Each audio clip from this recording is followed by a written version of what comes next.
Guild in Audio presents Your Coach in a Box, affordable life-changing seminars on CD.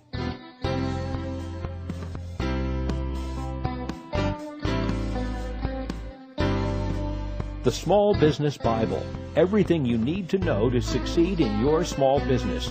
Written by Stephen D. Strauss.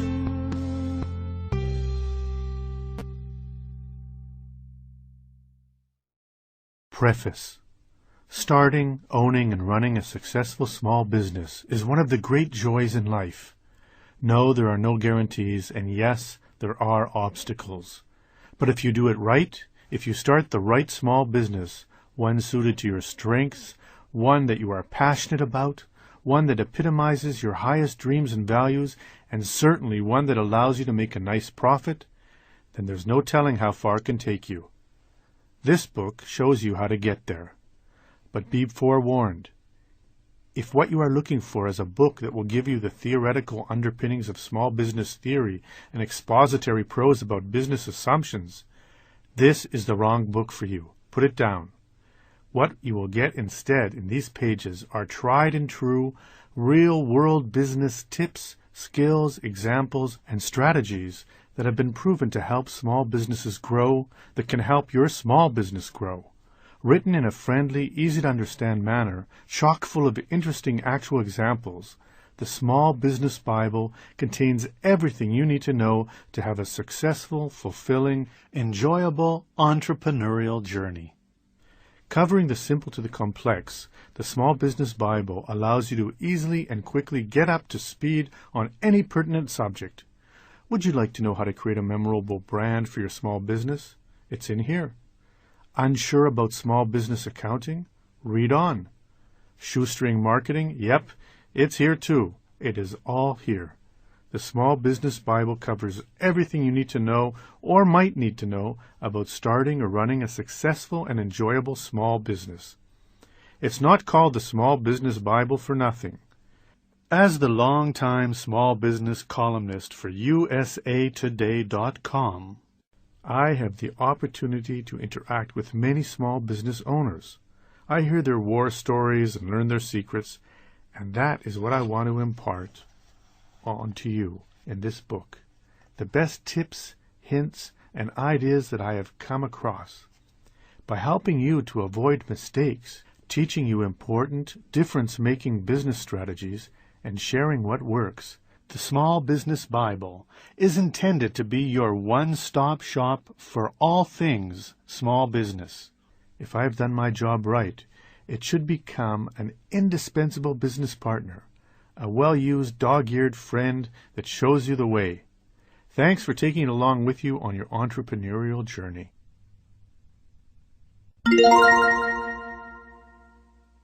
Part 1. Genesis. Chapter 1. In the beginning. If one advances in the direction of his dreams, one will meet with a success unexpected in common hours.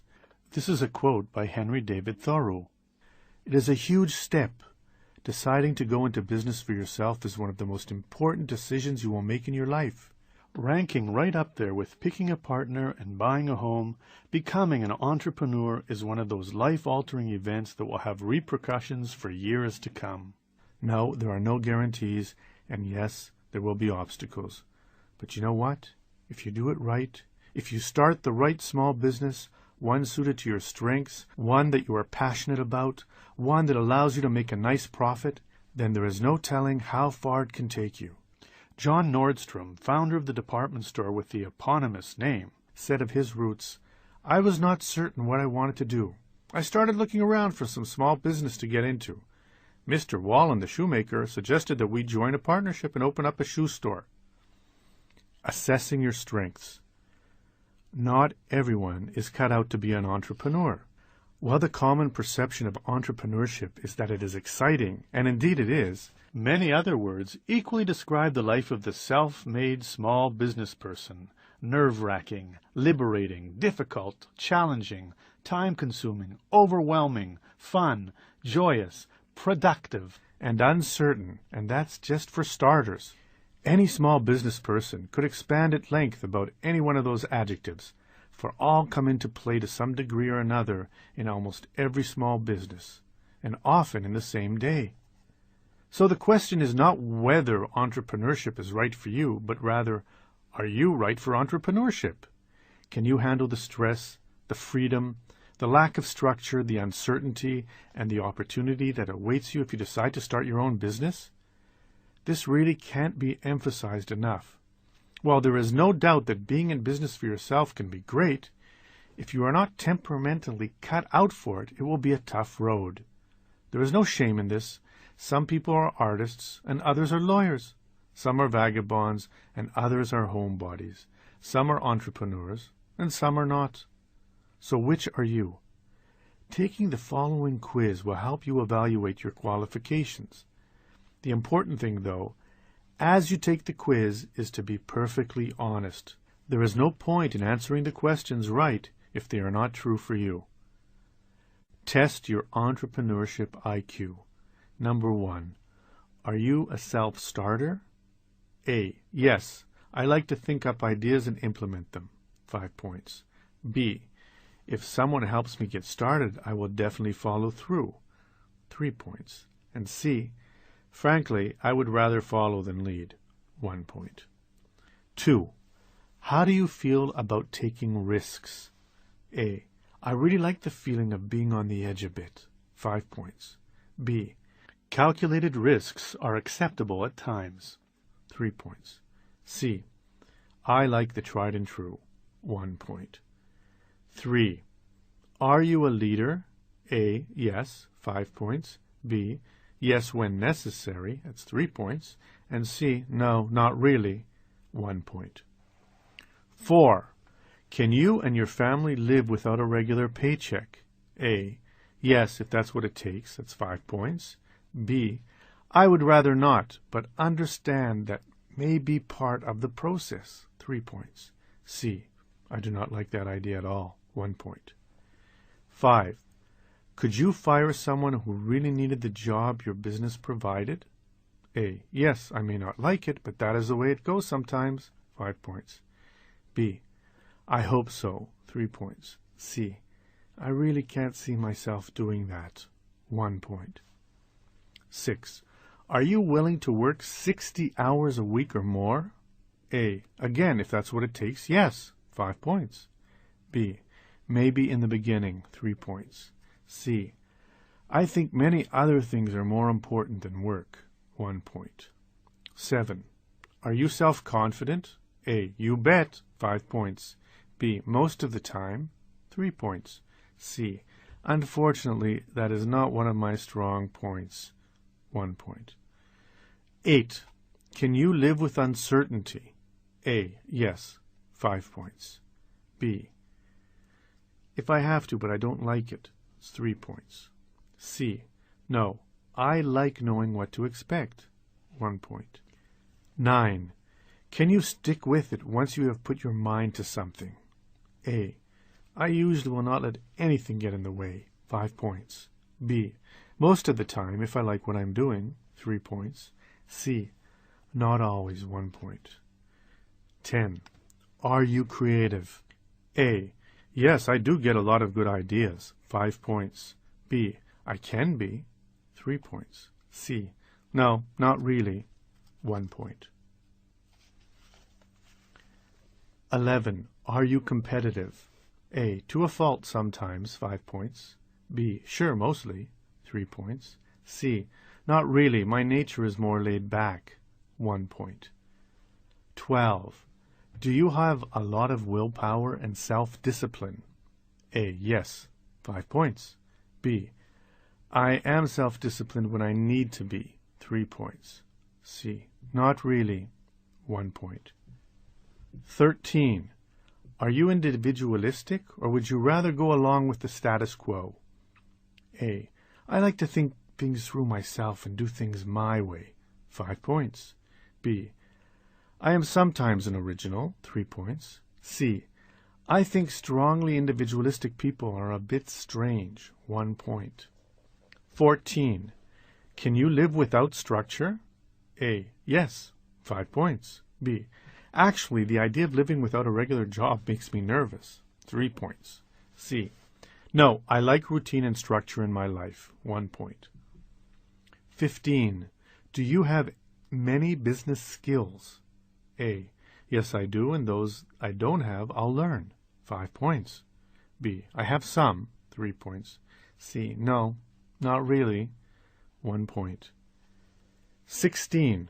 Are you flexible and willing to change course when things are not going your way? A. Yes. 5 points. B. I like to think so, but others may disagree. 3 points. C. No, I have a fairly rigid personality. 1 point. 17. Do you have experience in the business you are thinking of starting? A. Yes. 5 points. B. Some. 3 points. C. No. 1 point. 18.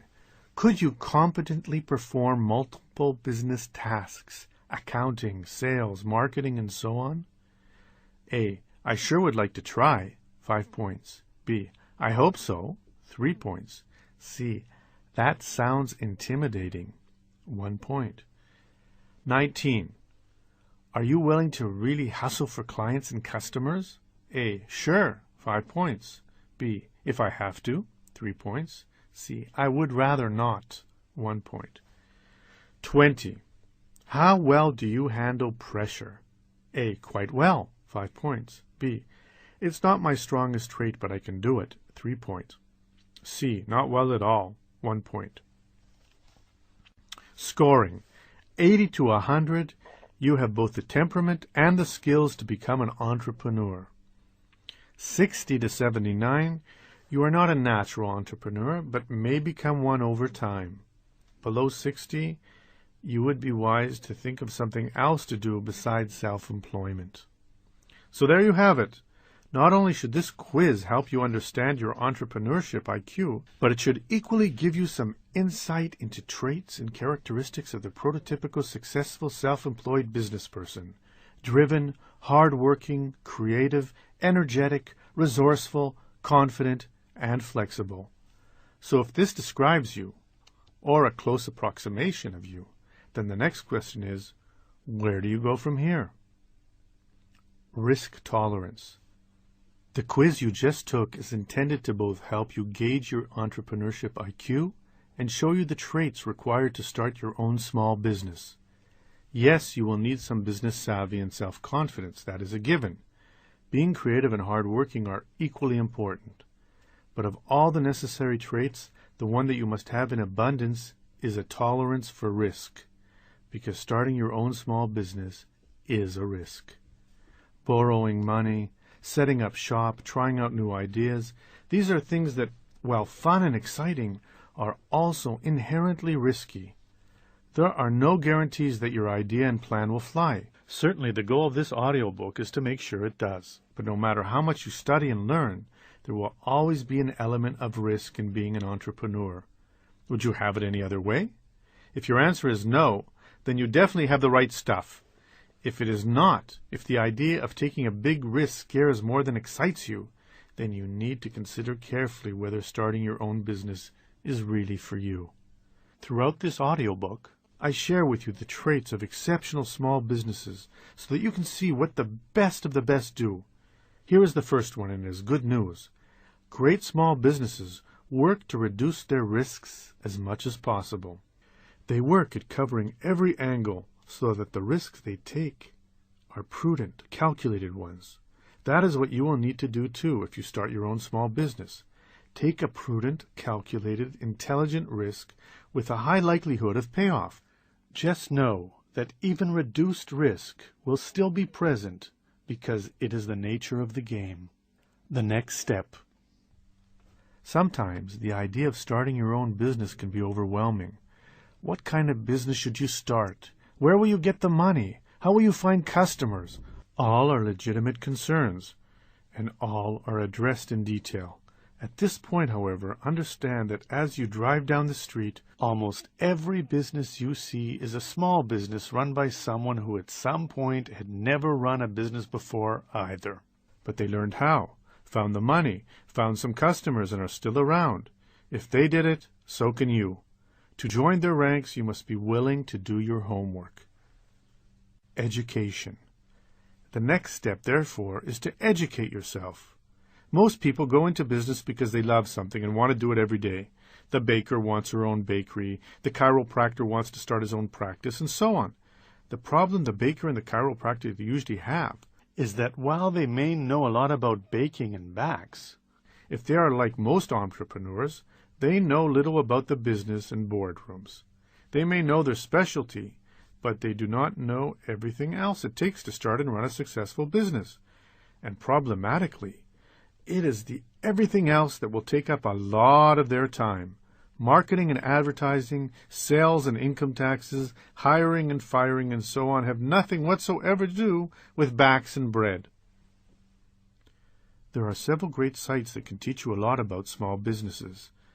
www.usatoday.com/money/smallbusiness/front.htm www.nase.org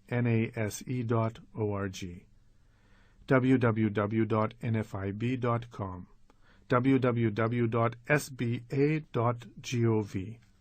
www.microsoft.com/smallbusiness www.mrallbiz.com.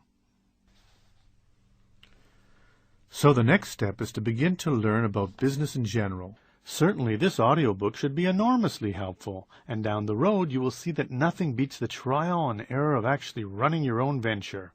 But before you can get to that point, you need to get a general idea of how businesses operate.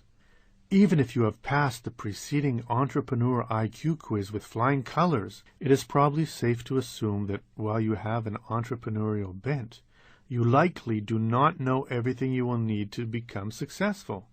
That is true for most self-employed people. So the suggestion here is that you begin to brush up on both the subjects that seem interesting to you and the ones that scare you. If finances are not your strong suit, then dig in. As a small business owner, you will inevitably wear many hats. It is not uncommon, especially at the beginning, for the founder to be the president, accountant, marketing wizard, and salesperson, all rolled into one, so it helps to get a broad understanding of what it takes to run a business. It would also be smart to start to read some business magazines every month. Periodicals like Home Business Magazine, Entrepreneur, and Inc. are chock full of easy-to-understand articles intended to make you a success. Experience. Finally, no education would be complete without some practical hands-on experience. This can take two forms. First, if you want to open an antique store, for example, you would be wise to work at one. If you already have that sort of hands-on experience in your chosen industry, then skip the rest of this paragraph. But if you have never actually worked in a business like the one you want to start, you are strongly advised to do just that. Your entrepreneurial dream can wait 6 months while you gain the sort of experience that can make or break your new business. Working in a business like the one you want to create will teach you things that no books can impart. It is a critical step. Second, you need to find some business owners in your desired field with whom to talk. If you stay in your own town, finding entrepreneurs to talk to in your potential industry may be difficult. They will likely view you as a potential competitor, rightly so, and thus be reluctant to share their insights with you. Therefore, it would be much smarter to go to a nearby town. Find a few businesses similar to the one you want to start, take the owners out for lunch and pick their brains. People love to talk about themselves. Find out everything you can about their business. What do they like most about it? What do they like least? How much did it cost to start? How much can you expect to make? Where do they advertise? If they were starting over, what would they do differently? No one knows this business, whatever it is, like the owners do. You would be hard-pressed to find better, more pertinent information than that from those small business owners who are already doing what you dream of doing. This informal MBA can reap tremendous benefits. By the time you are ready to start your own business, you will have a thorough understanding of the risks and rewards of what you are getting into. Doing this initial research will take time for sure, but if you follow this plan, you can be assured that when you finally do open your doors, you will have reduced your risk to the extent possible, and thus your chances of success will be much greater.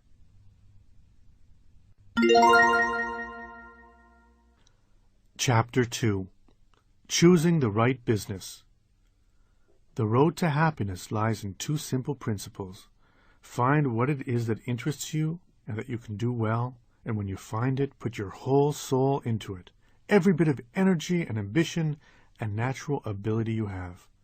This is a quote by John D. Rockefeller III. When it comes to choosing a small business, there basically are two types of entrepreneurs.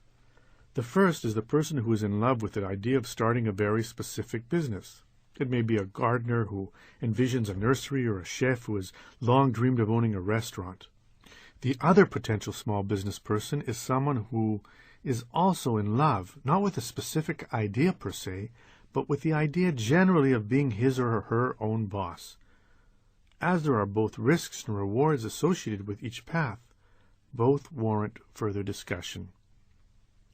If you do what you love, will the money really follow? There is a saying that goes, "Do what you love, the money will follow."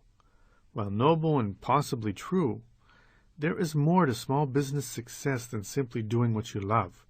Now, do not get me wrong. Doing what you love is indeed the first prerequisite when you are choosing the right business, but it is just that, a first step.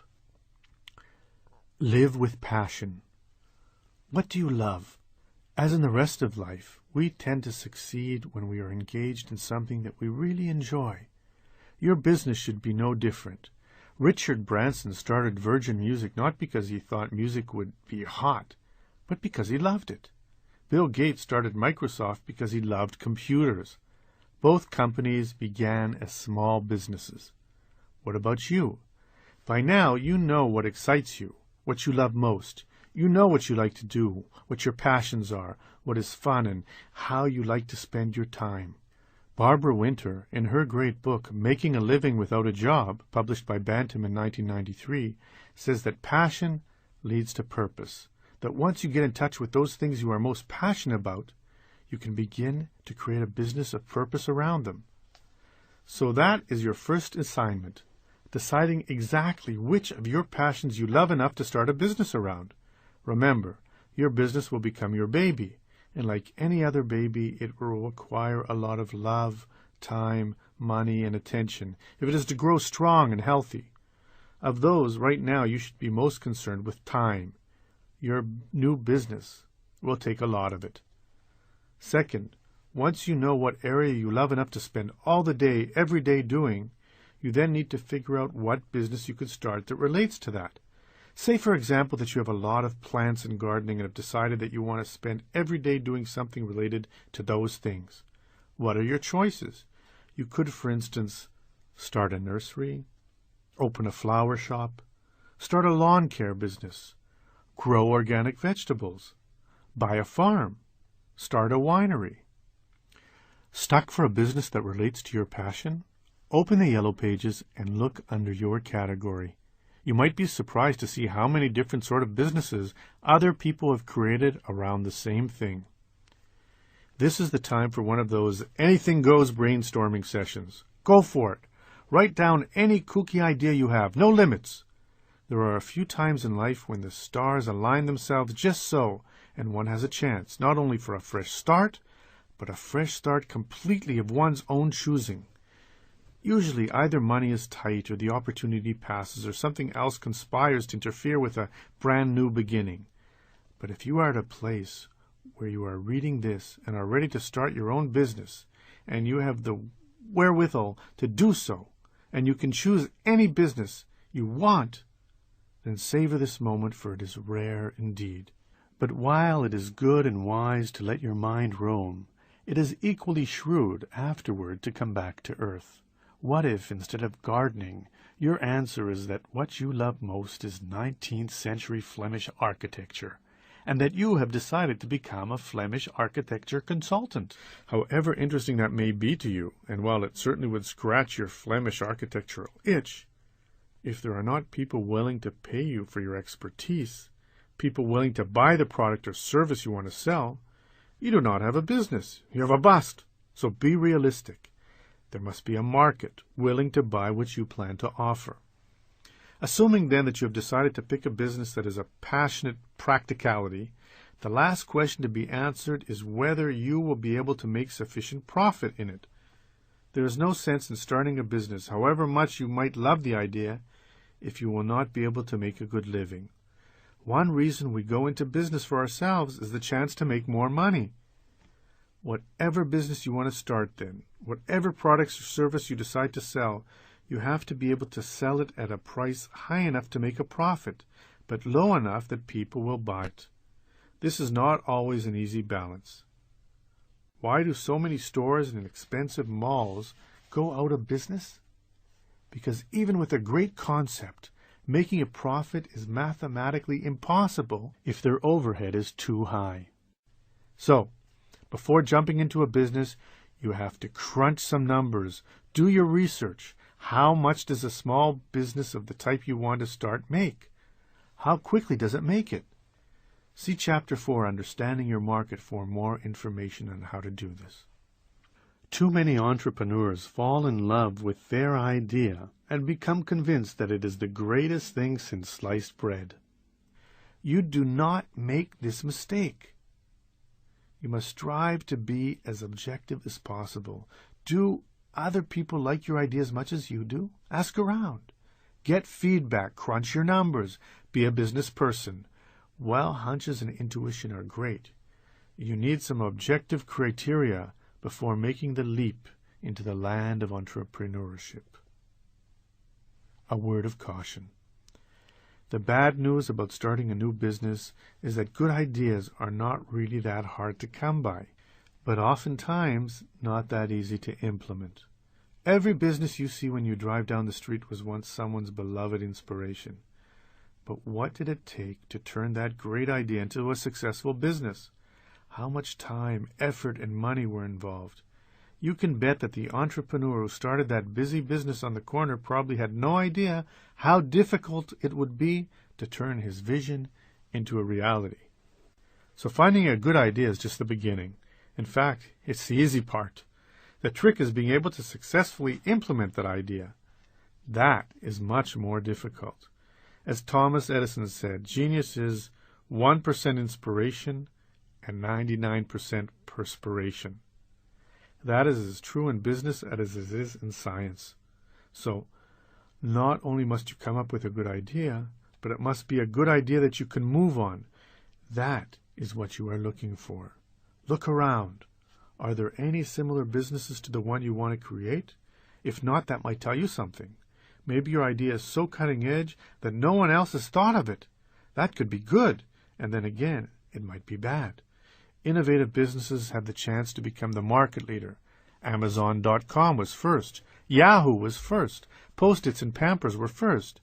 Being first gives you something called the first mover's advantage.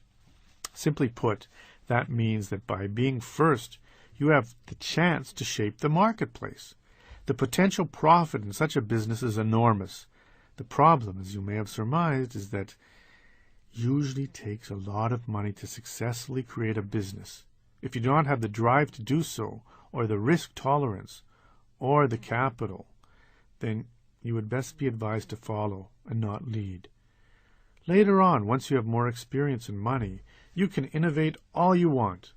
But the beginning of your small business journey may not be the best place to boldly go where no entrepreneur has gone before. Now is probably the time to learn, not lead. So consider picking an idea that others have also successfully implemented. Consider the previous example. Books have been written on how to start a florist shop or a nursery. Books have not been written on how to tap the Flemish architectural market. Another advantage of being a follower instead of a leader is that you should be able to find plenty of information that can be of great help to you. In our gardening example, besides books, you could go to the service corps of retired executives and find some retired florists to give you some help, join a nursery association, and read trade magazines. None of these resources would be available to you If you chose to invest your efforts in an obscure, albeit possibly fascinating business, or in cutting-edge business where you will need to teach consumers about your goods or services. The important thing, therefore, is that you choose a business that you are not only passionate about, but one that can be successfully implemented. In love with entrepreneurship? Now, we come to the second sort of entrepreneur, the individual who is more concerned with being his own boss than with starting a particular business. Jeff Bezos did not start Amazon.com because he was in love with books. He started it because he discovered that internet usage in the early 1900s was growing at a whopping 2,300% a year. Armed with that valuable insight, he analyzed the marketplace and the opportunity and concluded the best way to tap the commercial power of the net would be through book sales, because it was not about the books, but rather the opportunity. Bezos is the prototypical second category entrepreneur. There is no shortage of people who start their own businesses because, simply put, they want to be their own boss. That is as great a reason as any. The chance to make your own decisions, rise or fall by your own ingenuity and hard work, the opportunity to make more money, and the freedom that comes with being a small business person are some of the great joys in life. It is no wonder that many people long to start their own businesses. When done right, it is special. In 1986, Roy and Bertrand Sosa emigrated to the United States from Mexico. When they got here, they quickly discovered that they needed a checking account and credit card, yet credit cards were difficult for new immigrants to obtain. Their first-hand market analysis convinced them that there was a huge market waiting to be tapped, and so the brothers started NetSpend, a small business designed to offer traditional financial services to recent immigrants and people with poor credit histories. Using prepaid phone cards as their model, Roy and Bertrand copied and tweaked that model to create a business plan for prepaid debit cards. Then they had their big break. The brothers Sosa discovered the Small Business Administration Small Business Investment Companies program. SBIC's guarantee the investment made by investors, called venture capitalists or VCs, because the investment is SBA guaranteed. SBIC VCs are induced to invest in projects that they might otherwise say no to, like NetSpend. Armed with SBIC VC money, in 5 years, NetSpend went from 0 to 400,000 accounts, and growing. When asked what advice they had for other would-be entrepreneurs, the brothers offered 3 rules. 1. Figure what pain or need the customer has that you can solve. 2. Create strong win-win partnerships and relationships. 3. Start with baby steps, but think big. The question is, what would be the best sort of business to start? If you want to create a great business, a successful business, then here is a critical tip. Find a business that fulfills a market need. That sentence should become your mantra. The best businesses find a need, a niche, and fill it. Do that, and almost everything else will fall into place. If you are looking for a business to start, the number one thing to discover is whether that business can sell something people need. Figure what pain or need the customer has that you can solve. There are several ways to come to the correct decision and find that great business. 1. Research, research, research, and then do some more research.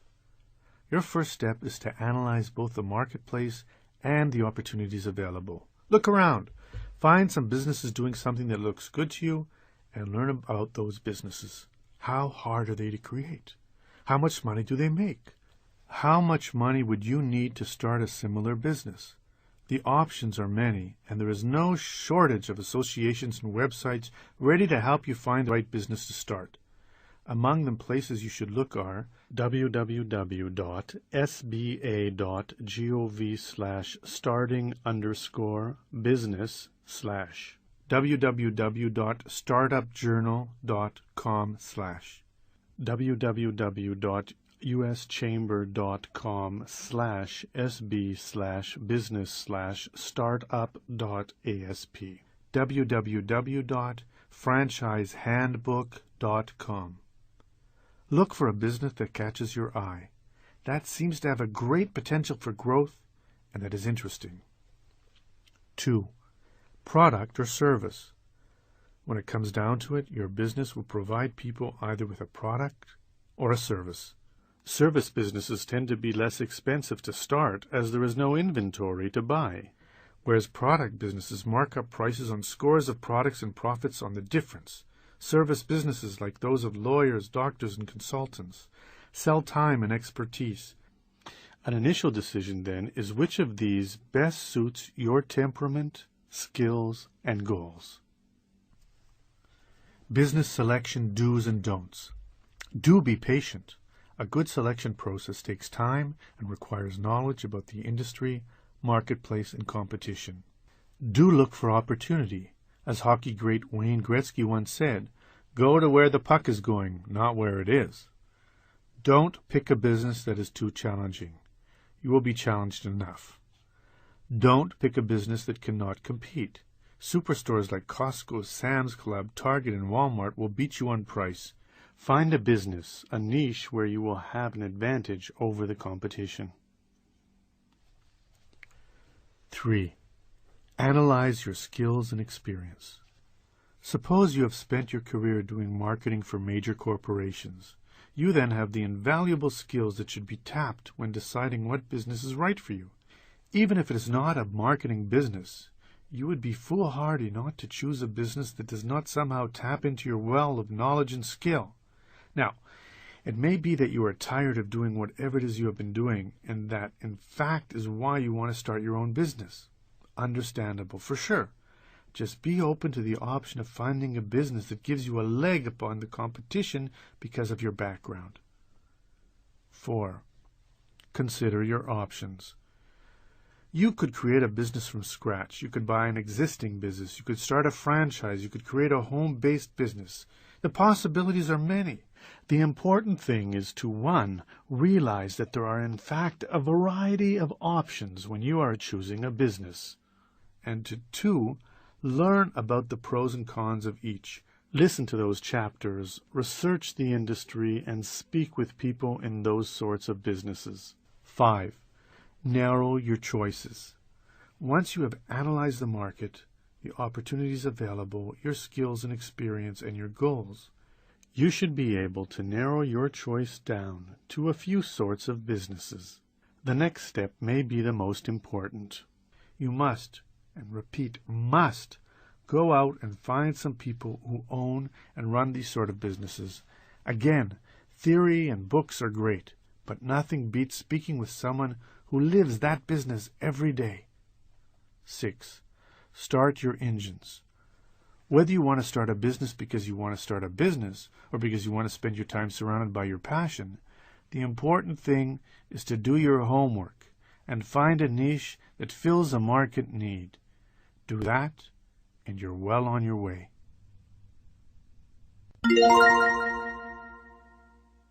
Chapter 3. Buying an existing business. Some regard private enterprise as if it were a predatory tiger to be shot. Others look upon it as a cow that they can milk. Only a handful see it for what it really is, the strong horse that pulls the whole cart. This is a quote by Winston Churchill. Starting a business from scratch is a daunting task. You must do everything right, from picking the right business and name to finding the right location and lease to starting a business license and insurance, and that is just for starters. It is no wonder, then, that not a few budding business owners opt to buy an ongoing business. Doing so has several advantages. First, you will not be starting from scratch. The business already exists. Secondly, you will not have to create goodwill, a favorable reputation in the community. That important aspect has already been handled by the current owner. Third, it is quicker. Everything should be ready in place for you to hit the ground running. The main benefit, though, is buying an existing business reduces your risk. A business risk, a calculated business risk, is one of the things that makes being in business so fun and exciting. But notice that I said a calculated business risk. Remember, The great entrepreneurs are not gamblers. Indeed, they seek to reduce the risk as much as possible. When you buy an established business, it has a track record. You can look at the books, see how much money the place has made in the past few years, and have a pretty good idea how much it will make next year. You simply do not have that sort of information and comfort when you create a business from scratch. First steps. Ideally, you will look for a business in an industry in which either you have some expertise or your skills are transferable. You also need to consider whether you want a business that is retail or wholesale, product or service, large or small, and so forth. As discussed in the previous chapter, the important thing is to find a business that combines your interests with the ability to make a good living. Can you see yourself in this business every day and having a good time mostly? This is a key consideration. Where to find businesses for sale? There are 4 main sources for finding businesses that are being sold. 1. The classifieds. The classified ad section of your local paper will have a section called Business Opportunities. That section lists various small businesses for sale, their prices, locations, and so forth. This is a fine place to start. 2. Magazines. Trade magazines usually have a section in the back for business owners selling their businesses. As almost every industry has a trade magazine associated with it, it would behoove you to pick up one and scour the ads. If, for example, you wanted to buy a pizza restaurant, Pizza Today magazine would be a good place to look. 3. Online. If you type businesses for sale into your favorite search engine, you'll get a list of sites that broker business sales. A few sites to check out: businessesforsale.com, bizquest.com, bizbuysell.com, mergernetwork.com, businessbroker.net. 4. Business brokers.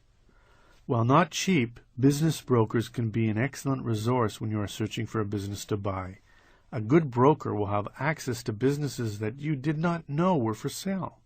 It can also be an important sounding board, giving you feedback and background on the pros and cons of the different businesses you are considering. It is not surprising why sellers use brokers. A good business broker brings in more qualified prospects, weeds out the phonies, and usually garners a better price for the business. If you are considering hiring a business broker, be sure to find out the following: the broker's experience. The average age of a business broker is 55, and it is not hard to understand why. Good brokers need to understand finances and financing, business valuations, sales, and so forth. You need someone with experience. Whether the broker is certified. Look for a broker accredited by the International Business Brokers Association, the IBBA, with an accreditation called a Certified Business Intermediary, CBI. The services provided. Will the broker value the business for you? Does she only negotiate the deal? A good broker should be a financial advisor for your end of the bargain. Need a business broker? Look into the yellow pages under Business Brokers or type the name and your city into your search engine. How much can you expect to make? You know that you can take your money and make about 10% a year by investing it in a mutual fund. If you can earn 10% in a passive investment like a mutual fund, then what should you expect to earn from an active investment like an established business? While it is difficult to put a percentage figure on it, it is not unreasonable to assume that you should expect to make enough to cover the business operating expenses, your salary, your loan payments on any credit you need for the purchase, and an annual return on your capital. After that, for any businesses you are serious about, you need to discover why the business is being sold. It may be that the owner is ready to retire and wants to cash out. That's a good reason. It may be that the place is a dog and the owner wants to sell his problems. That is not. While you can expect the owner to paint the rosiest picture possible, he cannot legally lie, as that is fraudulent, and a reason to void a contract. So do your homework. Get some referrals from the owner and call them. Get some trade references and call them. Speak with neighboring businesses in the area. Find out all you can about the business. You can get an idea about the business's credit history from Dun & Bradstreet at http://smallbusiness.dnb.com. The competition. Who are the competitors? Where are they located? How does the current owner deal with them? What would be your competitive advantages if you bought the place? Whether there are non-transferable intangibles. Some businesses succeed because of the owner. She has fantastic contacts, special skills, and in somewhere, that sort of thing. You must be sure that the business can be run just as successfully when you become the boss. Whether there are any pending changes. Is the neighborhood stable? Does the government or a potential competitor have any plans for the area? What needs to be changed? Are the facilities in good condition? Is the decor dated? How are the plumbing and electricity? You certainly do not want to buy the place and then be stuck with major expenses. For this reason, as with a home purchase, any offer you make should be contingent on a successful inspection of the premises. Profitability. The reason you are looking at an established business is because you want to be able to project your profit and return with some accuracy. The only way to do that is to dig into the books with your accountant. Ideally, you want to see an audited set of books going back at least 2 years. Do you want to buy a business but lack the funds to do so? Then be sure to listen to Chapter 34, The Shoestring Entrepreneur. Of course, the $64,000 question is the price. How do you know what is a fair price for the business? Business Valuation 101. When it comes to buying a business, there are basically 3 questions to consider. 1. What does the business own? A business that invested a lot of money over the years in assets is obviously more valuable than a business that is not. Assets can take many forms: truck, equipment, contracts, intellectual property, rights, goodwill, and plenty more. Sellers tend to overvalue goodwill, and buyers tend to undervalue it.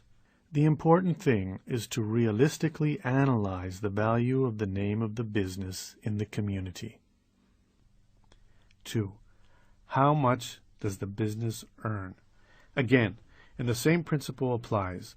A business must make a profit of $100,000 a year is obviously much more valuable than one that nets $35,000. 3. Are there any intangibles to consider? What makes the business unique and profitable? Does it have a great location, a favorable lease, great employees? These are the last things to consider. The answer to these 3 questions are then taken into account and used to determine the value of a business.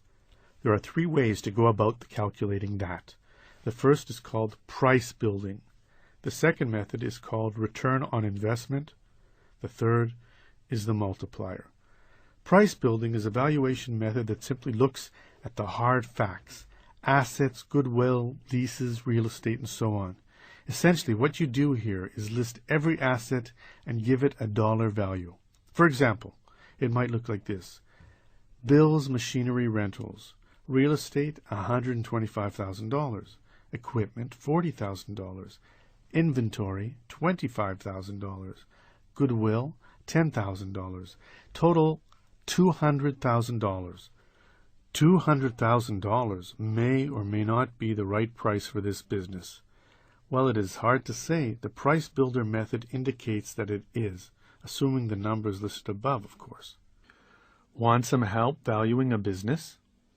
Try visiting www.bizcomps.com or www.bvmarketdata.com.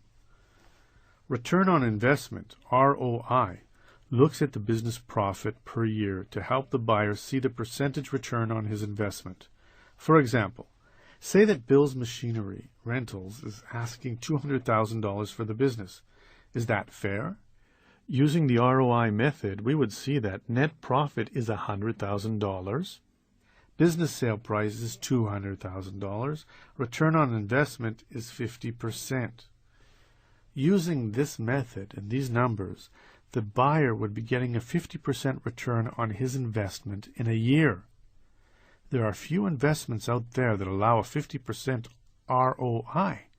Thus, a higher amount for the business is probably in order. The last method is the multiplier.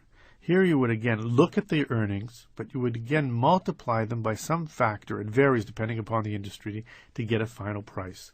A factor of 3 would result in a $300,000 asking price.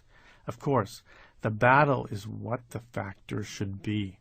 Yes, all of this is complicated, and that is why hiring a business broker makes a lot of sense.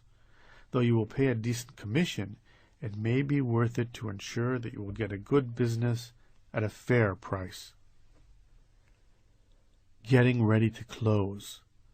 Aside from poring over the books, your due diligence will take you on a tour of the actual premises.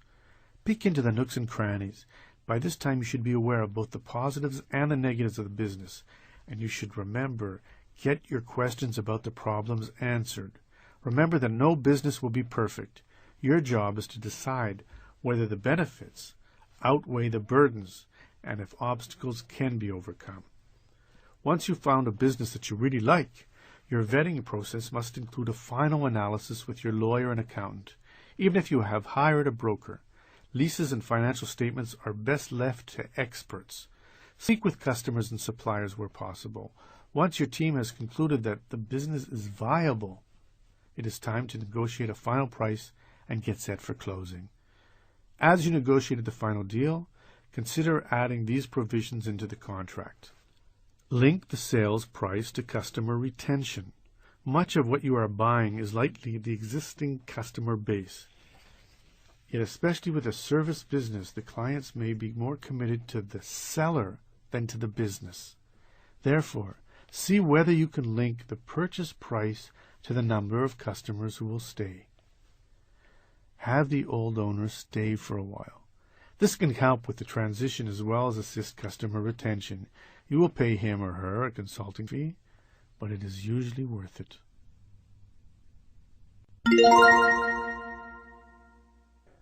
Chapter 4.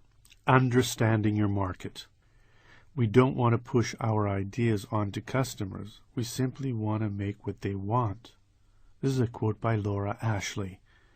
This may be the most important chapter in the whole book. Why?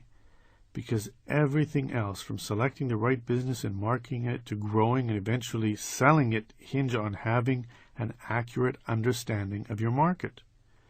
Get this foundation piece wrong, and a lot more will go wrong. But get it right, and the world can be your oyster. The need for market research. You may be anxious to get started, but you cannot start just yet. You need to sit back, do your research, and think. Maybe your idea is a winner, but maybe not. So analyze your idea, the market, and make sure you are not the only one who thinks that you have a great business idea. A hunch simply will not do. You need hard facts. Sure, there are businesses that start without going through this step, and yes, some may succeed, but if they do, this is more to do with luck than skill. And one purpose of this audiobook is to take luck out of the small business success equation as much as possible. The great entrepreneurs endeavor to reduce their risk as much as possible. Is quitting your job and starting a business fun and exciting? You bet! But you simply cannot do that without having a fairly accurate idea about what your small business will be, who its customers will be, why they will buy from you and not someone else, and how much money you can reasonably expect to make. Learn that, and quitting your job becomes much less risky. The bottom line, then, is that market research is critical. Before you quit your job, before you put your hard-earned money and precious time into an untried business concept, before you risk your and your family's future, it is incumbent that you put in the work to make sure that your idea is feasible, and if not, to learn what you need to change. Is your idea feasible? The problem for many an entrepreneur is that they can so fall in love with their idea, they become so convinced that it can't miss, that they skip the feasibility analysis stage. Rather than thinking, they start executing. More often than not, such endeavors end with a pile of bills and a hill of broken hearts. The 3 C's. To avoid that unenviable fate, conduct a thorough analysis of the 3 C's of your new business: your company, your customers, and your competitors. What will your company do? What products or services will it be providing? How big or small would it be? Retail or wholesale? Where will it be located? How can you best position yourself? Who will your customers be? Will you be selling to other businesses or individuals? Are your customers going to be young or old, poor or affluent, men or women, blue collar or white collar? How big is the market? What do they need? Why would they buy it from you? Will they pay for what they need? How can you get them to change vendors? How can you reach them? What do they read and watch?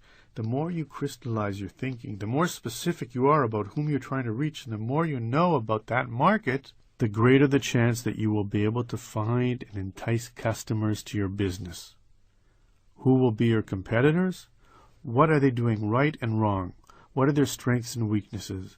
How can you capitalize on their weaknesses? Why would their customers leave and come to you? Can you undersell them? Do you want to?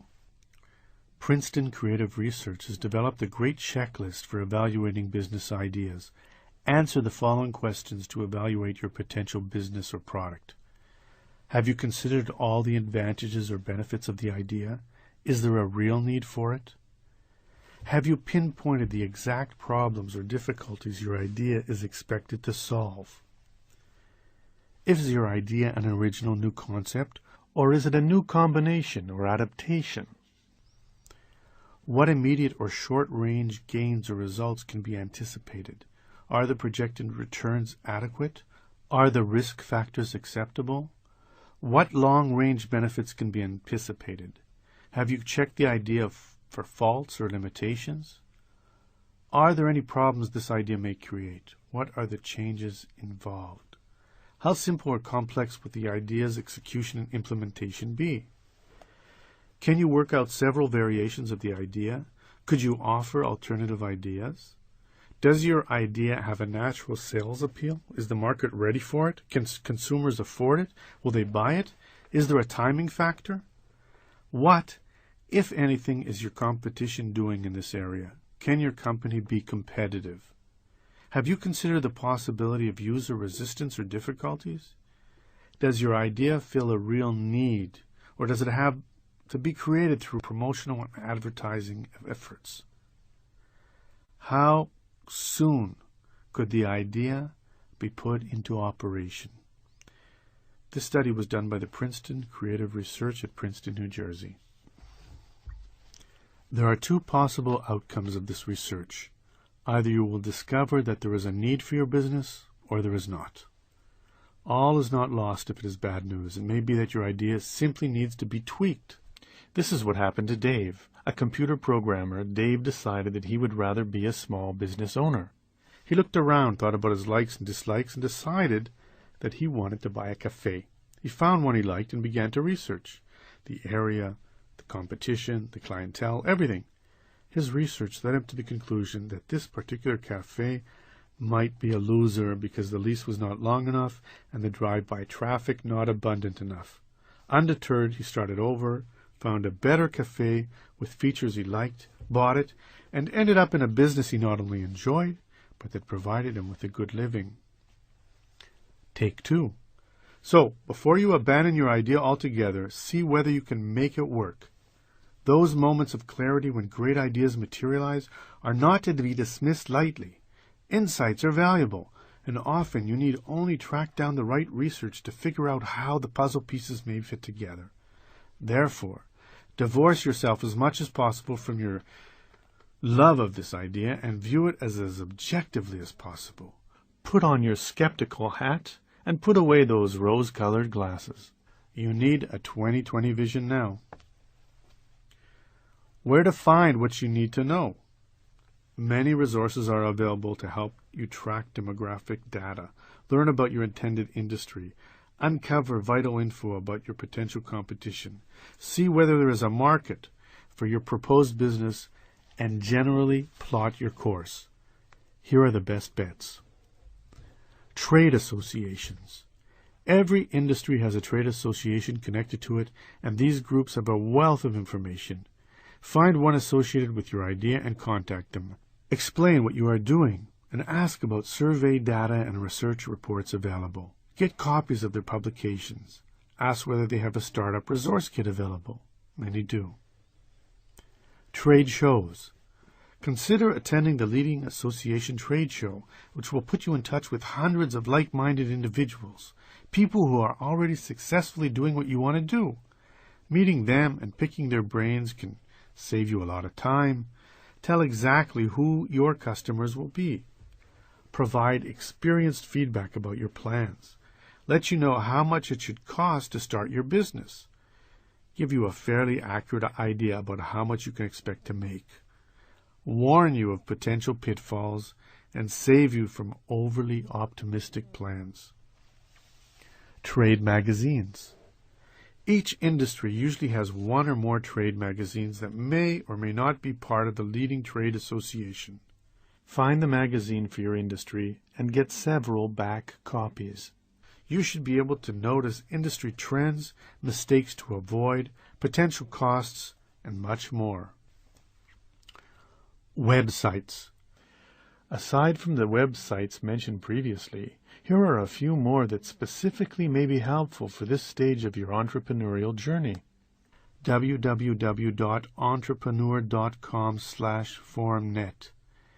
This site offers free forms that help you analyze your plans. www.census.gov. The U.S. Census Bureau site has a lot of free demographic data. www.uschamber.com. Both the National Chamber of Commerce and your own local Chamber of Commerce have plenty of resources for this new startup. www.tsnn.com. This is a searchable database for trade shows worldwide. www.sba.gov/SBDC.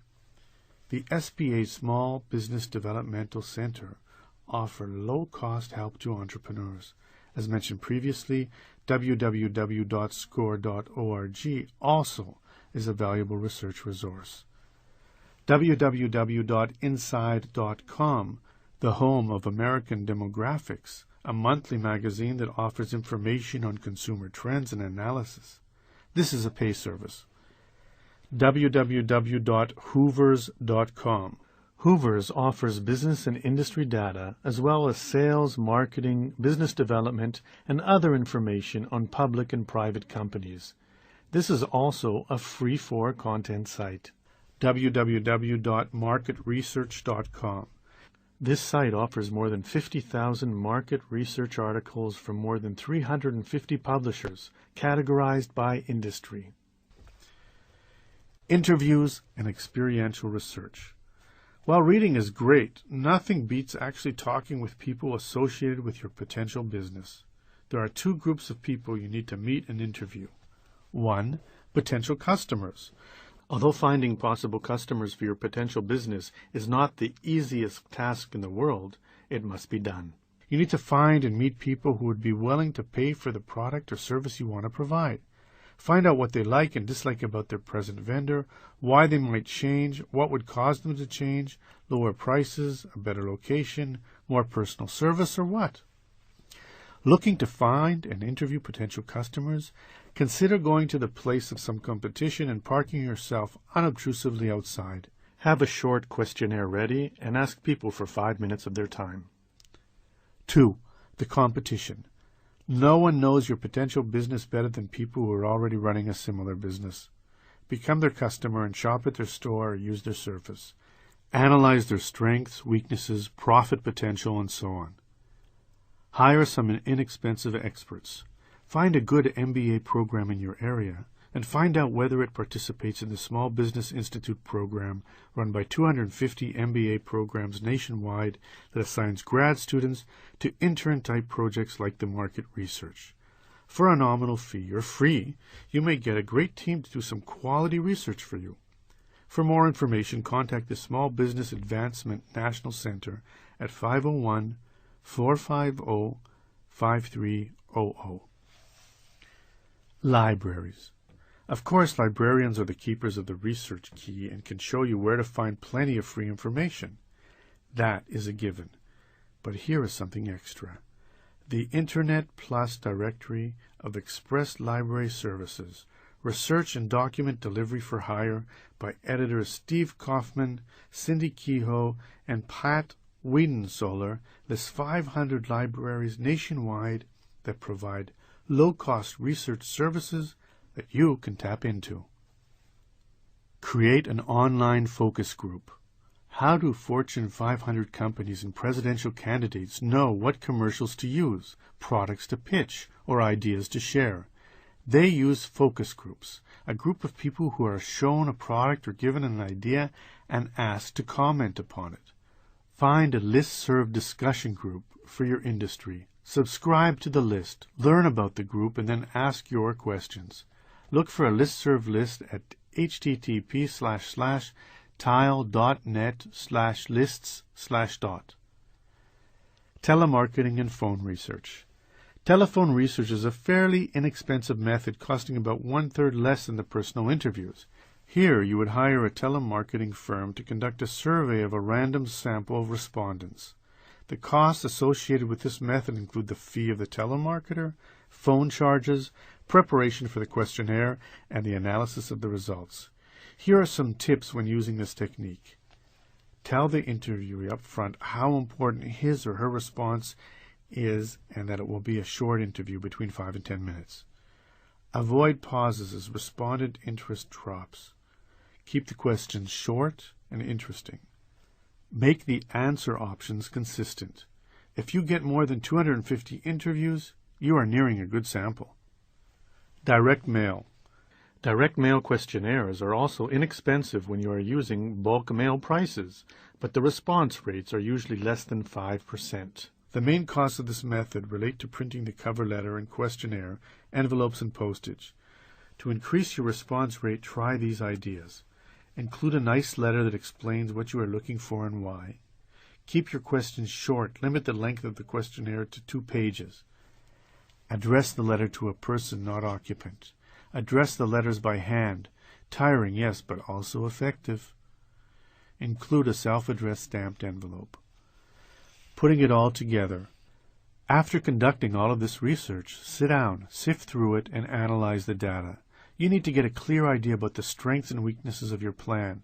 Either you will conclude that there indeed is a market for your proposed business, or there is not. If not, then go back to the drawing board. Either way, when you start your business, you will have a much better idea about what it will take to succeed, whom you are going to be selling to, and what they want.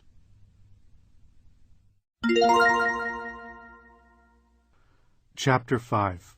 Calculating your startup costs. Nothing splendid has ever been achieved except by those who dared believe that something inside them was superior to circumstance. This was a quote by Bruce Barton.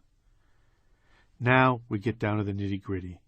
Having come up with an idea that works for you, financially, creatively, emotionally, intellectually, the next step is to figure out what it will actually cost to start that business, and what sort of sales you will need to achieve to sustain it.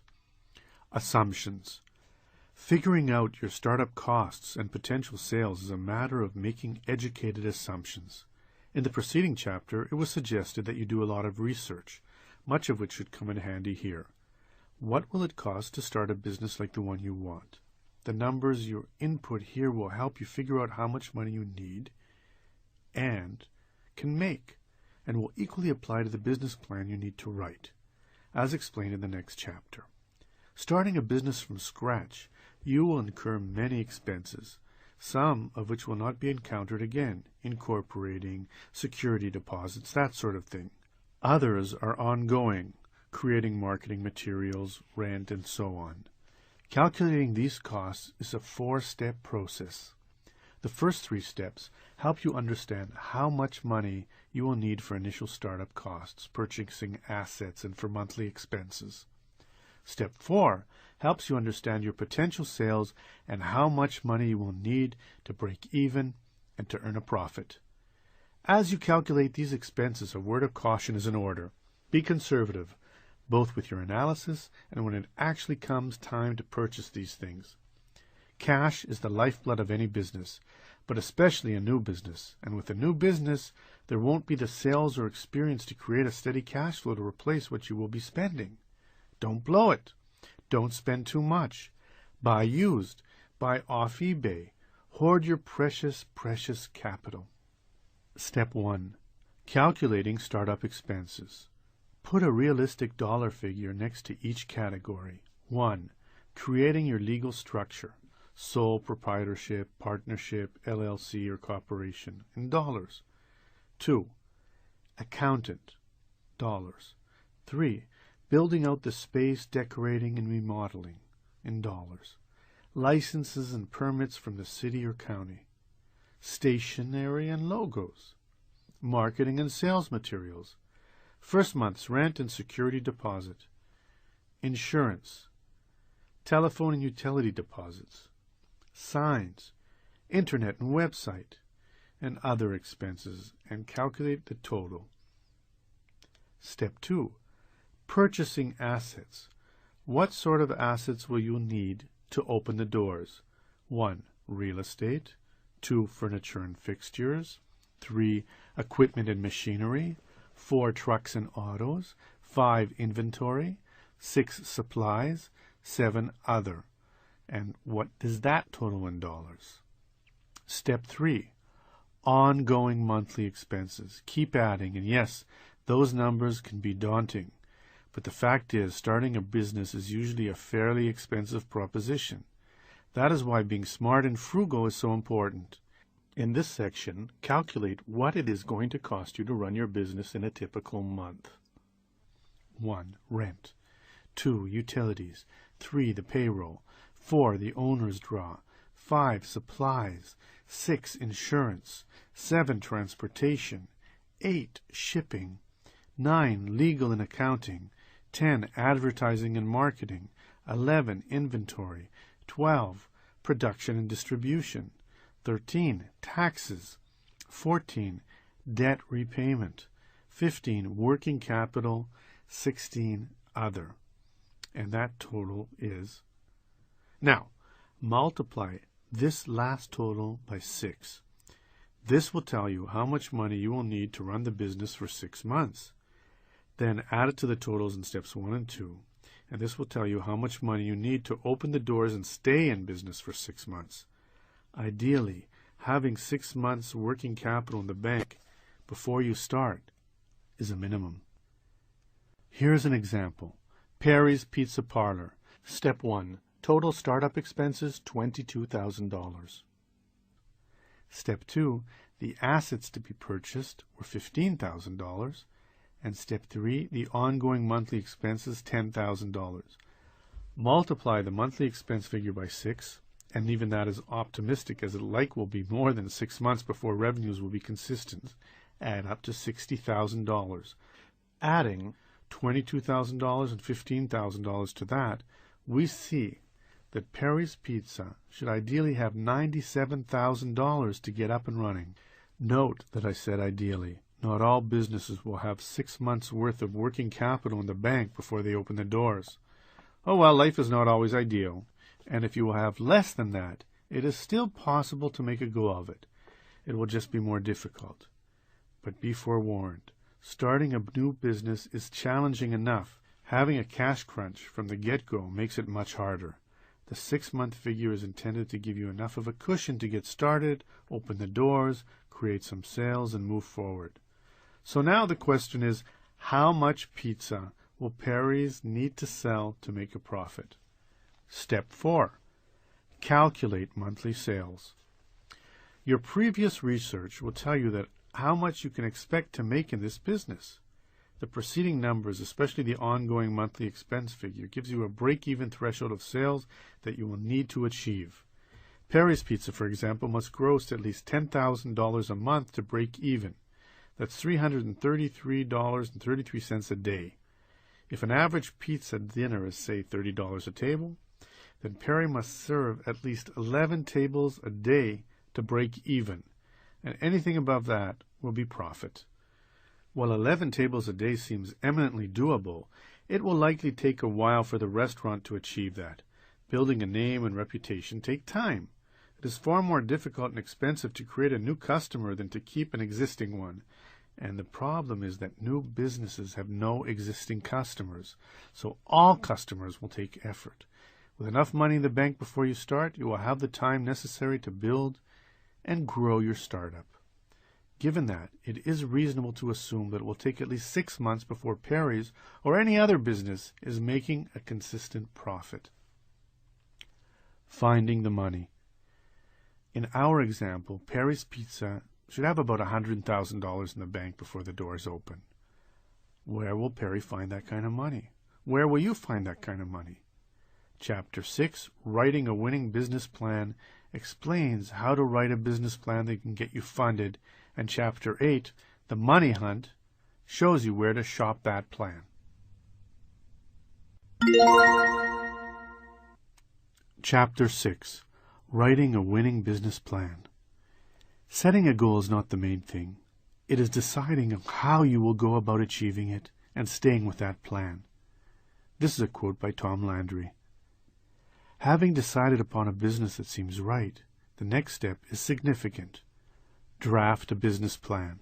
All the research that you did up until this point will now be needed. Maybe you think that you do not want or need a business plan. That is understandable, because writing a business plan is a lot of work. In it, you analyze what you are going to do and how you would do it. You crunch the numbers and dissect the competition. You scrutinize risk and ponder reward. It takes a lot of thought and research.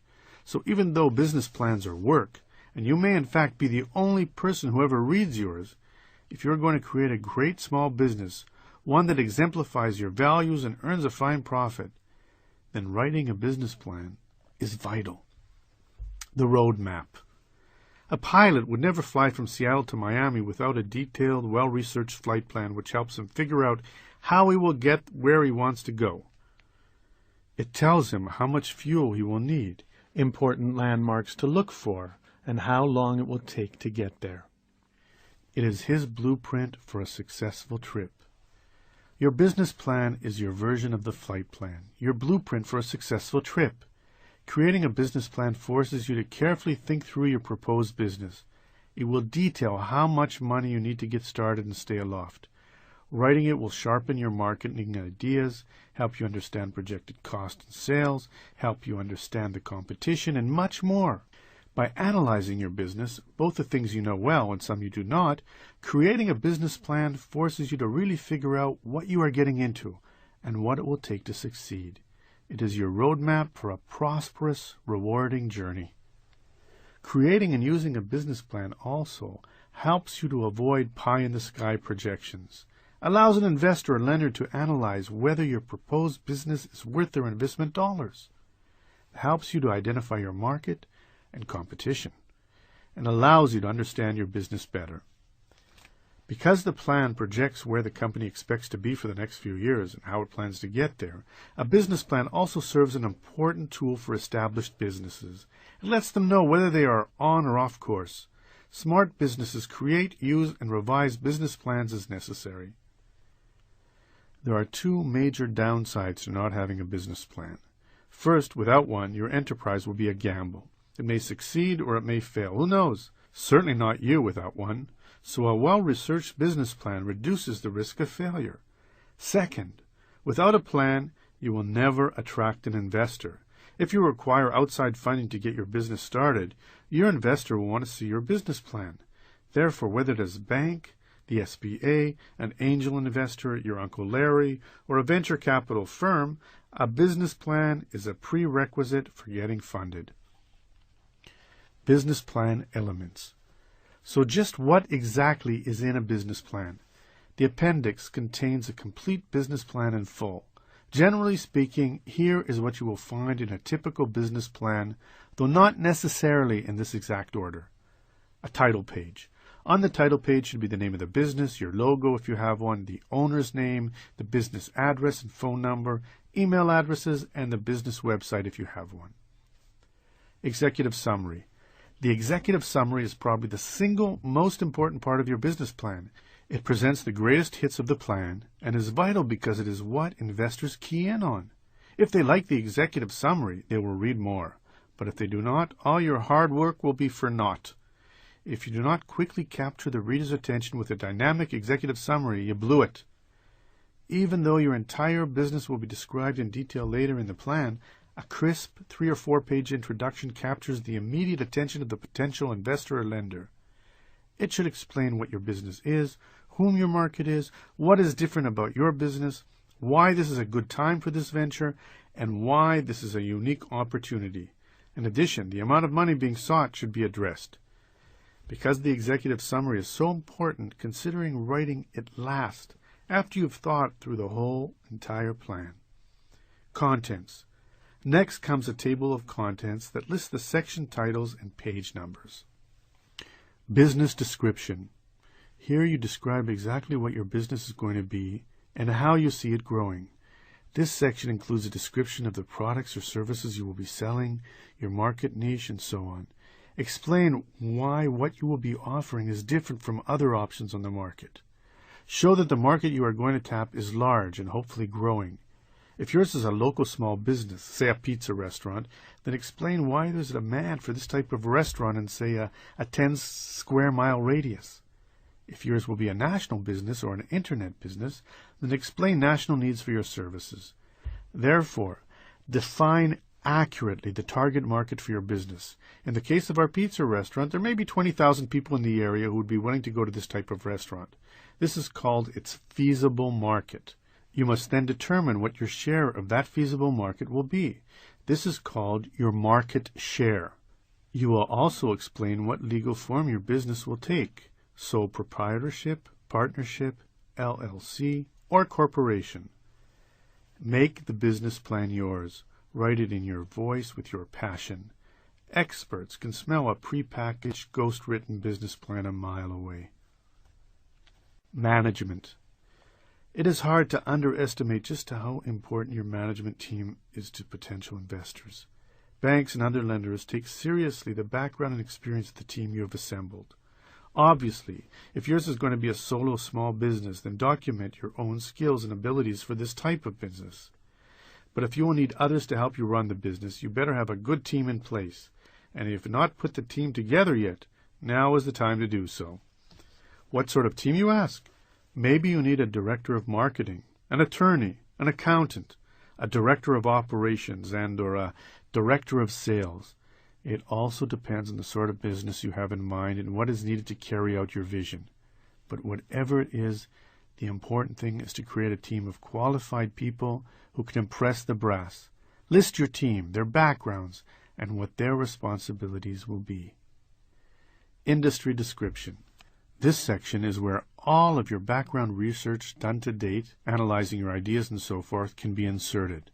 The information you received from trade associations and magazines, websites and books, and interviews and meetings can be used here. Discuss macroeconomic trends and other relevant economic indicators. You do not have to draft a business plan from scratch, and it may not even be a good idea to do so. The business plan in the appendix provided courtesy of Palo Alto Software Business Plan Pro, for example, is a very good and very easy program to use.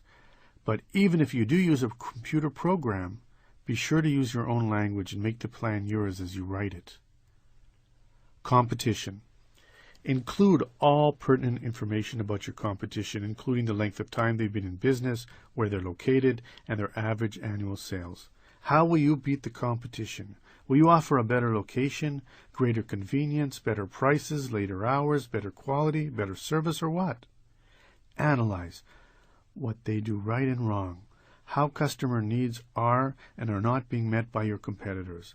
How will you lure their customers away? Marketing strategy.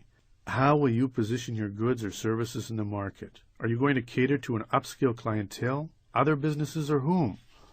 What will your pricing strategy be? How will you promote your business? What sort of advertising and marketing do you propose? These are the sort of questions you must answer. Also, if you have contacts or contracts already with clients, mention them here as well. Sales forecast.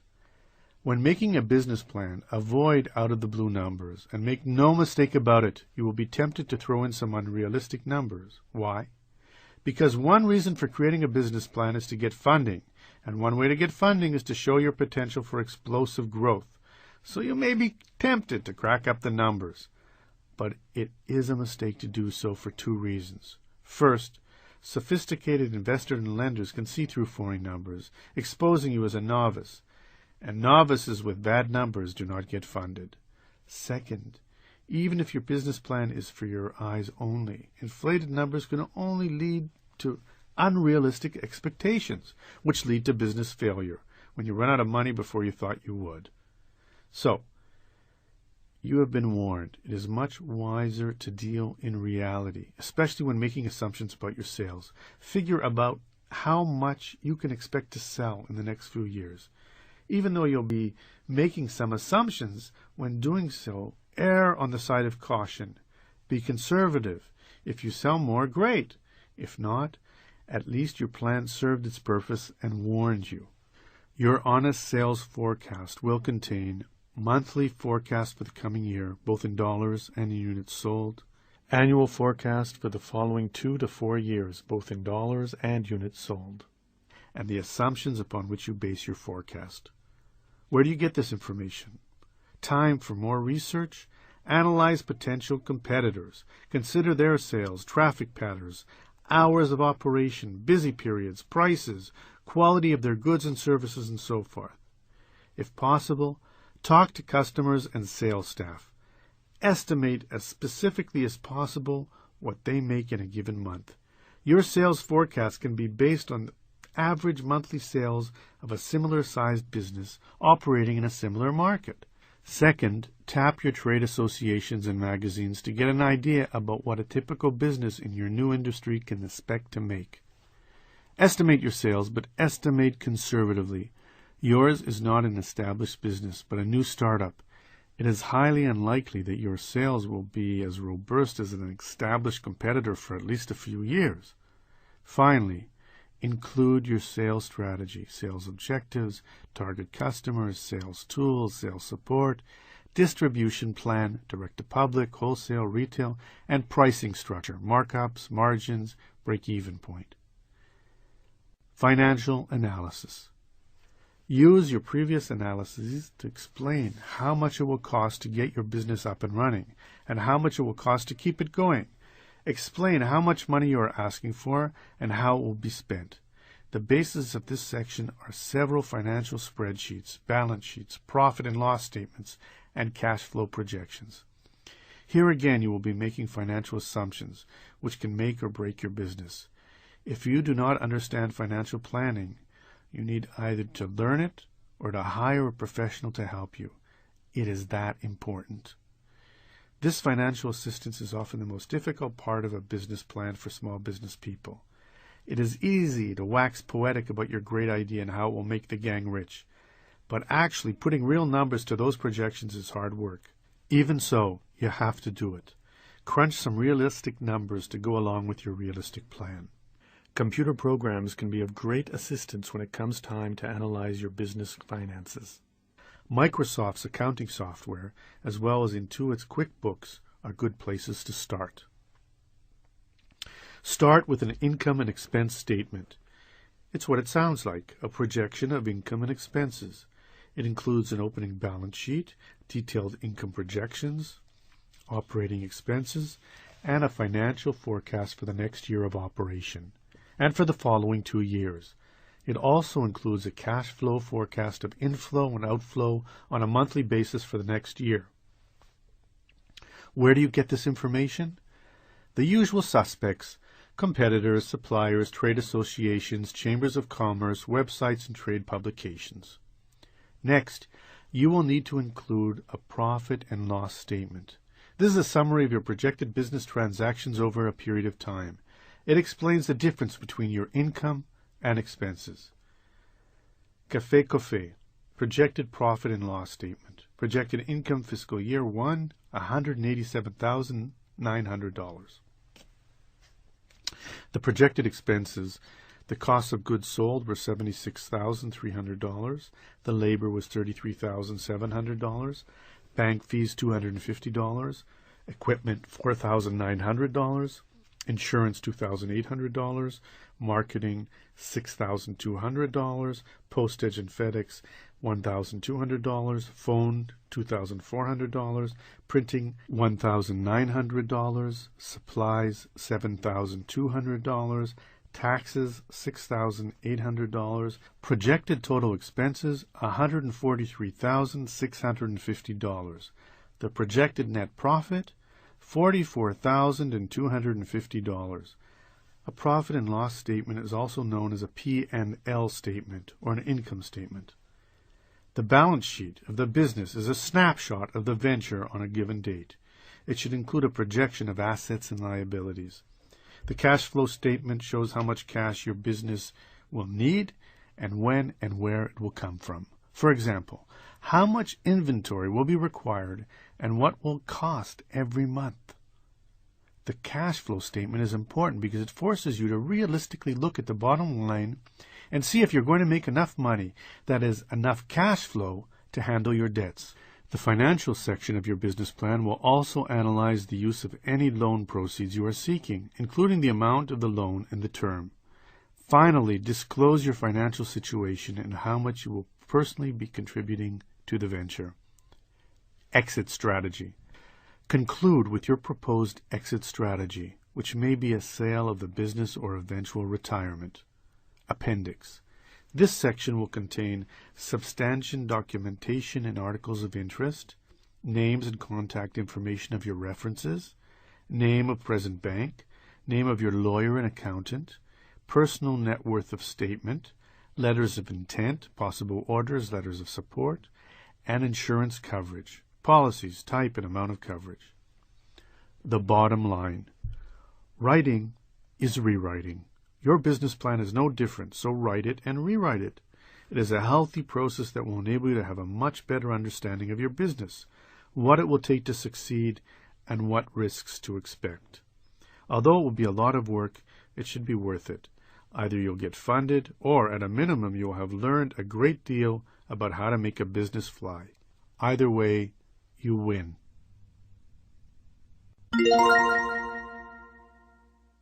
Chapter 7. Structuring your business. The first thing we do, let's kill all the lawyers. That's a quote from William Shakespeare. As you begin to put the foundation for your small business in place, you need to quickly decide the legal form your business will take. You have 4 options. It can be a sole proprietorship, a partnership, a limited liability, LLC, or some type of corporation. This chapter should help you make that important decision. However, as each business form has a different legal and financial ramifications, and although you can theoretically make a choice based on your supposition about what it is right for your business, it is best to do so in conjunction with your lawyer and accountant. Sole proprietorship. A sole proprietorship is the cheapest and easiest form of business you can start. All you need to do is name the business, get a business license from your city or county, publish a fictitious business name statement in a local newspaper, opening a checking account, open your doors, and you are, quite literally, in business. It should cost about $100 to start a sole proprietorship. According to the Small Business Administration, roughly 17 million of the 23 million small businesses in the United States are sole proprietorships. While the good news about sole proprietorships is that they are inexpensive and easy to create, the bad news is not insignificant. The main problem is that, legally speaking, you and the business are one and the same. If something goes wrong down the shop, you're personally on the book. Say, for instance, that you open a pizza parlor as a sole proprietor, and then one day one of your delivery boys is drunk and kills a pedestrian while the boy is attempting to deliver a pizza. Because he was drunk, your insurance will not cover him. Because he worked for you and was trying to perform a work-related duty, your business will be liable for his actions.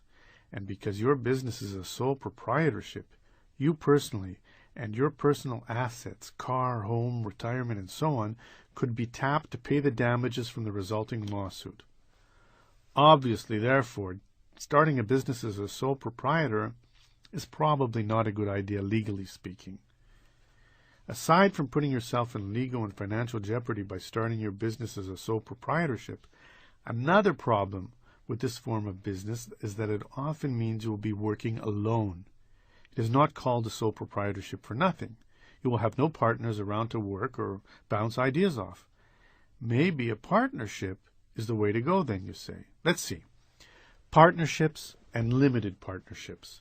A business partnership is a lot like a marriage, because you'll be spending an inordinate amount of time together, making decisions together, making individual decisions that will affect the whole, and being together in both good times and bad. Think very carefully about whether you really want a partner, and if so, who fits the bill. General partnerships. Legally speaking, a general partnership is even more precarious than a sole proprietorship, if that is possible. Why? Because not only are the partners individually liable for the business debts, just as the sole proprietor is, but either partner can get the whole partnership into debt.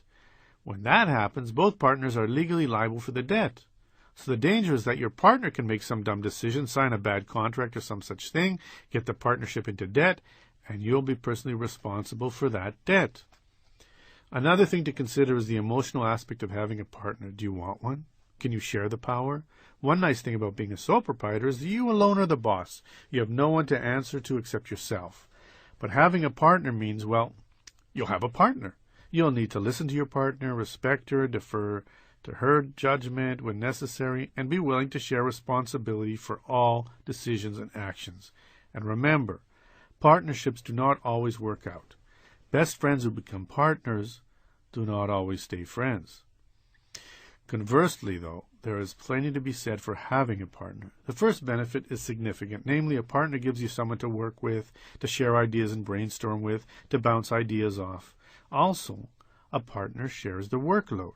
One bad thing about working alone is there are too many hats to wear. CEO, head of sales, marketing director, and too often receptionist and secretary.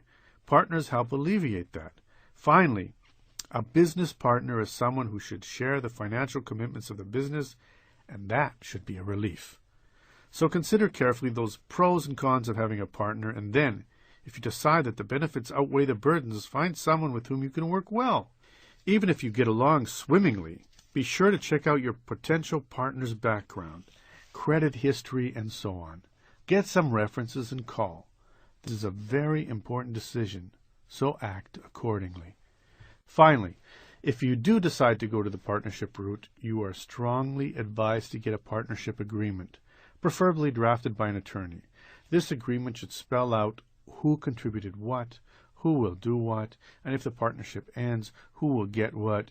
It is really a very important document. If you have someone in mind for a partner, it is a good idea to start out working on a project or two together first. See if your styles are complementary, and whether you have more fun than issues. After all, one reason you start your own business is to enjoy your work more, and your potential partner should add to that. Limited partnerships.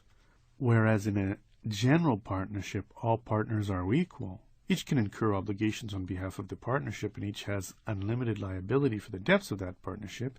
In a limited partnership, things are different. Usually there is only one person running the show, the general partner. The other partners are called limited partners, who also have limited liability and limited input. They cannot incur obligations on behalf of the partnership and do not participate in its daily operations. A limited partner is essentially a passive investor. A limited partner's liability is limited to the amount of his or her financial contribution to the partnership, while the general partner has unlimited liability to go along with his power. This structure allows the general partner the freedom to run the business unfettered and gives the limited partners limited liability. If things go wrong, Another key benefit of the limited partnership, aside from the diminished liability of the limited partners and freedom of the general partner, is that it pays no income tax. Income and losses are attributed proportionally to each partner and accounted for on their individual tax returns. A limited partnership is often the structure of choice for real estate and stock investment groups. Corporations and limited liability companies, LLCs. As you know, the problem with general partnerships and sole proprietorships is the personal liability of the company's business debts and other liabilities. These entities do not shield you from legal responsibility.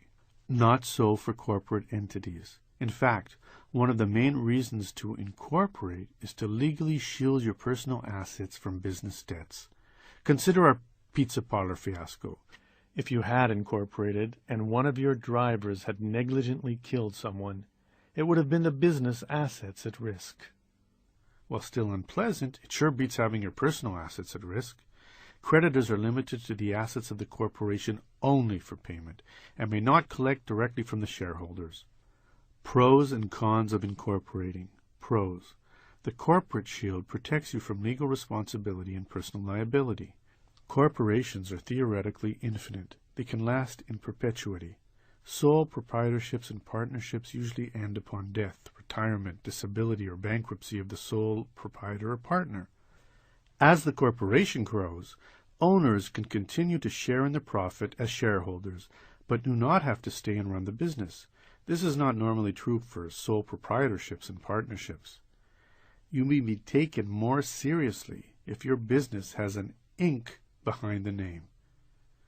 There are many tax advantages to having a corporation, as well as pension and profit-sharing options. Cons. Creating a corporation is not inexpensive. Shareholders have little say in day-to-day operations. Corporations are subject to greater government regulation and scrutiny. The tax code, as it relates to corporations, is complex, not easy to understand, and will likely require the yearly assistance of a lawyer or an accountant. S&C corporations. There are several types of corporations. The main types are the S corporation and C corporation. S and C are subsections of the IRS code. While there are several differences between the S and C corporations, there are two main ones. The first one is the C corporation are taxed twice, once when profits are realized and a second time when those profits are passed on to the shareholders. The advantage of the S corporation is it does not pay a corporate tax at all. Instead, its shareholders report profits and losses on their personal tax returns, and therefore profits are taxed only once. Another difference between the two has to do with size. For the most part, C corporations are large, publicly traded businesses. When you see a business whose shares are bought and sold on the New York Stock Exchange, that is a C corporation. In fact, the ability to freely sell shares is one of the main advantages of a C corporation. People who start businesses with an exit strategy of going public start C corporations. While most large businesses are C corporations, most small businesses choose this form as a structure as well for one very good reason. C corporations can conduct 100% of the health insurance costs for its employees, including you.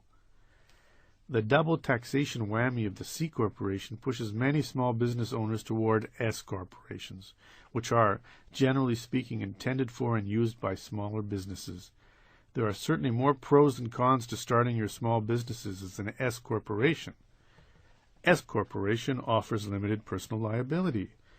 S corporations pay no corporate taxes. Again, profits and losses flow through to your individual tax return. A sole owner of an S corporation does not have to pay the FICA tax, Medicare, and the self-employment tax, which are roughly 15% on the first $75,000 you earn. The bad news is there are restrictions on the S corporations. You can have no more than 75 shareholders, and you cannot have any preferred stock. Whether to incorporate as an S corporation or a C corporation is something you should decide in conjunction with your attorney. Another sort of corporation is called a professional corporation. This type is for the professionally licensed small business owner only, and that profession can be the only shareholder. The type of professional who can take part in this plan varies by state, but usually it includes lawyers, doctors, dentists, accountants, and psychologists. It is important to understand that this sort of corporation cannot normally shield you from a malpractice award. Limited liability companies. Limited liability companies, or LLCs, are a hybrid combining the best of corporations, sole proprietorships, and partnerships, and have become very popular for good reason among new entrepreneurs. First and best, like S&C corporations, LLCs protect their owners, called members, from personal liability for business indebtedness. Second, like partnerships and sole proprietorships, LLCs are fairly informal. A nice thing about sole proprietorship and partnerships is that they are less structured than corporations, especially with regard to taxes. The tax code is full of detailed rules applicable to corporations. These complicated rules and tax rates create a lot of bookkeeping and legal issues for corporations. Sole proprietorships and partnerships, on the other hand, simply have business profits and losses flow through to the individual taxes of the owners. Because it's much simpler, the second main advantage of the LLC is that its members can choose to be taxed as sole proprietorships and partnerships are, or they can choose a corporate tax structure if that is more advantageous. By combining the best of corporations, the so-called corporate shield, and the best of sole proprietorships and partnerships, the so-called flow-through taxation, the LLC has become the business form of choice for many a small business. LLCs are easy to create, inexpensive. The filing fee with your state will be far less than if you started a corporation, and can be formed with only one member, unlike a corporation which requires officers and boards of directors. Members can use capital or property to buy into the LLC and will get a percentage share of the business to reflect their contributions. When profits are distributed, the member will usually get an amount commensurate with his or her ownership share. Again, because LLCs are so flexible, you can even decide to distribute profits unequally if you so choose. There are two types of LLCs. The first is called member managed, and this type, all the owners, there is no limit on the number, but it is usually a half a dozen or less, actively run the business. The second is called manager managed. Here the owners have managers running the business. Typically, only members get a right to vote on company issues. LLC laws are state-specific, and each state has a different requirement. Generally speaking, though, to create an LLC, file a document called either Articles of Organizations or Certificate of Formation with the proper state office and pay the fee. How much? Roughly $75 or so in most states. After you file the proper documents, draft your operating agreement. In it, detail how much each member has contributed, what their percentage of ownership is, how you will run the business, and how you will handle distributions and so on. Nolo Press puts out some great do-it-yourself LLC books. In particular, I recommend the Legal Guide to Starting and Running a Small Business by Fred Steingold and Your Limited Liability Company Operating Manual by Anthony Mancuso. Once formed, an LLC can protect you from business liabilities, create an easy structure for running the business, and make tax time easier. All in all, it's usually a good idea for most small businesses.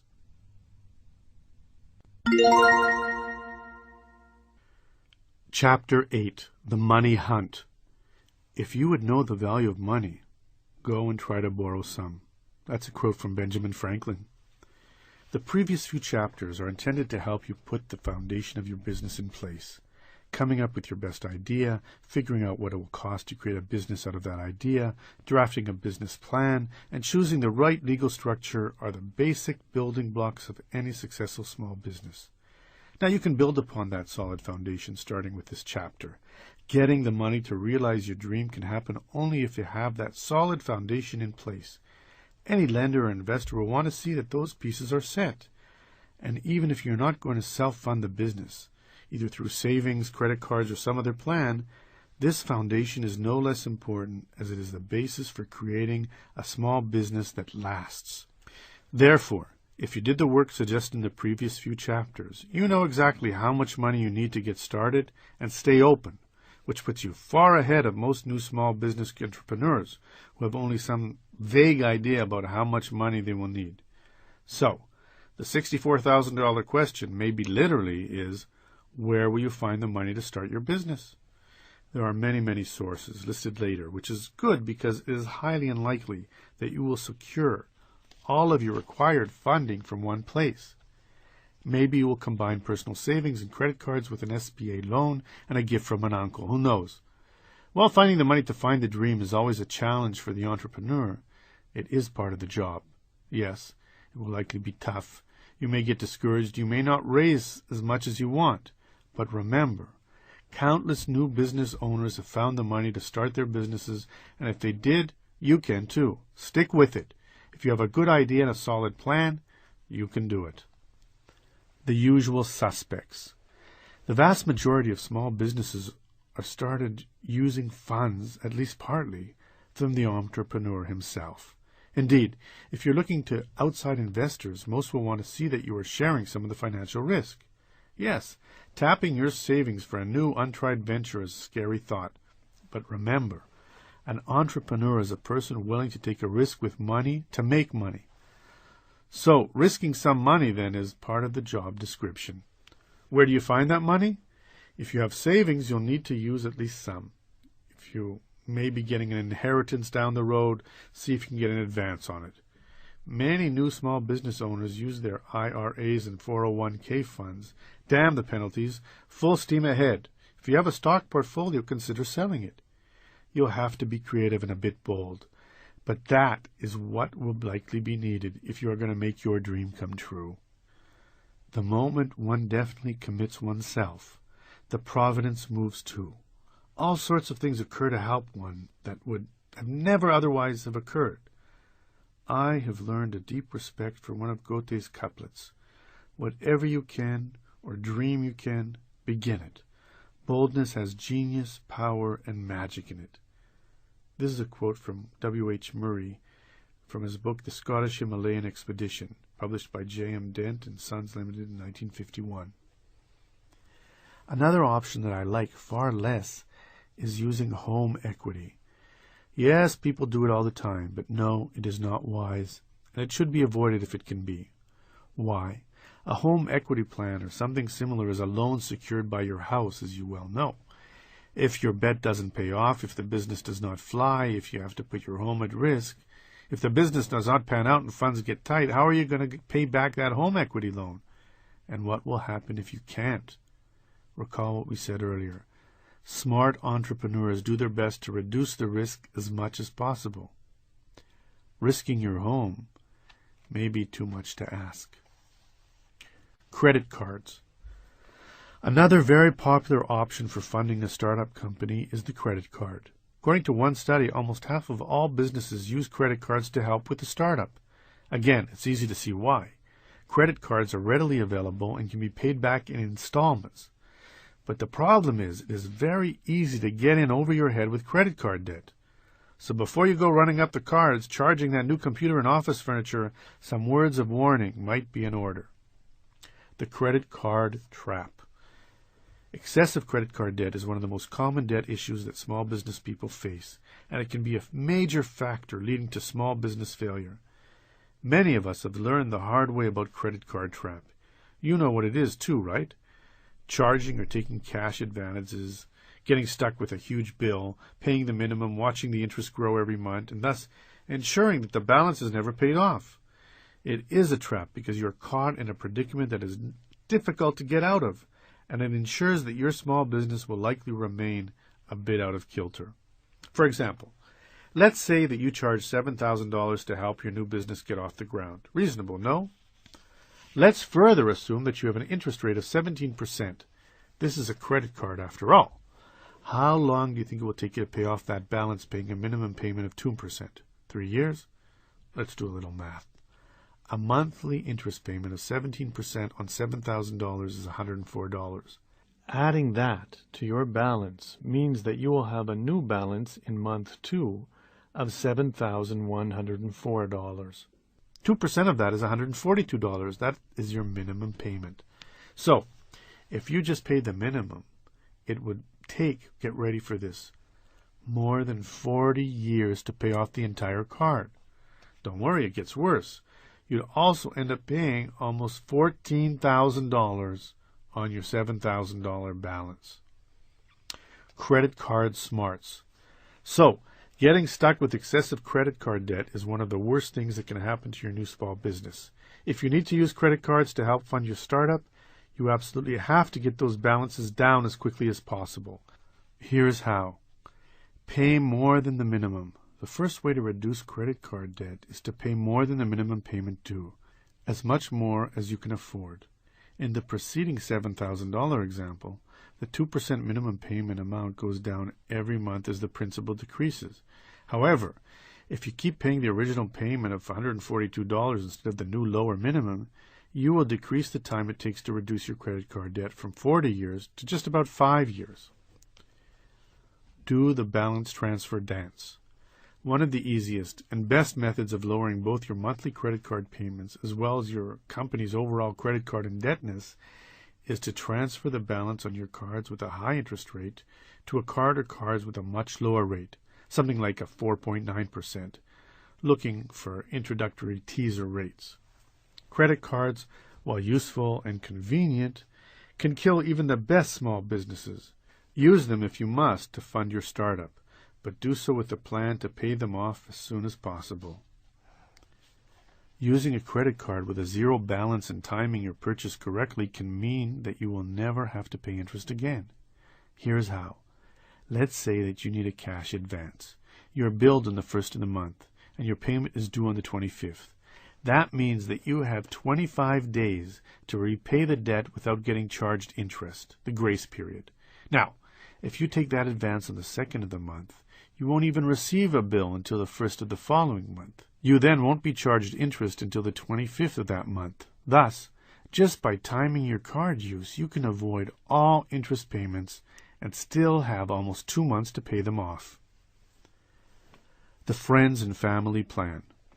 The next most common method of funding your startup is to find friends and family members who believe in you and your vision and would be willing to invest in your new company. Again, this is where your business plan will be necessary. If you can show potential investors a plan that makes sense, the chance of getting them to invest greatly increases. A great thing about this option is that friends and family tend to lend or invest either interest-free or at a very low interest rate, which makes your job much easier, especially at the beginning of your venture. Capital is precious and must be, if not hoarded, at least highly respected. Keep your overhead as low as possible. Low interest on debts helps with that, and that is why this can be an attractive option. When Scott Hanley and Chris Abbott came up with the idea for a new board game, they were two unemployed journalists with little more than a novel idea. They drafted a business plan and then started talking to everyone they knew about investing in the fledgling company. Finally, they pestered 32 friends, relatives, and former colleagues into investing in the business, raising about $60,000 in the process for their new game, Trivial Pursuit. The danger, of course, is that most small businesses are not business home runs like Trivial Pursuit. Far more likely is that you will create a successful business that makes a nice profit and that affords you some freedom and a good standard of living.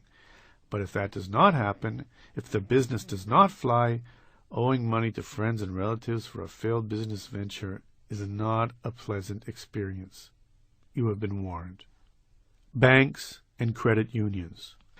Of all investments, a bank or credit union can make loaning money to an untried brand new startup is about the most risky. Home loans are secured by collateral, as are car loans. Loans to existing businesses offer some security, as the business has a track record or assets.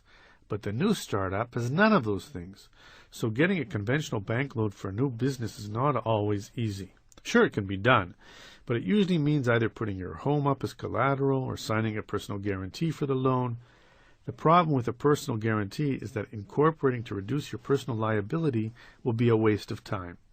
If you sign a personal guarantee for a bank loan, then, again, entrepreneurs have been known to do almost anything to get the show on the road. and that may be the price you have to pay. Is there a better solution?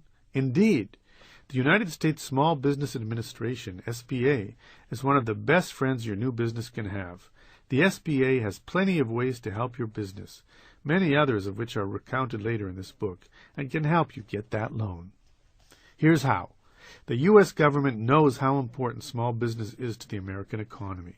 As such, it created and funds the SBA, whose mission is to help the country's small businesses succeed. One main way the SBA accomplishes that goal is by guaranteeing certain loans made by lenders to small businesses. By acting as a guarantor, the SBA reduces the risk to the lender, and so many more small business loans are made. So find a bank or credit union that deals with SBA guaranteed loans. The Reconstruction Finance Corporation, RFC, was a loan program created by President Herbert Hoover to help businesses hurt by the Great Depression. When Franklin D. Roosevelt was elected in 1932, he adapted and expanded the program. However, during World War II, many small businesses were unable to compete against the large corporations and their large government contracts, so Congress created the Small War Plants Corporation, SWPC, in 1942.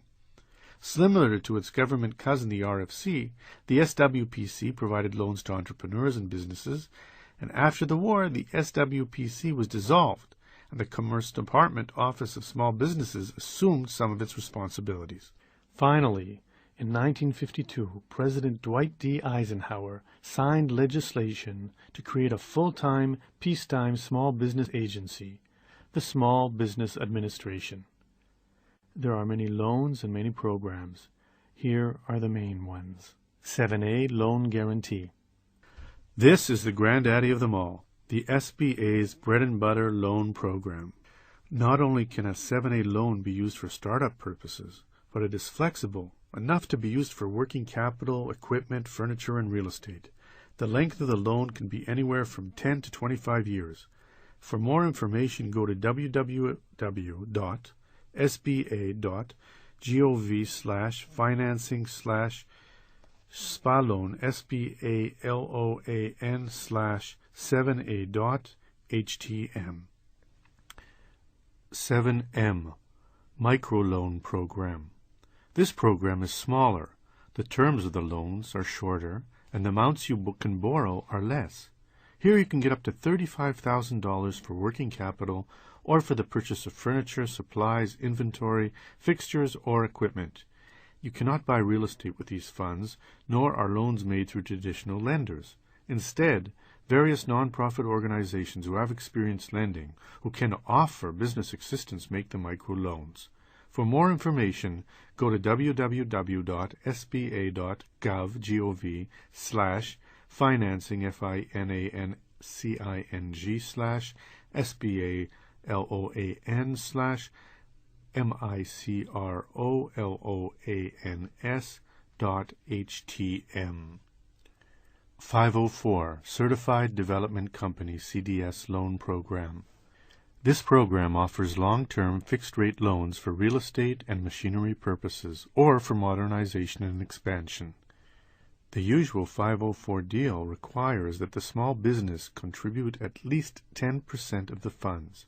A private lender will fund approximately 50%, and the 504 loan secured from a CDC covers 40%. The 504 share of the deal can go up to $1.3 million in some cases. For more information, go to www.sba.gov/financing/SBALOAN/SBALOAN/CDC504.htm. The SBA has one other program that you should know about if you are looking for startup capital. The Loan Prequalification Program will analyze your loan package up to $250,000 before you take it to a lender. An SBA designated liaison will review your application, offer suggestions, help make corrections, and generally strengthen your submission. Angel investors. Angel investors are, as the name implies, people who help businesses with either startup or expansion capital. Typically, angels are individuals who have made a lot of money and are looking to invest in new startups. Usually, they have made their money in a particular industry and prefer to reinvest their money into that industry. Where do you find angels? Usually, they are found through networking. Speak with your lawyer and accountant. Check also with stockbrokers, real estate agents, bankers, customers, sales reps, and industry colleagues. Be persistent, as you never know where that angel may come from. It is also possible to find angels online. Two of the sites you should check out are www.vfinance.com, or www.capital-capital-connection.com. Of course, finding an angel is probably not going to be easy, but it is possible. If and when you do find one, here are 3 steps that can help you get a deal. 1. Prepare your elevator pitch. An elevator pitch is business jargon for a proposal that can be explained in about 30 seconds or so. The length of time you might be in an elevator with an investor. Your elevator pitch must be intriguing, intelligent, short, and powerful, and should motivate someone into wanting to know more. Refer to Chapter 23, Marketing Muscle. Since the first thing that you will do when approaching any potential angel is to pitch your idea, have a snappy one ready. 2. Do your homework. If your pitch works or you otherwise get a meeting, come prepared. Of course, your business plan must be flawless. That is a given. Equally important, though, is having some background knowledge about the potential investors. How did they make their money? What's their background? What else have they funded? Learn all you can about the investors before going to a meeting. Pique their interest, show potential, and create rapport. Be enthusiastic and know your business plan inside out. Many angels like being mentors and may be willing to use their own contacts in helping you find additional funding or other assistance. Ask. 3. Follow up. If the meeting goes well, make sure to get some references from the angel for other deals he has done. Call up the references and make sure the angel is easy to work with and legitimate. If everything checks out, then congratulations are in order. Venture capital. An angel investor is an individual with a lot of money, but a venture capital fund is a group of similar people with even more money. Venture capital VC firms could be made up of family members, investment banking firms, professional investors, or some other group that is looking to invest in small businesses with big potential. But understand that most VCs are interested in businesses that need at least $250,000. And even then, the possibility of landing VC money is remote at best. A VC firm may receive more than 1,000 proposals a year, and the vast majority are rejected. The major things VC firms look for are uniqueness, growth potential, and a strong management team. Unless yours is a small business with huge potential, you would be best advised looking for funding elsewhere. If VC money is what you want, check out VC firms associated with the SBA called SBICs, Small Business Investment Company.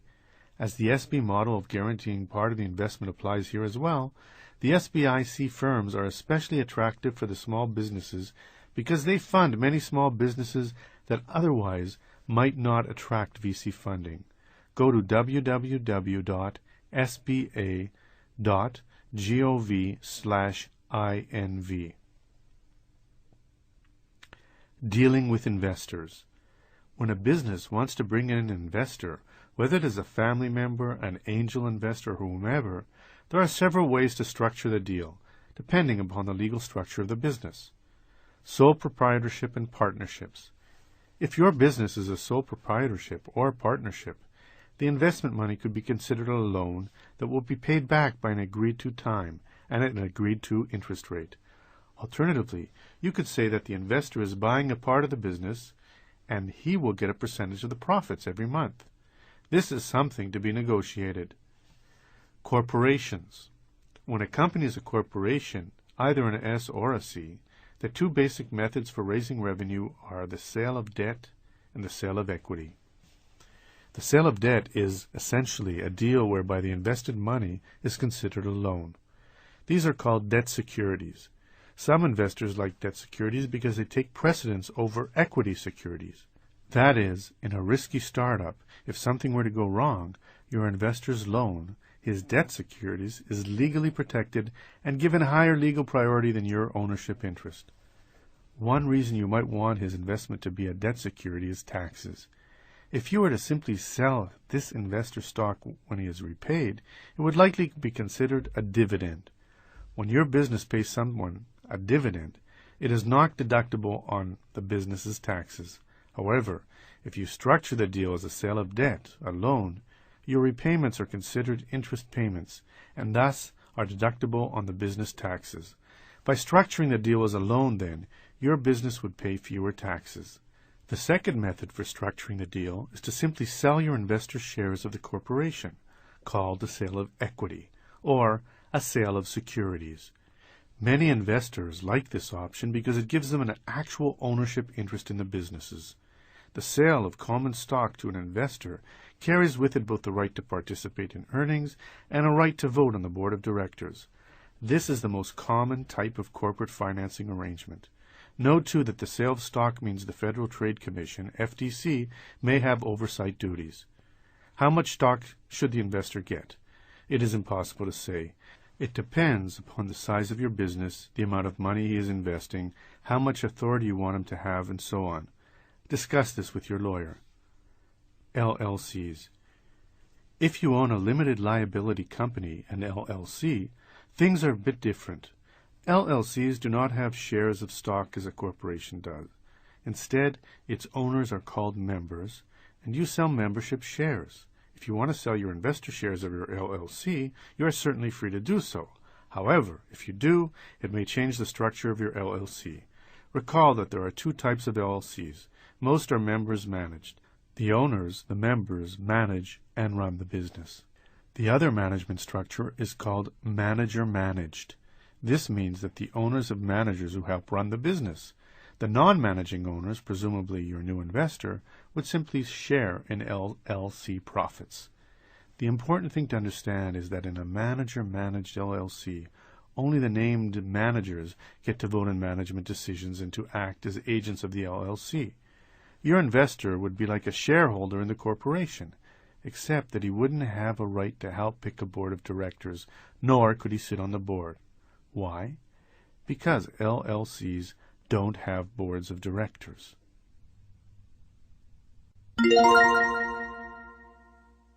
Part 2. Setting up shop. Chapter 9. Location, location, location. Nothing focuses the mind better than the constant sight of a competitor who wants to wipe you off the map. That's a quote by Wayne Calloway. Now comes the fun stuff. While the matters discussed in the previous section, drafting a business plan, finding the money, and so on, are a necessary prerequisite to starting a successful small business, they really cannot be described as fun. But the things you will do now should be quite enjoyable. From finding the right location to outfitting the office or shop, you should take pleasure in the actual process of physically creating a business. Not all locations are created equal. Not every business needs a great location. It depends upon the type of business you have, the brand you are creating, the amount of foot traffic you require, and the amount of money you have to spend. A business where you will be going to your customers' locations rather than vice versa certainly does not need a terrific location. House cleaning or pool care businesses, for example, wholesale businesses, warehouses, and factories also do not need great locations. An out-of-the-way location can be a great, inexpensive choice for many businesses. Opening in a redevelopment area, for example, may afford you tax breaks. The first consideration, then, is how important traffic will be to your business. If your business will be a retail store catering to the public, if there will be a lot of spur-of-the-moment drop-in customers, then a high-profile, high-traffic location is vital. A convenience store needs a great location with a lot of traffic, but a chiropractor does not. Location checklist. Consider the following when looking for a good location. Population. Are there enough people in the immediate area and broader region to support your sort of business? What has been the fate of similar businesses in the area? Traffic. If your business will depend upon drive-by traffic, then locate on the way to or from or at the center of activity. Also, is the location served by public transportation? Is it on a major thoroughfare? Competition. Where is the competition in relation to the store? Having too many competitors nearby can definitely be a problem. Visibility. The location probably needs to be visible from the highway and not set back or otherwise easily missed. Signs. As good signs can make a big difference, make sure that there are neither legal nor lease restrictions precluding you from erecting a notable sign. Facilities. What are the facilities like? Is there enough parking? Is there a bathroom for the public, for your staff? What about outdoor lighting and landscaping? The landlord. Get some references. Is the landlord responsive and easy to work with, or is he impossible? History. Avoid locations with bad reputations because you will have to spend a lot of time overcoming preconceived notions about the space. Rent. Rent, while obviously a concern, should not be the sole and deciding factor. Yes, you need to keep your overhead low, but locating your business in a cheap, bad location is also a path to failure. Finally, whatever location you choose, be sure that it is zoned for your type of business. Other things you might want to consider are, can employees and suppliers get there easily? Is there an adequate shipping and receiving area? Are there environmental issues to consider? Is it wired for the internet? Is there room to expand? My dad was a retailer and always liked locating his stores across the street from major malls. He figured he would get the benefit of the mall's advertising and pull without having to pay mall rent. Negotiating the lease. Negotiating a lease with a landlord is like any other negotiations. The important thing is to know going in what you want and what you can afford. Remember, everything is negotiable. If you are negotiating over lease terms, then understand that you are a valuable commodity to a landlord. It is no easy task for a landlord to find a qualified commercial tenant. He probably wants you as much as you want the space. Accordingly, you may be in more of a power position than you think when negotiating a lease, and thus can ask the landlord for concessions and changes to the lease if required. To negotiate a good deal on your lease requires that you know the rental history of the area. What are similar spaces renting for? What is the vacancy rate in the area? If it is high, you can negotiate a good deal because the landlord really needs you. If the space has been empty for a while, you need to find out how long and why. The more you know, the better deal you may be able to negotiate. When presented with a lease, go over it with your lawyer. The lease was drafted by the landlord's lawyer for the landlord's benefit, so you need your attorney to figure out what is fair and what is not. While you might be presented with a pre-printed lease that seems like it cannot be changed, it can. The essence of contract law is that both sides must agree to all conditions. That, in fact, is why a contract is also called an agreement. If you find areas that you and your lawyer do not like, negotiate to change them. Always remember the rule. Everything is negotiable. Any oral promises made by the landlord must be made part of the written lease, or they will be unenforceable.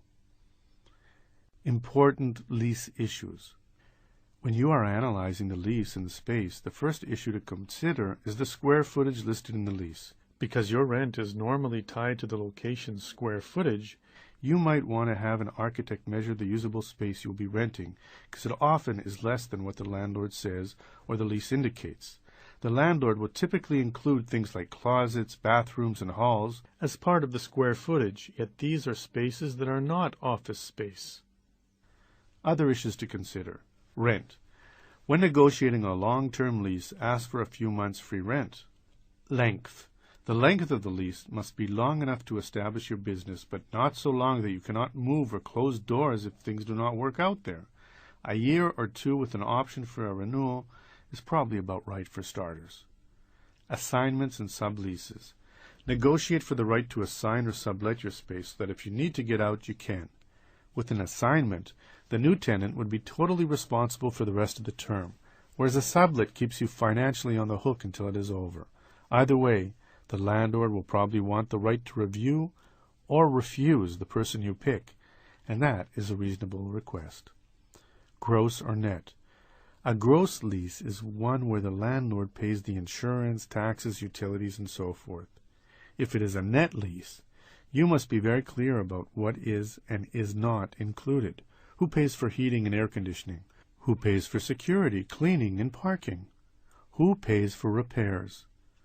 A triple net lease is one where the renter also pays, in addition to rent, all operating costs and expenses for the property, such as security, maintenance, tax, and insurance. Escalation charges. Be sure also to restrict any escalation charges for later years. Escalation charges are expenses incurred by the landlord for things like increased property taxes, property and business insurance, and so on. Although you will be asked, you do not have to agree to share these costs. Signs. Broach the subject of signs early, long before you sign any agreement. Signage issues can be deal breakers. Utilities. Under some leases, the small business person must purchase the utilities from the landlord. Be sure that the lease grants you the right to audit his utility bill so you can make sure he is not defrauding you. Renovations. Your landlord may agree to help or otherwise contribute to renovations you require before move-in. Why? Because doing so increases the value of his building, and also it helps you lock into a several-year lease. Restrictive covenant. You may require a restrictive covenant to prevent competitors from opening similar businesses nearby. For example, if you are in a mall, you might want to restrict the landlord from renting to another business like yours. It is imperative that you review the proposed lease with your lawyer. Above all, try to cultivate a good working relationship with your landlord. That will go further toward working out problems than a dozen letters from your lawyer.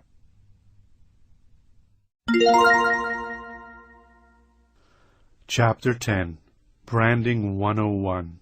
Customers must recognize that you stand for something. That's a quote by Howard Schultz from Starbucks.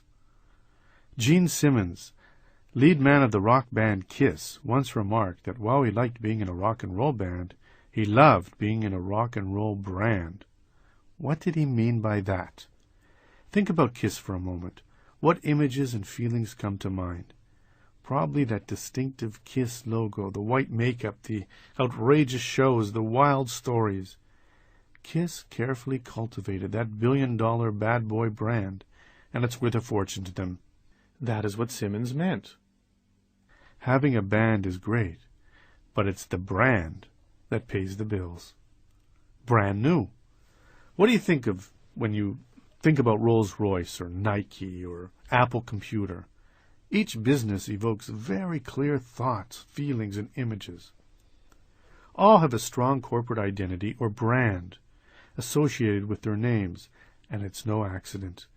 These companies have spent a lot of money getting you to conjure up specific images and feelings when you think about their businesses, which begs the question, what is it you want people to think of when they think about your small business? The idea of creating a brand for your small business is really quite important. Maybe you're thinking that doing so is beyond your reach, that branding is a concept for the big boys. Think again. Branding is something you can and should do, too. Branding background. You could not have picked a better time to start or to own a small business because of a variety of factors have coalesced to make this a new era for small business, an exciting new era full of potential. Big business used to have that inside track over small business because of their greater resources. Bigger used to be better, but no longer. Little is the new big. 3 things have changed the landscape in your favor. 1. A change in thought. What the business world has come to see is that smaller is quicker, more innovative, more entrepreneurial, and better to adapt to increasing change. Bigger can be slower, plodding, boring, and bureaucratic. More and more big businesses see the power of small. 2. The information computer technological revolution. This revolution means that small businesses can look much bigger than they actually are, and no one need know. Between computers, laser printers, cell phones, PDAs, faxes, and a great software, any small business can look big. 3. A growing market. More and more big businesses are seeing the power and market potential of small businesses and are catering to that market. As such, ideas and tools once considered the private domain of large businesses are being offered to and used by small businesses. Evidence, Staples, a plethora of small business software, and Kinko's. There are roughly 23 million businesses in the United States. Of those, according to the U.S. Census Bureau, only 6 million have a payroll, and 99% of those are small businesses with less than 100 employees, and most of those have less than 10. So the era of the little has arrived, and branding is but the first of several ideas in which you will see strategies once confined to the corporate boardroom can equally be applied on Main Street. Creating your brand. If you want to succeed in business, you too will need to create an identifiable brand. Boiled down to its basics, a brand is the essence of what makes your business unique. It combines your name, logo, and purpose into an identifiable whole. It's your image based on reality. Your brand is your business identity, your unique position in the market. Are you the upscale restaurant, the holistic market, the geeky computer consultant, or what? Without a brand, you may find that instead of being all those things to all those people, you are nothing to no one. A brand is a hook to hang your hat onto, so that people will remember you. Nike, that swoosh and just do it come to mind. That is the gold standard that we are aiming for. You begin to create a brand by carefully thinking about what your business is, what makes it unique, who your customers are, and what they want. Deciding upon a brand is vital because many other decisions will hinge on this one. Your name, logo, slogan, even the location you choose, and your pricing structure depend upon the brand you are trying to create. A discount motorcycle warehouse will put things together far differently from a Harley showroom. Here are the elements of your brand. Your name. For the small business, what you name your business will have as much to do with extending your brand as anything else, because you will not have the sort of budget required to create brand awareness in the general public as large companies do. One of your best chances of creating a favorable image is with your name when people first hear it. If you are creating a restaurant, Aunt Susie's Food Emporium creates a much different image than Susan's Brasserie. When naming your business, you have two choices. Either choose a name that explains exactly what the business is and what benefits it offers, or choose a name that has nothing to do with the business at all. The latter category includes names like Xerox, Amazon.com, and Kodak.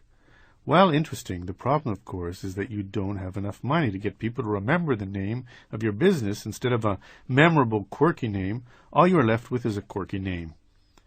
The other option is almost always preferable for the small business.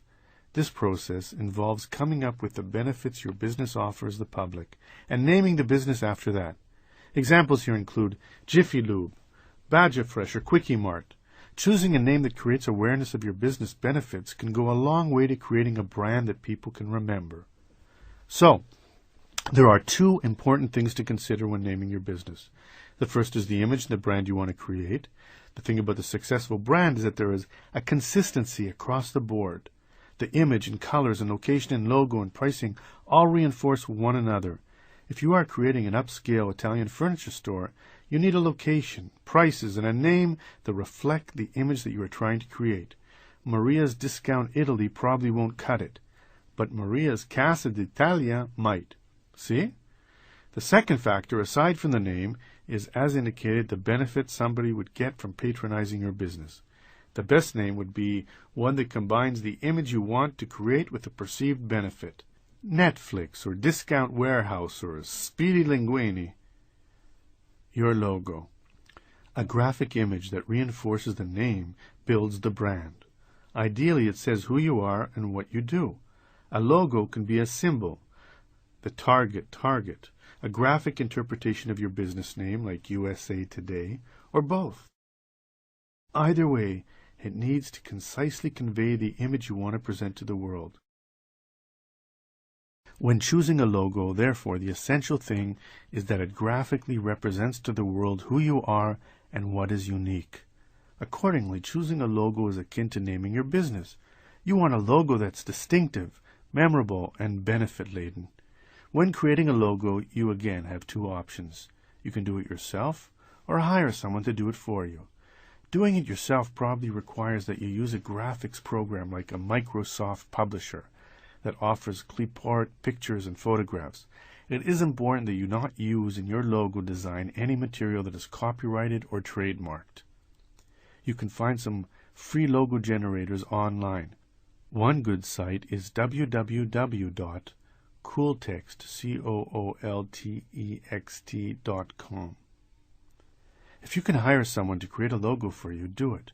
Prices vary. You could pay anywhere from $100 for a student to $10,000 professional.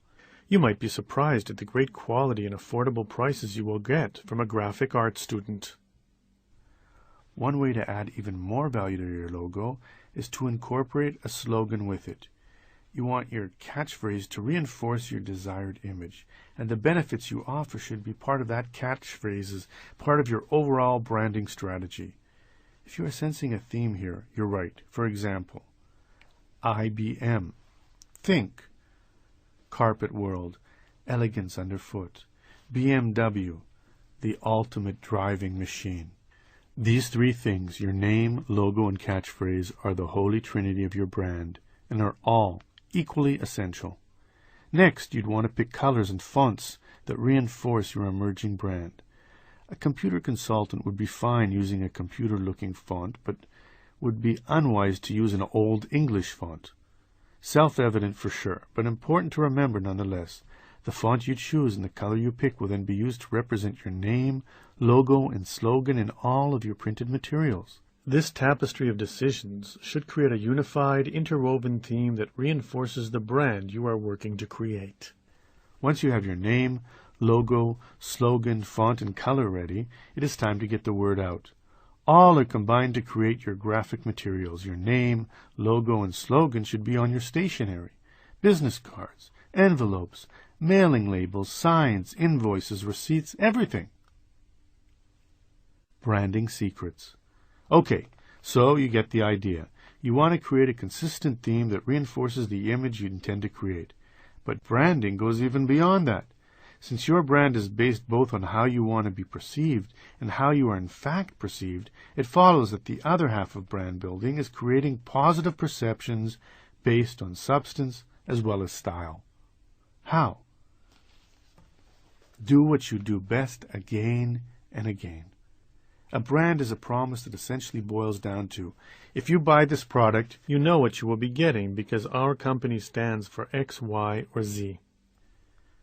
That is, Volvos are safe.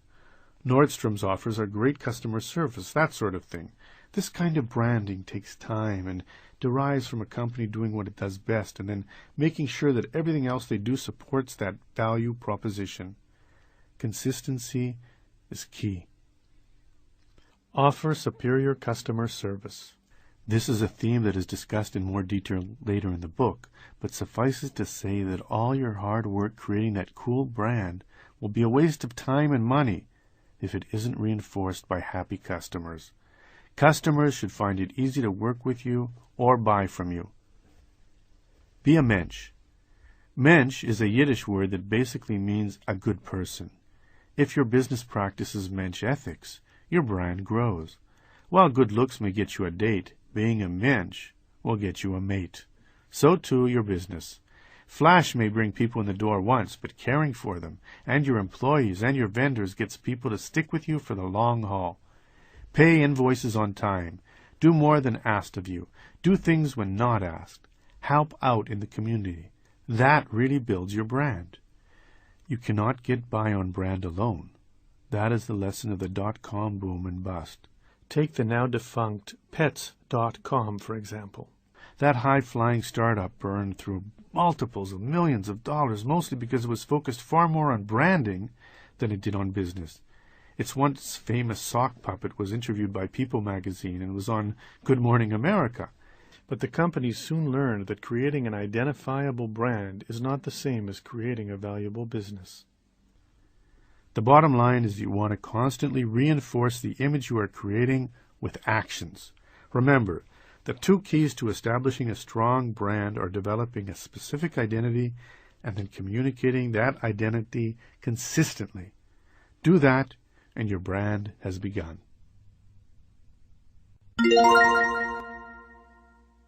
Chapter 11. Products and Inventory.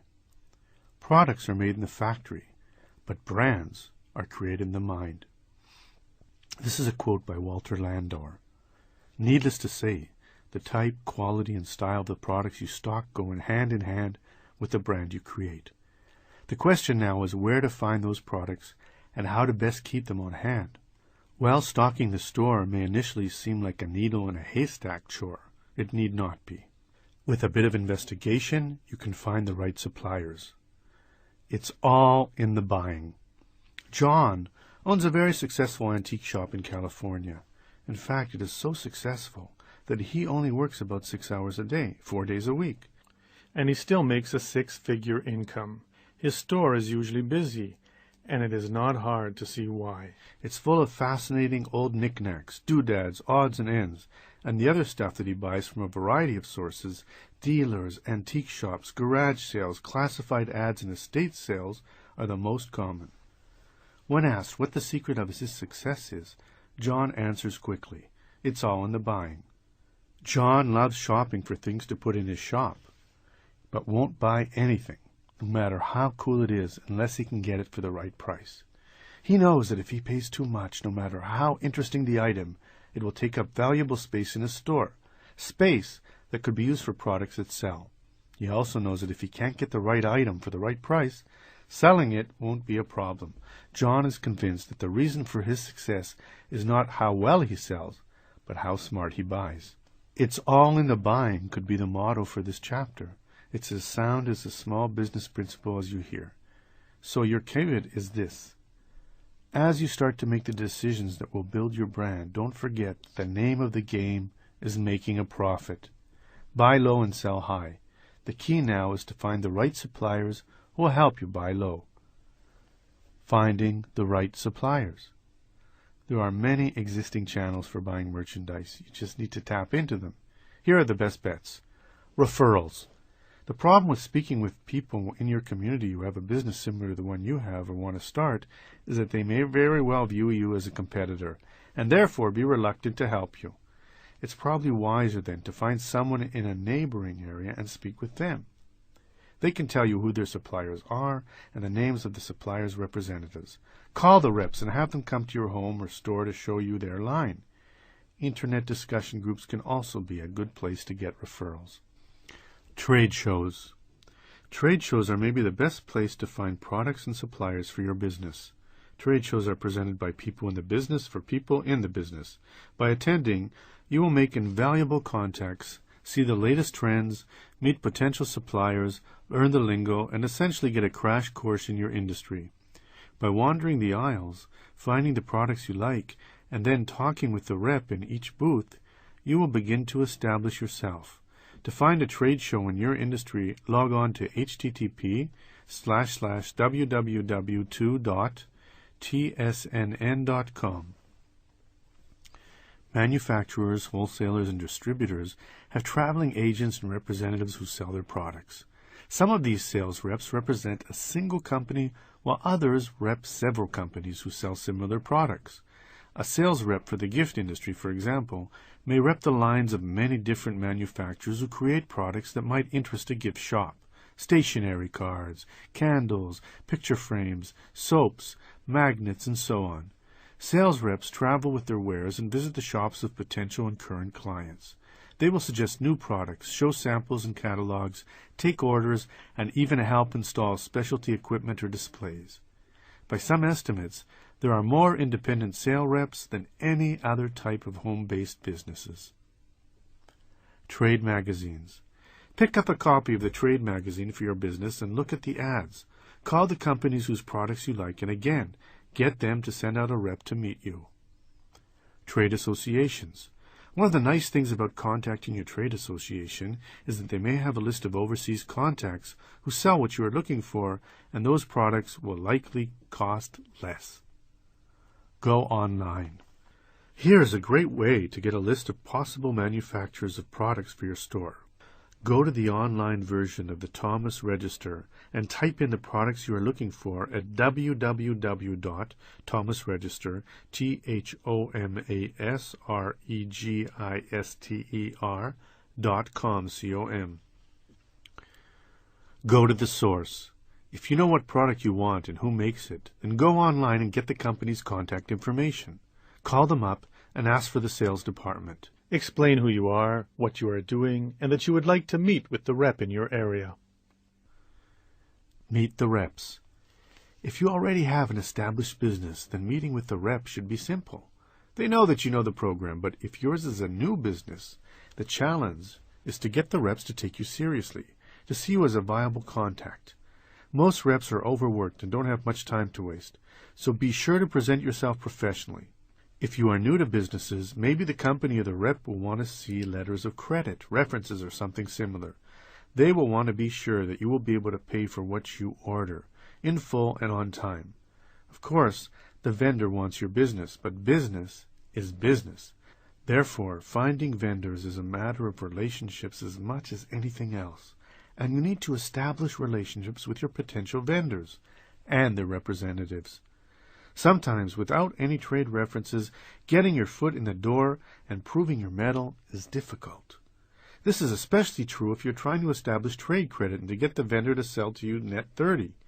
If you find the big manufacturers difficult, you can start with a small company or a local company. If you start small, establish yourself and build up some trade credit and trade references. Then you can expand and attract the bigger manufacturers. Net 30. Paying for items 30 days after the invoice comes in. When meeting with the company representatives or independent sales agents, make sure to get samples of what they are offering. Sometimes these will be free and sometimes not. Pay if necessary. Take the samples and make sure they are the quality and style you want. The important thing is that you find products that you can afford, customers will want, and build your brand. Remember, it's all in the buying.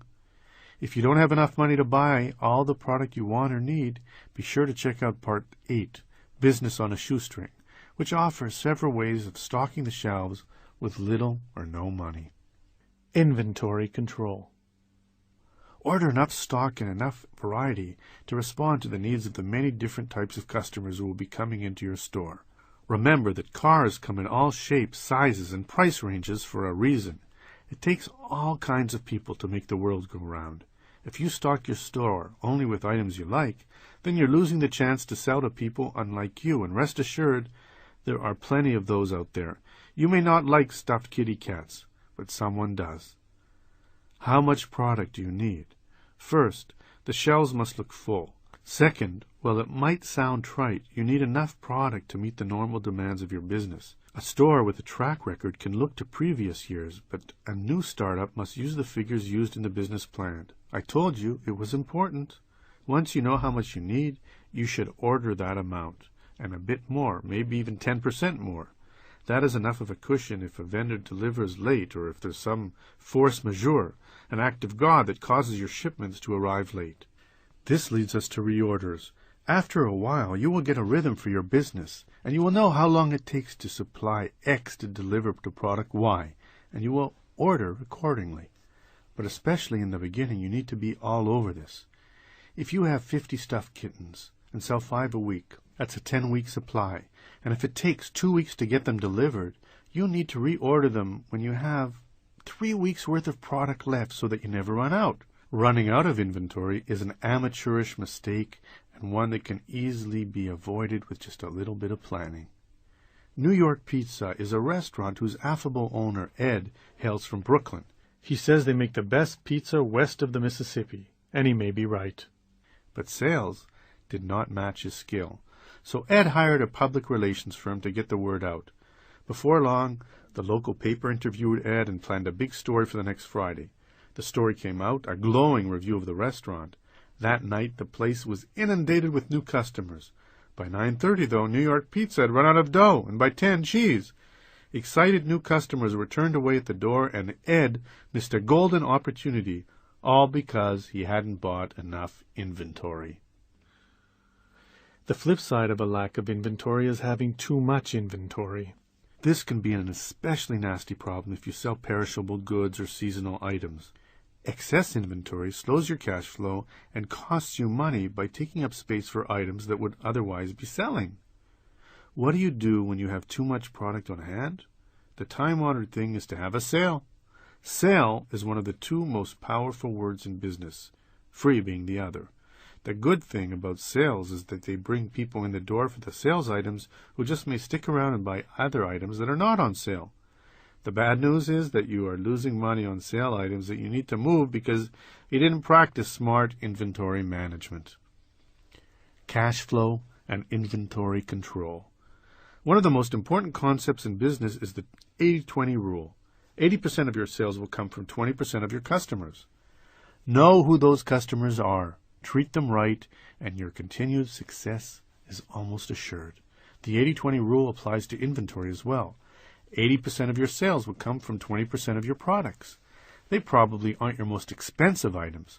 Rather, they probably are the least expensive items that have been turned over and over again and again that will account for 80% of your sales. Those vital 20% products are the lifeblood of your business, accounting for much of your cash flow. Obviously, if you don't always have enough of whatever those 20% products are, you will be severely hampering your cash flow. Certainly, you may not be able to afford everything you want for the store when you want it, but if you know which products account for 80% of your sales, you will be able to prioritize accordingly. Tracking inventory. Depending on how much inventory you stock, you may need an inventory control system. Such a system can tell you what you need to order, what sells best, and whether an employee may be stealing from you. Although your system might be manual, these days it is far more common and smarter to have a computerized system. Accounting programs like QuickBooks have inventory tracking control systems as part of their standard functions. With a manual inventory control system, each item in a store is tagged. The tag is removed when it sells, the use tags are itemized, so you know what sells, and then checked against physical inventory to see if anything is missing. A sophisticated inventory control system will allow you to know exactly what sells, how it compares to what else sells, lets you know when to reorder, and helps you figure out which products are the most profitable. Another option is to invest in a point-of-sale system, a POS. POS software creates up-to-the-minute inventory records from the point of purchase. You may want to check with your trade association to see whether there are industry-specific accounting and inventory systems that you could purchase. Most industries have these now. While more expensive because they are industry-specific, they make a lot of sense for your individual business in that they regard that they can sometimes be better than the off-the-shelf options. Whatever system you choose, software today is very powerful and can give you much more of a mere recitation of what sold and what did not. Now, you can get the sophisticated reports that help you analyze sales data, chart sales by month, compare sales by price, or any other variable for that matter. Keep track of accounts receivable, calculate sales taxes, and generally run your business very effectively. If you buy the right product at the right price and keep track of what you need when your small business should remain profitable, always remember it's always in the buying.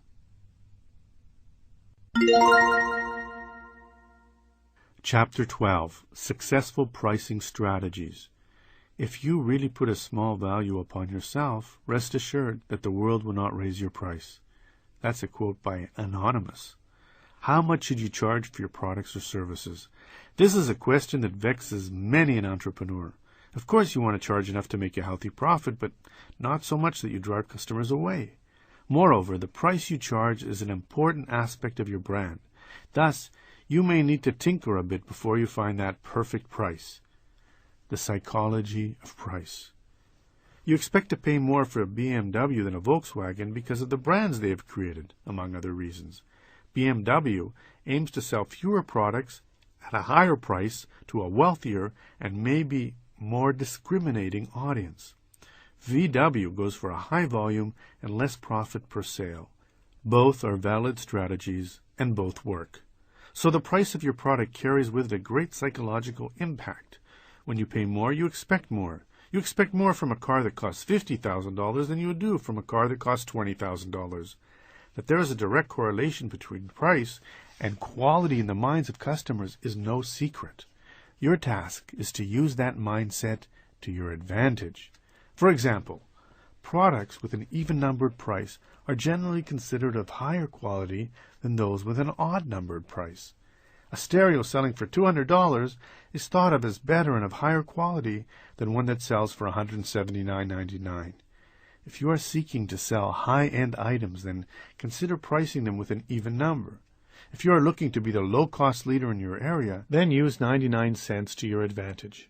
So the first thing to consider when pricing is the type of consumer you are trying to reach, which relates to the brand you want to create. Peculiar numbers work too. One study found that merchandise sold better in at lots of 3 for $5.31, it's $1.77 a piece, than for $1.69 each. A price of $3.33 might also catch someone's eye. Determining your optimum price. Your optimum price is one that affords you the most sales at the greatest profit and that fits the brand you are creating. Determining the optimum price is a 5-step process. The first, figure out your minimum price. If you are selling widgets, you need to know what it costs you to sell one widget. This includes your actual cost to buy or manufacture that widget, plus a proportional cost of your overhead, rent, labor, shipping, insurance, and so on. Once you know what it actually costs you to buy and sell a widget, then you will know the minimum price you must ask for that item. Anything less, and you'll go out of business. Anything more, it's profit. 2. What is the focus of your brand? Is yours the gourmet boutique market or the produce warehouse? The gourmet store can charge more, but the produce warehouse will sell more. You can sell a lot for less at a lower profit, less for a lot at a higher profit, or something in the middle. 3. Analyze your competitors. Comparative price is not the only factor consumers look at when making purchasing decisions, but it is a factor. You absolutely have to know what your competitors are charging and take that into account. Maybe you want to undercut them, which works. Maybe you want to match them while offering some different incentive. That works too. Either way, remember, capitalism is cutthroat. You have to be cognizant of what your competitors are doing and offer something better. Price, service, location, something, if you are going to succeed. When analyzing competitors' prices, be sure to note whether your products are superior, inferior, or similar. Which of your competitors seems to be doing the best? Ask yourself whether the price is the reason. If not, what is? Can you beat them on the price? If so, that's good. 4. Set a price. Knowing the minimum you must charge, knowing what your competitors do charge, and knowing the image you want to portray, allow you to set your prices accordingly. 5. Test, test, test. Your first price is not your last price. Especially at the beginning, you will need to tinker a bit. If you have a product that you are willing to sell through other stores, for example, test one price in one store and another price in another store. Try and add in one paper at one price and then add in a similar paper at a different price. Compare the results. Even small business owners who have been in business for a long time should occasionally test new prices for old products. You never know. There may be a hidden gold mine in your store, simply awaiting your discovery. Product pricing is part art, part skill, and all perception. A person will pay a price for your product if he perceives that it is worth that price. If not, you will never make a sale. Why do Ralph Lauren polo shirts cost almost $100 when a similar shirt without the polo pony costs $25? Perceived value. Why can't you sell a rotten tomato, even for a dime? Perceived value. You need to find that magic equilibrium point where customers perceive value and you perceive dollars. Too many small businesses are afraid to raise prices for fear of losing customers. That is probably a mistake. Inflation is real. What it costs you to produce and distribute a product 5 years ago is less than it is today, if for no other reason than inflation has made your dollar worth less. Raise your prices and see what happens. The worst thing is that you lose some sales and have to drop your prices again. The best thing is that extra revenue begins to come in the door. Gas war. Some people reading this book will remember a time when gas stations at the same intersection would have a gas war. One station would drop its price per gallon to, say, 29.9 cents, and the station across the street would drop it to 28.9 cents. This would go on for a while, and people would flock to the stations to get cheap gas. The problem with the gas war mentality is that all of your hard work, coming up with a great idea, drafting that darn business plan, finding just the right spot, building a brand, all of it is reduced to selling your stuff for less.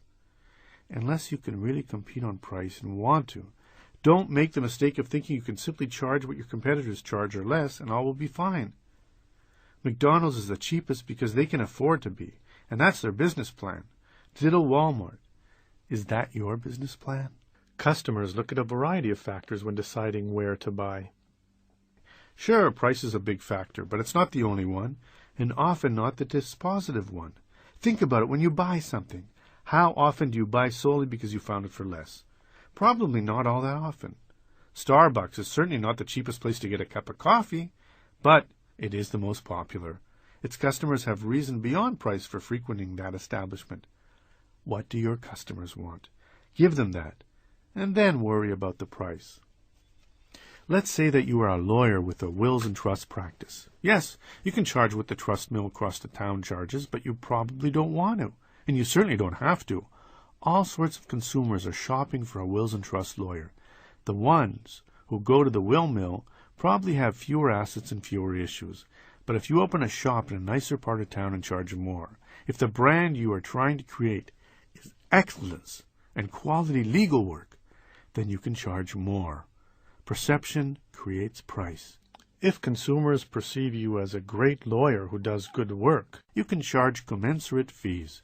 You will attract better clients with interesting issues who have more resources to pay higher fees. Prices is not what they are worried about. Finding someone who can save potential estate taxes is. Entering into a gas war, then, in this scenario means that you will get stuck with a lesser practice. If you offer rush orders or emergency services, be sure to charge extra. There are several other reasons why competing on price is probably a bad idea. You're not going to make enough money. This is especially true for a service business. It takes time and costs money to maintain your office, travel to see clients, buy insurance, and so forth. You simply have to be able to charge enough to cover your monthly nut and earn a profit to boot. Remember, too, that it is unlikely that you will bill 40 hours a week. You simply can't if you're going to run the business, too. You have to charge enough to make a good living. You will attract customers who care only about price. If that is the sort of customer or client you want, fine. But if it isn't, then avoid the gas war. You will not get good customers. The flip side of the previous fact is that by being the cheapest, you will drive away quality customers who care about more than just price. Of course you want to be competitive, but offering a fair, reasonable price is different from offering the lowest price. Much different. But what if the price you think is fair differs from what a customer or client thinks is fair? Should you negotiate your fees or prices? Depends. If you have a sofa in your furniture gallery that has been there for a year, you would be silly not to negotiate down the price and move for the merchandise. On the other hand, you don't want to get into the habit of negotiating every time you quote a fee or name a price. The best advice, then, is to be judicious. Avoid negotiating if possible, but do so if you must. It's probably better to get less and secure the sale than to be rigid and get nothing. How to get customers to pay more for your services. Offer a flat fee. Customers like knowing exactly what they will pay and will often pay more for that peace of mind. Offer a free consultation. A half-hour free builds rapport, and rapport means work. If you get the gig, you can always build the free half-hour back into your fee or not. Start small. Offer to do a smaller project, first to build confidence. Once they like you and your work, they can charge more. Guarantee your work. Guarantees build confidence, and confidence means higher fees. The loss leader. The loss leader is a tried and true pricing strategy that can keep old customers, attract new ones, and increase sales. Sound good? You bet, but it comes with a price. If done incorrectly, you can lose a lot of money. The loss leader is a pricing strategy that attracts customers to your business by offering them sharp discounts on a specific items or services, goods or services that you sell at or close to at a loss. Often the sale price will not even cover the cost of your advertising, overhead, and cost of goods and the product itself. The idea is that by taking a loss on the sale, hence loss leader, you are leading people into your store with the intent of having them buy not only the bargain, but other things that are not discounted. When you see an ad for a great sale somewhere, that store is using the loss leader strategy. They are hoping to lead you into their establishment with a discounted ad price, then sell you something more expensive. Customers may buy the discounted item, or they may not. The important thing is they are visiting the business. Once they get there, the rest is up to you. It's when they buy other things from you that you make up for the loss you are taking on the sale item. For example, say that you own a bookstore. By advertising a bestseller cheap, you might attract your clientele back into your store. Once they come in and locate that book, they might find alongside it a compatible book, or some CDs, or some other item that would compensate for loss on the bestseller. The loss leads to a big sale. Other than bringing customers in the door, a loss leader is also used for the following: moving unwanted merchandise. If you have stock that's not moving or that you otherwise want to get rid of it, a loss leader can move it. People love a bargain. Attracting new customers. New customers can learn about your business when they hear about the sale. For example, the bookstore could buy a lot of teen novels, discount them, and thereby attract the always desirable younger shopper with disposable income. Building your brand. Earlier I said that if you do not want yours to be known as a discount shop, you do not compete on price. However, now the opposite is true. If you would like to be known as the low-cost leader, then a loss leader strategy will help associate your business with that phrase. It is important, though, that you do not sell junk at a discount. That is probably not the sort of brand you want to create. Create repeat customers. Once people find your store and see how well they are treated, what good prices you have, and the friendly staff that waits on them, they will likely come back again and again. The loss leader is a time-honored business strategy that works, but to make sure it works for you, 2 precautions are necessary. First, make sure that the lost profit can be countered by the sales of other goods or services. If you price something too low and people don't buy anything else, the loss leads nowhere. It's no longer a loss leader, it's just a loss. Second, be sure that you actually have the discounted item for sale and at the price you advertised it. Not having it unless you sell out, or not having it at the price you mentioned in the ad, is fraud and it's illegal. As long as you do not price the item too low and thereby take too large a hit in the process, the loss leader can be a very smart pricing policy. Use it to build your customer base and your reputation.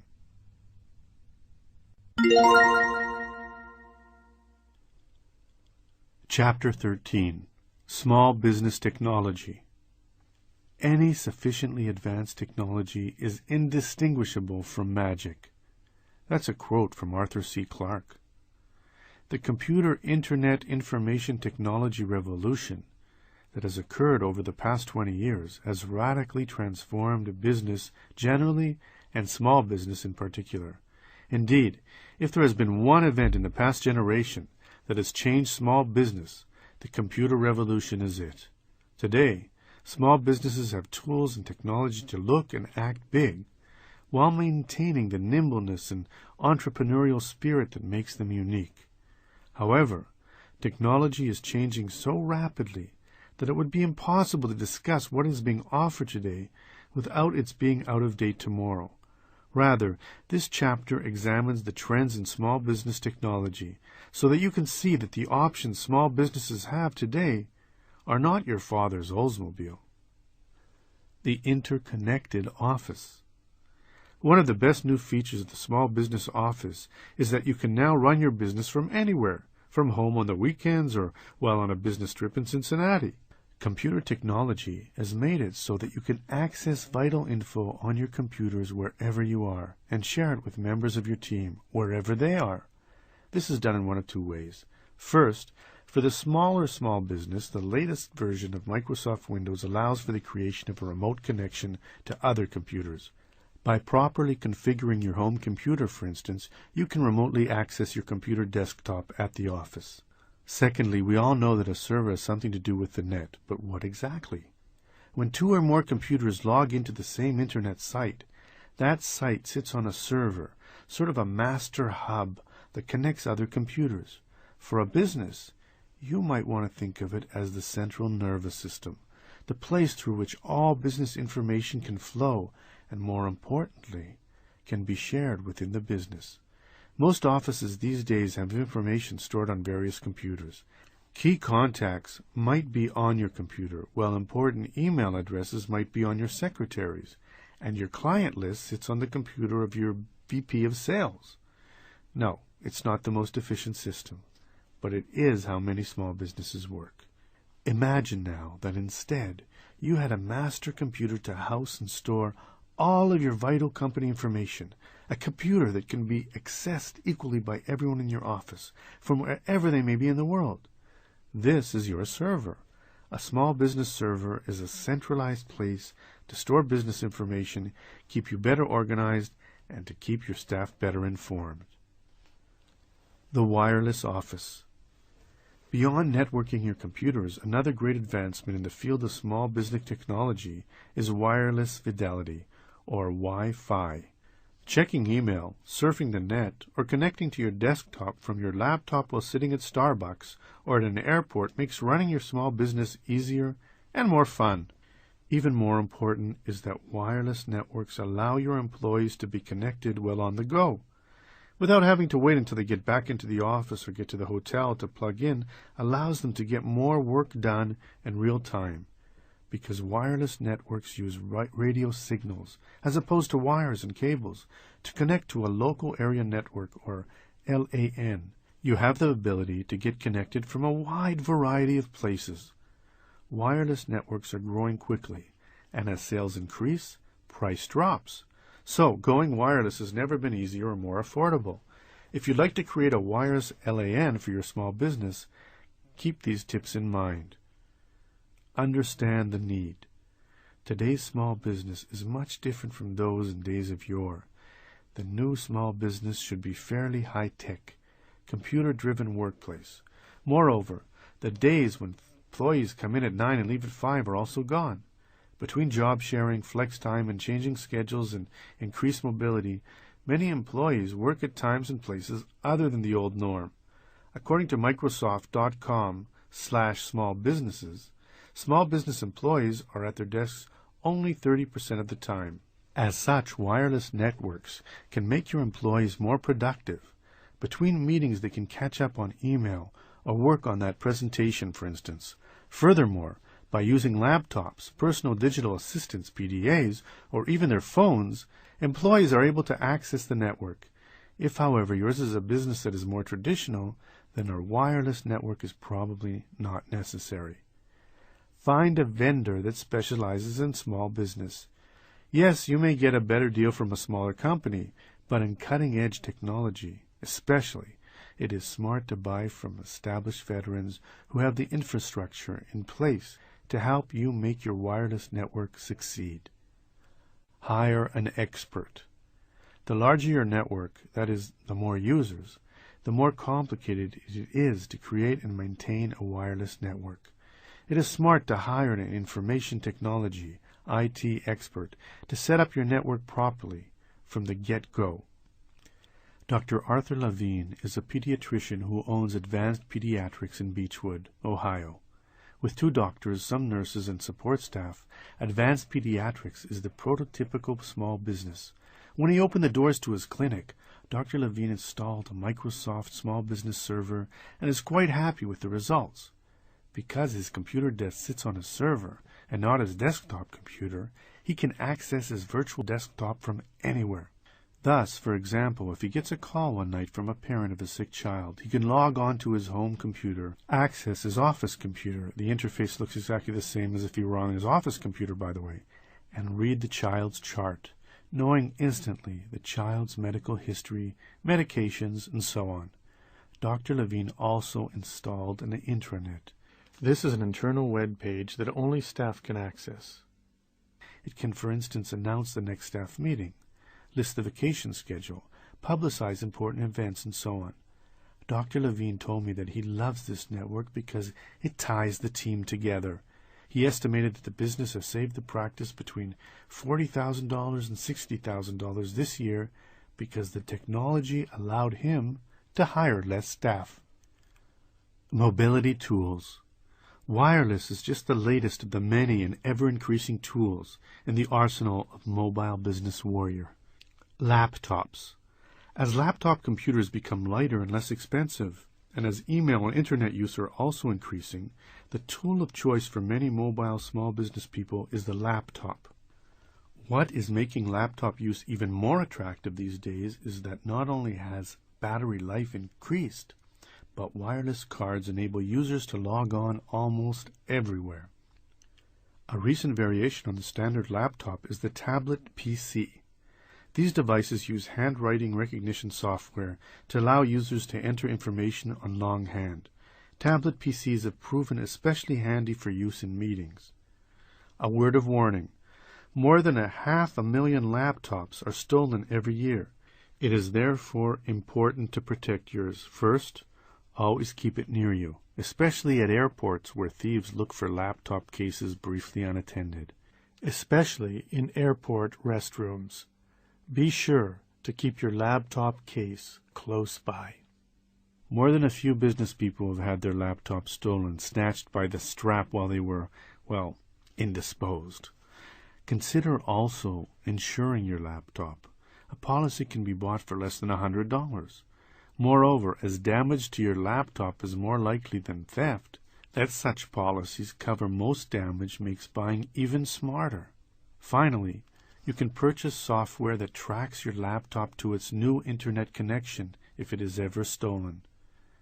Absolute Software's software tracks stolen computers. www.absoluteabsolute.com.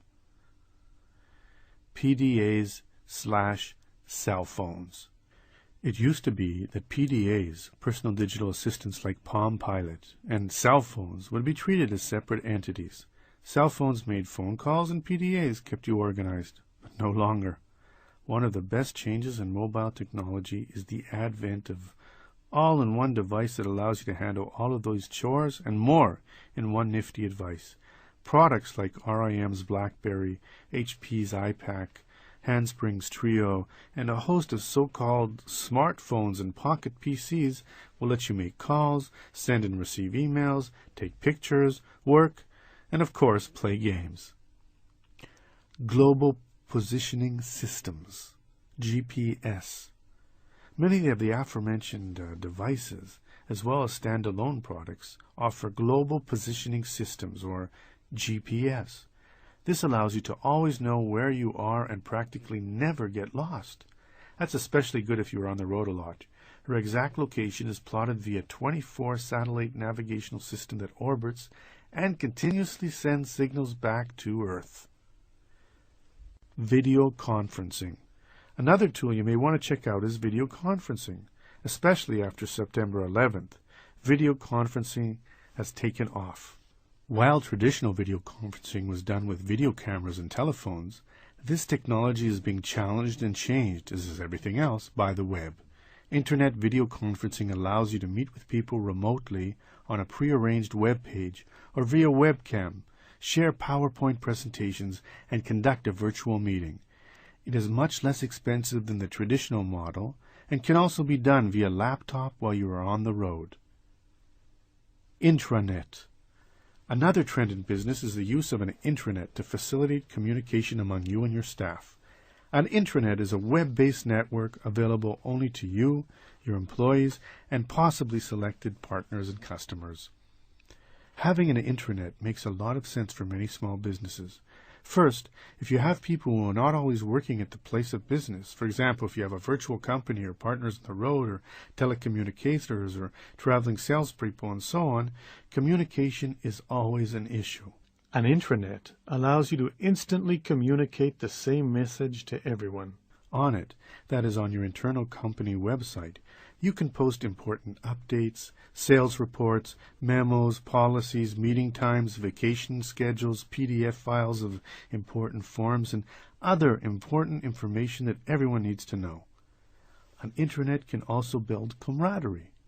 By offering chat boards and instant messaging, your intranet can become the 21st century water cooler, the place where employees can get to know one another, exchange ideas, and chat about work.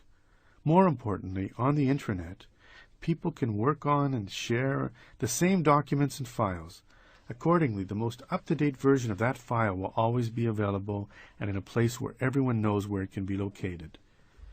You can hire an expert to create an intranet for you, or you can buy an off-the-shelf solution. Some of the more popular ones are Instant Intranet Builder, IntraSmart, Intranet Suite, and InfoStreet. The cost should be a few $100s a year. Computer security. To avoid losing time, documents, customer lists, or worse, here are some simple steps you can take to ensure the safety of your computer or network. We hear a lot about computer worms and viruses. What are they exactly? A virus is a program that destroys data. A worm is a program that sends copies of itself to people in your email address book. Get a firewall. A firewall is a program that does two things. First, it hides your computer from the internet at large, so that hackers and viruses can't see you. Second, if a virus does infect your computer, the firewall warns you and lets you stop it from transmitting to other computers via the net. As the name implies, it is a wall between your computer and the outside world. ZoneAlarm.com has a great free firewall you can download. Get an antivirus program. Although a firewall is intended to protect you from unwanted infiltration, it does occur. Antivirus software is your next line of defense. A good antivirus program is a must, as it both warns you of potential problems and then rids you of actual ones. Symantec and McAfee make very good antivirus programs. New viruses come out all the time. Therefore, it is vital that you get an antivirus program that can be updated via the web and that you update it every month or so. Protect yourself from spyware. Spyware are programs that infect and slow down your system with unwanted and unnecessary spy programs. You must run anti-spyware software on a fairly regular basis to keep your machines running fast. Check out lavasoftusa.com/software software/adaware adaware/ and spybot.com for downloadable free anti-spyware programs. Back up your system. Losing data to a virus is a very bad experience. Try losing 4 chapters of a book. It is quite important then to back up your data fairly regularly. Saving critical documents onto a CD or a DVD is easy.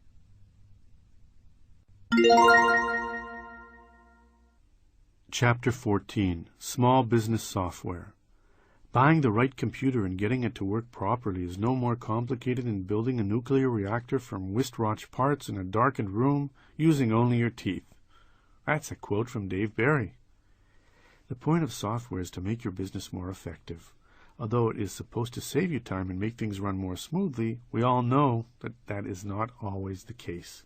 With the tons of software available, both pre-installed and commercially available, it is sometimes hard to separate the wheat from the chaff. So in this chapter, we look at what software your small business really needs and give you an idea about your options. A caveat. There is so much software on the market today that it would be impossible to analyze every product available. A good web search will allow you to compare scores of products and prices. Instead, I want to give you an idea about which products are the market leaders and how these leaders compare.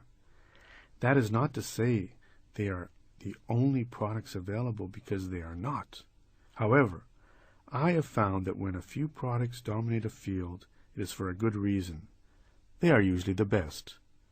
You can compare prices for business software at www.mysimon.com.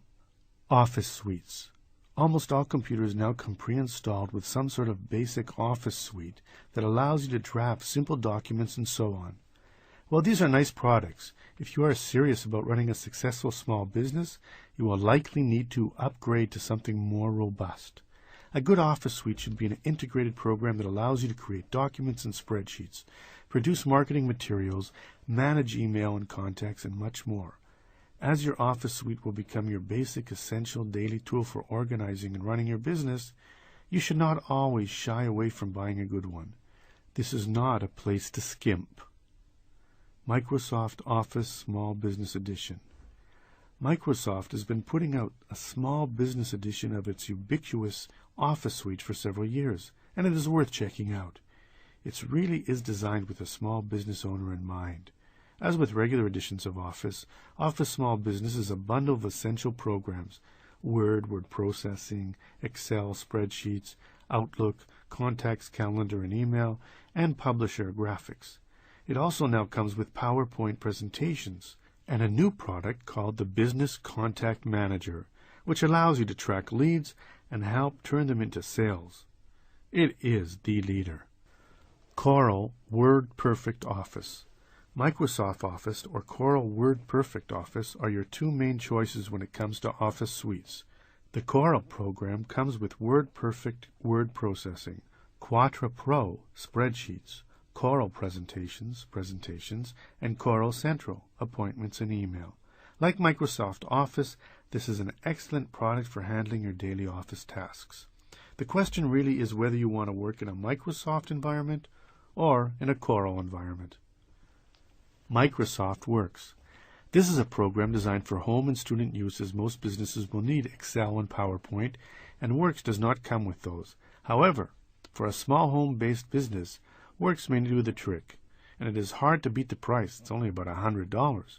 Here you get simple spreadsheets, a calendar, address book, word processing program, and some extra goodies: mapping software, finance program, and so on. Contact management software. Contact management software is intended to keep track of clients, leads, and prospects and help turn those leads into customers. A good contact management program should be able to import contacts from other programs and integrate with email programs.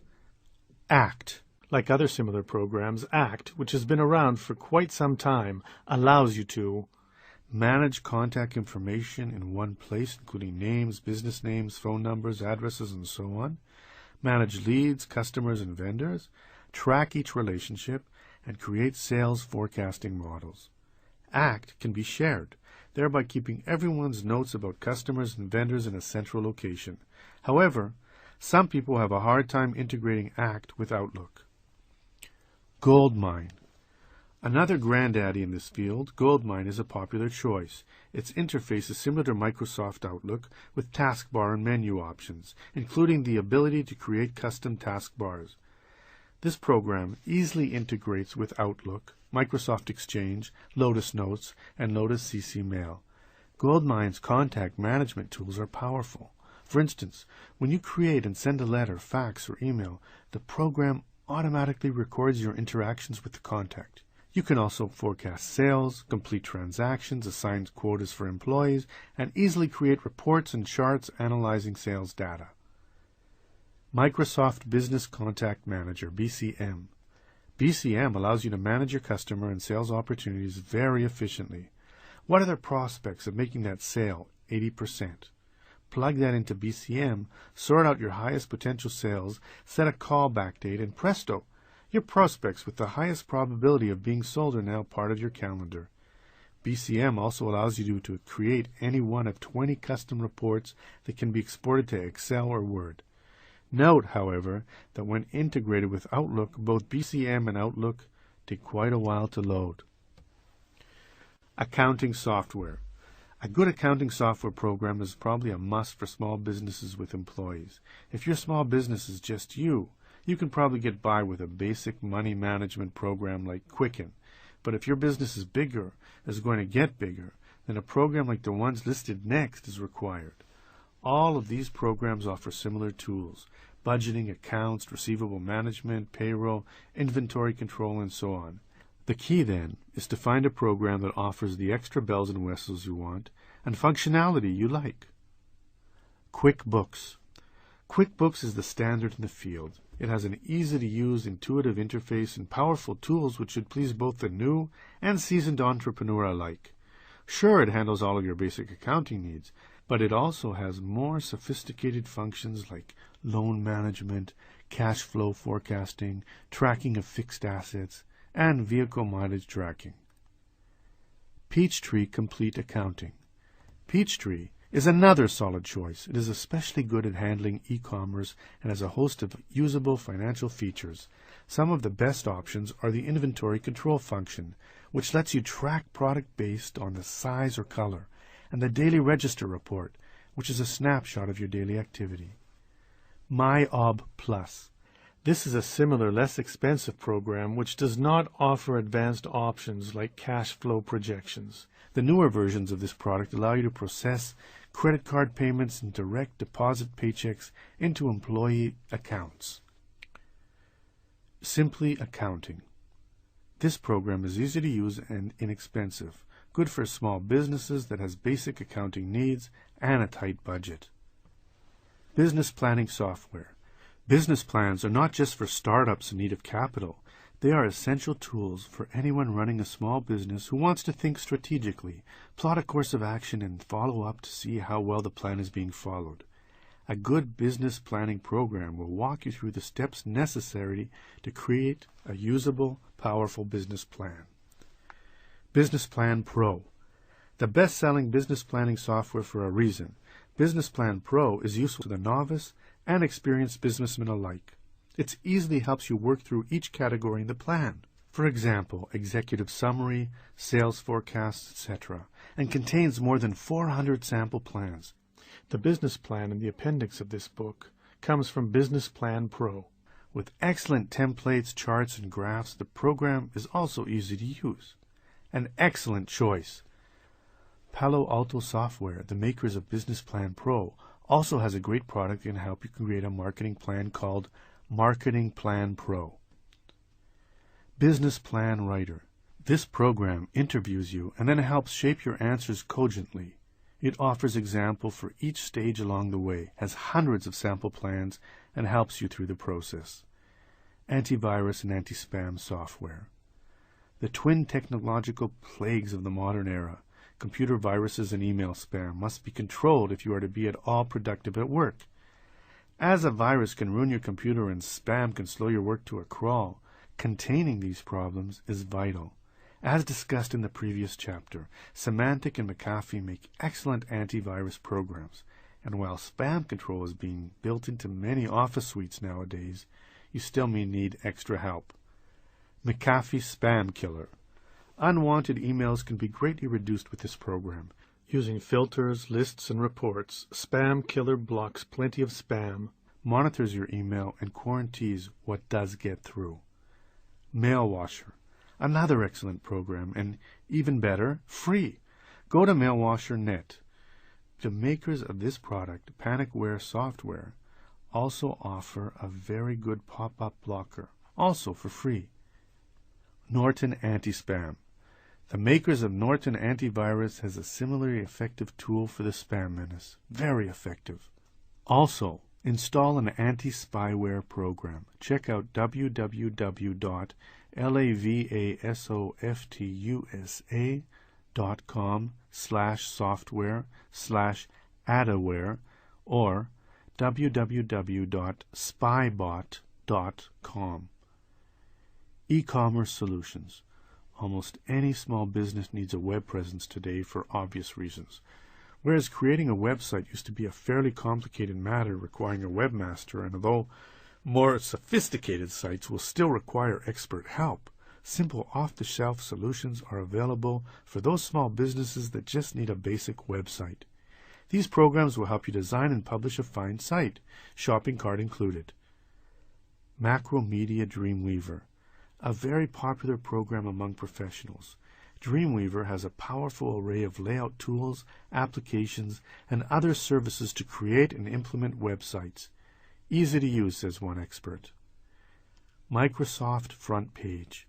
Front Page is another easy-to-use product that allows you to intuitively create websites, especially if you are used to the Microsoft Office environment, as Front Page uses the same sort of interface as, say, Word. Front Page works well for both beginners and those more experienced with web design.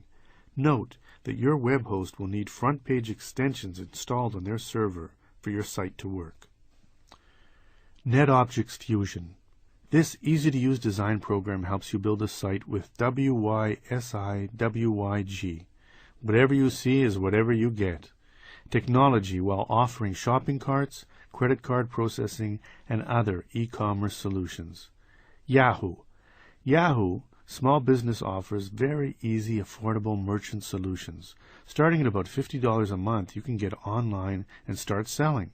Go to http://smallbusiness.yahoo.com. The preceding categories should give you a basic understanding of the types of software most small businesses use and your options within each category. Maybe you will need additional software, such as point-of-purchase programs, but as a general rule, these programs will give you a solid foundation.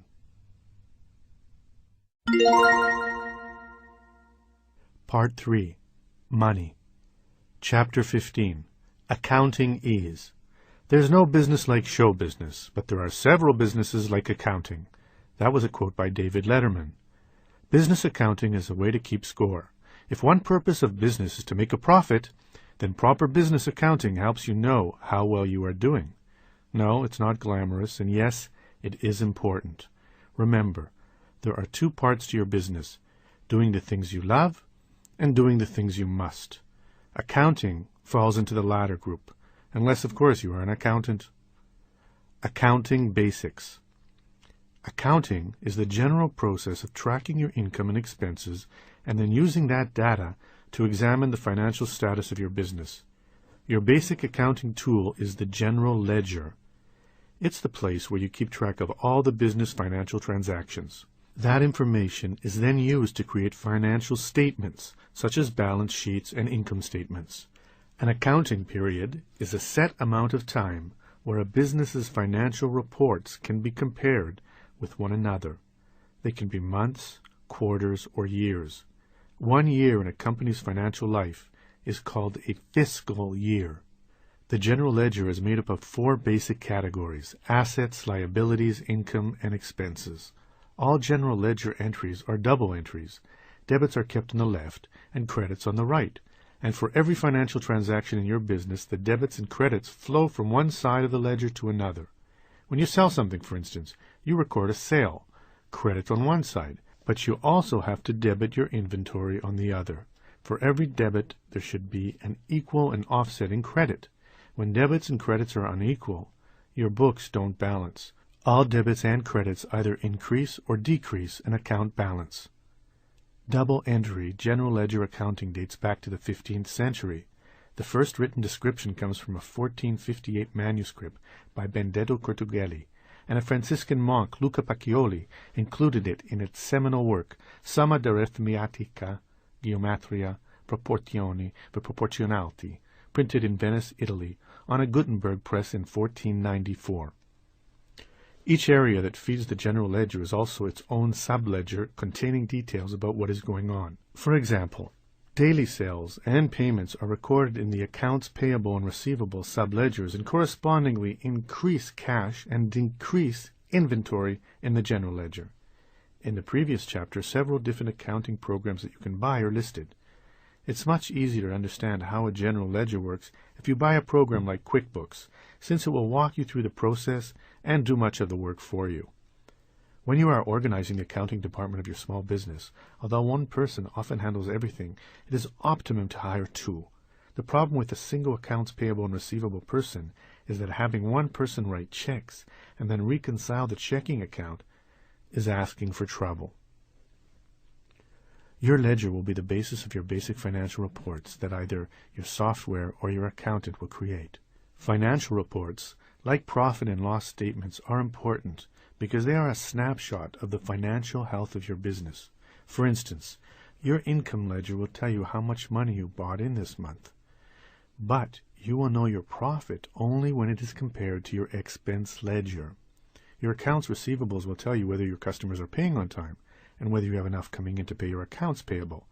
Therefore, financial reports give you the overall picture of the fiscal condition of your business. Budgeting. Would you ever get into your car with a bag over your head and drive away? Of course not. How would you know if you had enough gas, or were headed in the right direction, or had an emergency red light flashing? Your eyes in the car give you the feedback necessary to help you safely get to where you want to go. In financial terms, running your business without a budget is like driving a car with a bag over your head. How will you know if you have enough money to expand? How can you tell if you're on track to accomplish your sales goals this year? Can you afford another employee? Your budget will tell you. Without a budget, you can't really see if you're headed where you're planned on going. Indeed, all too often, small business people have no clear financial idea of how they will get where they want to go, and it is not hard to see why. Most of us view budgets as a necessary evil at best, and something to be avoided at worst. The traditional view is that a budget is a restrictive plan, forcing you to deprive yourself of what you want. The good news is that a budget can be much different. It helps to rethink the word. Instead of the word budget, substitute plan. A good plan is a guide, not a noose. A reasonable, intelligent plan is a business tool that allows you to allocate your resources to your greatest benefit. Creating a plan lets you control your business's cash flow instead of it controlling you.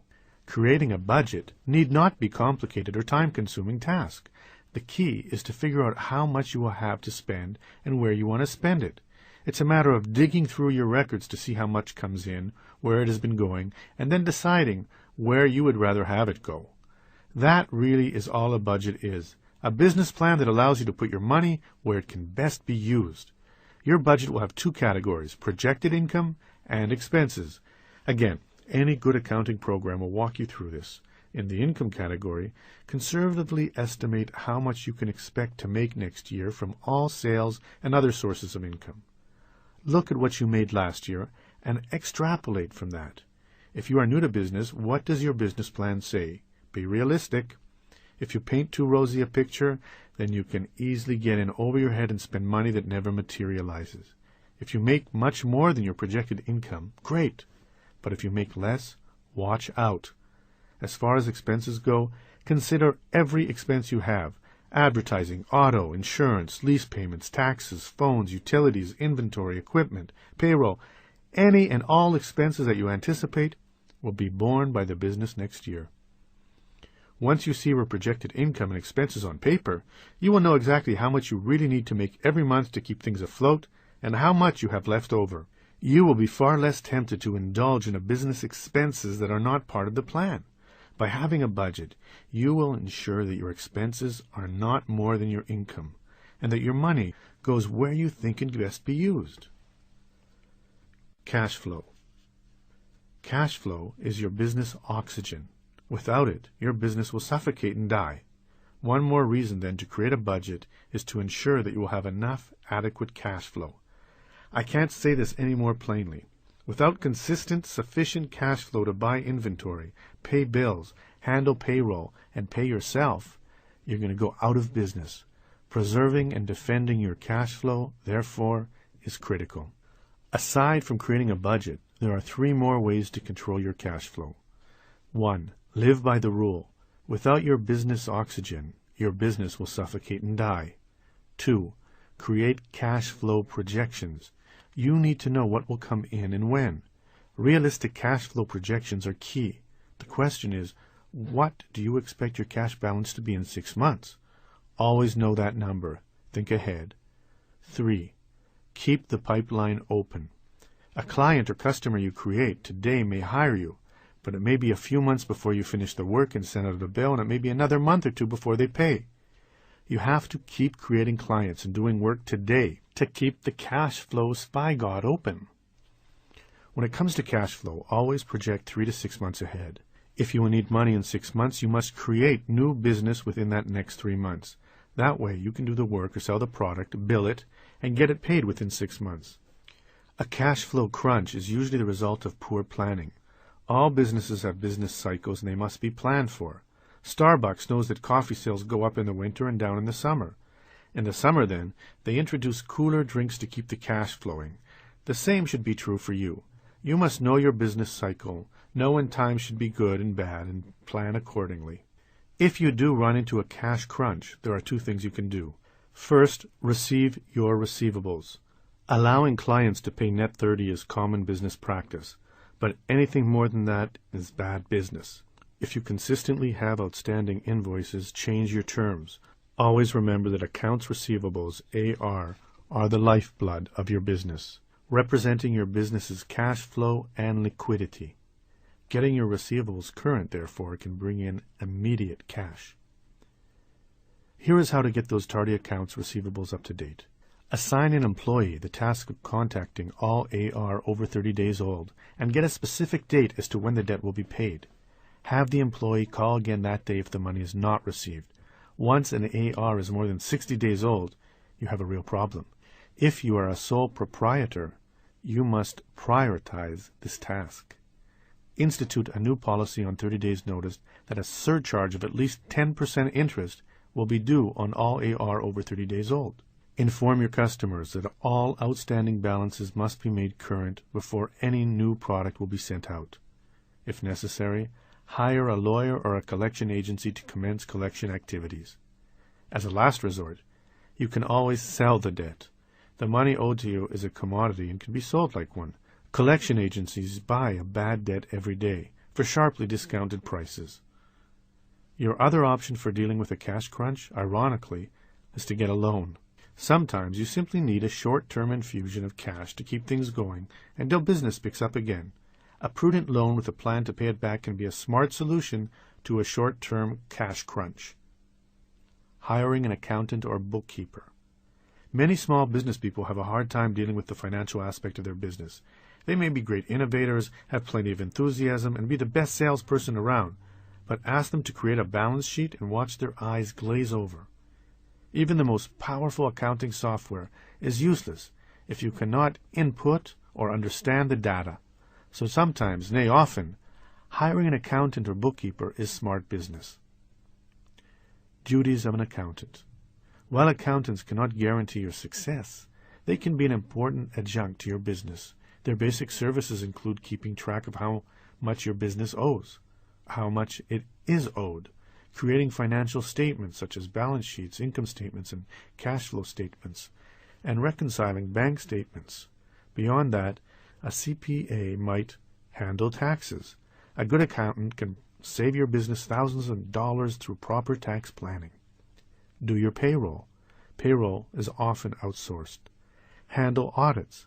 An accountant might prepare an audit for a small business whose potential investors require audited books. Deal with the IRS. The other sort of audit, the unwelcome one, is another place where accountants can come in quite handy. Offer business and financial planning. A CPA can help with succession and estate planning, or help value the business for sale purposes. So where do you find a good one? Referrals are the best source. If you know someone who has a good accountant, get their name. Get referrals from friends, business associates, your banker, your attorney, or from other entrepreneurs whom you know. After you get a few names, set up some appointments, interview a few, and find out their experience. You want someone who deals with small businesses, especially in your field. Whether timely service is delivered. Numbers are constantly coming in from your business, so make sure that you will get reports at least monthly. Who will service the account? Will it be the person you are meeting or some junior accountant you do not know? What services can you expect beyond reporting? Will they handle your taxes, payroll, or what? Will you get business consulting as well? A good accountant or bookkeeper should become a valuable member of your team, helping you in areas where you are weak. How much will it cost? You should know fairly accurately how much time they will put in each month and what you should expect to pay. Fiducio is the leader in small business tax, financial, and accounting consulting. Go to www.fiducial.com. Again, as this person should become a dependable business advisor, you want someone whom you can trust and with whom you can get along well and feel comfortable. Independent accountants or small accounting firms can provide personalized service, while a Big Five firm offers more services and can lend prestige to your company. This, in turn, may help you raise capital, establish credit, and open doors. Cutting costs.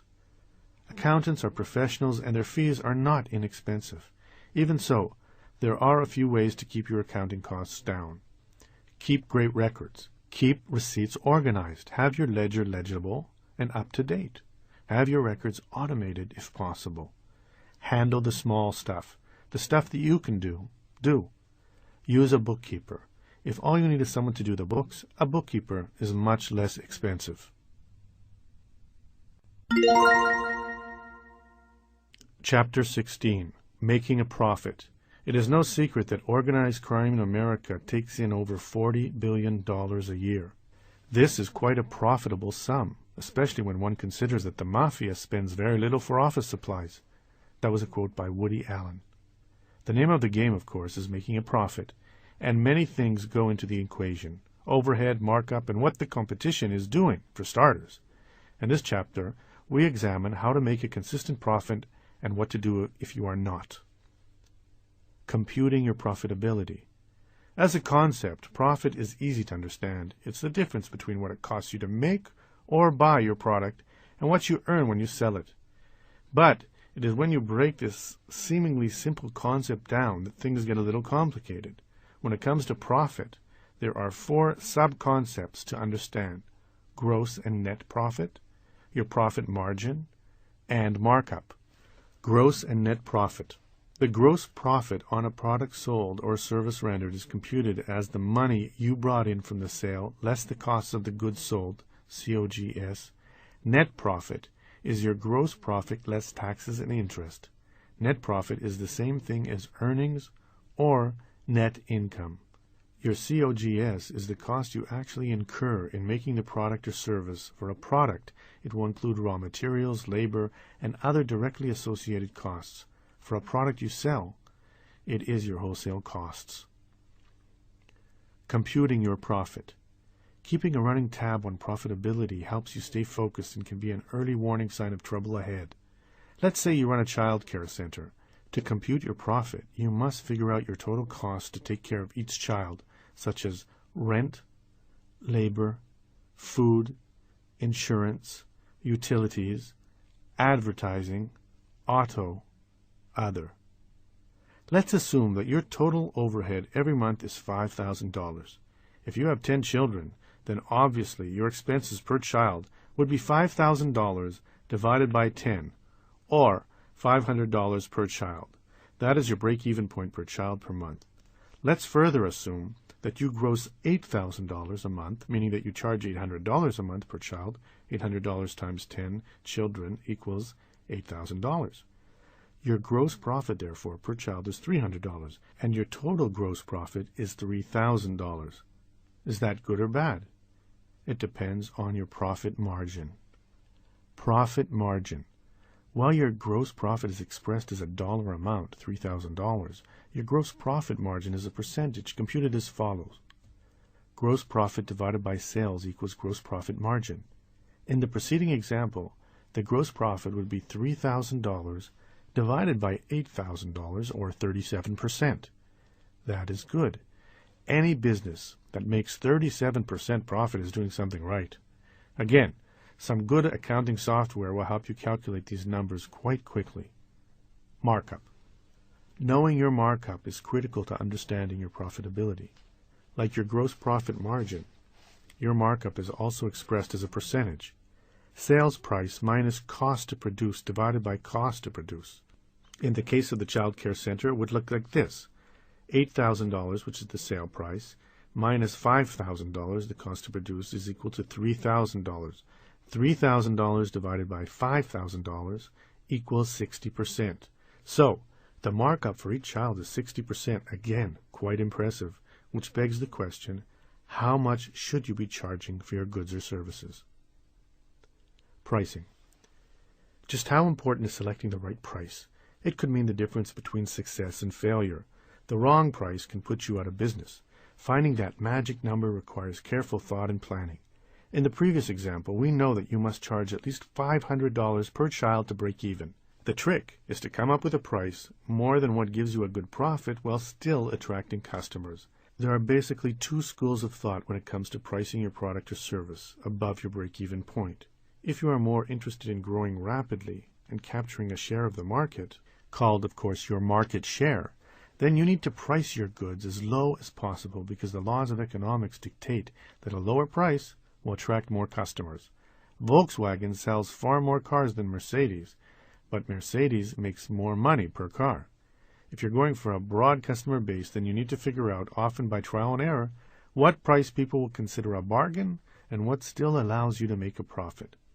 However, if dominating the field is not your business model, if you are more interested in increasing profits, then you need to go with a higher price. It has to be near what the competition is charging, yet high enough for you to live on. No, it's not always easy to figure out, and yes, it takes time. Add into this equation the brand you are attempting to create. As discussed, a big part of how people perceive your business is based on what you charge. Two lawyers may do the exact same sort of work, but the one who charges $350 an hour will be perceived as better than the one who charges $150 an hour. Yes, she will get fewer clients, but they probably are better clients. Here is the analysis to go through to determine your fees and prices. Determine your break-even point. Use the formula given to calculate your break-even point and start there. 2. Identify your customers and brand. Are your customers middle class or wealthy? Is your brand upscale or not? Do customers want bargains, or is quality more important? 3. What is the competition doing? Again, people look for bargains. If you can afford to beat the competition, all other things being equal, you will get the business. Don't set your price too low. The best source of cash for growth is a healthy gross profit margin. 5. Test, and test some more. Finding the right price will require trial and error. Tinker. The money aspect of running a small business is often confusing. There are classes at your local community colleges that can teach you more. Other places to look for continuing adult education business classes are chambers of commerce, websites, and private seminar companies. Increasing your profit. There are 3 ways for you to improve your profits. First, you can sell more. Second, you can increase your prices. Third, you can reduce your overhead. That's it. Selling more. Of course, the best way to increase your profit is to sell more. Easier said than done, you say. Maybe, but the entire next section of this book is devoted to giving you many different ways to grow your business. You probably sell more today than you did 5 years ago. The trick is to duplicate what have you done right. Continue to do that. Be sure to add some new profit centers and read Part 4, Growing Your Business. Increase prices. Many small business owners are afraid to raise their prices because they fear that they will drive away customers. That may or may not be true. When you use prices as the primary gauge for your services, then other, maybe more important factors get left out of the equation. Things like quality, personal service, convenience, or speed. McDonald's and Walmart emphasize low prices because that is their business model. And unless it is yours too, then constantly worrying about fees and prices is likely a mistake. Because you are your own boss, you set the prices. When is the last time you raised your prices?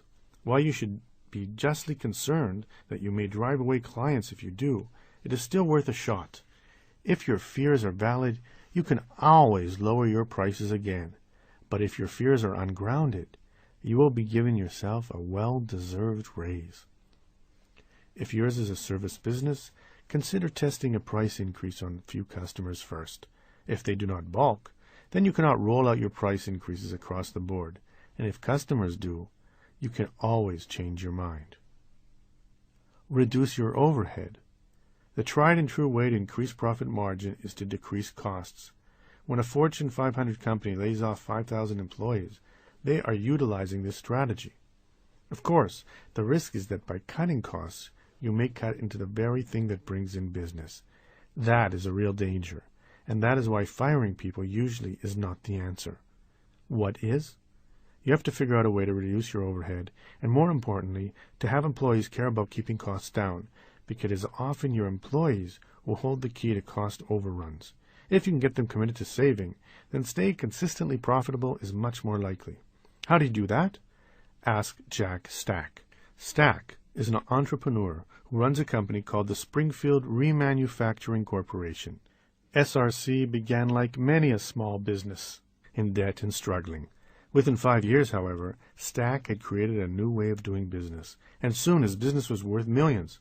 How did he do it? Stack taught his employees about business. He helped them understand how the finances and overhead worked, how reducing waste, for example, made a big difference, and then gave them a stake in the outcome by instituting profit sharing. Stack's employees became part owners of the business and thereby had a stake in the outcome. By teaching them how their department finances run and how they could help the company and themselves make a profit, SRC reduced overhead dramatically and increased profits correspondingly. The system came to be called Open Book Management, OBM, because the company opened its books to employees. Now, this is probably a fairly sacrilegious thought to some small business owners. Most want their profits or losses to remain secret.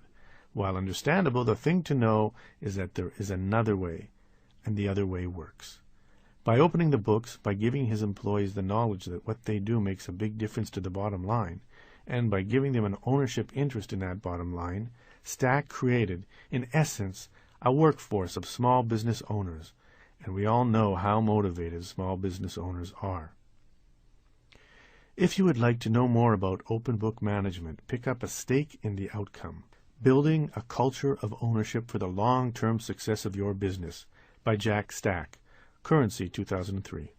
Aside from adopting a business strategy like OBM, there are many other practical ways to reduce your overhead. Cut back on available supplies.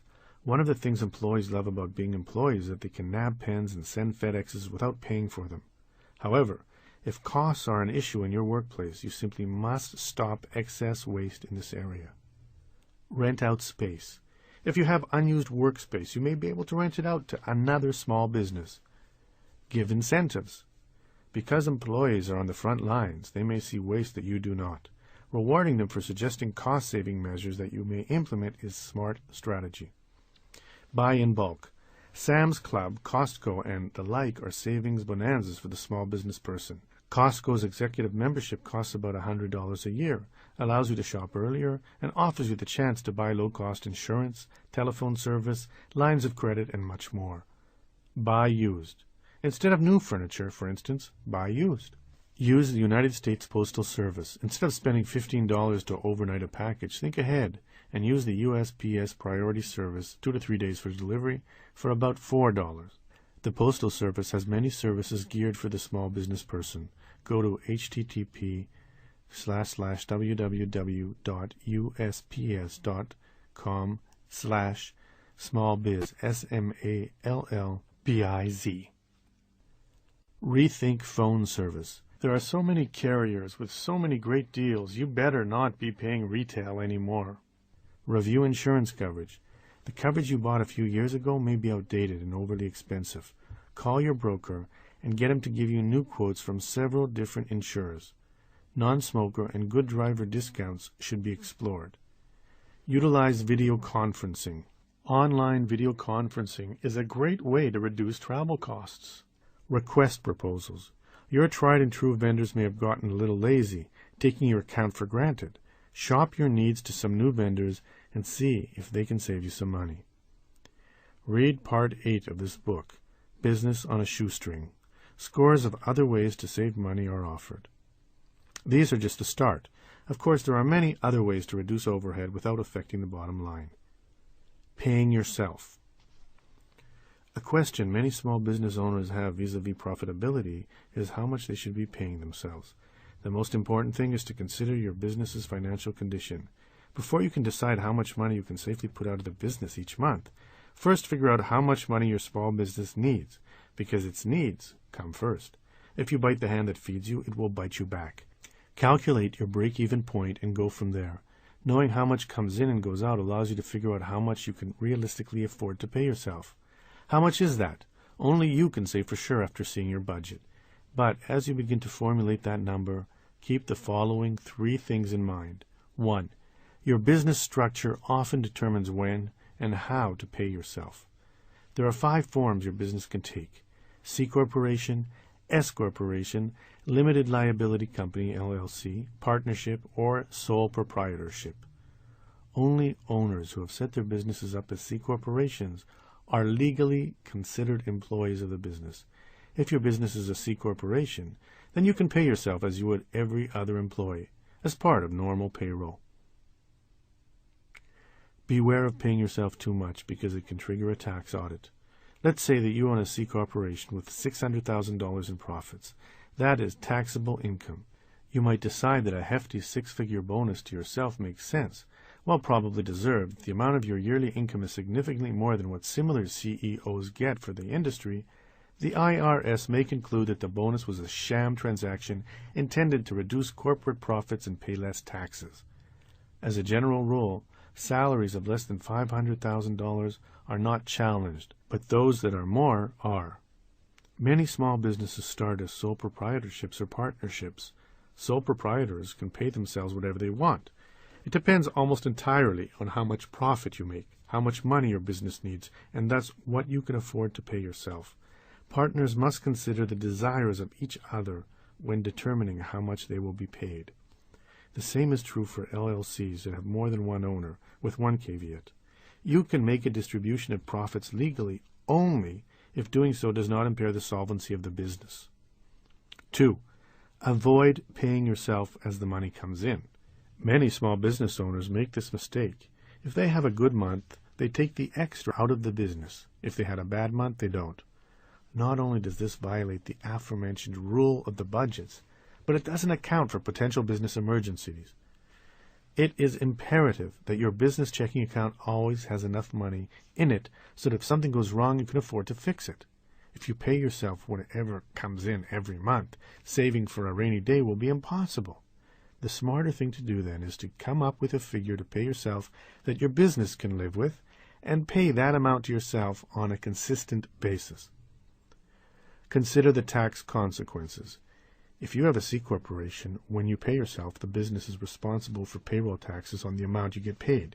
In the case of a sole proprietor and partnership, whatever profits the business makes flows through onto your personal income tax. Your business profits and losses are considered your personal profits or losses. Partners and sole proprietors are also responsible for the self-employment tax, which runs about 15%. Remaining profitable takes constant attention to detail. Keep track of your margins, and then increasing business or reducing costs as necessary is what is required. Chapter 17. Getting and Extending Credit.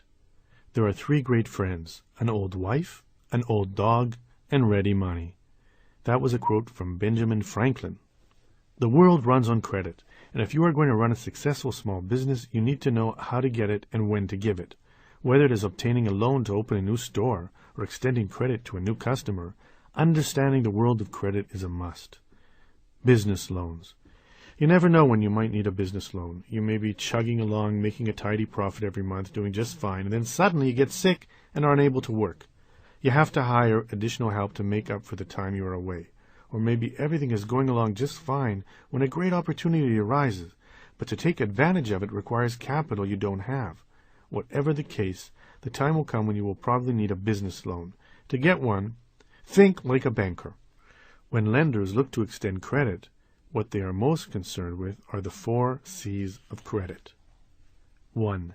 Capacity. Will you have the ability to repay the loan? A bank will want to see that your business has sufficient cash flow to service the loan, and thus will ask you for your financial statements to justify and prove up your capacity to repay. It is for this reason that banks are much more apt to loan a business that has been around for a while and has a track record. New startups with little history fail this test. Because of this, the new business, and certainly more established ones too, should consider a loan guaranteed by the SBA. Refer to the charts. 2. Collateral. Can you secure the loan with the same sort of collateral? If the answer is yes, then the likelihood of getting a loan is much greater. Just as banks do not make home loans without securing the loan by getting a deed of trust on the property, so too do they usually require some sort of collateral to secure a business loan. If you do not have collateral, you will likely need a cosigner who does. What sort of collateral do you need? Here is a chart provided by the Small Business Administration, examining how different types of collateral are valued by both a bank and by the SBA for its loan guarantee programs. Collateral type. House. The bank market value multiplied by 0.75 minus the mortgage balance. The SBA market value multiplied by 0.80 minus the mortgage balance. The car is the bank is nothing and the SBA is nothing. Truck and heavy equipment. Depreciated value multiplied by 50. The SBA is the same. Office equipment, nothing by bank and nothing by SBA. Furniture and fixtures, depreciated value multiplied by 0.50, SBA is the same. Inventory perishables, the bank offers nothing and the SBA offers nothing. Jewelry, the bank offers nothing, SBA offers nothing. Other, 10 to 50% the bank, also SBA 10 to 50%. Receivables, by the bank under 90 days multiplied by 0.75 and the SBA is under 90 days multiplied by 0.50. Stock bonds, 50% to 90%, that's both by the bank and the SBA. Mutual funds offers nothing by both the bank and by the SBA. IRA, nothing by the bank and nothing by the SBA. CD, 100% by the bank and 100% by SBA. 3. Character. Does your business have a history of repaying loans on time? Do you have a history of paying on time? Because you will likely to be asked to sign a personal guarantee for any business loan you get. Your personal credit history is important. So, before you apply for any loan, you better know what is in your credit report. Start by getting a copy of your credit reports. There are 3. Equifax at Post Office Box 740241, Atlanta, Georgia 30374.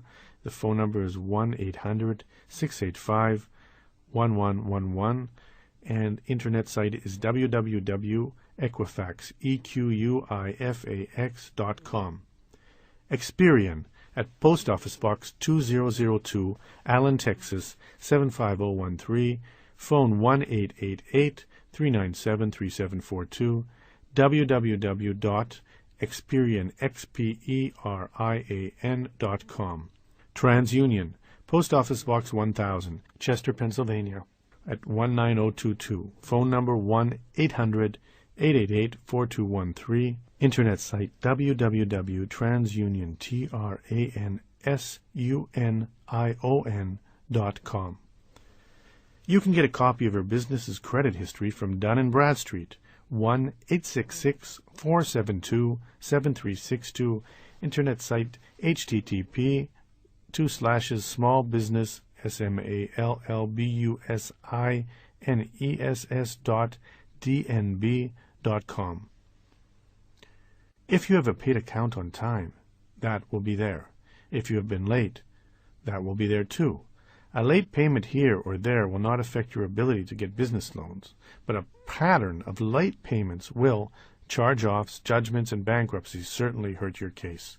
Next, check for errors and outdated information. Anything aside from a bankruptcy that is more than 7 years old should no longer be on your credit report. More importantly, credit reports are rife with factual errors. 1 billion pieces of credit are reported every month, and along the way, incorrect information ends up on far too many credit reports. The good news is the Fair Credit Reporting Act mandates that any wrong info on your credit card report must be removed once you draw the credit report agency's attention to the mistake. Usually, this takes a few months. So, well before you are going to apply for a business loan, you are advised to get a copy of your credit report and challenge anything that looks fishy. The Fair Credit Reporting Act, 15 U.S.C. 1681-2002, is a powerful tool that you should use. It mandates that incorrect information must be deleted from your credit report if any part of an account is incorrect.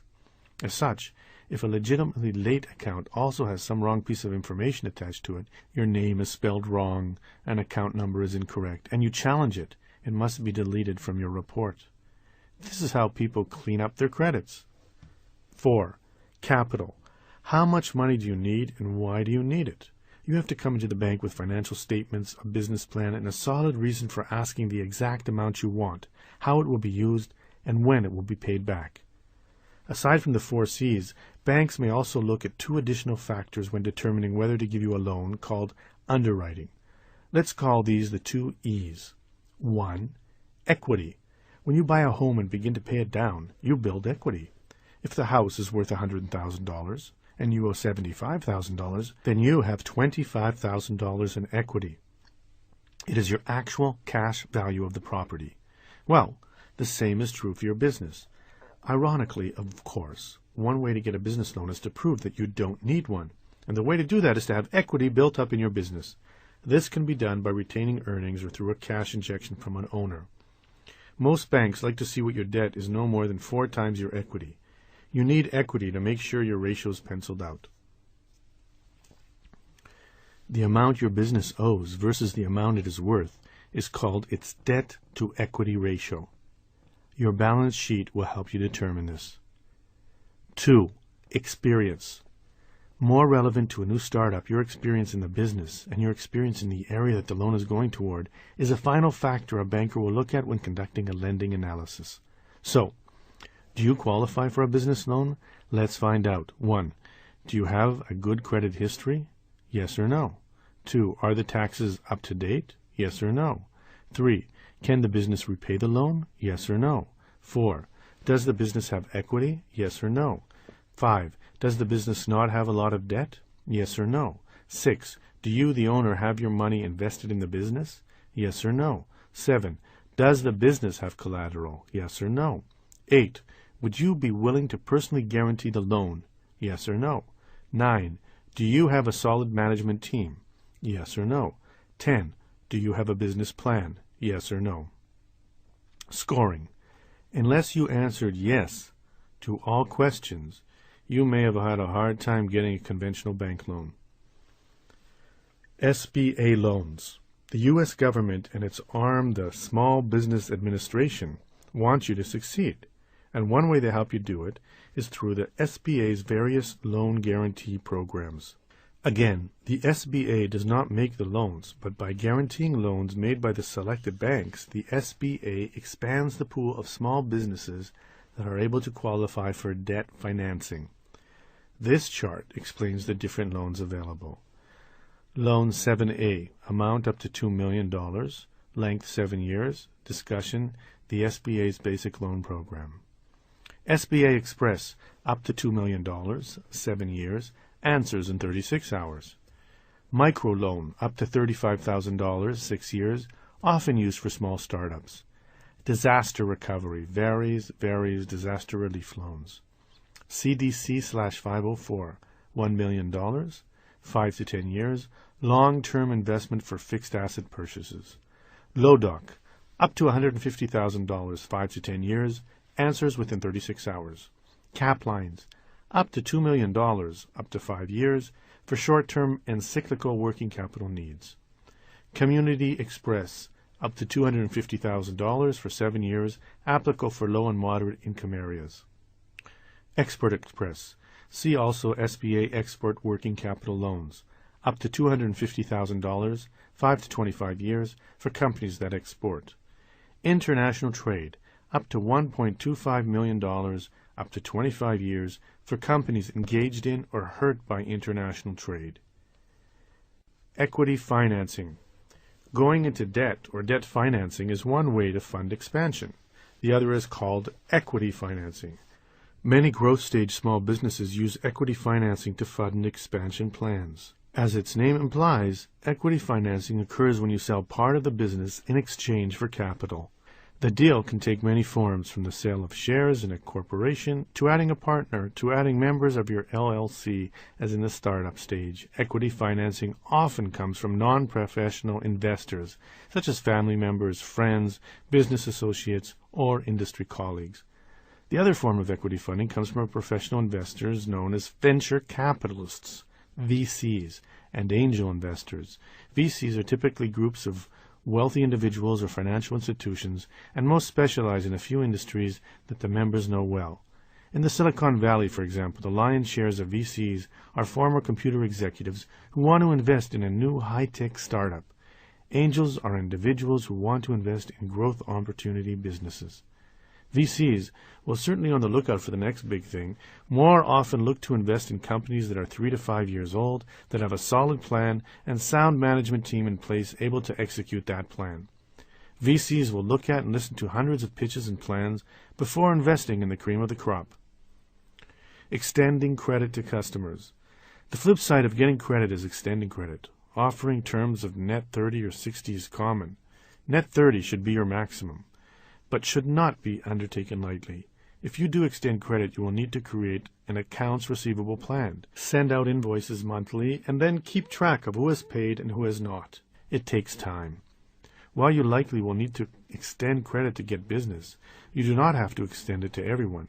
The important thing when extending credit to customers is to limit your risk by investigating the credit worthiness of the customer. And remember this rule.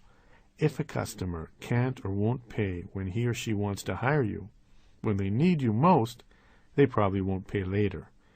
You do not need every customer that comes in the door. Be picky about whom you work with. It will prevent problems later. Here is what a credit application should look like. Business name, other names of the businesses, names of the owners, legal structure of business, address, phone and fax, taxpayer ID number or social security number, number of years in business, trade references, 1, 2, or 3, bank references, 1 and 2, credit amount requested. The undersigned authorizes inquiry as to credit information and acknowledges that credit privileges, if offered, can be withdrawn at any time for any reason, date and signed. You then need to filter this information through a credit reporting bureau like Equifax or TransUnion. Michael Gerber, author of the best-selling small business book, The E-Myth, says there are 6 reasons why businesses fail. 1. Lack of management systems. 2. Lack of vision. 3. Poor financial planning. 4. Not understanding your market. 5. Competition. 6. Underfunding. Credit cards and checks. It is a proven fact that accepting credit cards mean you will sell more. It allows customers to make impulse buys and pay for things when they don't have the cash. The downside is that it is not inexpensive to take credit cards. Expect to pay the discount rate from 1.5% to 3%, the amount you pay per transaction. Equipment costs. You either lease or purchase equipment. Monthly fees for your merchant account. To accept credit cards, you need to establish a merchant account with each of the credit card companies whose card you want to accept. You can do this through your own bank. If you have a hard time setting up a merchant account at your bank for credit reasons, look online or in the yellow pages for independent credit card processing companies. They are more expensive, but are more flexible too. After your merchant account is set up, you will receive a startup kit and instructions explaining how to swipe cards and get authorization. Finally, the same prudence that goes into extending credit also must go into the acceptance of checks.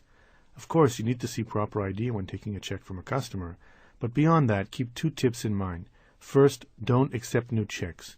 Checks without a name imprinted on them or numbered 1-500 indicate new accounts, and new accounts are the ones most likely to bounce checks. Second, wait for any check to clear before giving a refund.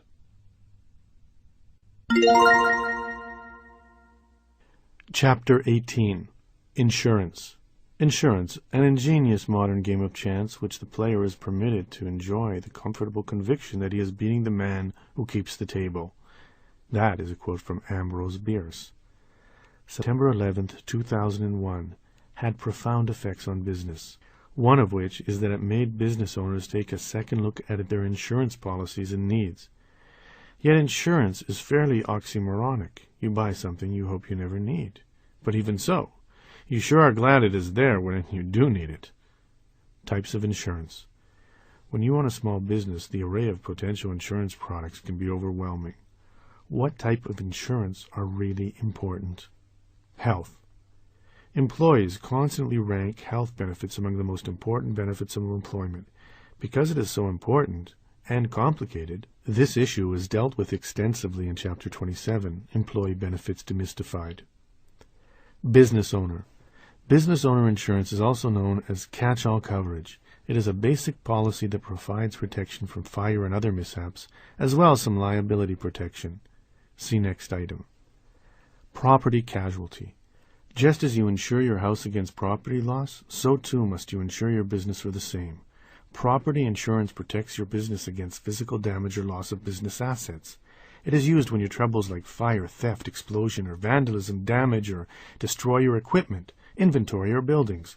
Consider insuring the following: buildings and structures, whether leased or owned; equipment, whether leased or owned; inventory, machinery, cars and trucks, computers, printers, fax and phone equipment; furniture and supplies; money and securities; important papers, books and documents; signs, fences and other outdoor property; intangible property, like goodwill. How much should you expect to pay for property insurance? It depends upon your claims history, the insurer, what you want insured, the type of structure, whether you have any protective safety measures, and the location of your property vis-a-vis high-risk areas. As with the rest of your insurance needs, you need to shop around, as rates can vary widely. Liability. Also known as Comprehensive General Liability, or CGL insurance, this is a policy that has two functions. First, if someone is injured because of the negligence of you or other employees, the policy pays the claim. Secondly, if you are sued for damages relating to the policy, it will pay the cost of your attorney. Needless to say, in this litigious society of ours, liability insurance is almost a must. Workers' compensation. Workers' compensation insurance is required in every state except Texas. Note, however, that not every employer is required to carry it. In some states, small businesses with few employers, typically less than 5, are not required to carry workers' compensation insurance. Check with your state insurance commissioner's office. Like CGL insurance, workers' comp does two things. First, it covers medical bills and lost wages for injured employees. Secondly, if an employer is injured or killed, it protects the owner against claims by the injured employee's family. Additionally, you can buy extra coverage that protects you from claims of sexual harassment or discrimination. Rates for workers' comp depend on how long you have been in business, your state, and the number of claims you have. Rates are usually set for 3 years, after which the insurer compares the number of claims you submitted against other small businesses. If you have less, some insurance companies give you a refund. One way, then, to reduce your premiums is by having a good safety record. Your insurer may require that you follow Occupational Health and Safety Administration Guidelines, OSHA, or classify your employees, since insurer base premiums, at least in part, on the risk of injury for various job classifications. It is sometimes difficult for small businesses to get affordable workers' compensation insurance. In response, some states have created risk-sharing pools for those companies. Do not expect to find many discounts if forced into this option, however, as this is the insurance of last resort. Errors and omissions, E&O. E&O insurance is for the service businesses and offers protection if you neglect to do something causing a customer or client damage. For example, a physician's medical malpractice insurance is a type of E&O coverage. Business interruption. Business interruption insurance, BII, is designed to cover the loss of income if normal business operations are disrupted by damage due to fire, flood, or other disaster. The important thing to understand here is that B11 is intended to cover loss of income directly related to loss of physical property. Thus, if your location is vital to your ability to make money, then business interruption insurance is important. A service business would probably not need BII, as they can perform their services almost anywhere, but a factory would definitely need business interruption insurance. Key man. Like the name indicates, this sort of policy insures your business against the death of a key employee, be it the CEO, vice president of sales, or whomever. Think about it. What would happen to your business if a key employee died? For some small businesses, the company would die too.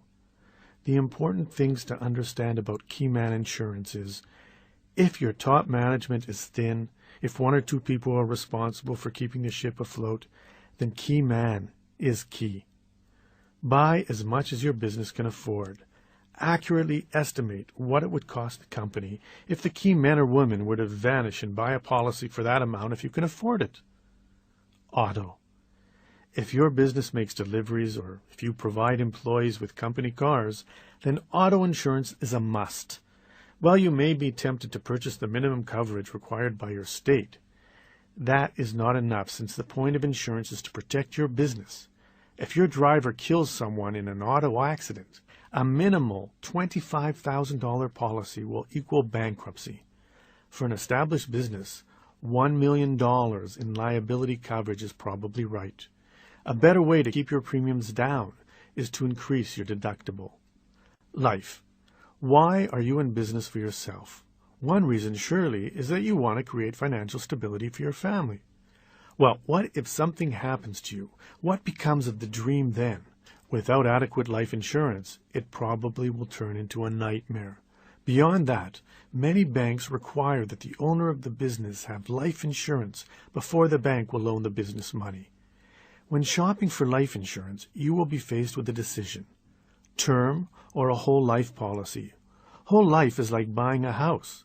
As you pay the premium, you build equity into the policy. Term is like renting. It is cheaper, but you build no equity. In this case, renting is probably better than buying, as rates for term life insurance are amazingly affordable. Even though you will not be building equity, the money you save is usually better spent in other areas of your business. Premiums for business insurance are tax deductible as a business expense, although life and key man insurance premiums are not deductible if the business is the beneficiary of the policies. Buying insurance. The preceding list of potential insurance is a bit daunting, and no one is telling you that you must buy all of it. Sure, it would be nice, but just as in the rest of your business, choosing what sort of insurance you really need is a matter of weighing the risks and rewards. There is a finite limit on what you can realistically do, and sometimes you simply must marshal your resources to the best of your ability and hope for the best. To save as much as you can. Then, on your insurance costs, it is important to know the difference between an insurance agent and an insurance broker, because it is a distinction that can save you money. An agent is an agent for a single company. He or she may be able to get you a good deal, but only within the company that they represent. A broker, on the other hand, represents many different insurers, and thus has the ability to shop your needs around to many different insurers and find you the best deal out there. The second way to reduce the cost of your premiums is to take the highest deductible that you can reasonably afford. Needless to say, it has to be an amount that you can actually afford. There's no point in taking a $5,000 deductible if your small business will be unable to absorb the difference. Another way to make the payments more manageable is to create a payment plan that works for your budget. Fortunately, insurance companies are quite flexible when it comes to payment of the premiums. You can pay every month or quarterly or yearly for that matter. So find yourself a good insurance broker and go over your needs. He or she will be able to guide you to making the right decisions and to obtaining coverage that is right for your business. Exclusions. Whatever policy you look at, be sure that you understand what the exclusions will be. Exclusions are those things that the policy does not cover, and every policy will have some. Some policies will have many, and there are not many things business-wise worse than having a loss. Thinking you are covered and then discovering that the type of loss you suffered was specifically excluded in the fine print of your policy. For example, a property loss policy will likely exclude losses due to the theft by an employee. So be sure you know before you sign what is covered and what is not. There are 4 basic parts to an insurance policy. 1. The declarations page. This names the policy holder, explains what is insured, and lists the maximum payout by the insurer. 2. Insurance agreement. This section sets out the responsibilities of both sides under the insurance contract. 3. Conditions. This section details exactly what is covered and under what circumstances. 4. Exclusions. This area details what is covered and what is not. Making a claim. The time may come when you suffer a loss and need to make a claim against your carrier. Insurance companies are sticklers for details, and if you do not follow procedures to the letter, you may find that they will deny your claim, and legitimately. So follow these tips to ensure that your insurance works for you. Before making a claim, be sure that you have excellent records and that they are kept in a safe, secure spot, preferably off-site. All receipts, backups of important files, and backups of computer data should be readily accessible so that you can get to them easily. Similarly, it is a good practice to make a video of your premises and property every year.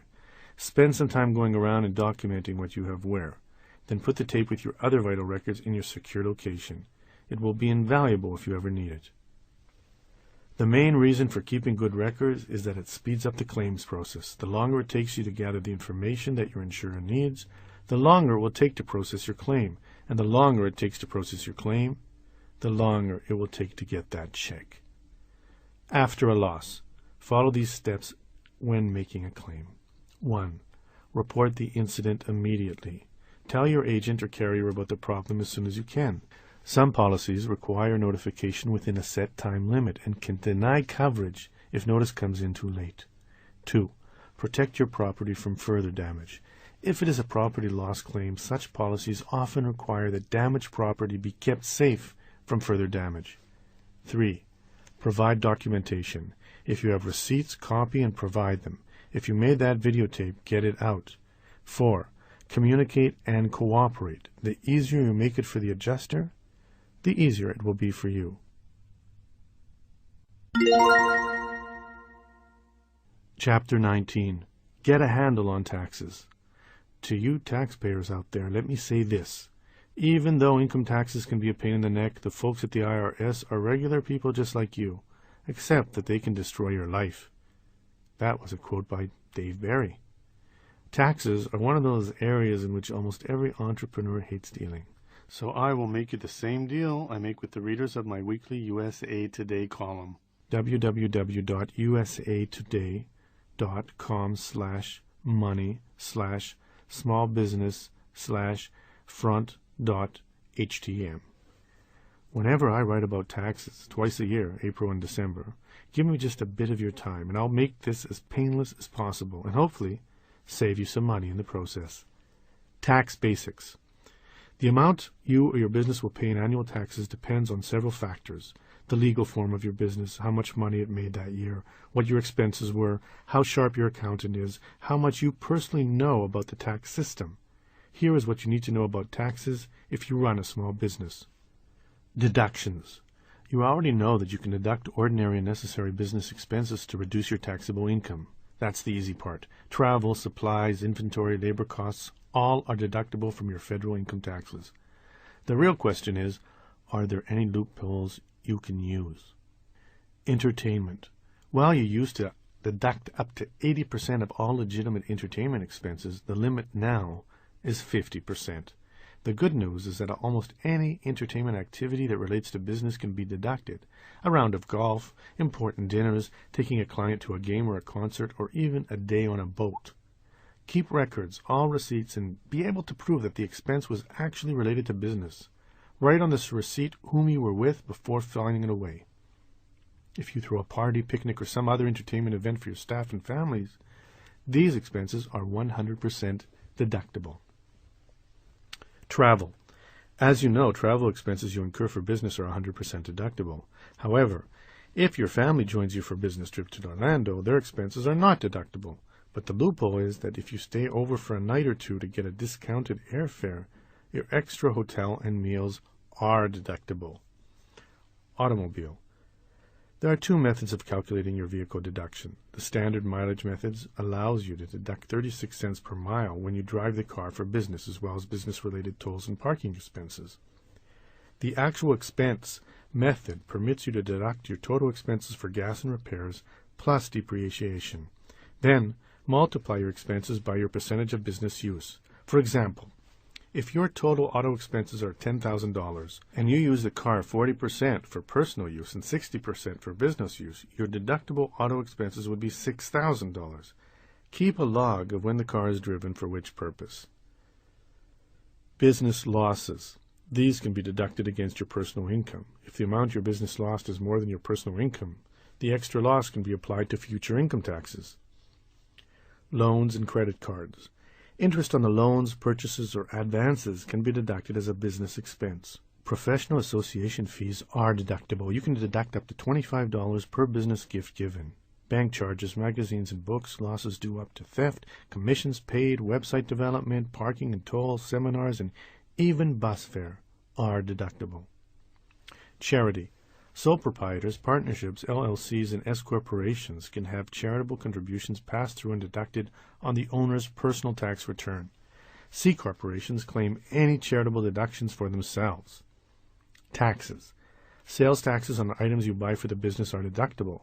Fuel and excise tax are often overlooked deductions.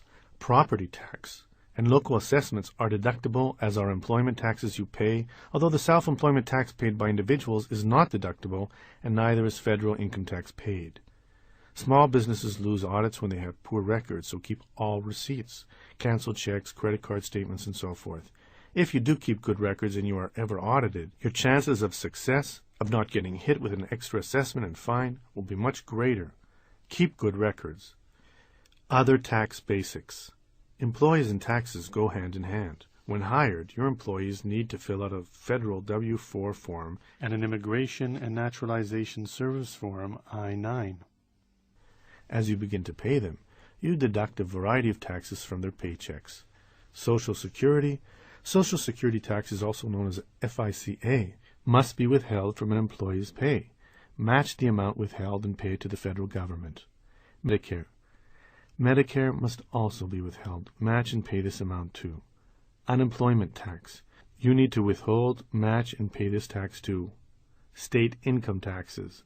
These too are withheld. Because payroll and employee withholding is such a complicated area, you are strongly advised to hire a payroll service like ADP, Paychecks, or something similar. Sales taxes. Unless you live on one of the 5 states that have no sales tax, parts of Alaska, Delaware, Montana, New Hampshire, and Oregon, and if you sell a product, you will owe your state tax money. What you will owe varies greatly. Not only does the amount vary by state, but some states taxes services as well as products. Check with your state tax board to see whether the rules apply to you. If your service or product is subject to your state's sales tax, register with your state's tax department. Track taxable and non-taxable sales, and then include that information with your state tax return. There are 2 exceptions to the sales tax rules, which is essentially to pay tax on anything sold to anyone. The first is resellers, such as wholesalers and retailers with a real sale license, who do not owe sales tax. Also, you owe no sales tax on sales to tax-exempt organizations like public schools and churches. Deadlines. When you own your own small business, be aware of tax deadlines beyond April 15th.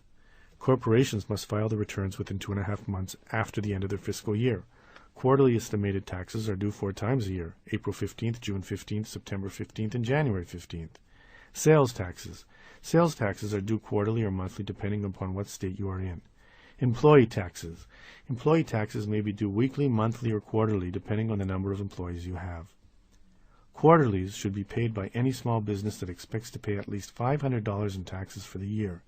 You are supposed to pay either 90% of the tax you will owe or up to 100% of the previous year's tax. Property taxes. If your business owns real estate, it will owe property taxes. Moreover, if you lease property, your lease may require you to pay the property taxes. In some leases, the owner pays the base year taxes, an amount equal to the amount owed the year before the lease was signed, and the lessee, you, owe any increases. In most places, the tax rate on commercial property is significantly higher than on residential property. Tax tips. All small business owners want to save on their taxes. The question is how? There are many different strategies you can adopt to help you reduce your tax bite. Do not wait until December 31st before deciding to take action. Some pre-planning can go a long way to reducing Uncle Sam's take come tax time. Set up a retirement account. The self-employed have the opportunity to divert pre-tax dollars into different types of retirement savings accounts and thereby reduce their yearly taxable income. Kiosk plans. A kiosk retirement plan allows self-employed taxpayers to contribute significant sums. It varies, but up to $41,000 every year into a tax-free account. Kiosks are fairly complicated to create, and the assistance of a financial advisor is required. There are several benefits to starting a kiosk retirement plan. Contributions are deducted from the gross income. Taxes are deferred until the money is withdrawn. Interest earned is also tax deferred until withdrawn. Contribution amounts are more liberal than the IRAs. Solo 401k. This plan is great because of its high contribution limits. Like a kiosk, a solo 401k currently allows you to contribute up to $41,000 a year into your retirement account. But here, the amount you can contribute rises as you get older. SEP IRAs. A simplified employee pension individual retirement account. SEP IRA is a plan that allows you to contribute and deduct up to 20% of your income into a tax-deferred retirement account. SEPs are indeed simple. They can be created in a few minutes at a bank or a brokerage house with no professional help required, and no annual government reports are required. They beat regular IRAs because they allow for larger contributions. You may be tempted to also set up a traditional Roth IRA. While that may be good for retirement purposes, it does little for your business-wise, as contributions are not tax-deductible. Note, if you do set up a SEP Solo 401k or kiosk, you have to offer it to your employees as well. This means you will likely need to make contributions that don't just cover you. Because of this, consult with an employee benefits pro before setting up any sort of retirement plan for you and your employees. One last bonus for creating a business retirement plan. You can get a tax credit of up to $500 for the first 3 years of the plan if you have less than 100 employees. Lease your property to your business. If your business uses property that you personally own, you can save on business taxes by leasing the property to the business. The lease expense to the business is tax deductible, and the income you generate personally from the lease income is not subject to Social Security tax. You can then take any applicable depreciation allowance for the leased property. The IRS has an excellent site devoted exclusively to small business, with industry-specific information, audit guides, links, and more. Go to www.irs.gov/businesses, businesses/small. Use the tax laws. The Jobs and Growth Tax Relief Reconciliation Act of 2003 offered plenty of help for the small business owner. The best part of the bill is the generous change in the rules for depreciating business expenditures. Previously, equipment and business assets had to be depreciated over a 5 to 7 year time span. Under the new rules, however, you can now depreciate and deduct 100% of the cost of almost all new and used assets in the year that you buy them. Also previously, the deduction topped out at $25,000, but you can now depreciate up to $100,000 for any asset required after May 5th, 2003. Re-examine your business structure. If you have been in business for a while and are profitable, it may be smart to change your legal form of business. For instance, a growing S corporation may want to become a C corporation to take advantage of benefit programs limited to C corporations, such as group term life insurance and various health plan options. A newly profitable sole proprietor may want to form an LLC to get personal liability protection, or to form an S corporation to reduce the self-employment tax. Pay your quarterlies. Make sure that you are paying your quarterly estimated taxes on time and in sufficient amounts to avoid penalties and interest down the road. Delaying your receivables and accelerating your expenses.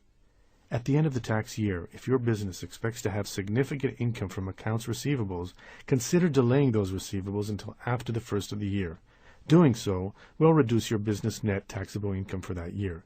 Similarly, if you anticipate a large tax bite at the end of the year, consider accelerating some expenses into the current tax year. Expenses that can be accelerated include corporate charitable contributions, 60% of health insurance premiums for you if you are a self-employed individual, year-end employee bonuses, or any other tax-deductible expenses you are planning on making. Deducting your home office.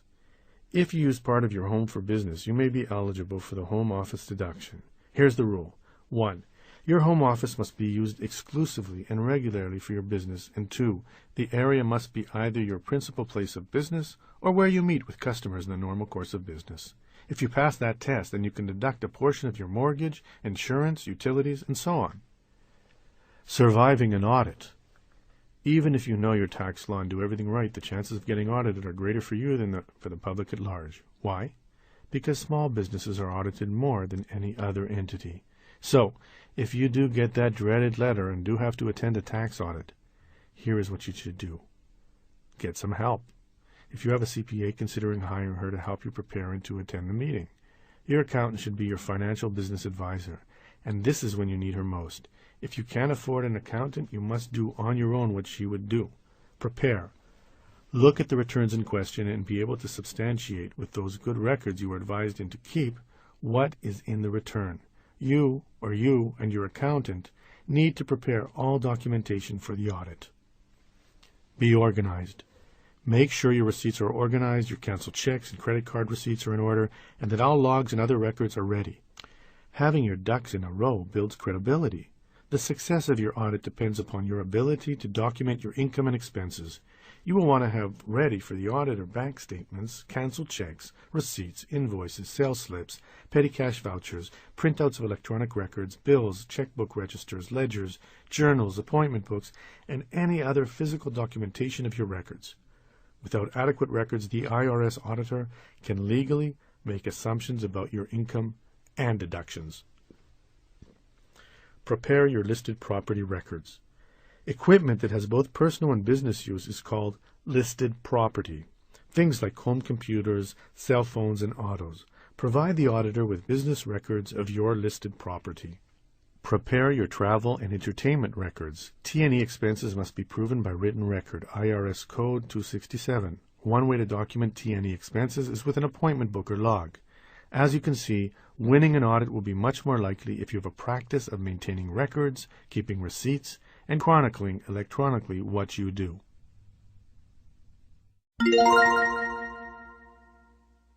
Chapter 20. Legal Ease 1. It's easier to stay out than to get out. That's a quote by Mark Twain. Like taxes and insurance, law is one of those areas that entrepreneurs would rather not think about, and when they do, it usually is unpleasant. Yet you need to know what you need to know. There is a litigation explosion in this country. Businesses are prime targets known in the trade as deep pockets, and you need to arm yourself with knowledge. Therefore, in this chapter and the next, you get a primer on business law, so that you know what to avoid and what to talk to your lawyer about if something does go wrong. One caveat: although I am a lawyer, no audiobook can take the place of an attorney who knows you, your situation, and the facts. As such, while the general information I provide can educate you, if you do find yourself in legal hot water, meet with a lawyer in person. Contracts. Contracts are the easy stuff. They are like your personal set of laws. As long as you bargain in good faith and the subject of the contract is legal, that is, you can't legally contract to open a house of prostitution, just about anything you and the other side agree to will fly. However, not every promise is legally enforceable. To create a legally enforceable promise or set of promises, 3 requirements must be met that raise the promises to the level of a legal contract. 1. Offer. The first part of any contract is a clear and unambiguous offer. I will buy 200 pounds of your flour at $8 a pound is a clear and specific offer, inviting a clear and specific response. On the other hand, I think I would like to buy some flour is not an offer because it is neither specific nor an unambiguous offer to accept specific terms. Offers remain open unless accepted, but may be revoked at any time. So if you offer to buy the flour for $8 a pound, find it elsewhere for half the price, and your offer has not been accepted, then you can still revoke the offer. However, if the flour seller has accepted your offer, you cannot revoke it. 2. Acceptance. Like an offer, an acceptance must be clear and unambiguous. I accept is an acceptance, but that sounds good, let me call you back in an hour, is not. The point of a contract is to allow a willing seller and a willing buyer to enter into commercial transaction with the clearly defined terms. Hence, the acceptance must be equally obvious. What if the seller says, I'll sell you the flour for $10 a pound? In that case, the $8 offer is deemed rejected, and the seller just made a $10 counteroffer, which you now have the power to accept or reject.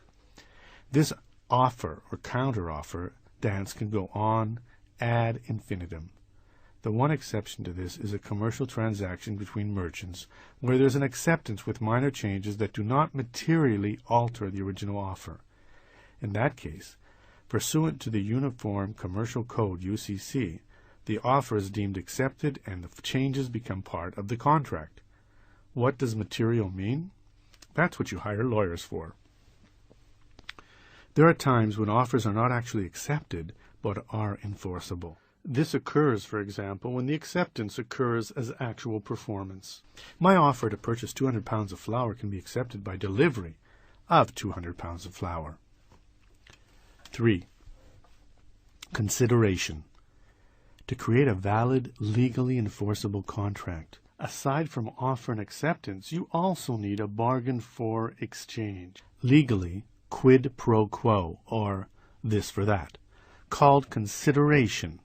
In essence, this means that you have to give up something to get something. My money for your flour. If I said I'll wash your car this afternoon, you said okay, no contract has been formed, even though there has been an offer and an acceptance. Why? Because there has been no consideration. You give up nothing for me to wash your car. It's just a promise on my part with none on your part, and therefore it's not legally enforceable. You need offer, acceptance of that offer, and a bargain for exchange to create a valid, legally enforceable contract. There is one legal tenet that helps you get around the need for consideration.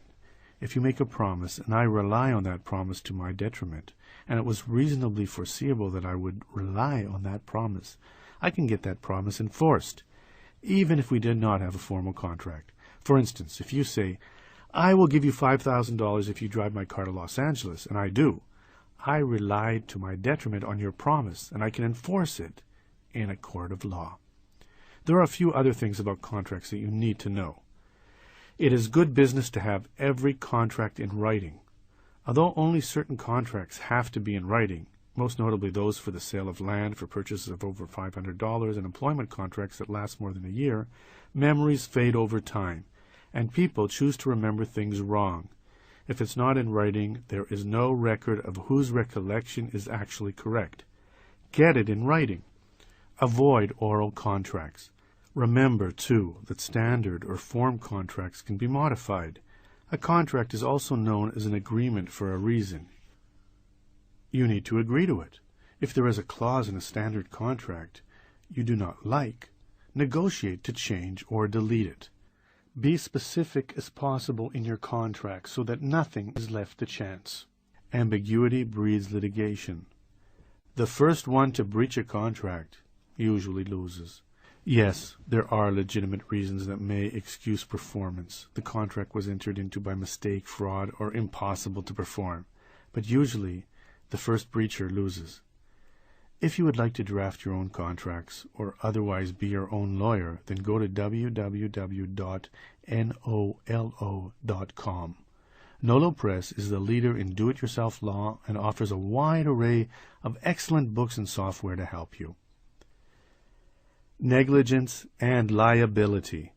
When ice on your walkway, ice that you already asked your employee to remove, but that he did not, causes a customer to slip, fall, and break her arm, that is legally called negligence.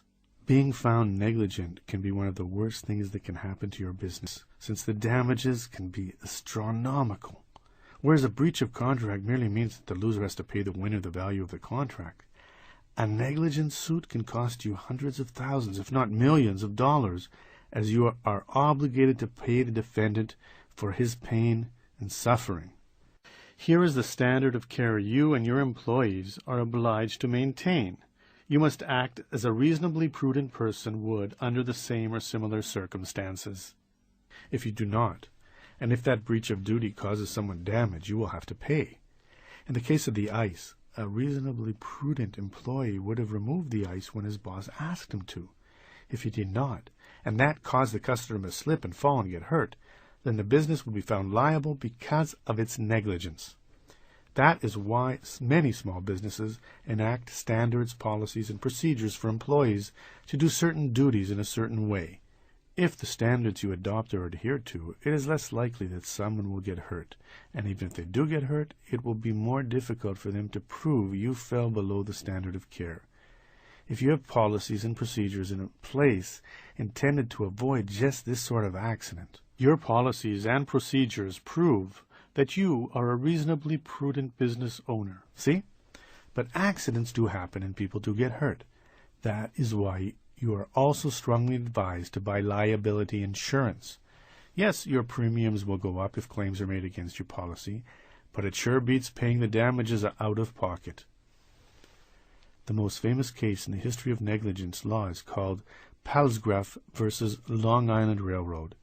In that case, Mrs. Palsgraf was standing at one end of the platform of the Long Island Railroad after buying a ticket. A train stopped at the other end of the station, and a gentleman carrying a package raced for the car. A Long Island Railroad employee on the car held the door open, reached to help the gentleman in, and another guard on the platform pushed the man up from behind. The man's package dislodged, fell to the ground, the fireworks inside the package exploded, and the shock of the explosion knocked over some scales at the far end of the platform near Mrs. Palsgraf, injuring her. Quiz, did she win? Nope. The court ruled that the actions of the employees, while negligent towards the man, were not so in relation to Mrs. Palsgraf. The key to avoid negligence claims is to maintain a safe place of employment. Set standards and enforce those standards. Product liability. If you manufacture, wholesale, distribute, or sell retail products, you need to be concerned with the special subset of negligence law called product liability law.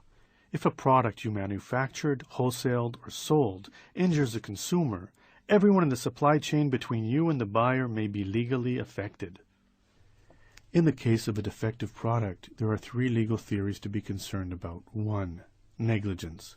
Here again, the injured party would need to show that the seller or manufacturer breached the standard of care. For instance, if a car's wheel fell off because it was not bolted on properly at the plant, the manufacturer of the car would be found liable for any injuries that resulted. 2. Breach of implied warranty.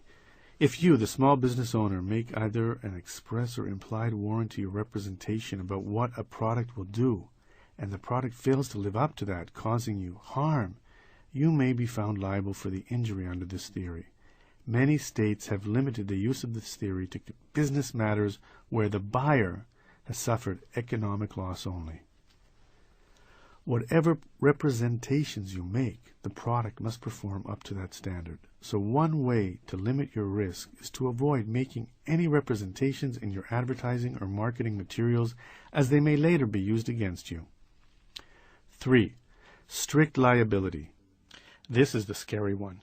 If an injured party can show that 1. The product was defective at the time the seller sold it, and 2. The defect caused the injury, then you are on the hook. Unlike negligence, the injured party does not need to prove that you breached some standard. Rather, he needs to prove only that the product was defective for whatever reason. Your prudence and care is no defense. That is why they call this strict liability. When Firestone tires began to explode, you can bet strict liability was a theory the plaintiff's attorney used. There are several things you can do to minimize your risk of being sued for product liability.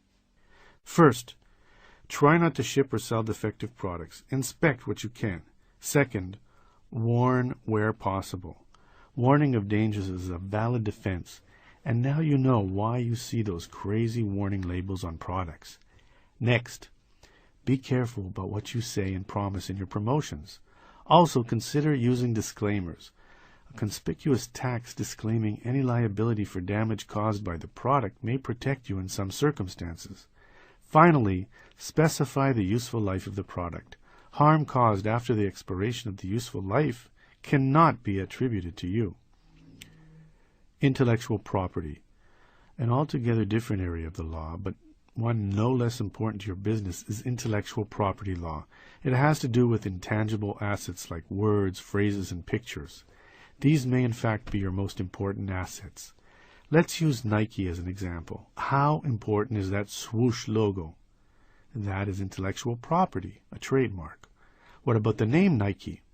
That is also intellectual property, trademark. Its shoes, patented. It's a tagline. Just do it. Yep, that is intellectual property too. Intellectual property is no less important in small business. You need to know how to protect your business name, logo, inventions, and so on. There are 5 areas of intellectual property that may help you: trademarks, copyrights, patents, trade secrets, and goodwill. Let's look at each. Trademark. A trademark is a word, phrase, design, or symbol that identifies your business and distinguishes it from the competition. A service mark is essentially the same thing. It identifies a service you provide. Examples of trademarks are Dr. Pepper or the Portland Trail Blazers. Trademarking your business name or logo is quite easy. To get full trademark protection, register your mark with the Federal Trademark Office. Log on to www.uspto.gov, the website of the United States Patent and Trademark Office, and follow the directions. Copyright. A copyright protects the original physical expression of a creative idea. The sentence is a copyrighted sentence. To be copyrightable, the ideas must be unique, tangible, written or taped, for instance, and a work of authorship. Musical scores, magazine articles, choreographed dances, photographs, movies, and sculptures would be examples of copyrightable expressions. Copyrights last the life of the author plus 75 years, and the creator owns the copyright, although if the creator created the thing working for someone else, the employer would own the copyright. You own the copyright to any works your employees create in the fulfillment of their duties. This is called work for hire. One of the best aspects of copyright law is that there is nothing to register. As soon as you create the thing, it is copyrighted as a matter of law. This sentence is being copyrighted as I write it. Certainly you can register with the U.S. Copyright Office, but it is not necessary. Instead, when you want to put the world on notice that you have copyrighted material here, have copyright, all rights reserved, prominently affixed to the work. Patents. If you invent or discover a new and useful process, machine, manufacture, or composition thereof, you can apply for a federal patent to protect your invention from being used by others without your permission. Utility patents protect machines and industrial processes and last for 20 years. Design patents protect designs of manufactured items and last for 14 years. Plant designs protect new plant varieties and last for 17 years. Patents are not inexpensive to obtain, and the assistance of a lawyer is almost always required. However, if you have invented something unique, definitely spend the money and patent it. Trade secrets. Most states have adopted the Uniform Trade Secrets Act. This law defines a trade secret as information that has independent economic value by virtue of remaining secret. A customer or vendor list might be considered a trade secret. KFC's 17 herbs and spices surely is a trade secret. To be legally protected, make efforts to keep your secrets secret. This is not to say that you can never tell anyone the secret, but rather that you attempt to retain the secret and act appropriately. At one time, R. Buckminster Fuller had the most entries in Who's Who. An inventor, mathematician, author, and cartographer, among other occupations, Bucky is most well known for having invented the multi-triangular geodesic dome. He once remarked that he had owed his fame and his success to his patent lawyer. Had it not been for the airtight patent his lawyer obtained for the dome, Bucky believed that his beloved invention would have surely been stolen, and he says, "No one would have ever heard of me." If you want to share something secret with another party, make sure they sign a non-disclosure agreement, or NDA. An NDA says that you will be sharing confidential information and that it cannot be used by the other side for commercial reasons and cannot be disclosed to a third party without your prior written approval. You can find one at my site, www.mrallbiz.com. Goodwill. After some time in operation, your small business develops a positive reputation in the community and valuable list of customers.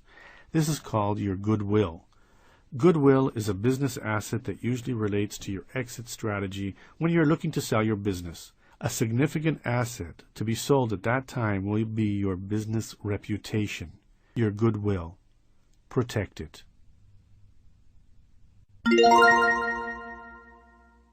Chapter 21, Legalese 2. I can try a lawsuit as well as other men, but the most important thing is to prevent lawsuits. That's a quote by Confucius. If you have ever been party to a lawsuit, you know only too well how true Confucius' words are. Lawsuits are a civilized form of war, pitting one side in a pitched battle against the other, both willing to do and spend almost anything to win, and both usually losing plenty in the process. Lawsuits are an expensive, time-consuming, exhausting, frustrating, and often ineffective way to resolve disputes. The point of this in the previous chapter, therefore, is to help you avoid the dreaded lawsuit. So learn what the rules are and do your best to follow those rules. Employment discrimination in lawsuits. Employment discrimination lawsuits usually arise when employees were either fired or not hired, and they contend the reason was discrimination. At-will employment. When you can fire someone without repercussion, well, seemingly a simple question, the answer is not so simple. The basic rule is this. Almost all employees are considered at will. An at-will employee can be fired at any time for almost any reason. Just cause employees cannot. You need, well, a just cause to let them go. What makes an employee just cause? Usually it is some sort of employment contract or promise of continued employment. If, for example, you have an employee handbook that promises job security that could by a court of law be inferred as a promise of continued employment, and then your employees cannot be let go absent a valid reason like stealing or such thing, tough times and the need to cut back would not count as a just cause. It is harsh, but also smart, therefore, to have all employees sign a document acknowledging their at-will status. That way, it will be very difficult for them to come back and say you had no right to fire them because they were a just cause employee. A letter stating that they know they are at will protects you. Protected classes. There are 3 times when even an at-will employee cannot be fired. 1. You cannot fire someone in retaliation for the exercise of a statutory right, such as filing a workers' compensation claim. 2. You cannot fire someone in retaliation for their exercising a legal duty, such as jury service. 3. Most importantly for this topic, you cannot fire someone on the basis of their color, gender, religion, age, ethnic background, or disability. Membership in the armed forces also cannot be a reason to fire someone, and neither can past debts or bankruptcy. In the law, these are called protected classes. For workers, most employment discrimination cases made against businesses fall into the category of disparate treatment. They claim that the employer treated them unfavorably compared to other employees because of their membership in a protected class. As such, plaintiffs in employment discrimination cases sue under Title VII of the 1964 Civil Rights Act. If you are found guilty either of not hiring someone for discriminatory reasons or of firing someone for discriminatory reasons, the penalties are harsh indeed. If an ex-employee wins, she might be awarded back pay, reinstatement, attorney's fees, money for emotional distress, and even double damages as a way to punish you. You are strongly urged to avoid questions into protected class status when interviewing prospective employees. Why? Because if you do, and you do not hire the person, they may sue for employment discrimination, claiming that is the reason you decided not to hire him or her, that your nonchalant question about his age is evident that you discriminate on the basis of age, for example. The only question you should ask are those that relate to his or her competence and qualifications for the job. Preventing claims. There are a few things you can do to protect your business from employment discrimination claims. Have an employment handbook that explains what is expected from employees, that they are at will, how the discipline system works, and that explains that non-discrimination is your policy and discrimination claims will be investigated promptly and thoroughly. Document, and document some more. Have regular written performance reviews. When do you have a problem, employees? Warn them in writing. Have them sign the warning. Have them sign any second warnings. The more you can document that the reason you fired them was legitimate and not discriminatory, poor performance or whatever, the less any discrimination claim can stick. Sexual harassment. Needless to say, the most prominent sexual harassment case in history was Jones versus Clinton. In that case, Paula Jones alleged that then-Governor Bill Clinton invited her to a hotel room and groped her. She sued, claiming sexual harassment. The judge in the case ruled that even if the event did happen as alleged, Jones suffered no damages. She never went to a psychologist, was never treated unfairly at work afterward, was never denied a promotion, nothing. One of Paula Jones's main arguments that she didn't receive flowers on Secretary's Day as others in the Arkansas government had, although she was not Clinton's secretary, was almost laughable to the judge. Although it is not clear why the plaintiff failed to receive flowers on Secretary's Day in 1992, such an omission does not give rise to a federal case in the absence of some tangible change in duties or working conditions that constitute a material employment disadvantage. There are two types of sexual harassment cases to be concerned with at your small business. The first is quid pro quo case, literally this for that. In this type of case, the victim is forced to have sex in exchange for a job benefit. If you promise your secretary a raise in exchange for sexual favor, you have committed quid pro quo sexual harassment. The second sort of case is called hostile work environment. In this kind of case, the employee must prove that a supervisor or co-worker made unwelcome sexual advances or physical conduct, and that such conduct was pervasive enough to poison the employee's work environment and create an abusive workplace. Note that a same-sex sexual harassment claim under this theory is equally applicable in many jurisdictions. Just as you should adopt an anti-discrimination policy in your workplace and employee handbook, so too should you adopt and make known to employees your anti-sexual harassment policy. A written policy that everyone knows about is both the right thing to do and good business. Investigate claims promptly and discipline any offenders. Unfair trade practices. Here there are two issues to be concerned with: treating consumers fairly and legally, and protecting your business from ex-employee competition. Consumer protection laws.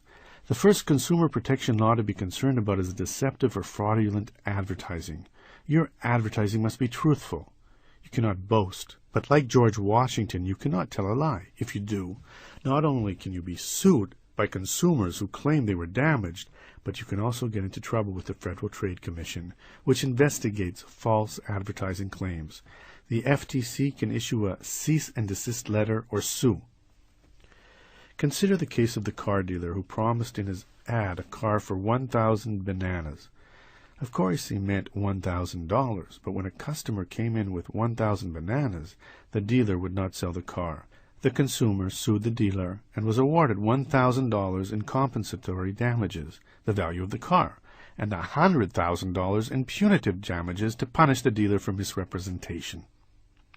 Aside from false advertising, you need to also avoid phony price comparisons. For example, there's nothing wrong with proclaiming that at your sale this weekend the price for a particular $250 item will be $100 off. $150. However, if your normal price is not actually $250, but it is really $200, then the sale price is only $50 off, and you have broken the law. Similarly, be careful when you use the word free. In your ads, free better really mean free printer, with the asterisk explaining that the printer is free with a purchase of $1,000 or more. Won't fly in most places. For instance, New York law states that any limitations or conditions imposed on a free offer must be disclosed in advertising. A description of the condition must be near the word free. An asterisk plus footnote are not good enough, and in type all at least half as large. Therefore, avoid deceptive advertising and pricing and treat consumers with honesty. Ex-employees. The issue arises when an employee leaves as to whether and how she can compete against you. Employees often learn confidential information in the course of their employment, information that would be useful should they decide to go into business for themselves or jump to a competitor. Of course, you will want to prevent them from using that information, but can you? It may be an illegal restraint on trade. Yes, usually you can stop former employees from competing against you, at least for a while. Here is how. Have employees sign some or all of these 3 documents when they come to work for you. 1. A confidentiality agreement. You need a document that specifically spells out what you consider to be your confidential trade secrets, customer lists, wholesale costs, that sort of thing. Have it say that the employee agrees to keep confidential this material and then have them sign it. Both of you should keep a signed copy. 2. An assignment of inventions. Any invention an employee creates while at work is the property of the employer. That is the general rule. To be safe, however, it is wise to have all the appropriate employees sign an agreement that states that they understand that the business will own anything they invent as part of their employment. If they invent something on their own time, that is different. 3. A non-compete agreement. This is the trickiest of the 3, legally speaking. Our free enterprise system means that courts are loath to infringe on people's right to work. Yet courts also understand that there are times when competing would be unfair, and so a balance between these 2 competing interests is what is required. Non-compete agreements that are limited in length and geography usually fly. A non-compete agreement says that the employee agrees not to join a direct competitor or start a directly competing business for a set time. Usually 2 years is the maximum a court would allow. And in a specific geographic region, the greater Albuquerque area, for example. Laws in different states treat these agreements differently. In California, for example, non-compete agreements are frowned upon and only enforceable in limited circumstances. Again, in most places, as long as the length is reasonable and the contract is limited to a specific geographic area, such agreements are usually acceptable. When staffers do leave, make sure during the exit interview that they remember that they signed these sort of agreements. It is far better to head off a lawsuit than to litigate one. Finding a good attorney. Any lawyer can help you out of a jam, but a good lawyer can help you avoid the jam. Attorneys can help you with incorporating contracts, leases, hiring and firing, and a host of other issues. But this begs the question, where do you find a lawyer who knows his stuff, whom you can trust? The best way is through a referral. A satisfied client will tell you far more than any commercial. So, if you know someone who has a business and a business lawyer, find out how he likes his lawyer. You need to find out, did the lawyer get good results? Did the case settle successfully? Was the contract beneficial? Were taxes reduced? Results are what count. Was the attorney accessible? Too many lawyers are hard to reach and fail to return phone calls quickly. A call should be returned within 24 hours. Were the fees reasonable? Of course, you need to be concerned about fees when hiring a lawyer, but fees are not the most important thing to be concerned about. As in life, with attorneys, you usually get what you pay for. In this case, cheaper is probably not better. Who does the work? Many lawyers, especially at big firms, use underpaid, overworked associates to do a lot of the work. That is usually fine, as associates are typically quite bright, and this does not help keep fees down. But note, too, that many associates are young, with little experience in both life and law. You need to know that when it counts, the person you hired will be doing the heavy lifting. If you can get a referral for an attorney who meets these criteria, or call him up or her up and schedule a meeting. As you are looking to start an important long-term relationship, expect to spend a few hours with the lawyer. Get a feel for his personality. Make sure he knows what you would be expecting. Ask about his background. Get referrals and call them up. Certainly, you should not be billed for this meet and greet with the lawyer. If you are, that is a bad sign. Barring a referral from a friend or business associate, there are a few other ways to find a good attorney. Look in the Yellow Pages. Most lawyers advertise today. In the back of the attorney section of the Yellow Pages is a listing for lawyers by specialty. Look under business law. Find a few that look good and set up a few meetings. You need someone who is smart, experienced, and with whom you feel comfortable. Finally, call your local bar association. The lawyers are listed by their areas of specialty, and the bar can usually refer you to a few of its members with good reputations. As bar associations are nonpartisan, you can rest assured that the recommendation will be pretty trustworthy.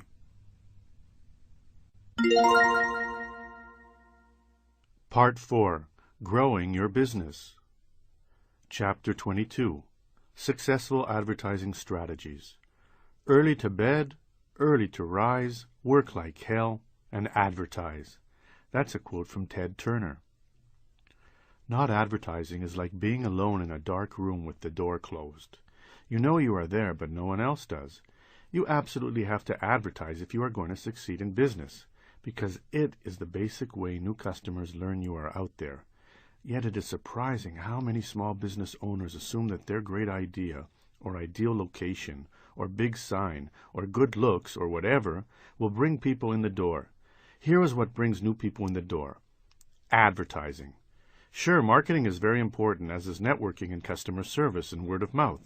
But advertising is the route with potentially the biggest payoff.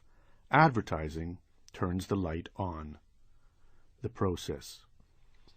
The problem for many a small business is that there are a lot of advertising choices. Most are not inexpensive, and a costly mistake can be crippling to the budget. Absolutely understandable. And, as discussed earlier, one trait of the great entrepreneurs is that they reduce their risk to the extent possible. That is what we want to do here. Few small businesses have the cushion to absorb a costly mistake. So what is presented next is a process that allows you to greatly reduce the possibility that you will bet on the wrong horse, advertise in the wrong place, and lose a bunch of money. What should happen instead is that you will create a winning ad with little risk. The good news is that creating a successful advertising campaign really is a joy. An ad that works will become a tried and true friend that your small business will rely on. Once you have one, you can breathe a little easier, knowing that when you roll it out, you will get predictable results. That ad the travel company runs in the travel section of the Sunday paper is probably its bread and butter. They know that the ad will bring in X number of dollars every time it runs, whether it's a monthly ad in a magazine, a regular radio buy, or a cable TV campaign. A smart, well-thought-out ad campaign can be your ticket to success. The key is to bet on the right horse, to pick the right ad and the right vehicle. How can you be sure of that? Creating an almost risk-free winning ad campaign is a 5-step process. 1. Think ahead. What is the purpose, size, and budget for your campaign? 2. Decide what media work best for your business, brand, and budget. 3. Create an ad, one that builds on that brand. 4. Test the ad. 5. Finally, once you are convinced that you have an ad and or campaign that works, roll it out. Brainstorming. The first thing you must do is decide the purpose of your ad campaign. There are basically 2 types of ads and corresponding campaigns. The first is a branding campaign intended to publicize your name and corporate identity so that people remember it when they need what you offer. In the extreme, we all remember those numerous Super Bowl internet ads during the dot-com boom. Although sites like Webvein and Pets.com mistook branding for a business plan, by sinking a ton of money into their ad campaign, at least they got the branding part right. Look, we continue to remember their names, and I'm writing about them still. Via advertising, they created memorable brands, if nothing else. Therefore, the purpose of a branding campaign is to get your name out there so people start to remember it. Take the ad in the paper that says Divorce for Fathers. This is a branding ad. Of course, the purpose of the ad is to get customers, but unlike the second type of ad, next, which has an immediate hook and call to action, sale, this type of ad is a bit subtler, as intended to build awareness of the business as it is to get a customer today. The plan is to have people see the advertisement again and again, so when the time comes and some dad needs a divorce lawyer, he remembers whom to call. A branding campaign takes time, but if you have the time and money, it can be very rewarding. By branding your business, recall from Chapter 10, Branding 101, your brand is your promise to your customers. You create a long-term viability. Not done in a week or a month, branding is an ongoing process that pays more and more dividends as time goes by. But you must remember this. Fundamental things apply. Branding, when done right, will make a long-term difference, but will not yield immediate rewards. This brings us to the second sort of ad campaign, the one intended to generate sales now. This is a campaign that is usually shorter and more intense. Several media sources may be used to reinforce the same message. Whether you want to let people know about your sidewalk sale this weekend, a shipment of the new Harry Potter book your shop just got in, or a free drawing for a digital camera, this type of campaign is intended to create immediate dividends with a noticeable result. If a branding campaign is a marathon, this ad campaign is a sprint. It will be more periodic, maybe once a month or so. Budget. The question arises, how much do you need to spend? The SBA suggests that you earmark 2% of your gross sales toward yearly advertising. Other believes that the amount should be closer to 5%. If you gross $500,000 a year, assigning 5% of that, $25,000, as an annual advertising and marketing budget is probably not far off. $25,000 yearly is roughly $2,000 a month. If you want to continue to generate $500,000 in sales a year, $2,000 a month for advertising is a little price to pay. This process then requires that you look at your gross sales and earmark an appropriate percentage of that toward your monthly ad budget. Your income determines that budget. This is called the cost method. If the cost method sounds too formulaic to you, there is another method to determine the right budget called the task method. Here you look at how many customers you need or how much product you need to sell to hit your sales for the year, and then based upon past sales from advertising, calculate what you need to spend this year. If you spent $15,000 last year, generating $300,000 in sales, and you want to grow 10% this year, you will need to spend more, maybe $17,500 or so. Your goal creates the budget.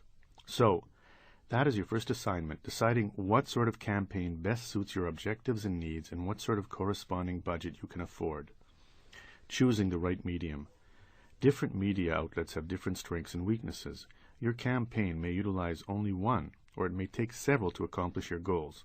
The most important thing when advertising generally and choosing your medium specifically is zeroing in on your target audience.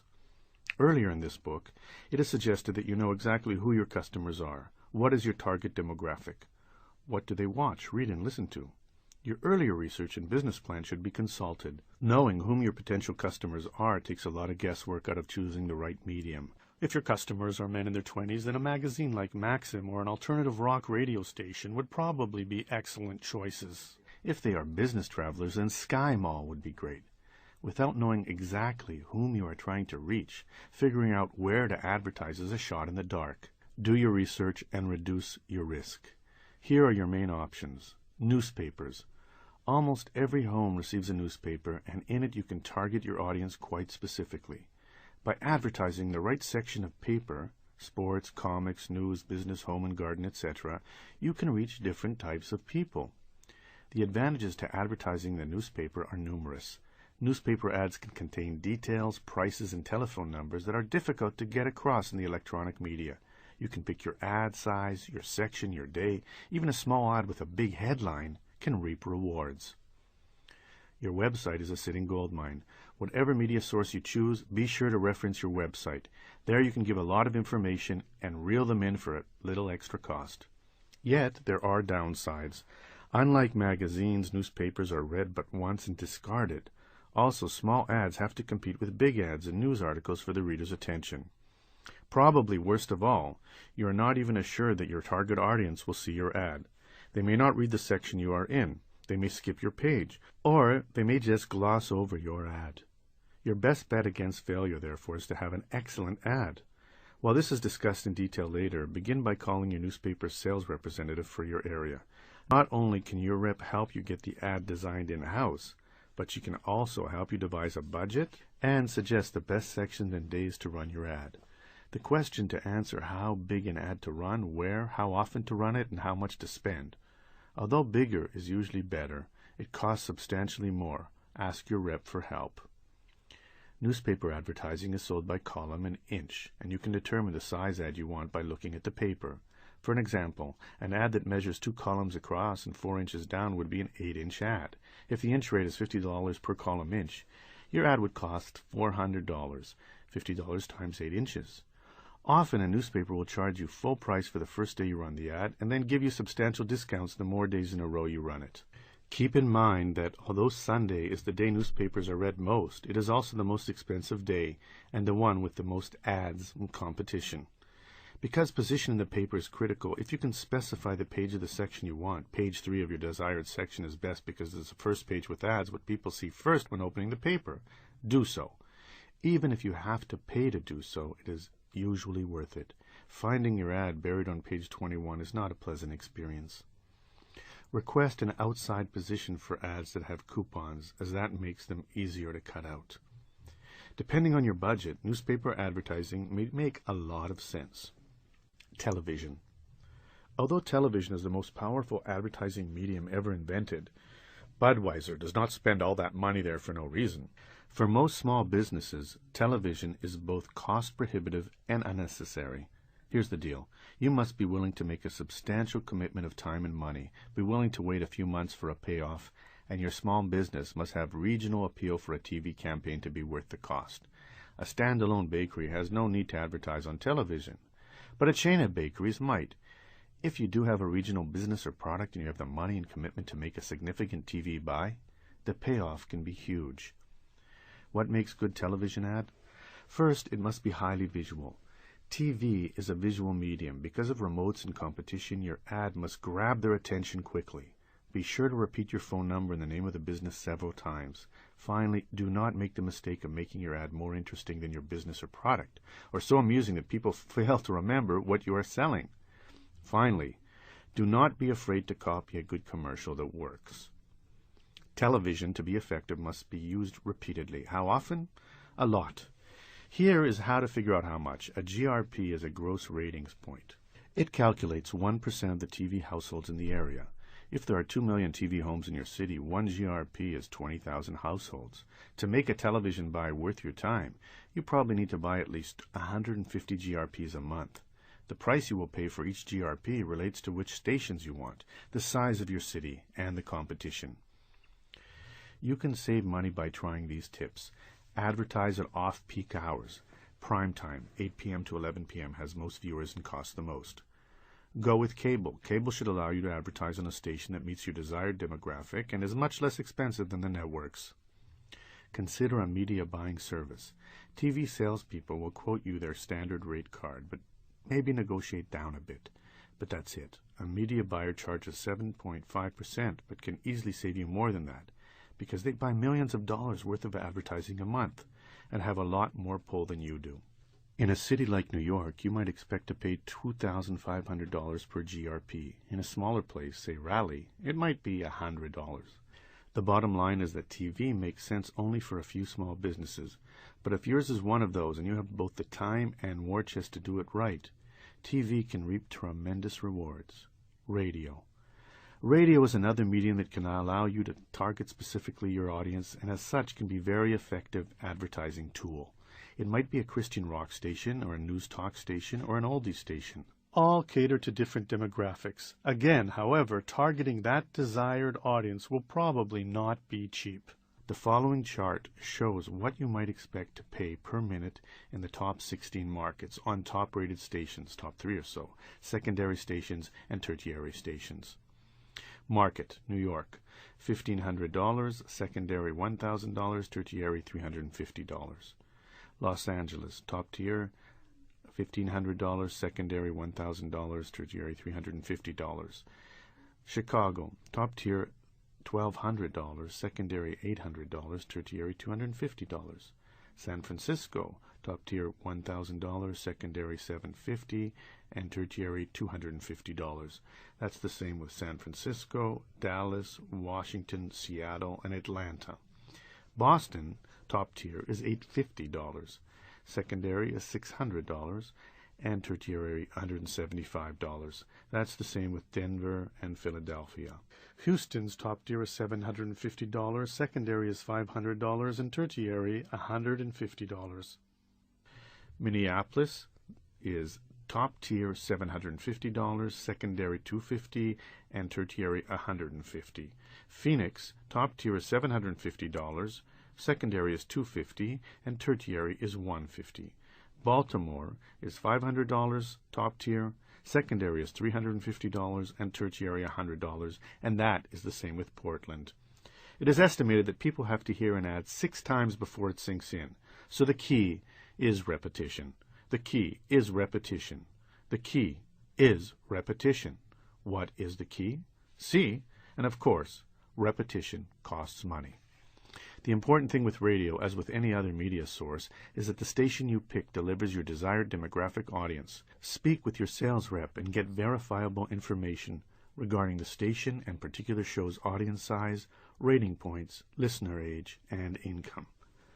Be sure to check out Chapter 35, Marketing on a Shoestring, which gives many different ways to advertise and market your business on a shoestring budget. Internet. Although Internet advertising has rebounded from its 2000 crash, remember that it crashed for a reason. You might be able to get some cheap banner ads or pop-ups, but if no one reads them, it's just a waste of money. It is far smarter these days to put your Internet dollars into buying placement on various search engines. Those tiny boxed ads next to Google results, for instance, can be a great investment. Magazines. Maybe more than any other medium, magazines can target your audience best.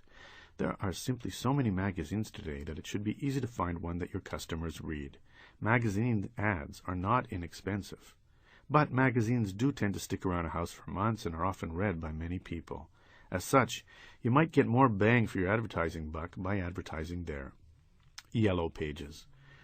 When do you use the phone book? When you need to buy something and are not sure where to get it, right? That is why the yellow pages work. Many times a day, every day, people open the book ready to give someone their business. If you are not in there, then it's not going to be you. And even better than magazines, yellow pages are in homes and businesses for a year. The bad news is twofold. First, because the yellow pages are so successful in creating customers, advertising them is not inexpensive. A quarter-page ad may run you $500 a month or more. Also, more and more people are bypassing the book altogether and simply searching online for what they need. Again, it might be smarter to put your money in search engine placement or in the online version of the phone book. But even at that, many small businesses believe that they would be unable to keep their doors open without advertising in the yellow pages. So, you should advertise in there too, right? Maybe. Service businesses like plumbers and locksmiths would be silly not to advertise in the phone book. You can bet that a majority of their customers are people who can see an ad there. But not every business benefits from placement, especially for the cost. Beware also that people who open the phone book are often shopping around for the best price and will call on many ads. If your business model does not compete on price, the phone book may not be your best choice. Here are some yellow page tips. Ask for a discount. First-time advertisers should get as much as 40% discount their first year. Create a memorable ad. Look through your phone book. Which ads catch your eye? Often, they are the ones with color or a picture or a lot of white space. The problem with the yellow page is that you are competing against a lot of ads for same eyeballs, so you have to make your ad stick out. Consider your category. There might be several different sections in which you could place an ad. Figure out a few different categories for your business and then see which one has the most ads. The odds are the largest section is the one that is most read. Read. A good book that you might want to get is Yellow Pages Advertising, How to Get the Greatest Return on Your Investment by Jeffrey Price. Create a winning ad. Knowing your objectives and media options helps you create an ad or ads that reinforce your brand and allow you to fulfill your mission. There are many different theories as to what makes a good ad. Whole books are written on the subject. But the truth is, if you are like most other small business people, you probably do not have the time to read yet another book. Here, then, is an easy ad creation method that works. It is tried and true AIDA method, which stands for attention, interest, desire, and action. The AIDA formula serves as a blueprint for creating a winning ad. Any type of winning ad, be it the newspaper, magazine, or on radio or television. Attention. The first thing you have to do is grab their attention. Once you have done that, then you can get potential customers interested in what you are selling. But if you do not get their attention up front, they will never hear a thing above the din of headline news, sports stories, or full-page ads. So you must first hit your prospect with a powerful, benefit-laden headline. An attention-getting headline, again in either print or electronic, must quickly capture a customer's attention, get them to want to know more, and do so in a few seconds. For example, amazing new technique relieves arthritis. Free pamphlet makes your computer as easy to use as telephone. Save 50% on office supplies today only. The Lazy Man's Guide to Riches. The idea is to intrigue them enough to want to know, read, watch, or listen more. Interest and desire. So, you grab their attention. Great. Then what? If a potential customer is reading your ad, it better sell them or your great headline will go to waste. Make a compelling offer in the body of the ad by describing the benefits of what you are selling in simple and interesting terms.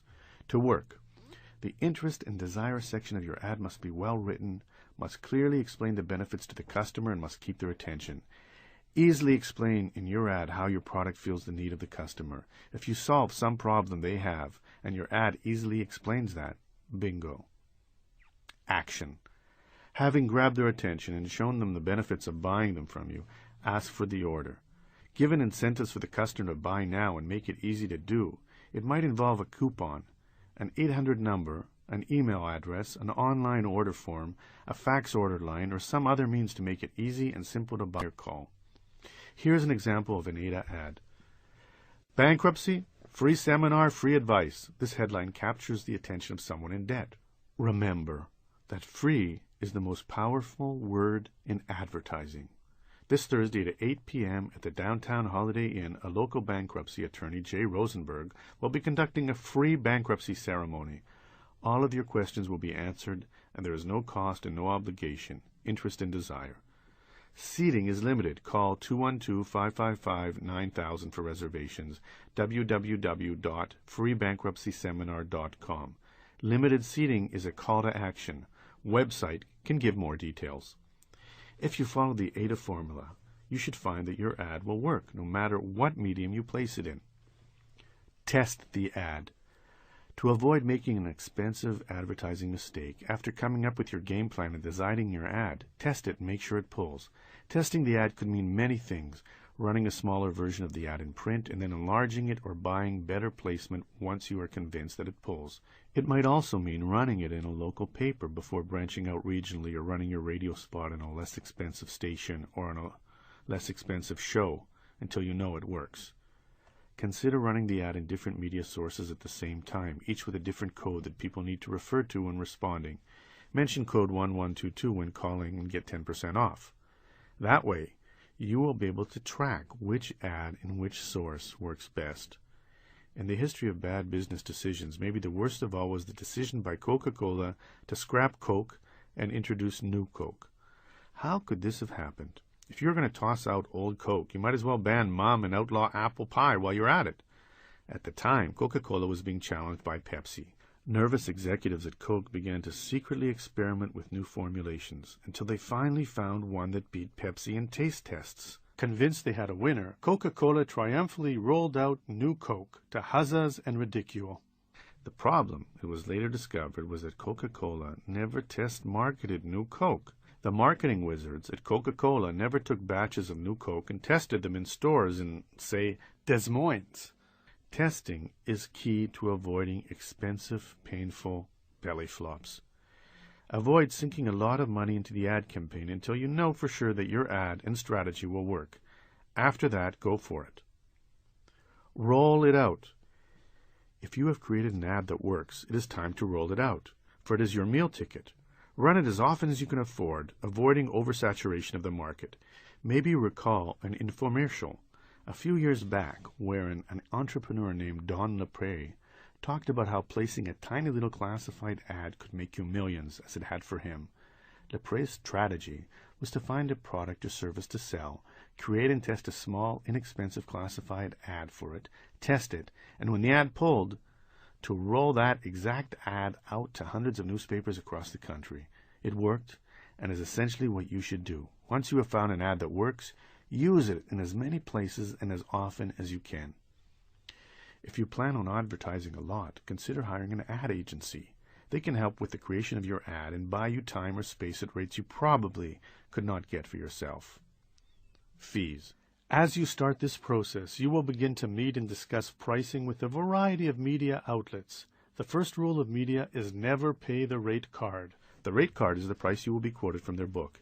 Yes, sometimes inventory is tight and you'll have to pay the rate card, but just know that is not always the case. If you will be buying a lot of time or space, or they need advertisers at that time, you can negotiate down the rate card rates. If you cannot negotiate down the rate card, see what else they might offer you. It might be free response cards, better position at no extra cost, free color, or ads in a special edition. Advertising is one of the most important things you can do in business. If you do it right, your small business should reap the rewards.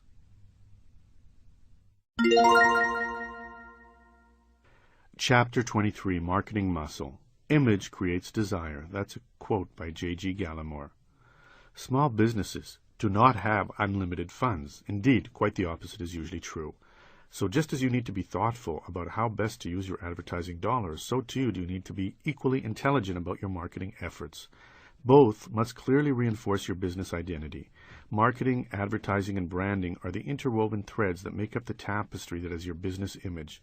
Together, they constitute your most powerful weapons for getting people to notice and buy from you. If these threads are disparate, if your advertising does one thing while your marketing does another, and neither reinforces your brand, your tapestry will be, well, ugly. But if these threads do reinforce one another, if they communicate a unified message, then your business image will be tightly woven whole with a clear identity that people can recall. That is the plan. There are so many small businesses out there competing against you for the same customers that the ones with the rich, memorable tapestry will get the people to remember them above the din. Marketing overview. Marketing, boiled down, is the combination of all your efforts to get people to remember your business. It includes everything from know how your phone is answered or how you deal with complaints to your signs, logos, letterhead, and promotions. Whereas advertising essentially brings in new clients, marketing not only does that, but it helps keep them around. Marketing, more than anything else, is what keeps your brand, and an identifiable brand is the hook that gets people to remember your business. And if they remember you, they will likely buy from you. That is why marketing and branding are so important. Think of it this way. Your business identity, your brand, is your business personality. It is what people remember. Just as we sometimes meet easily forgettable people with blah personalities, so too do we all run across far too many small businesses with little, if any, personality. Forgettable businesses. What a waste. But by the same token, when you meet someone with a large, identifiable personality, you remember them, just as you do when you run across a business with a distinctive personality. Does Starbucks have a personality? You bet. Hip, a bit laid back, friendly. How did Starbucks create that brand? By consistently reinforcing it with everything they do, from the decor of their stores to the personality of the baristas to the choice of music they play and sell. Oh yes, and their coffee. Starbucks consistently tells you that theirs is a cool place to hang out, even if it does cost a bit more. That is what you want. You create the distinctive personality, that memorable brand, by marketing a consistent theme. Peter Drucker, the guru of modern business, says that marketing is what your business is as seen through the eyes of your customers. So what do your customers see when they look at your business? A law office must be stately because the issues people need lawyers for are serious. Legal clients want to see excellence, so the law office needs an embossed letterhead, a prestigious address, and a proficient receptionist for starters. Their marketing materials must be professional and elegant. All are different aspects of the interwoven marketing campaign intended to get clients to believe in the firm enough to hire it. So marketing is the process of getting customers and potential customers to perceive value in what you offer. There are so many different marketing methods available that it is impossible to cover them all in a single chapter. This chapter, therefore, is devoted to relaying some of the more powerful, easily implementable ones. Chapter 35, Marketing on a Shoestring, covers scores of other ways to promote and grow your business with little money. Marketing plans. A marketing plan should not be new to you, but it probably is. If you drafted a business plan, your marketing plan is a major section, and it should be reviewed. However, the fact is, if yours is like most other small businesses, you have neither a business nor a marketing plan. That is fine. It is not required. The 5-step process discussed in the previous chapter can easily be adopted here as well. According to the Wall Street Journal, only 14% of small businesses have a written business plan. 1. Think ahead. What is the purpose, size, and budget for your marketing campaign? 2. Decide what media might work best for your business brand and budget. 3. Come up with some marketing materials that build on that brand. 4. Test the materials if applicable. 5. Once you are convinced that you have a marketing method that works, roll it out. Just as you were advised to come up with an ad campaign and test it out before expanding on it, so too should you do the same thing here. Review the myriad of marketing tools presented next, pick the ones that make the most sense, test them out, and then go for it. Tools you can use. If you are like most other small business people, you have already figured out a few marketing methods that work for you. It might be a stall at the Saturday market, a monthly seminar, a regular sale, or an incentive program for referrals, something. That is good. But if you are also like most other small business people, you likely have 1 or 2 or 3 methods at most. What I want you to do is think big. There are so many ways to market your business and to get new customers that it would be a shame if you do not consider and implement some new options. While your methods may work well now, the danger is that marketing materials do get stale and stop working. And even if they don't, the smart entrepreneur has multiple ways to bring in businesses so that if one income stream slows down, others are around to keep the money pumping. Another trait common to the most successful entrepreneurs is that they have multiple profit centers, a term coined by Barbara Winter in her great book, Making a Living Without a Job. Amazon.com started selling books. Now they sell everything. When book sales are down, CD sales may be up. Multiple profit centers allow you to withstand the dreaded business cycle. Adopting multiple marketing methods helps create multiple profit centers. See Chapter 36, Small Business Success Secrets. 1. Money, for more information. The elevator pitch. I do a lot of public speaking on business issues, and I was talking to another speaker a few years ago lamenting how slow business was when he asked what I talked about. Well, small business success, basically, I said. He was silent. After a pregnant pause, I finally asked, well, what do you talk about? He said something like, I speak to organizations that want to energize and excite their employees, get them working together, help them understand their core values, and allow them to realize what it means to be a team. My speeches are dynamic and funny, and I leave audiences invigorated, committed, wanting more, and I usually get a standing ovation. Given our respective answers, whom would you hire if you were planning an event and needed a speaker? I knew the answer, and it was not me. So ever since that illuminating encounter, I have been working on my elevator pitch. We are always asked what it is we do. Having a quick, interesting, powerful answer is the simplest of marketing tools, yet one of the most powerful. It may lead to opportunities that we did not even know existed. As they say, you only have one chance to make a good first impression. You want a pitch that will spark someone's interest and have him or her saying, tell me more. Here are a few questions you must answer if you are to create a great elevator pitch. What is the problem you are trying to solve?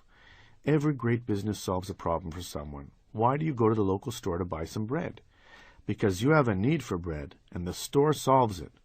What problem does your business solve? Can you keep it simple? Use plain English, be intriguing, and have conviction. There was once a Silicon Valley entrepreneur whose product protected digital signals. His original elevator pitch was something like, we utilize the latest 20 to 50 key exchange using duffel transponders, blah, blah, blah. After getting some help, he ended up with, we protect communications. Why would people want to know more? Instead of saying, for instance, I'm a graphic artist, you might start with, I help people get more business by illustrating their dreams. Does it accelerate your heart rate?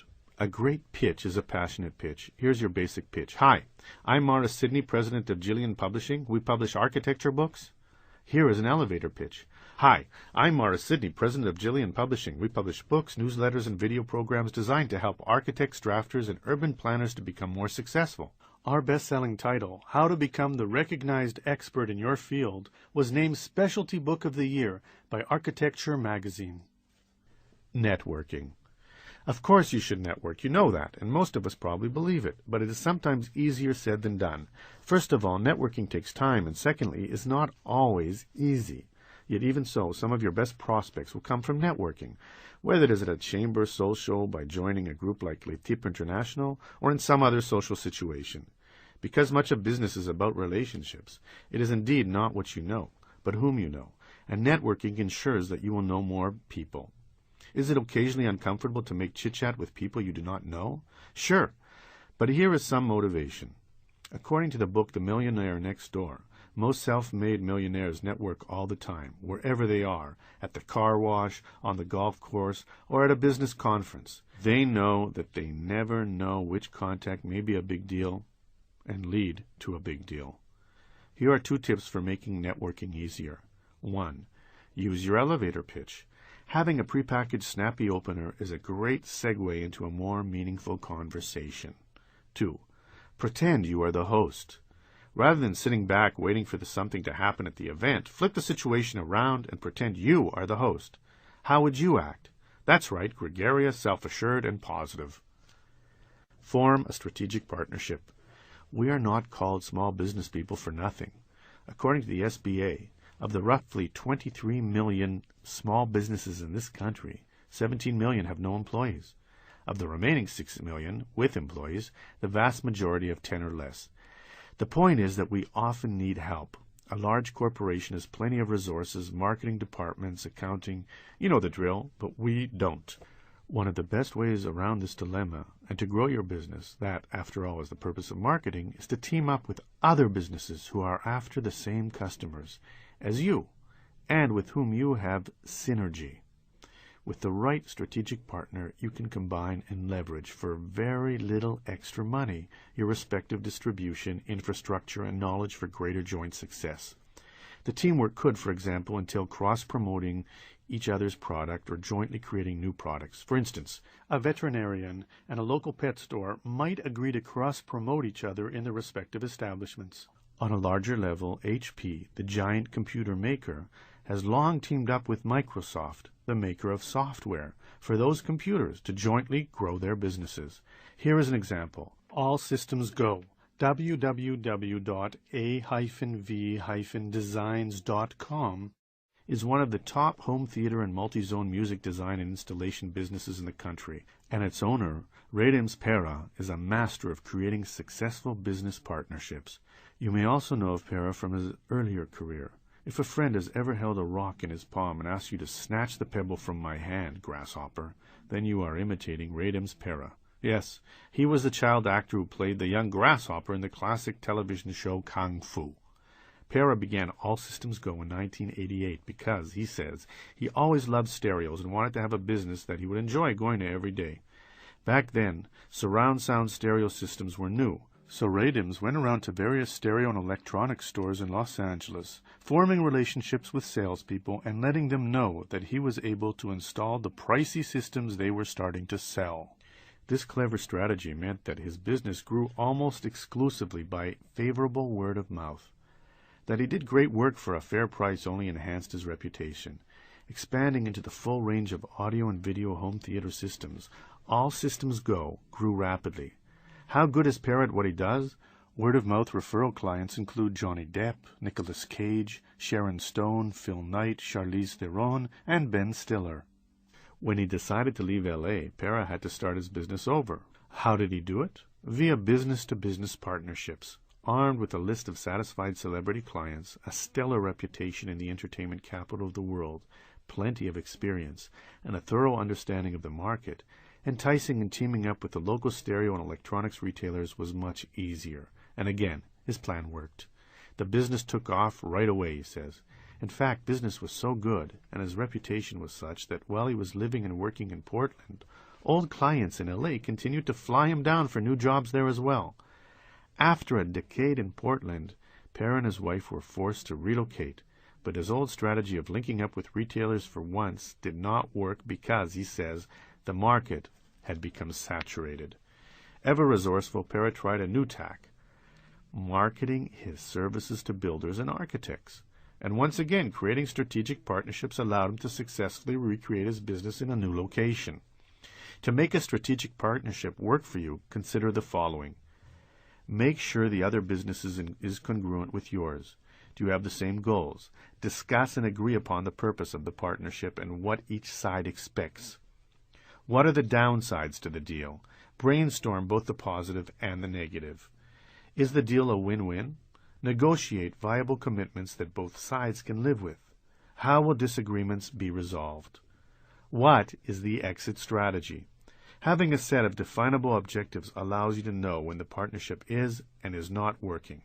What will trigger an end to the deal? Direct marketing. Direct mail is one of the oldest, most tried and true marketing methods around. Using direct mail letters, flyers, coupons, and reply envelopes, you can sell your products or services to qualified prospects, increase awareness of your business, and create new customers. For instance, if you own an Italian restaurant, you could send out a flyer to all homes within a 3-mile radius offering a free glass of wine with dinner. There is no doubt that you would create some new customers in the process. Via direct mail, you can announce a big sale, offer a new product, or provide a 10% off coupon. Insert your idea here. The point is, direct marketing allows you to get your business noticed.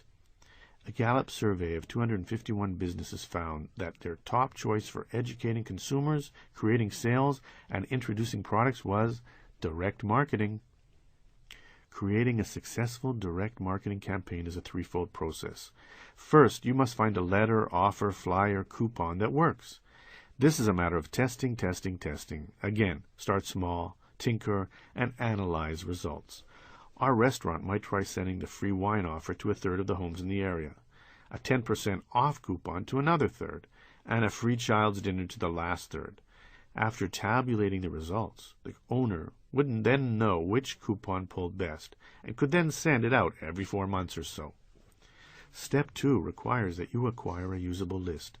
One of the nice things about direct marketing is that not only is it a chance to attract new customers, but it is equally valuable helping you stay in contact with present customers too. As such, your list could be self-generated. If the goal of the campaign is to get old customers back into the store. If the goal, however, is to find new business, then you need a broader list. Buy lists from list brokers. Look in the yellow pages under direct marketing. And be very specific about the type of audience you are trying to attract when you buy your list. I want a list of homeowners in the surrounding 5 countries. Or, I want a list of men aged 25 to 34. Or, whoever is your target market. The new wave in direct marketing is a direct email marketing. No, not spam. It is covered in the next chapter, your web presence. The final step in a successful direct marketing campaign is to get people to read your offer and respond. Here is how. Hand address the envelopes. Depending upon the size of the mailing, consider hiring some high school kids to address the envelopes. Aren't you more likely to open an envelope addressed by hand than one computer-generated? So are your potential customers. Remember that an effective offer answers the question for the reader. What is in it for me? You must offer something they want. Saving time or money often works. You must grab their attention quickly. Use a conversational tone. Deliver credibility. Customer testimonials are great as guarantees. Also, give them an incentive to act. An expiration on the offer works well. Be patient. Often, several letters are needed to get a response, and even then, remember that a good direct mail campaign response rate is about 5%. But think about it. If you send mail to 1,000 potential customers, it will cost you about $500. But how much will you make with 50 new customers? P.S. Always include a P.S. because they are almost always read. The postscript is a great place to reiterate the offer or call for action. Act now and get an extra 10% off. Have a sale. What will you be announcing in your direct mail piece? Often, it is a sale, one of the most powerful tools in your marketing tool chest. It reinforces your good name with old customers, helps attract new customers, gets rid of unwanted inventory, and creates a buzz all at once. Not bad. As with direct mail campaign, obtaining a good list is critical to successful sale. The most important thing you can do to create a successful sale is to develop your customer mailing list. An up-to-date good list of even 500 people is far more valuable than, say, an unqualified list of 5,000. Begin your list by asking your regular customers to fill out a preferred customer card. Add them to your list. When customers write you a check, even if they didn't fill out the preferred membership application, copy their name and address to your list. See if you can obtain membership lists from local organizations like clubs and churches. Finally, buy a list if you must. When buying a list, make sure that you do not overspend for unqualified names. Be selective. The buying list from the American List Council, 1-800-822-LIST, or Edith Roman Associates, 1-800-223-2194. This might also be a good time to review Chapter 12, Successful Pricing Strategies. Sales are loss leaders. You need to mark down enough items for the sale to be worth your customer's while, but not so many that you lose money. Markdowns are critical to the profitability of your sale. Generally, product that is less than 4 months old should be marked down no more than 30%. Product that is less than 8 months old should be marked down no more than 50%. Items older than 8 months can be marked down 75%. If you have something 8 months old, move it. It is taking up valuable space from the product that can be turned over again and again, because sales allow you to convert inventory to cash. Be aggressive when pricing old merchandise. Before the sale, get your store ready. Of course you need to spruce things up, but beyond that, be sure to mark everything clearly with the reduced price. Make it easy for your customers to see. Put the merchandise out where it can be looked at and touched. Organize everything and have it arranged by size and category. Keep in mind that the first week of your sale will always be the busiest. Make sure that you have plenty of inventory and that the shelves are stocked. During the sale, continue to keep displays full. Customers will not buy if they think the best deals have already been had. Watch for slow-moving merchandise and mark it down if necessary. Something is better than nothing, and space for better-selling merchandise beats the clutter of old merchandise. Create a buzz. Talk about what a great deal this or that is. Have big signs or balloons. Your outdoor sale signs are vital. Use different signs to attract attention. At Carpet World in Los Angeles, the owner had a huge sign in the middle of the store that proclaimed, "A word-of-mouth advertising starts with you." Brochures. When you leave a car showroom, what do you leave with? Right, a beautiful glossy brochure. For the right business, a brochure can be its most important marketing method.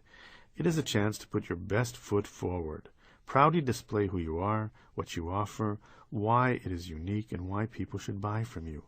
If a customer asks for a brochure, it is a rare chance to prefer your best offer, to be sure that you create a top-notch one. Here's how. Brainstorm. Meet with your team and get their input. Find out what they think is important to have in their brochure. What do your customers need to know? What sells them? What needs can you fulfill, and what can you fulfill them best? Decide upon the purpose of the brochure. What is the role of the brochure in your overall marketing efforts? Is it to be a tool for your salespeople? Will it be used at a trade show? Will it be at the point of sale? Consider the competition. If your competitors have a slick brochure, can you legally use some of their ideas? At the very least, know what your competitor's brochure looks like and strive to beat it. Get some software. It used to be that creating a brochure was an expensive proposition. Hiring graphic artists, layout design, and printing were not inexpensive. But today, things are much different. If you have or buy a graphic arts software program and either learn it for yourself or assign the task to a staff member, creating a brochure in-house should not be that expensive at all. Create a mock-up. You do not have to and should not try to get every important fact crammed into the brochure. Less is more. People are busy and do not like reading a lot of copy. Get the essential ideas across. Get them to want to know more. Use color, bullet points, white space, and pictures to spark interest. Print it. Even if you do not have access to a color printer, you can always go to Kinko's or the like. Of course, you always use a commercial printer where you will be dealing with professional and should get excellent results. Just know that you do not have to anymore. Publicity. A newspaper or magazine article about your business or radio or television segment about it can do more than anything else to market and build your business. If you want to know how small businesses become big businesses, here is a trait they all have in common. At a critical moment in the growth of the company, the business invests in public relations and gets a lot of publicity. That publicity is then parlayed into additional business, and more publicity, and buzz is born. But even if growing large is not your goal, you should not bypass the opportunities that await by getting some timely publicity. That article or story is independent verification of what a great business you created. For starters, the people who see the story will be tempted to patronize your business and check it out for themselves. Even better, however, is that you can link it to your website or tape or copy the show or article and use it forever in your later marketing materials. Say that you own a chain of florists and get your local paper to do a story about your own business. Maybe the hook is Mother's Day or Valentine's Day. It doesn't matter. What matters is that this story can be reprinted and displayed in all your shops. A quote can be pulled and used in subsequent advertising. Beautiful stores with a great selection booms the headline. To top it off, getting publicity is quite cost-effective. What would it cost you to get on the front page of the business section, if even you could? What would it cost to get a 3-minute segment during the local news? Now compare that to the cost of either hiring a public relations firm or even just doing it yourself, and you begin to see the bargain that is publicity. If anyone knows something about marketing, it is the folks at Krispy Kreme. How do they create the tremendous buzz? First, they have an excellent product, based upon a recipe purchased in 1937 from a French chef, which today is locked in a fireproof vault at the company's headquarters. Second, they have a clever, memorable name, invented to represent the crispy outside of donuts and the soft, creamy middle. Third, they offer something unique. If you have ever been in a Krispy Kreme store, you know that half the fun is watching the donuts being made and going down that conveyor belt. Finally, they manipulate supply and demand.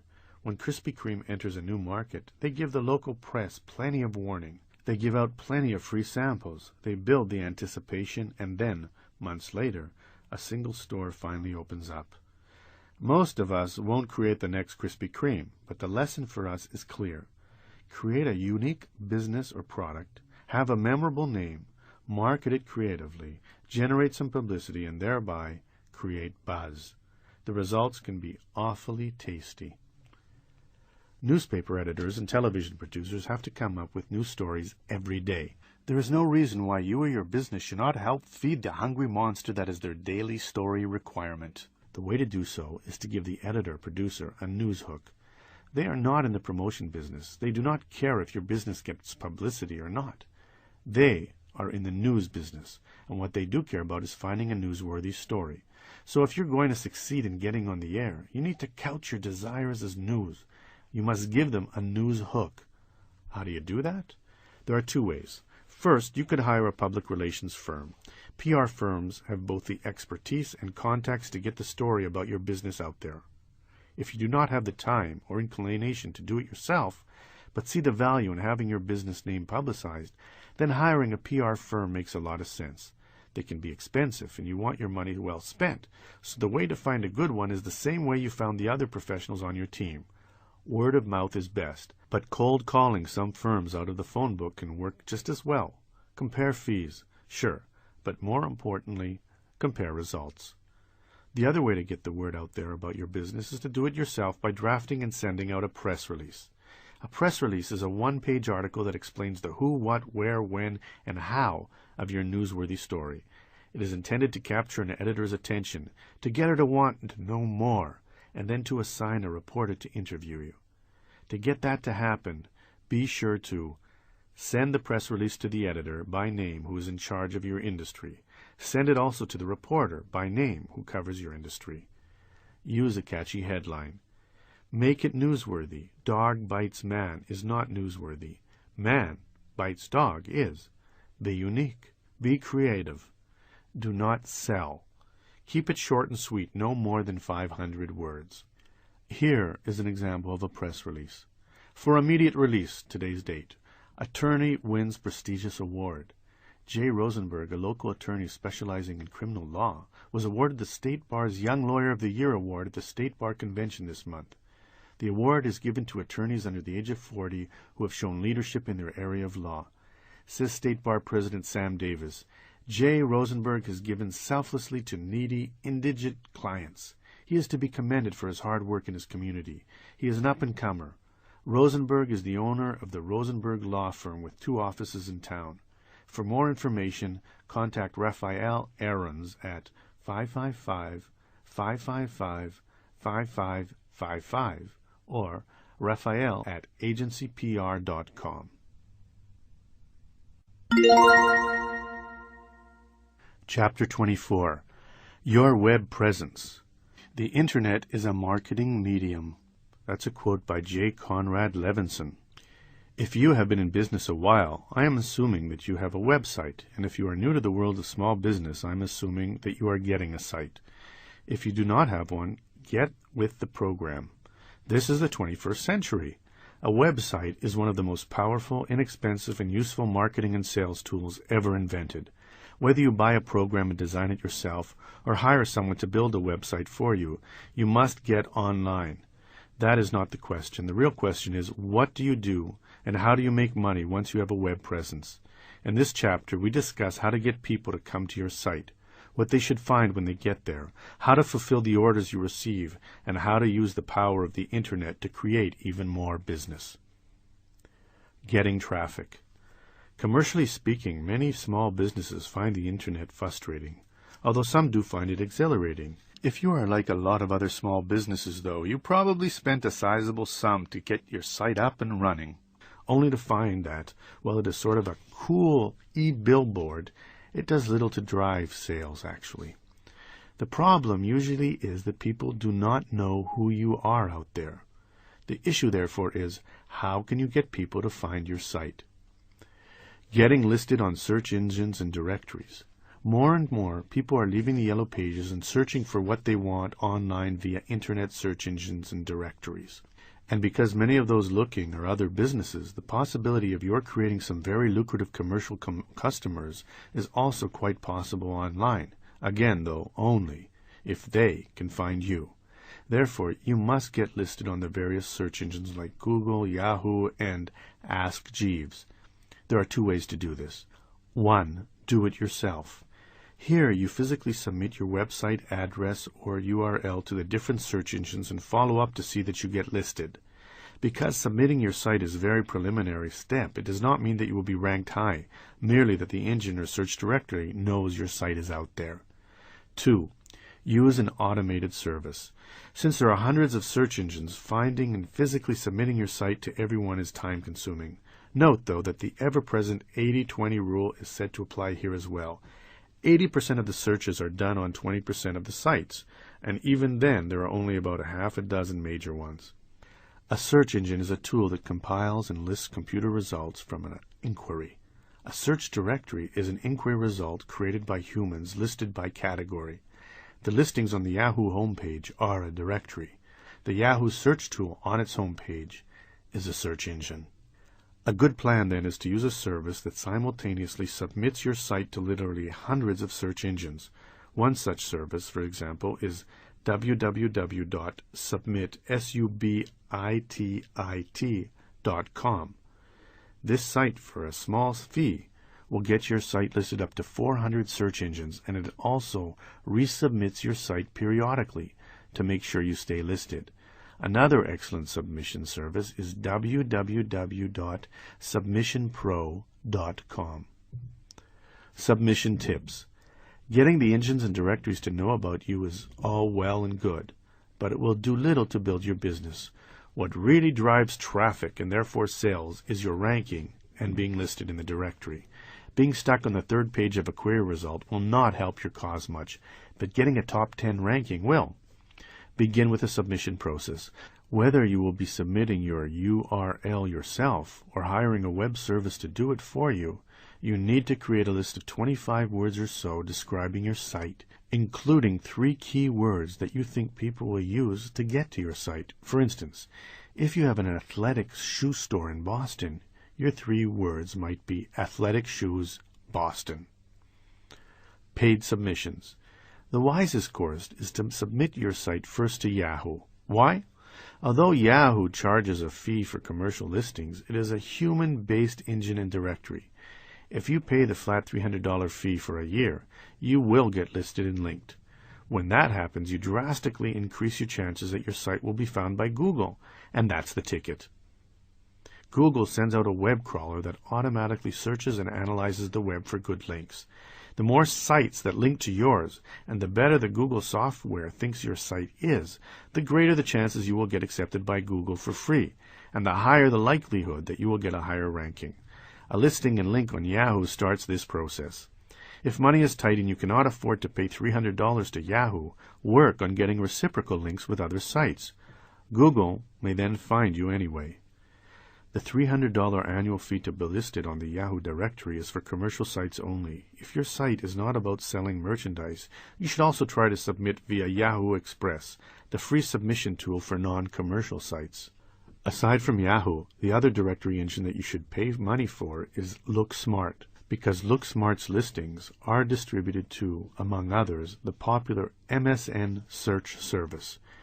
If you want to try the free submission at LookSmart, you need to go to Zeal, zeal.com, owned by LookSmart, where volunteer editors will review your submission. Crawlers. As mentioned, and as you likely know, the most important search engine is Google, which uses a web crawler to find and rank sites. Google presently also powers AOL search. Crawlers look for links, so getting sites to link to your site is vital. The more, the better. Although Google accepts submissions as Yahoo does, and while it is wise to submit to Google, just know that submissions are not their primary way of finding and ranking sites. Another crawler service to submit to is Ink2Me, as it provides results to MSN Search. Like Google, Ink2Me looks for links to your site. For less than $50, you can submit your site to Ink2Me. Crawler-based search engines have three elements. The spider visits websites on the internet every month or two and reads the web pages. This information then goes into the master index or catalog. The search engine software then sifts through the index to match the search query with the already indexed pages and then ranks those pages it thinks are the most relevant. There are three last crawler sites that you want to be sure you submit to. The first is the All the Web site, because it provides results for the popular Lycos search engine. The other is Teoma, because it powers Ask Jeeves. Finally, be sure to submit Alta Vista, which, though less popular in its late 1990s heyday, it is still used by many people. Higher rankings. So you have submitted your site to the appropriate engines and directories, built some reciprocal links, and now want results, right? You may get them and you may not. Different sites use different methods for ranking search results. To some degree or another, each uses a different set of complex algorithms analyzing the words most used on your home page and the number of links associated with your site to analyze what you offer. What can you do? Two things. First, optimize your site for search engines, and second, spend some more money. Get your site ready. Search engines rank sites for a query based in a large measure on three things. First, by the keywords that appear at or near the top of your home page. Second, by the frequency keywords appear in relation to other words. And third, by the links to and from the site.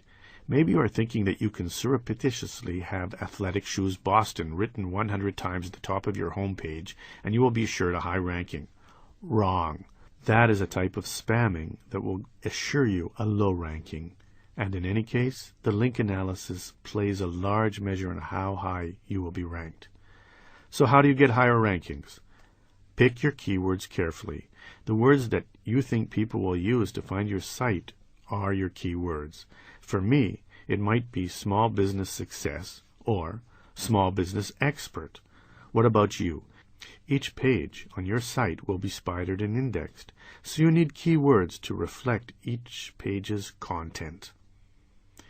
If you would like to sign up for my free online newsletter, Small Business Success Secrets, go to my site, www.mrallbiz.com. Pick your keyword placement carefully. I do not want to get overly technical here, but the code that is used to create your web page is called HTML. At the top of each page, as part of the HTML code, are things called meta tags and title tags.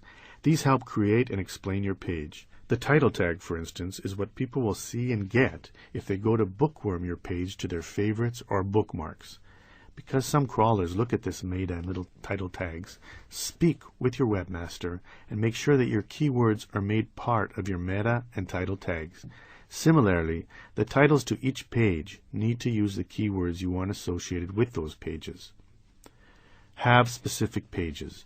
Create pages with HTML content and keyword placement that are specific enough to catch a spider's eye. Get linked up. It is important to reiterate that getting other sites to link to you is one of the best ways to get better rankings. Expect this process from submission to listing to take several weeks. How do you get good links to your site? Here is one way. Go to your favorite search engine, type in your keywords, view the results, and then visit the sites that are ranked the highest. Send emails to the sites and see if they would be interested in a link exchange. Buying good rankings. No, you cannot buy a high ranking, but you can do something that is pretty darn close. Think about Google for a second. When you get your query results, what do you also see? To the far right are several small boxed ads. At Lycos, the paid results appear above the actual search results. If you are willing to pay, you can buy such exceptional placement. With some sites, you pay per click. That is, you might pay 25 cents for every person who sees your ad and clicks it. With other engines, you pay a flat monthly fee. Either way, the great thing is that by agreeing to pay, you can be assured that while you may not be ranked the highest, you can still end up on the first page people see when they type in your keywords. The different engines and directories have many different advertising methods that you can choose from to get your site noticed and linked with appropriate search results. Given the ever-increasing use of the Internet by shoppers, this can be a very good use of your money and a powerful way to increase sales. Getting people to buy. Getting people to your site is good, but for you to make money online, they have to buy something. For insight on what it takes to sell online, we turn to the man who probably knows it best, Jeff Bezos, founder of Amazon.com. So what does Bezos think? He thinks that the key to business success in the virtual world is offering the customer something that cannot be replicated in the physical world. Amazon started out as the world's biggest bookstore, and it worked because whereas a typical book superstore may carry thousands of books, Amazon was able to list literally more than 1 million books, because that sort of inventory cannot be duplicated in the real world. Bezos created and offered something unique, thus driving people to his site.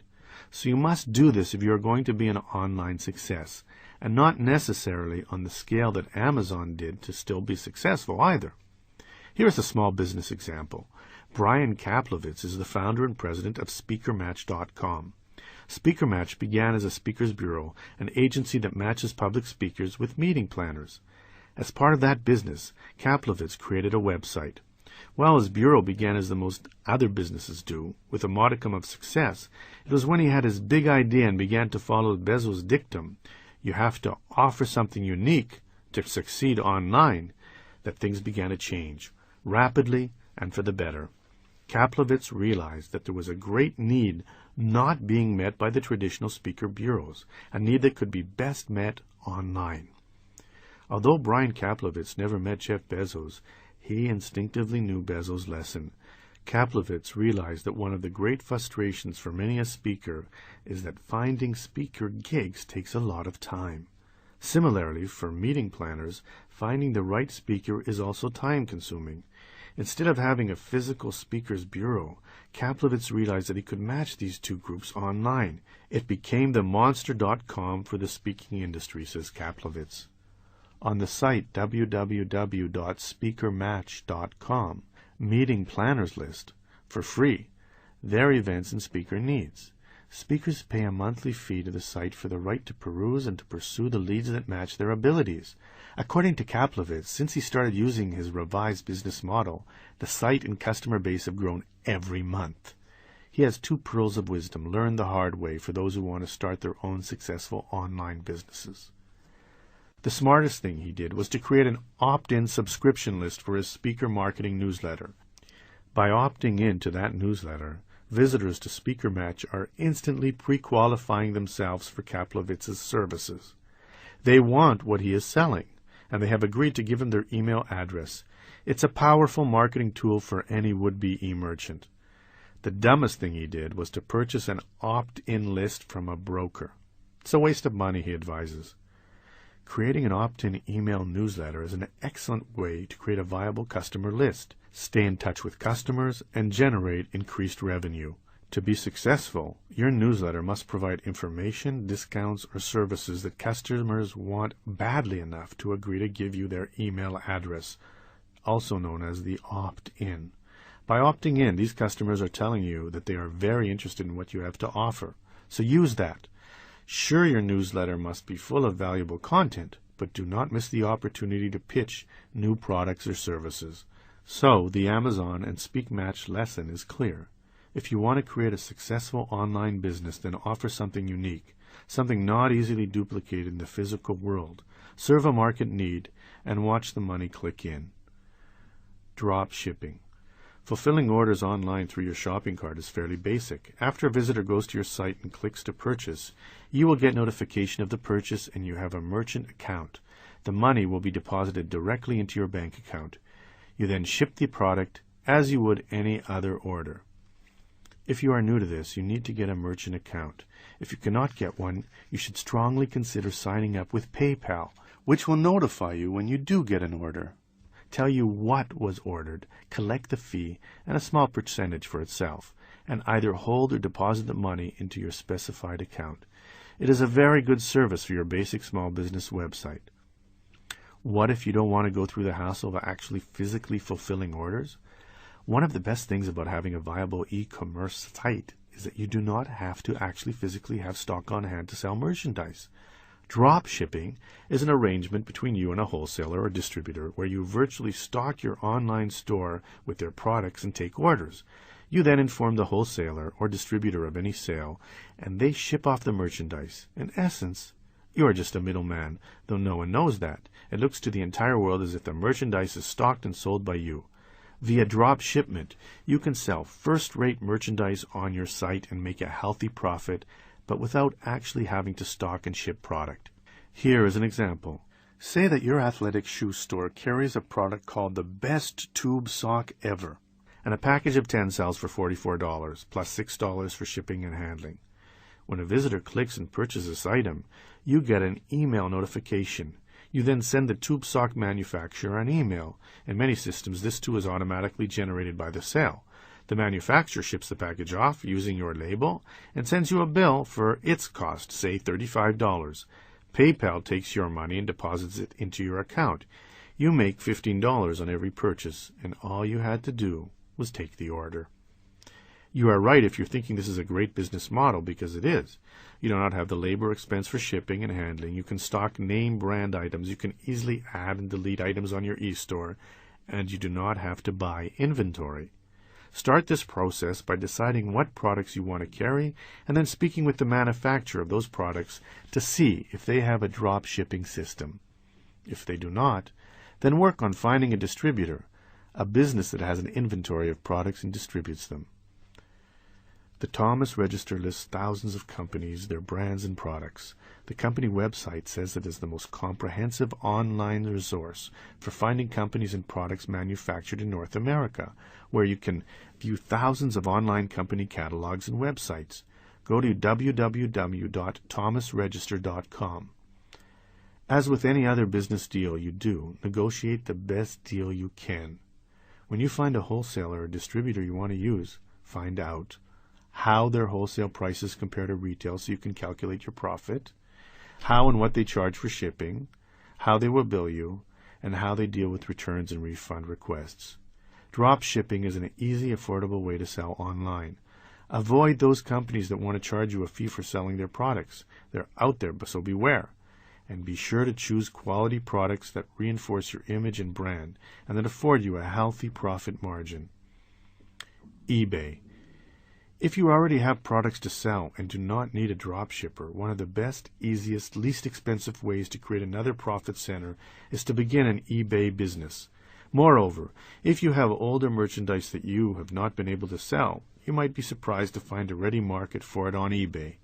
Going online at eBay costs very little. If it works, great, and if not, all you have lost is some time.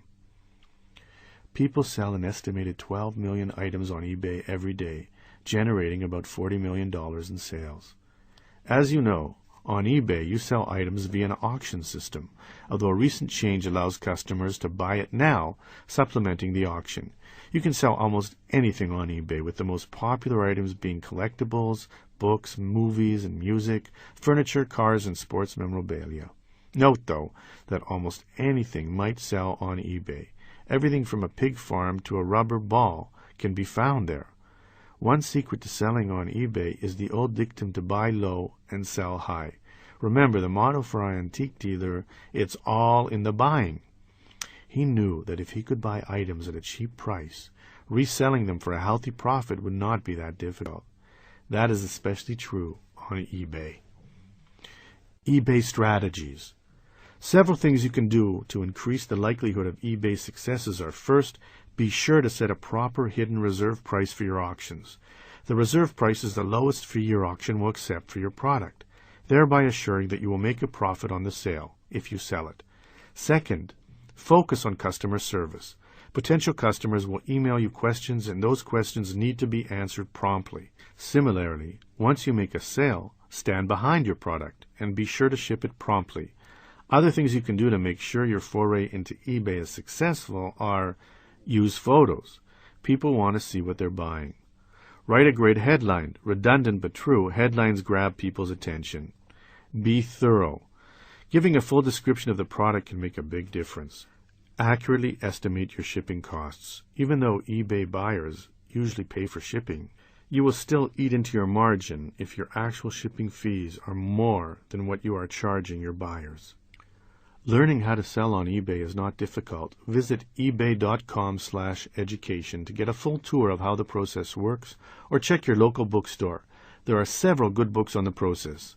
All in all, eBay is a great low-risk way to grow your business or to start a potentially lucrative small business with very little money. Want to make a high-tech impression? Consider getting a micro or mini CD business card. Specialized businesses can burn small CDs for you, roughly the size of a regular business card, with several minutes' worth of information. The CD cards come in many shapes, can handle all sorts of multimedia, and some even have e-commerce functionality. Email marketing. One of the easiest ways to grow your business using the net is to tap the power of email. No, not spam, but rather targeted emails to qualified customers and prospects. Personally, I have used this method with a great success to syndicate my USA Today column to business sites all over the world. The idea is to offer goods or services to specific customers via email. In that sense, it is not unlike the more traditional direct marketing method discussed in the previous chapter, the difference being that you can find your list of potential recipients via web search, and your communication is electronic. For instance, say that you are an architectural drafter. You could email architects across the country, explaining who you are, telling them how inexpensive your services are, showing that you are web savvy, and offering to create a virtual partnership. The trick is to make your initial email intriguing enough that the recipient would want to know more. That email should be fairly short, no more than 5 paragraphs, and should explain the many benefits of working with you. If the architect is interested, he or she will email you back, and presto, you have another new client.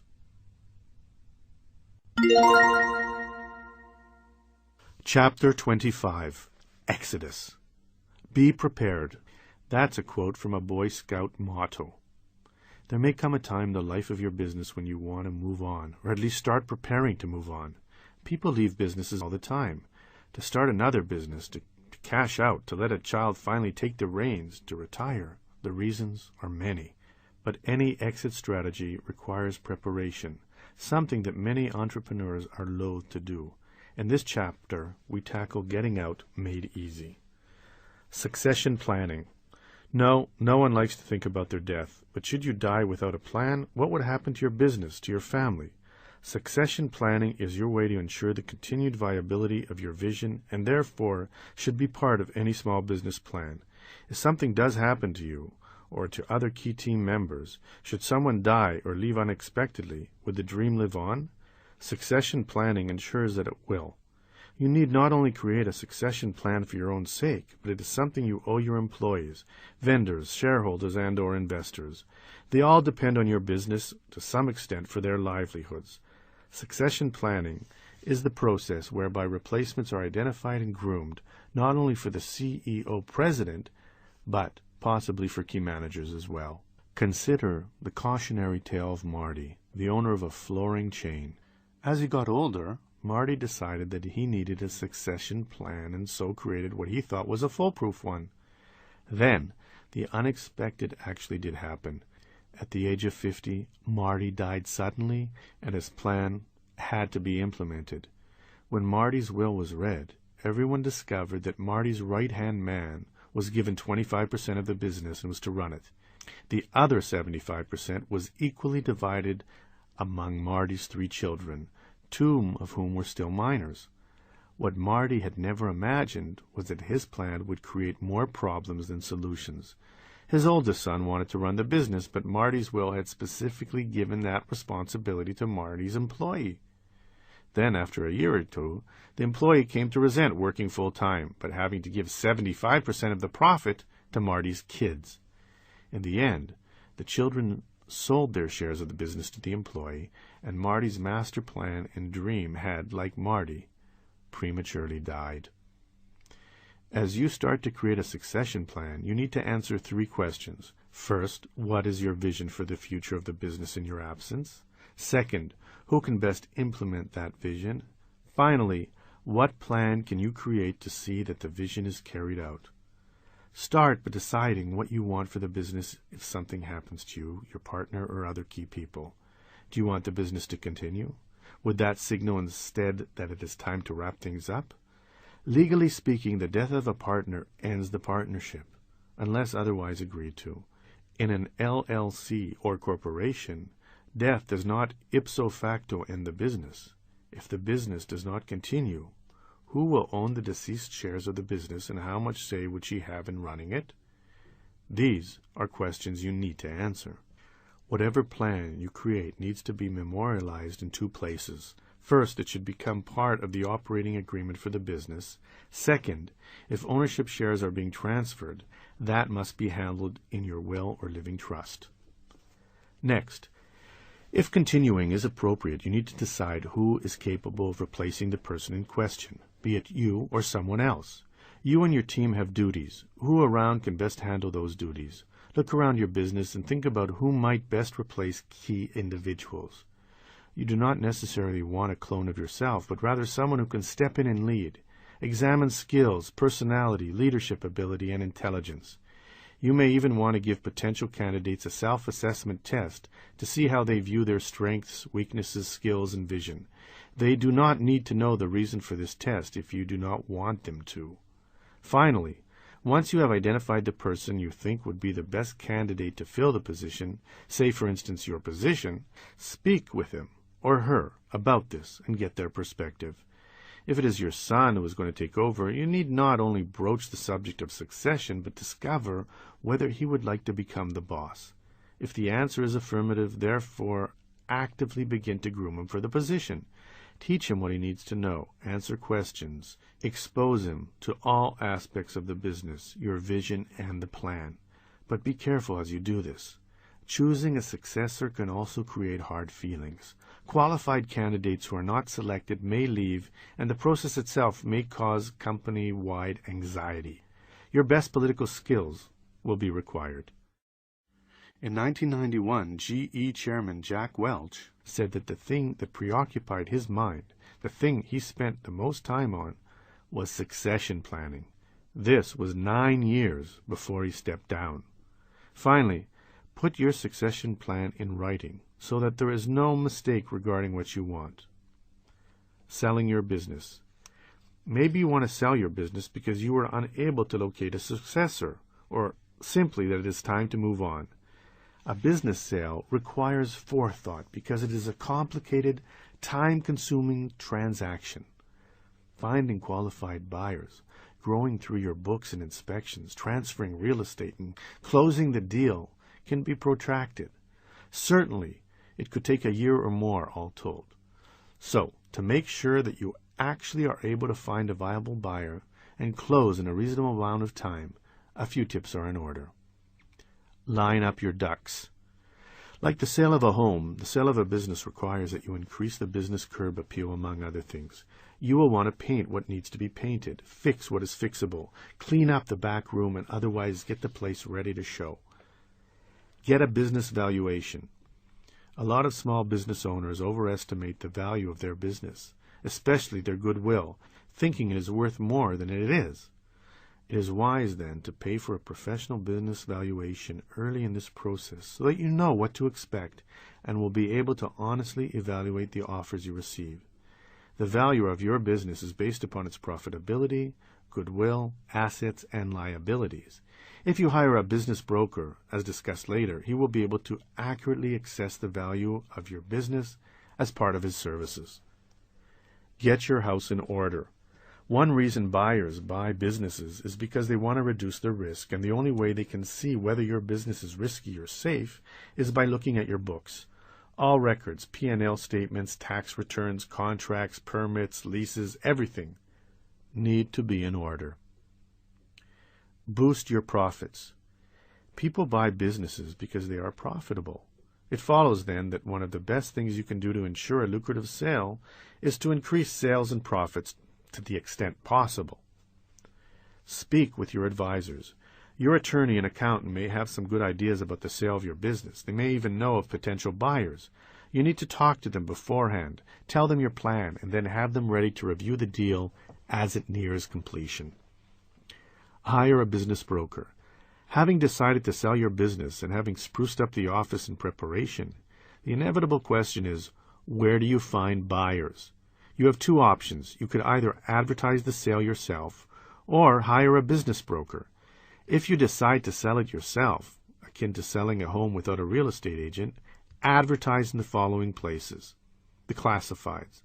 The classified ad section of your local paper has a section called Business Opportunities. That section lists various small businesses for sale, their prices and locations. Many buyers start there. Magazines. The backs of trade magazines also usually have a section for business owners who are selling their business. Online. If you type businesses for sale into your favorite search engine, you will get a list of sites that broker business sales. While you might do just fine selling your business without a broker, consider what it would be like to sell your home without an agent. You would not have access to the agent's expertise and experience, nor her access to the multiple listing service, nor her contacts and colleagues.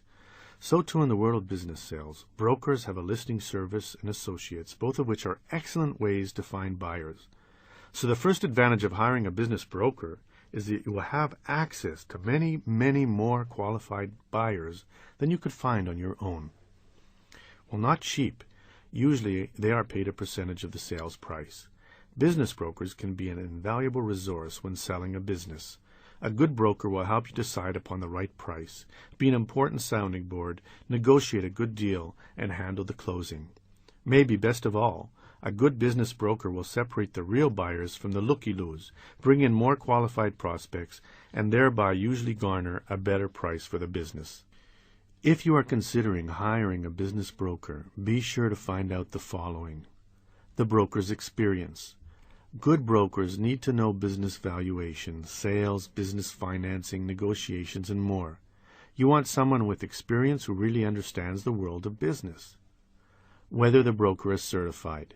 The accreditation you want is from the International Business Brokers Association, IBBA, and is called a Certified Business Intermediary, CBI. This service is provided. Will the broker help you value the business? Does he do more than negotiate the deal? A good broker should be an overall financial advisor for your end of the transaction. The upshot is that purchase of a business is a major event, and a good business broker can help make sure it is a successful one. The price. How much should you expect to get for your business? It's a fair question, though not an easy one to answer, as every business is so different. When it comes to price, there are basically 4 questions to answer. What does the business own? A business with assets is obviously more valuable than a business without. Of course, assets include things like trucks and equipment, but they also include contracts, intellectual property rights, goodwill, that is the reputation that the business has in the community, and so on. 2. What does the business owe? The value of your business is offset by its liabilities. Less is more, of course. 3. What is the business's profitability? Again, the same principle applies. Bigger profit equals a bigger price. 4. What about the intangibles? What makes the business unique? Do you have a great location, a favorable lease, or valuable employees? These can make a difference. These 4 items are taken into account and used to determine the value of your business. There are 3 ways to go about doing so. The first is called price building. The second method is called return on investment. The third is the multiplier. To learn more about how to sell your business, pick up a copy of How to Sell Your Business by C.D. Peterson. Price building. Price building is a valuation method that simply looks at the hard numbers, assets, profits, accounts receivable, goodwill, leases, and so on. For example, yours might look like this: real estate, $400,000, equipment, $100,000, inventory, $50,000, goodwill, $50,000, subtotal is $600,000, less the liabilities of $100,000, totals $500,000. Return on investment, ROI. ROI looks at the profit per year to help determine what a buyer's return on her investment will likely be. For example, say that you decide that $500,000 is the asking price. Is that fair? Using the ROI method and assuming some numbers, we would see that the net profit is $200,000. The business sale price is $500,000. Return on investment, $200,000 over $500,000, is 40%. Using ROI and these numbers, the buyer would be getting a 40% return on her investment. Given that a good passive investment may return a yield of 10% or so, a 40% return for an active investment may be high. Thus, a higher price for the business may be in order. Multiplier. The last method, and a common one, is the multiplier. Again, look at the earnings, but multiply it by some factor. It varies depending upon the industry to get a final price. A factor of 3 would result in a $600,000 asking price. Of course, the battle is, what factor should that be? If all of this is too complicated, and it can be, then consider simply getting an appraisal and/or hiring a business broker. Look in the yellow pages under business brokers. It will probably be worth it to ensure that you get a fair price. Bankruptcy. Sometimes the decision to get out of the business is a necessity, not a choice. Many things can precipitate a bankruptcy. Illness to you or a partner, divorce, losing a big customer or contract, anything. Although bankruptcy is a frightening word, it need not be. I spent many years as a bankruptcy lawyer and came to really appreciate the bankruptcy process. Here is what I know. Most of the law is about retribution, except bankruptcy. Indeed, lawsuits in criminal courts are dedicated to helping people and society get revenge. But rather than revenge, bankruptcy is about forgiveness. It forgives your debts, forgives your mistakes, and gives you a chance for a fresh start. That phrase comes straight out of the bankruptcy code. Forgiveness is a rare thing in life, let alone the law. So, the first piece of good news is there is good news. A fresh start. Does that not sound nice? Does bankruptcy harm your creditors? Yes, of course it does. And no, it is not easy for the debtor either. It is never easy walking away from debts, especially those owed to people you have been doing business with for some time. Walking away from such debts is no simple thing. But if you are contemplating bankruptcy, it should be a relief to know that you can walk away if circumstances so dictate. So bankruptcy puts you back in control of your business finances. If you are at a place where bankruptcy is a viable option, then it is safe to assume that things are pretty bad right about now. Creditors are probably calling, threatening to sue, or already suing you and your business. The second piece of good news is that as soon as you file your paperwork, the bankruptcy court issues a federal court order called an automatic stay. The stay is sent to all of your creditors and instructs them to leave you alone. Once you file bankruptcy, you should receive no more calls, threatening letters, or lawsuits. All lawsuits are halted by the stay, no matter how far along they are in the proceedings. There are 4 types of bankruptcies available to your business. The type you file depends upon your situation and goals. Here are the 4 types. Note, each chapter is a chapter in the bankruptcy code. 1. Chapter 7. The vast majority, 95% of all bankruptcies, are Chapter 7s. For an individual, it is quick, 4 months, fairly inexpensive, and almost all debts are completely wiped out, called discharged in the lingo. The problem for a business is that Chapter 7, also known as a straight bankruptcy or liquidation, shuts down the business. If this is your goal, good, because this is what will happen. If your small business files a Chapter 7 bankruptcy, all operations must cease. Your doors will close, and a bankruptcy trustee will be assigned to sell the assets of your business for the benefit of your creditors. Most, If not all business debts will be discharged, as will all personal debts if the business is a sole proprietorship or partnership. However, if you want to stay in business, then you need to file one of the other chapters. 2. Chapter 11. When you hear about a company emerging from bankruptcy, that is Chapter 11. Chapter 11 is used to restructure business debts.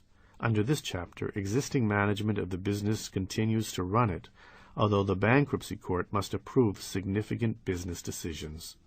Creditors are appointed to a committee who work with the business to develop a plan of reorganization. The plan may allow the company to pay 10% on the dollar to its creditors, or it might be 100 cents. It varies. Once the plan is fulfilled and the debts are paid, it usually takes several years. The company emerges from bankruptcy. 3. Chapter 12. Chapter 12 is for farmers. 4. Chapter 13. Chapter 13 is like a mini Chapter 11. Whereas Chapter 11 is usually used by large corporations, Chapter 13 is a reorganization plan for smaller companies that want to keep their doors open, such as sole proprietorships. While not the optimum path you wanted your business to take, bankruptcy is not as bad as most people fear. Sometimes you just need a little forgiveness to get back on track. Part 5. Dealing with people. Chapter 26. Hiring and firing. You're fired. That's a quote from Donald Trump. It is often said that your employees are your most valuable asset, but that may not necessarily be true. It would be nice if they were, and sometimes they are, but employees are also a lot of work. Hiring them, dealing with the myriad of issues and troubles that arise, letting go of the problem ones. Employees take plenty of time and effort. So, as you deal with them, especially the hiring and firing part, there are a few things you should know to make things easier and to keep you out of hot water. Employee or independent contractor. It is not surprising that you might want to hire people and call them independent contractors.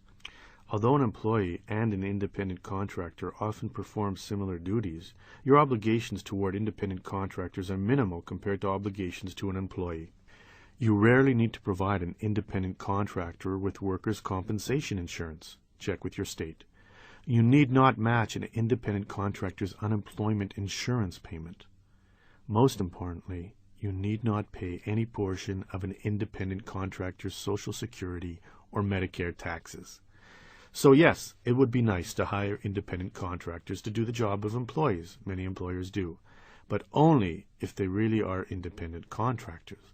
There are two main distinctions between an employee and an independent contractor. First, employees have to follow directions, whereas independent contractors must truly be independent. They get to decide how, when, and where they work. Sure, you can oversee what they do and approve or disapprove the project, but you cannot control the actual process of when and how they do it.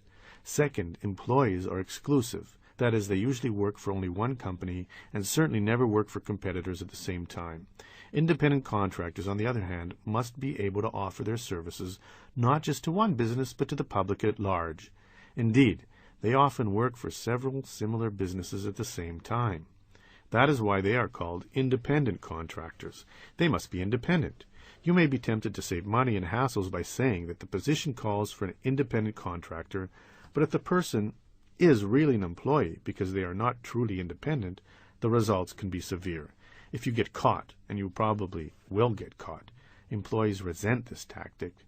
Not only will you owe back taxes and interest and penalties to the federal government, but you very well may owe money to the employee for lost benefits.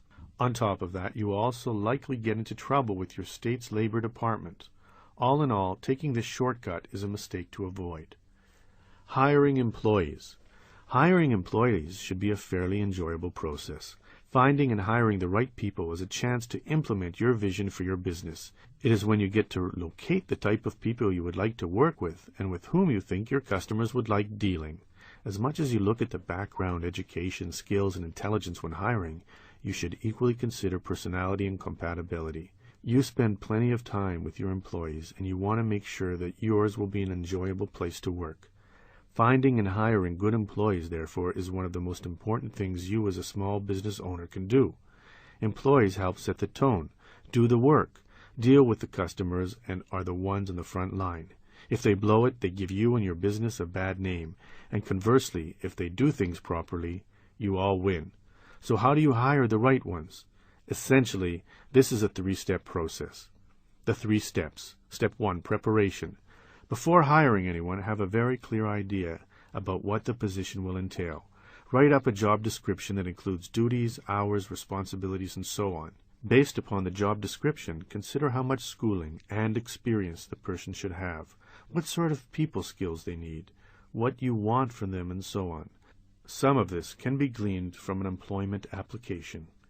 Sample employment application. Personal information. Name, address, phone number, social security number, position applying for, when would you be available to start. Employment information. Please list your employment for the past 3 years. Date, employer, supervisor, address, phone number, duties. Special skills and qualifications. Other. Education, school, years of attendance, did you graduate? References. Please list 3 references. Name, relationship, years acquainted, address, phone number, date, and signature. After receiving the application and weeding out the undesirables, have ready an interview questionnaire that you can use as a guide. Explore the candidate's background, experience, qualifications, ideas, intelligence, and references. Be sure to include open-ended questions that require the applicant to explain things. Have several questions ready regarding each important attribute for the position. Step 2. Finding qualified applicants.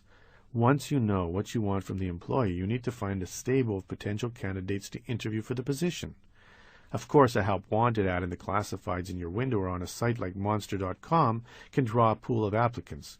But don't overlook such options as temp agencies. The best thing about hiring a temp is that you can test drive an employee before making a long-term commitment. Seniors. Older workers usually have an excellent work ethic and are responsible and eager to please. State employment agencies. Every state has job placement programs. If you tap this resource, you will find that the state will not only post your job listing on state job boards, but just may pre-screen applicants for you. Colleges. Universities are a good place to find inexpensive part-time smart employees. Step 3. Interview. Discover whether the interviewers are responsible, why they left their last job, whether they can take directions, if they have ever been fired, why they want this job, and their qualifications for the position. Also, as much as you want someone who meets your qualifications, do not overlook their personality and how well you may or may not get along. Be sure to get references and resumes. Remember, since you cannot discriminate in hiring because of race, gender, color, national origin, religion, finances, or disabilities, any questions along these lines should be avoided. Concentrate on job-related questions. Coachability. It is hard to underestimate just how important the employer hiring process is. A good employee may be a new profit center or simply another pair of valuable hands, selling, helping, assisting clients, and boosting morale. On the other hand, the wrong person can steal, create havoc, anger customers, and hurt sales. Worse, if you fire him, the unscrupulous employee might even sue for wrongful termination. That is, illegal termination, even though you were legally and morally correct in letting him go. You cannot be too careful, therefore, when interviewing potential employees. Of course, honesty, intelligence, skill, and affability are important. You can garner much of that information from resumes, references, and interviews. Knowing what people did in the past is a pretty good indication of what they will do in the future. Really, that is rather standard stuff. Most small business owners have a pretty good sense of what they want and are looking for in an employee. You know about checking references. However, one area that is often overlooked is something I call coachability, and it is vital to making a smart hire. Coachability is the ability of an employee to take directions and make changes, to listen and adjust, and to think and respond. Just as not everyone is cut out to be an entrepreneur, so too not everyone is cut out to be an employee. Running a small business and hiring the right employees is like running a sports franchise. There are good teammates and bad teammates. There are employees who make everyone around them better and those who hog the ball. And just as in sports, having uncoachable employees can ruin your team. You have to stock your business with employees who are willing to do things your way, who listen, who can take constructive criticism, and who are willing to try new things, and who are adaptable and positive, who are coachable. So, when interviewing those prospective employees, be sure to find out what kind of teammate they have been and will probably be. As much as skill and smarts, their coachability can make or break your season. The new employee. Whenever you hire new employees, there are several agreements that you may want to consider having them sign. The first 3 are discussed in Chapter 21, Legalese 2, but as a reminder, they are a reasonable non-compete agreement if the employee might learn things that can be used against you later. A non-disclosure agreement to prevent employees from disclosing confidential trade secrets. An assignment of inventions or work-for-hire agreement if the employee will be involved in creative endeavors. You should also consider having an employment contract, as it can be a good way to memorialize your agreement with the employee. It is critical that that contract state clearly and boldly words to the effect that nothing in this agreement is intended to guarantee employment or alter the fact that the name of the employee is an at-will employee. This document can help clarify your relationship with the employee, but may also be an important defense in any future litigation. The agreement might cover compensation. This section details the employee's base salary and benchmarks for bonuses and commissions. Job description. Here explain in detail what is expected of the employee, her hours, duties, sales quotas, everything.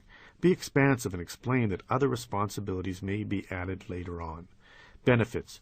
Your benefits package should be explained. You should reserve the right to change the benefits plan.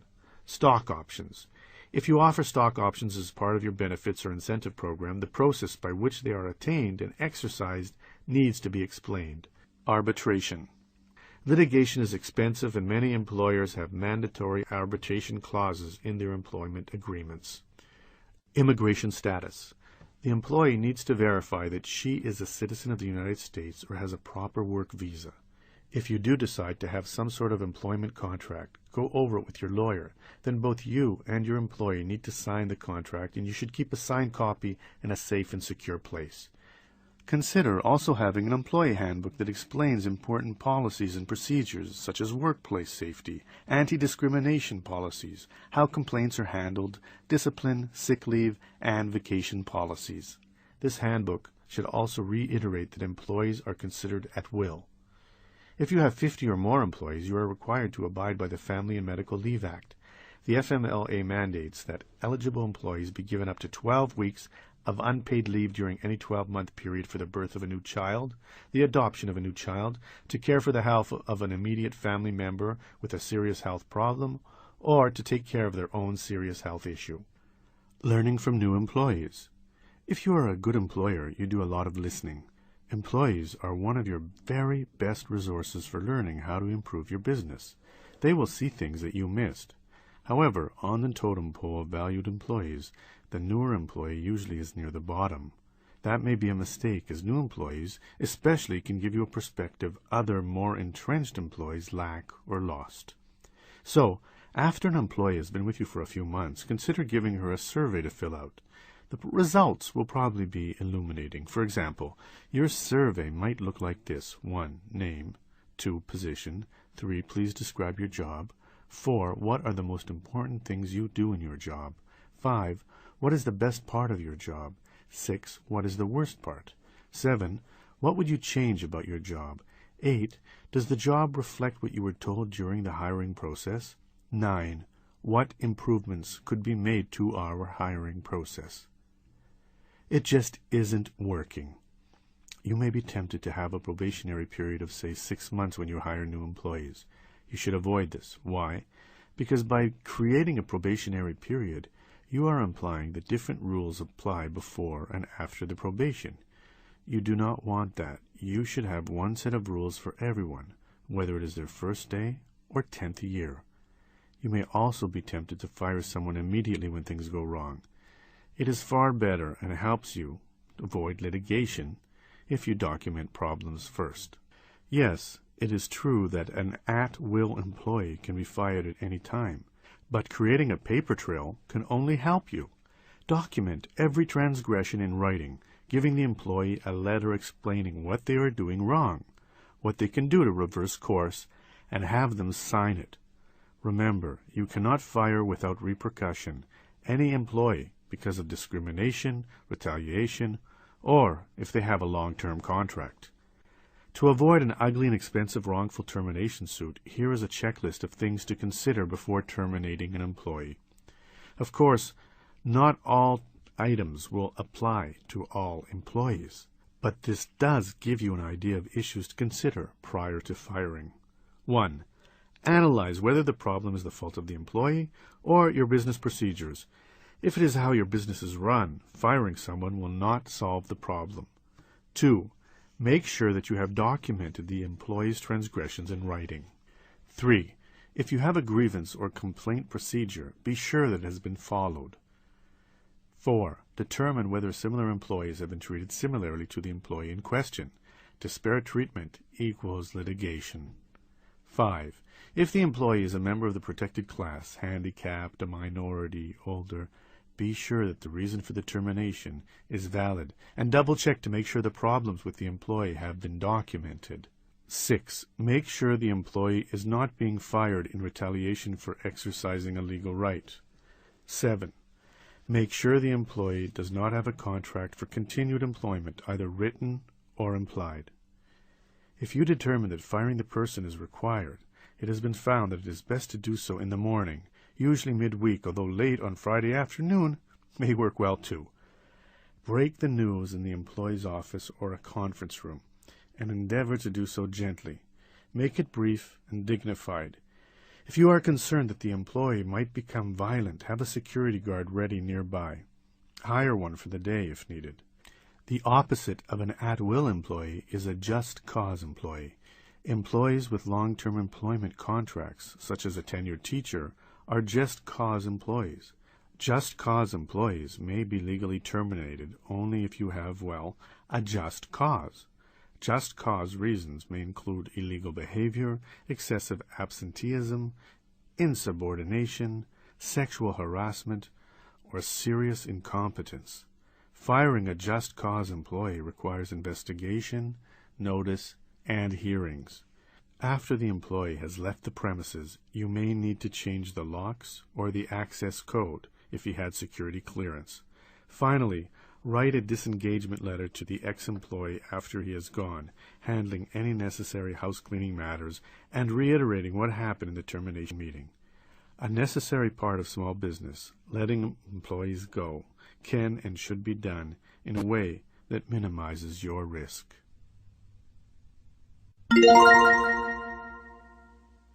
Chapter 27. Employee Benefits Demystified. A man to carry on a successful business must have imagination. He must see things as in a vision, a dream of the whole thing. That's a quote by Charles Schwab. People work for many reasons, compensation being but one. If you are to create and sustain a successful small business, take into account the many things people want out of work. From the noble, the desire to make a difference, to the mundane, to get health insurance, work means different things to different people. While pay will be the main way you compensate them for a job well done, it is by no means the only way. In this chapter, a smorgasbord of benefit options is offered for your consideration. What is required? By law, you are required to give employees only certain benefits, although they are probably not what you think. You must pay them at least the prevailing minimum wage, provide workers' compensation insurance, withhold and match FICA taxes, pay unemployment taxes, have employees work no more than 40 hours a week or pay overtime unless they are exempt employees, give employees time off to serve in the military, on a jury, or to vote. You are not required to give employees benefits such as bonuses, health insurance, paid vacations, sick leave, retirement plans, stock options, life insurance, Christmas, New Year's, or other legal holidays off. Of course, while you are not required to offer such benefits, if you want to create a place where people want to work, a place that is special, a place that engenders loyalty, you must provide some or all of the benefits just listed. The quality of your benefits package is definitely something employees will look at when deciding whether yours is a place where they would want to work. And since the quality of the employees you attract has a direct impact on the quality of your business and the quality of your bottom line, offering a full benefits package is an important criterion to consider, albeit an inexpensive one. Bonuses. Money is a mighty motivator. Offering bonuses, therefore, can be a valuable incentive. Bonuses can be structured in two ways. First, individual employees can be given benchmarks to hit, and a sliding scale bonus can be offered as the employee hits each goal. But because this sort of system usually works best mainly with sales staff, the other sort of bonus plan may work better company-wide.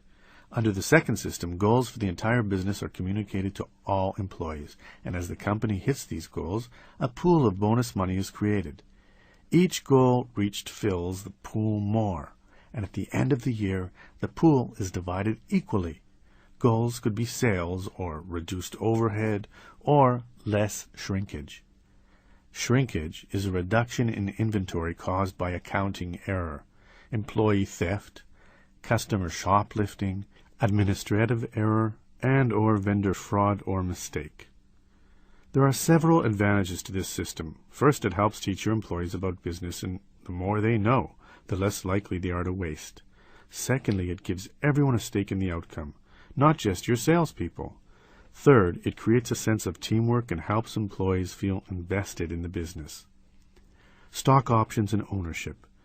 Another trait shared by the most successful small business is that they often give employees a stake in the business, an ownership share. Rather than it being just another place to work and draw a salary, a small business that an employee partially owns makes that employee a committed entrepreneur. As a result, they usually are more motivated, more dedicated, and more conscientious. Moreover, the possibility that the business could hit it big and thereby make the employee rich is another powerful motivator. At one time during its late 1990s internet heyday, Amazon.com was trading on the NASDAQ for almost $600 a share. It turned ordinary employees into instant millionaires, if they sold at the right time. These days, the stock is back down to earth, trading at less than $100. There are three types of stock ownership plans. 1. With a stock option plan, your business would award the option to buy a company stock at a specified price, and the employee then has a certain amount of time to exercise the option and become a part owner of the company. Approximately 10 million employees in business, both public and private, hold stock options at any one time. 2. An employee stock ownership plan, ESOP, is a sort of retirement plan akin to a 401k, but instead of creating a diversified portfolio with an ESOP, the retirement funds are invested in the stock of the employer. Under this scenario, the company contributes cash to buy its own stock, usually from the owner, which is then shared among the employees. There are significant tax benefits available under this plan. It is estimated that about 8 million employees invest in ESOPs. 3. An employee stock purchase plan, ESPP, allows employees to buy stock at a discount, usually around 15%. The employee can either sell the stock for a profit or hold on to it. For more information on creating some sort of employee stock ownership plan, contact the National Center for Employee Ownership at 510-208-1300 or at nceo.org. Other retirement plans. For employers and employees alike, the most popular employer-sponsored retirement plan is the 401k, as contributions are tax-deductible for employers and tax-deferred for employees. Participation is optional, although employees today know they need to fund their own retirement and usually appreciate the opportunity to do so. You, the small business owner, must decide whether you can afford to match funds contributed by the employees. It is expensive to match employee contributions dollar for dollar, even if they are tax-deductible. Investments made by the 401k contributions can be made by employees or by the plan administrator. Know, however, that with a 401k, the more options you give your employees, the more expensive administration will be. Expect administration costs to be at least $1,000 a year, as reports must be filed with the IRS, the Department of Labor, plan participants, and so forth. To set up a 401k plan or some other tax-deferred retirement plan as outlined in Chapter 20, Legalese 1, you need to speak with a financial planner or your accountant. Health insurance. Employees consistently rank health insurance as among the most important benefits supplied by an employer. The problem for the small business person is that the cost of insuring your employee continues to rise at frightening rates. Moreover, unlike large businesses that have the ability to at least partially pass on or absorb increases, small businesses have neither luxury. So what to do? There are options, but no great answers. In all honesty, too many options for reducing your health care costs while still providing employees with coverage involve cutting benefits or shifting costs onto your employees. While that may help you keep costs down, it doesn't make for a happy workplace. The first and easiest thing to do is shop around. There are all sorts of plans to choose from, with varying degrees of cost and coverage. Online, ehealthinsurance.com is a good site for comparing health plans.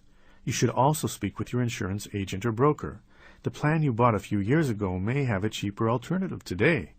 Remember that an insurance broker can shop your needs to many different providers, whereas an agent works exclusively with one company.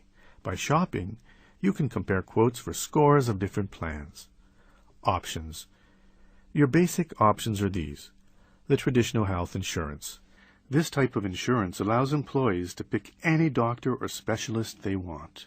They need to first meet the deductible, and there is usually a cap on out-of-pocket expenses.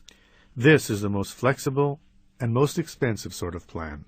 Health maintenance organizations. HMOs direct employees to providers within the system. Their primary care physician is the gateway to all other medical care. Copays are small, and meeting deductibles is usually not a requirement. Preferred provider organization. A PPO allows employees to see any health provider they want, but if they choose a doctor outside the system, their copays are higher. Point of service. With a POS plan, as with an HMO, your staff has a small copay and are encouraged to see doctors in the network. If they go outside the network, they must meet a deductible and also pay a percentage of the fee. There are two relatively new healthcare options on the block that you should also consider. Health savings accounts. HSAs are like IRAs for medical care, with two parts. The first is a health insurance policy that covers expensive hospital bills.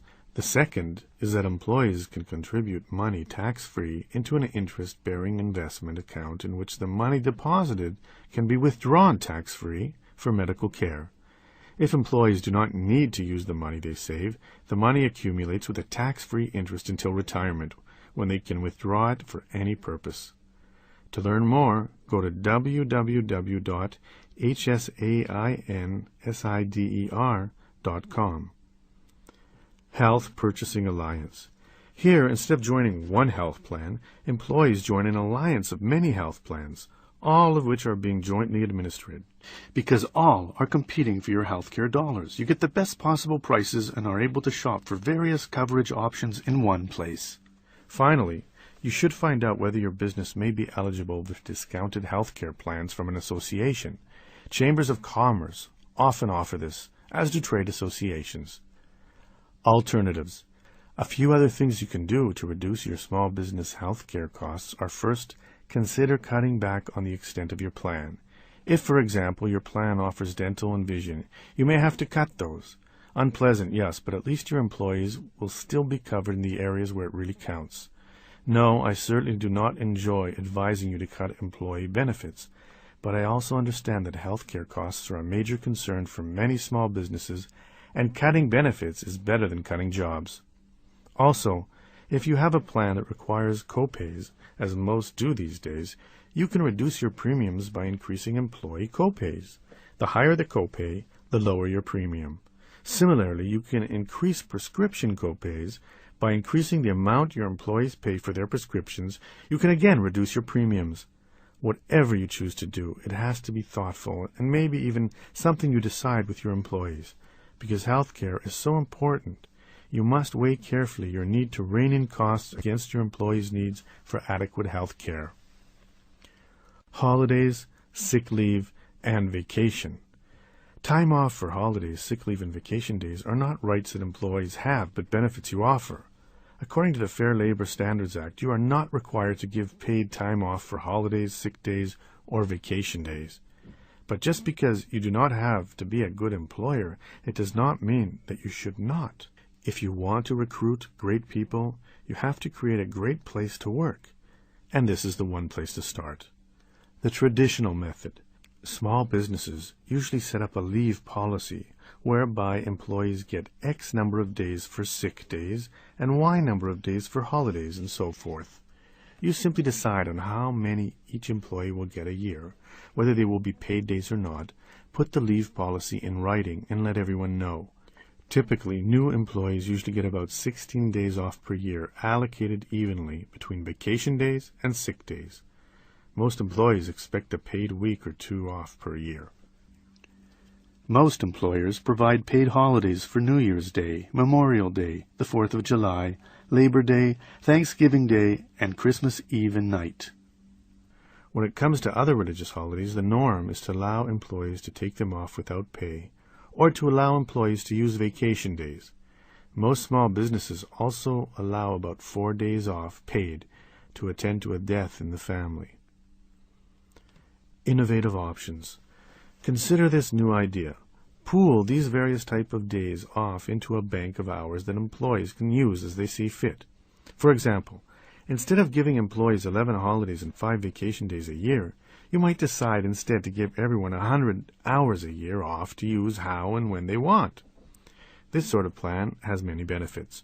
First, it promotes honesty.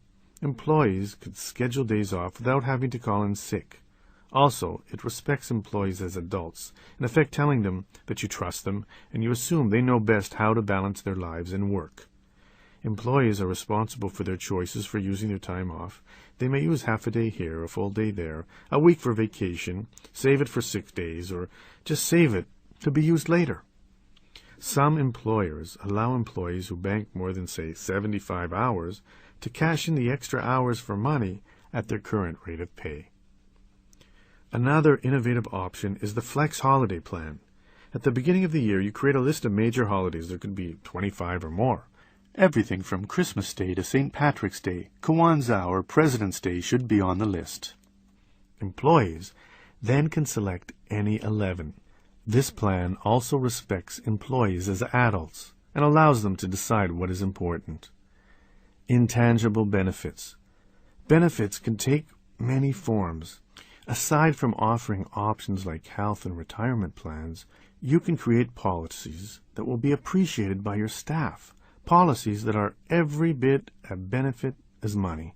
For instance, your small business could be family-friendly, allowing employees to leave when family commitments arise, during soccer season maybe. You could welcome their children when they come to the store. You could offer job sharing so that a new mom can have her job and her baby too. What else could you do to make your workplace better?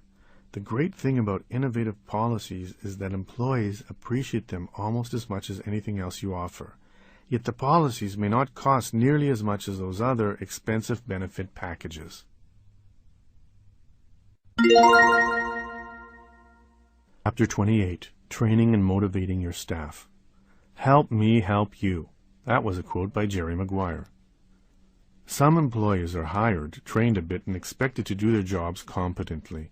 Others are hired, trained properly, expected to do their jobs competently, and training continues. Whom do you think will be more effective? Right. Yet even so, it is understandable when a small business owner fails to properly train her employees. After all, training takes time, and time is probably our most precious commodity. All small business owners are guilty of making the mistake of spending too much time working in our business rather than on our business. It is so easy to get so lost in the day-to-day miniature of our business that we miss the big picture. Training and motivating employees is one way to counteract that, ensuring that your plans and visions are being carried out, even when you are busy doing other things. Training. Good training creates better employees. It might be as simple as explaining a new policy and showing employees how to implement it, or it might be a several weeks long process in which employees learn something new. Either way, adequately training your staff is vital to the continued success of your small business. Nancy Clark owns 2 retail dance apparel stores, so it is physically impossible for her to be at both places at once. Accordingly, she is a big believer in proper training. She spends up to a month training new employees before allowing them to work on their own. During the training period, which she conducts during regular store hours, Clark makes sure new employees learn everything from opening and closing procedures to knowing the merchandise to operating the cash register. Clark trains her staff from the ground up so that when something arises, the employee is able to handle it. Thorough training creates knowledgeable staff, and that, in turn, creates a well-run business, says Clark. To be most effective, begin training employees the day they start work and cover everything they need to know. By creating a training process that covers all the bases, you create better employees, which in turn allows you to concentrate less on problems and more on the areas of the business you enjoy. Your initial training can cover many things such as philosophy, employees should understand your way of doing business, brand, teach your employees what your business is all about and what you want the company personality to be. Policies, explain overtime, vacation, sexual harassment, workplace safety, and other policies. Operations, show them how to operate the alarm, the lights, the point-of-sale system, the computer, and so on. Explain how to restock the shelves, how to handle a complaint, and other similar issues. Expectations. Employees need to be taught what you expect of them. At Long & Levitt, a law firm on the West Coast, new lawyers were not only trained in the essentials, but every day for an hour they were given a workshop in basic civil litigation. The crash course was unique in that it rapidly accelerated the new attorney's ability to contribute to the firm. By training their lawyers properly from the start, by teaching them not only how to be good employees, but how to be better lawyers too, the firm helped the bottom line. Many small businesses spend the bulk of their training on the one issue that is both the most important and often the hardest for employees, sales. Because sales are so important, issues beyond training are covered in the next chapter. Extraordinary sales and exemplary customer service. Sales training not only gives employees a valuable skill, but is equally a chance to teach your troops your way of doing business. Among the things to cover in your sales training, attitude. Is your staff to be friendly, chatty, professional, reserved, or what? Some small businesses want their employees to be aggressive. Others want them to be almost invisible. What say you? Products. Employees need to learn about your product line, why you sell what you do, how it ties in with what you are trying to accomplish, and how that fits the needs of customers. Money. How should they handle cash sales, credit cards, and checks? Operations. How to handle returns, refunds, and so on. One of the best ways to train new employees in the art of sales is to have them shadow your best salesperson for a few days. Ongoing training. If employees want more out of work than just a paycheck, what are those things? One of them, to be sure, is additional skills. Today's workforce is so mobile and forward-looking that one of the best things you can do to create a semblance of loyalty is to train employees well and add to their skill set. By so doing, you will increase your employee retention rate and also create a better business. Inc. magazine puts it this way: make train to retain your company mantra. Beyond retention, there is much more to be gained by adopting an ongoing training program. You create a stronger, more business-savvy workforce. You build loyalty. You create a stronger bench, that is, a better pool of people to promote from within. You reduce layoffs. Rather than letting someone go, some additional training may solve the problem and avoid the hassle of having to train someone new from scratch. As I have said, small businesses can learn plenty from and emulate larger businesses. KPMG, one of the world's largest accounting firms, is dedicated to ongoing training. According to its literature, our training doesn't stop between the major events of an individual's career. We offer an ongoing program to help keep KPMG people sharp and up to speed. These additional training programs include technical updates, industry conferences, and enabling skills training. For you, this thorough, comprehensive, and continual training process helps ensure that your skills and abilities always fit perfectly with the teams you join. Ongoing training can take many forms. The most popular are additional computer skills, financial management, technical training for individual occupations, and career path training. None of these need cost a fortune. The California Chamber of Commerce conducted a survey of 100 of the most successful small businesses in that state. One of the questions it asked was this: the real key to business success is hard work and perseverance, fine products and service, advertising, knowing the fundamentals of business, employees, and what was the most popular answer? The last one. Training managers. Not only do regular employees need adequate training, managers do too, maybe more. Managing people is not something that always comes naturally, so the more you can help them help your staff, the more successful everyone will be. Because managers are already motivated to succeed, they are in the position they are in. But managers do need to be taught how to coach, as essentially that is their job. They need to prod, push, and praise just so in order to bring out the best in their people. How do they do that? 4 traits you can teach can help any manager be more successful. 1. Listen. It is true that Ernest Hemingway was referring to managers when he said most people never listen. Probably not, but he could have been. Managers are wont to talk. Too much, usually. If you can get a manager to listen to what your employees say, they will probably begin to listen to what the manager has to say. Respect breeds respect. 2. Ask. No one likes being told what to do, and this is even truer as employees get older. Managers will get far more from your staff if they avoid the barking orders and ask for help instead. 3. Be reasonable. Of course, a manager has to be assertive and get the job done, but you usually get better results with honey than with vinegar. 4. Prioritize. Great leaders set priorities and enlist people around them to get those priorities accomplished. Maybe the best management book ever written was The 1-Minute Manager. In it, authors Ken Blanchard and Stuart Johnson explain the value of 1-minute goals, 1-minute praising, and 1-minute reprimands. It works this way. Managers create a 1-page set of goals for each employee summarizing the top 20% of tasks for that employee. The employee then gets to work, and the manager follows up consistently, giving either 1-minute behavior-based, not personal praise, or 1-minute behavior-based reprimands.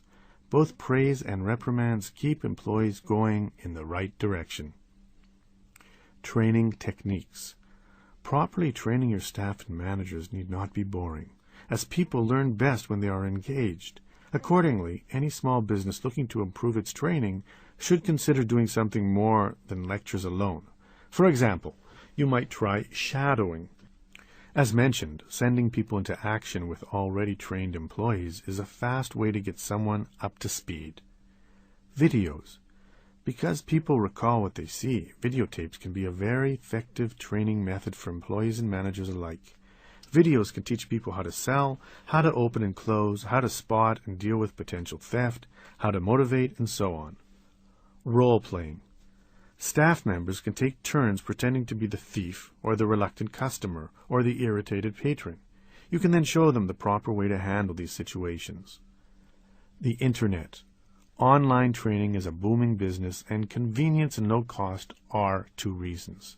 Do a search and discover how many options there are. Review. Have staff contribute botched sales, calls, or success stories to the class to use as examples.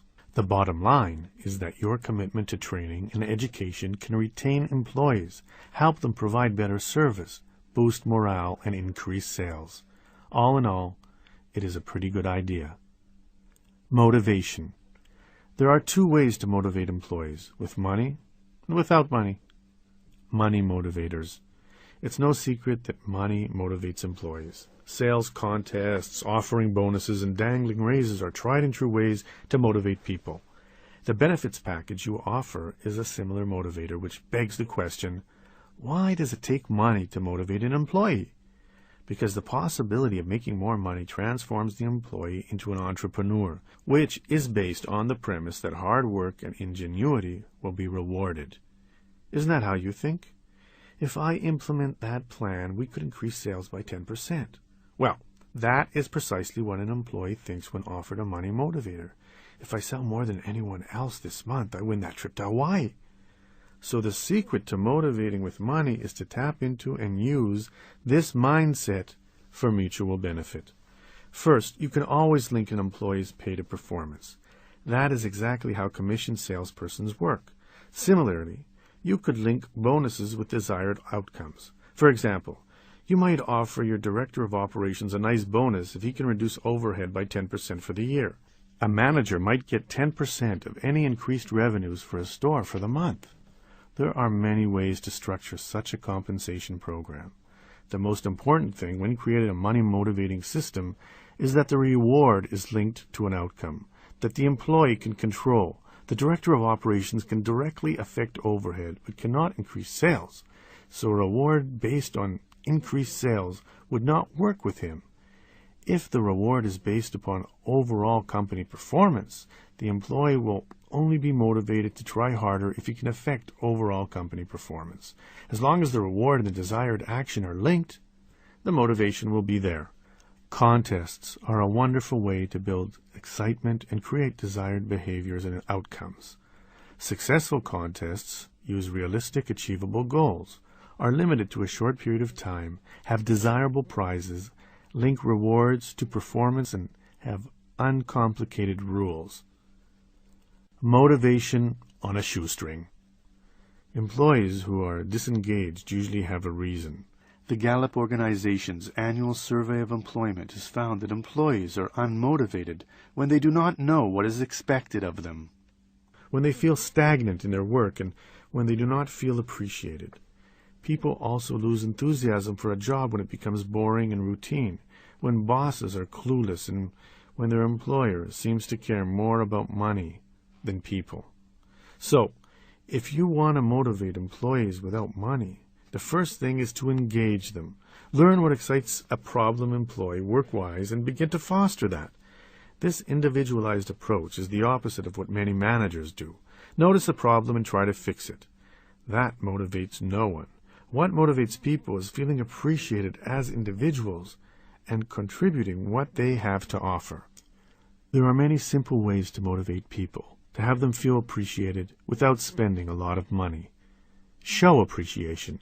Thanking employees for a job well done is so simple, yet so effective. Thanks can take many forms: a pat on the back from a manager, a call from the president, a special parking spot for a week, a night out with your team, increased territory, a massage and facial, or a round of golf. FedEx inscribes the names of special employees' children on the nose of new planes to thank the employee for a job well done.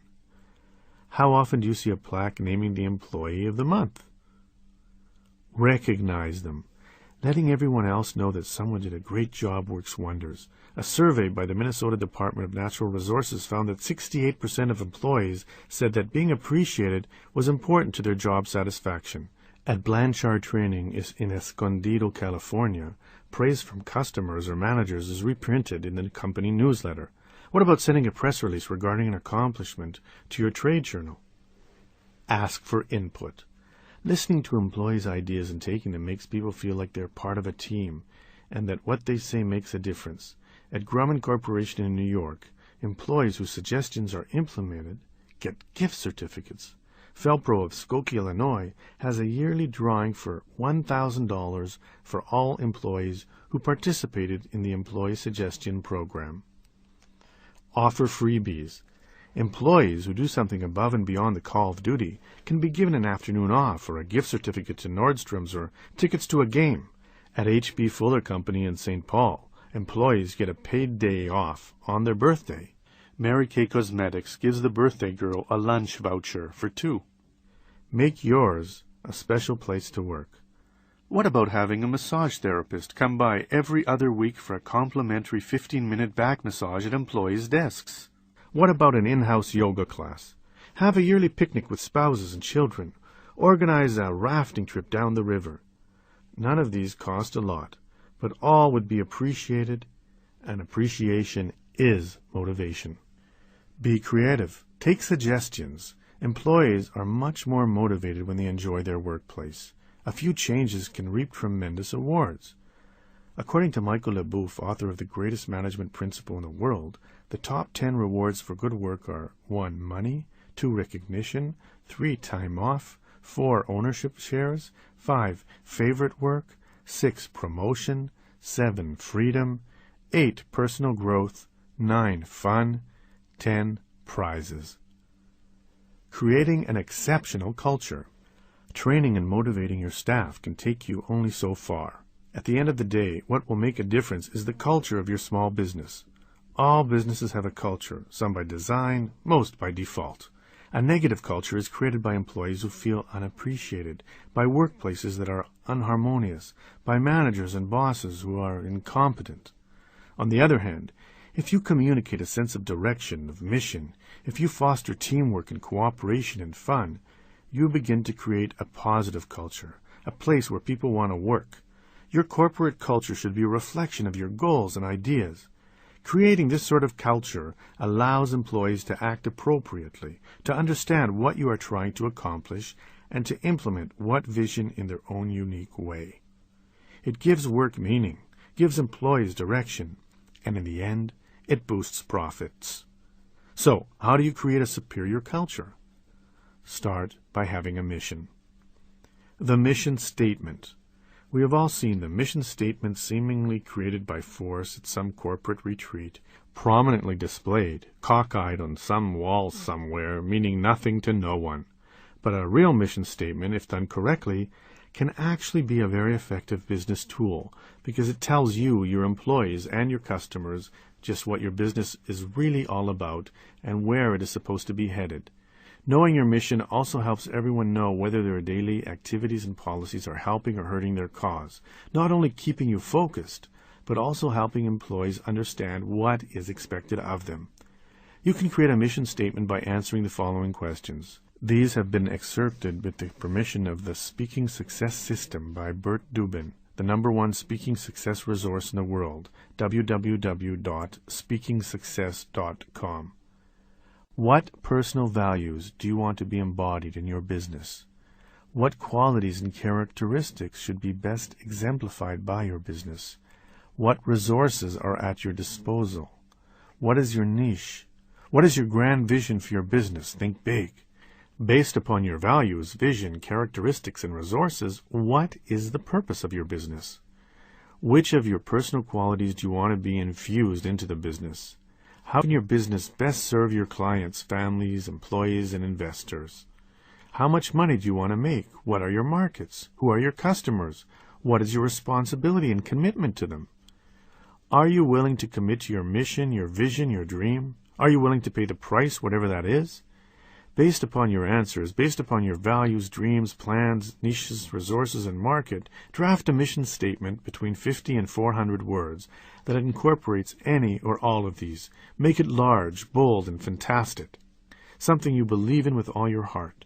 Surrender to your purpose. Missions and culture. A mission statement that you actually believe in is the first step toward creating a superior corporate culture. Here are 6 more things you can do to create a valuable business culture. 1. Have clear goals and values and live by them. Businesses usually set goals, but just as often lose track of them. Successful small businesses, however, have a plan of action that they get the entire team to buy into. Think about what your business values and goals are, and then enlist your people into living them on a daily basis. Your mission statement is a good place to start. 2. Communicate.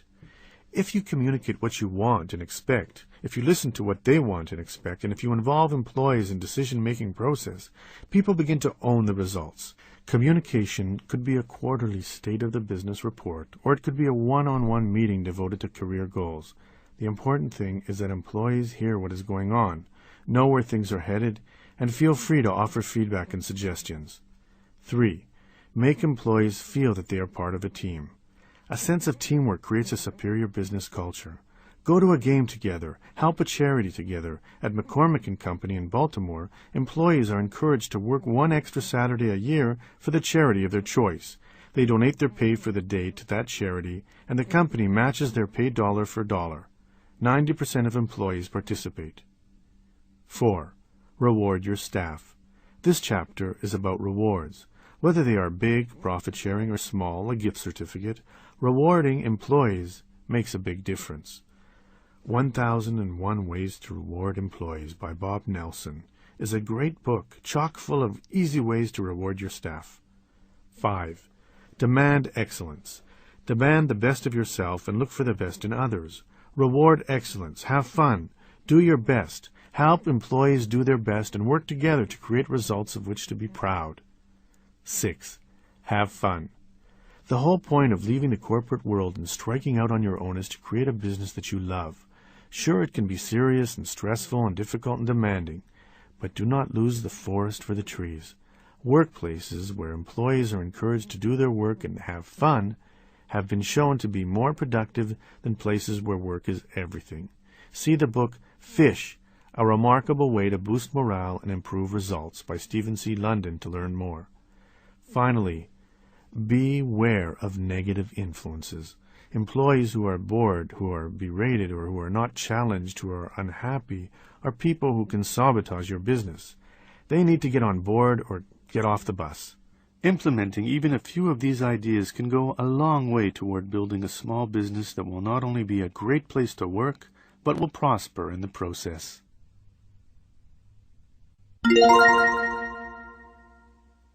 Chapter 29. Extraordinary Sales and Exemplary Customer Service. Every sale has 5 basic obstacles.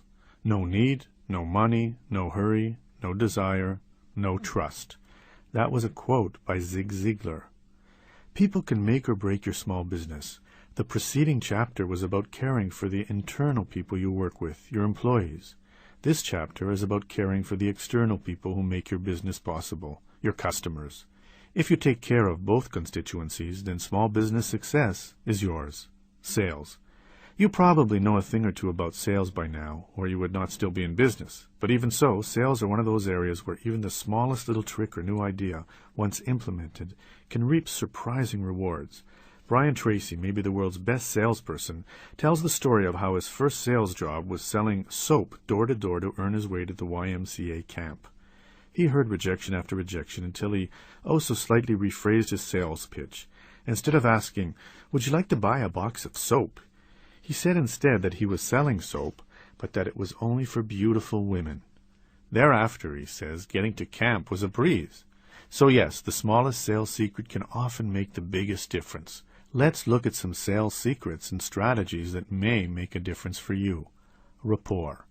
Rapport, once established, will make your sales almost effortless because one of the obstacles mentioned by Zig Ziglar in the opening quote will have disappeared: lack of trust. Once you create a rapport with someone, he begins to trust you, and with trust, walls and reasons melt away. One sales strategy suggests that if you quietly mimic your customer's intonation and physical movements, you will subconsciously create rapport. This sure does seem sneaky. Consider instead building rapport the old-fashioned way. Be your best self. Find things in common and be friendly and helpful. People rarely buy from someone they do not like, and conversely will go out of their way to buy from someone they do. One successful saleswoman says your job is to create rapport, inform them about the product, avoid pressuring them, let them make an intelligent decision, and if they leave before buying, make sure they have everything they need, your phone number, email address, brochures, and so forth, so they can easily make the purchase later on. One of the best ways to build rapport is to focus on the needs of the customers. They are there wanting to buy for a reason. Customers have needs or wants they think you may be able to fill. If you can focus on those, and if they get what you are really interested in is fulfilling those needs or desires, then the sale becomes exponentially that much easier. Ask questions, and then actually listen to the answer. Salespeople often make the mistake of falling in love with their own voice, convinced that if they spin just one more angle, the sale will be theirs. Actually, the opposite is usually true. If you listen at least as often as you talk, sales usually increase. In fact, master salesman Tom Hopkins says, the human body has 2 ears and 1 mouth. To be good at persuading or selling, you must learn to use those natural devices in proportion. Listen twice as much as you talk, and you'll succeed in persuading others nearly every time. When asking questions, keep in mind that questions that require a yes or a no answer do not add much either to your knowledge or to your rapport. Questions that relate to price or technical aspects of the product similarly do little to help.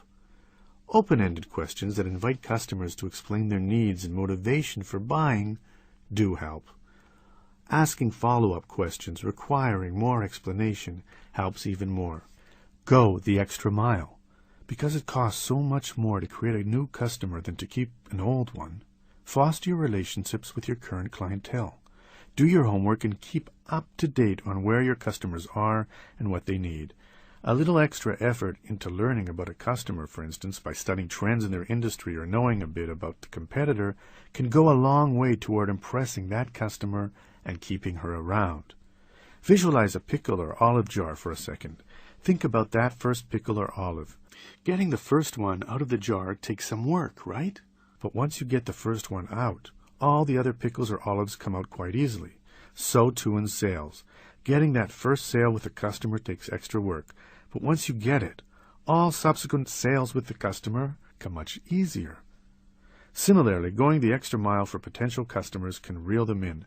There is the story of the sports agent who flew cross-country just for the chance to have a brief meet and greet with the potential client. The sports star was so impressed that he signed up with the agent, concluding that kind of personal service was what he wanted from an agent. Remember, it can take up to 6 interactions to close a sale. Going the extra mile means being willing to see a potential customer again and again, continuing to build a rapport until the sale is made. Finally, going the extra mile also means following up. Thank you notes and checking in to see if the product is working out build rapport for future sales. The moral is that all sales are built on relationships. Cold calls. One of the hardest things to do in sales is to make an effective cold call, precisely because you have not yet established rapport. Here are a few tips to make cold calls easier. Begin with the right attitude. Know that cold calls are not easy, but are valuable. Cold calling requires a competitive spirit. Before calling, smile, to put you in the right frame of mind. Remember that cold calling is a numbers game. Smile and dial, smile and dial. If they balk at setting up a meeting, say something like, "All I need is 10 minutes of your time," I wouldn't waste my time coming all the way out to see you for 10 minutes if I didn't think it would be really benefit for both of us. When asking for an appointment, do not say, "Can we meet next week?" Instead, be specific. Say something like, "How is next Thursday at 11 for you?" Golf lessons. If you have ever played even a little golf, you know that the harder you try, the less successful you are. But when you ease off the throttle a bit and trust your natural abilities, when you stop trying so hard, that is when the great shots appear. To a certain extent, the same is true in sales. It's a paradox. Just as you make the great golf shot by not caring about the great golf shot, so too can you get the sale by not worrying about the sale. A customer can sense when a sale is your priority and will back off accordingly. But once he is convinced you are more concerned with helping him solve his problem than being more concerned with selling, you will birdie the sale. Stop trying so hard. Solve problems. If you want to succeed in sales, you will focus on the benefits to the customer, on how your product solves their problem. Do not focus on your product's features. Benefits, not features, is Sales 101. When customers come in to buy a drill, what do they really want? They want a hole. The drill is a means to that end, so if you focus on the features of the drill, for example, its aluminum casing, you'll miss the sale. Your customer does not care about your drill's aluminum casing. Instead, he needs to drill a hole. So if you focus on the benefits to the customer, if you show him how well this drill could solve his need for a hole, the sale is yours. This is true in any sales situation. Sure, the cool functionality of your product is nice, but that alone will not create a sale. Those things come into play only once the customer sees the product benefits him. Once the customer sees that a product like yours can solve his problem, the next question inevitably is, why your product and not someone else's? Once they have settled on this sort of product, people will buy from you if it is in their self-interest. Usually your product has to be less expensive, faster, more convenient, or of higher quality. The smart salesperson will have several reasons ready when the customer gets to what's in it for me stage. The purpose of a sales meeting is to help your sales staff sell more. Yet too many sales meetings become boring lectures and time wasters. The key to a successful sales meeting is to make it interesting, useful, and positive. Have an agenda and stick to it. Do not ramble. Start by congratulating and thanking them for something. Avoid chastising them. Do not make threats. Keep it upbeat.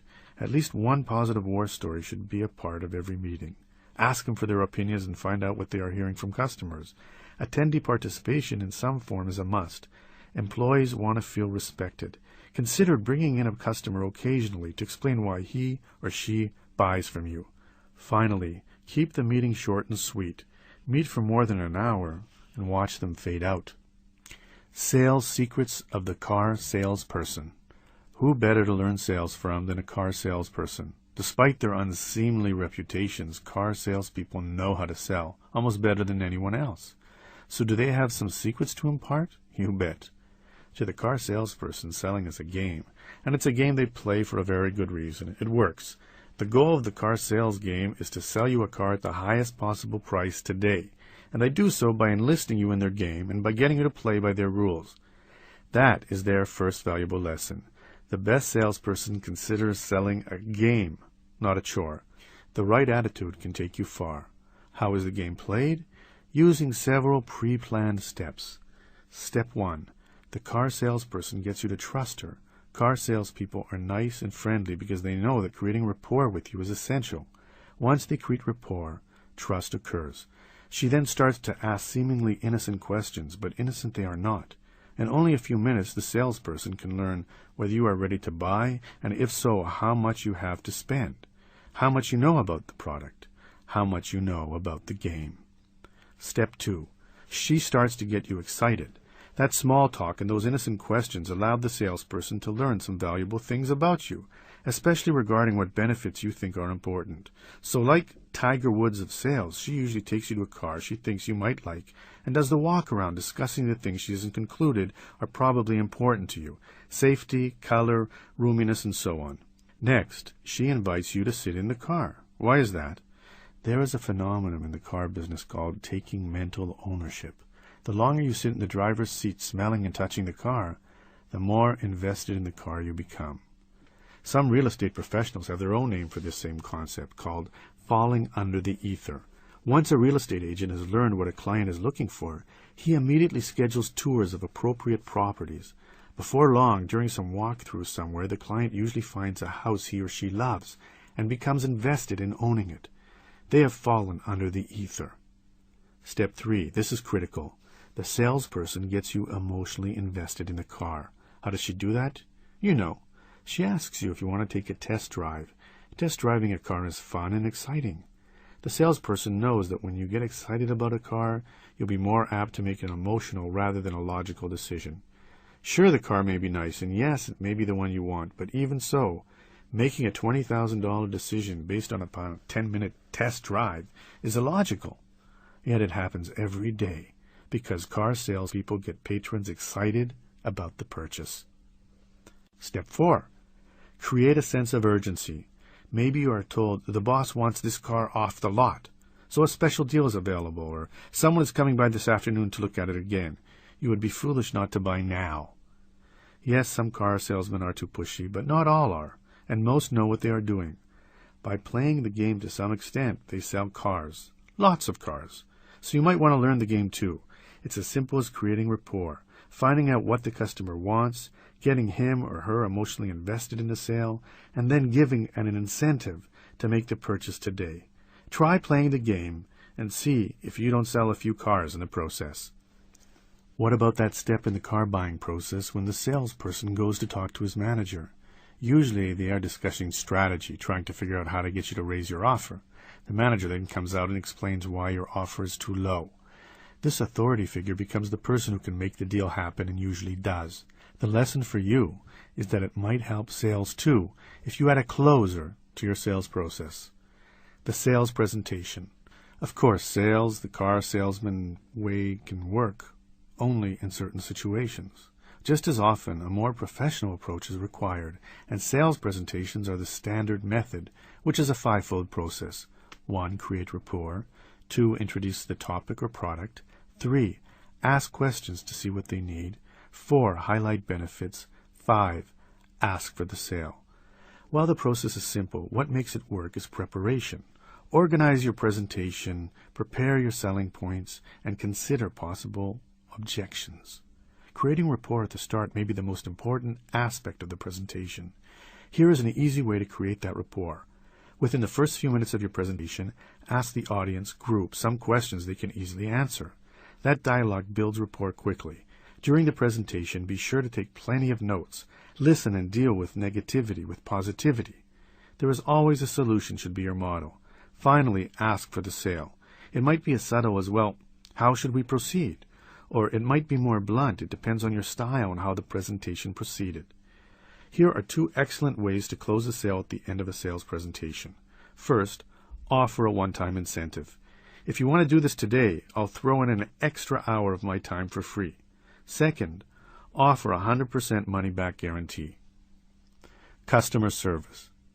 Great customer service is something we all hear about, something to which many small businesses give lip service, but is equally something few small businesses ever really incorporate into their daily way of doing business. Sure, they try to treat their customers well, but that's not the same thing.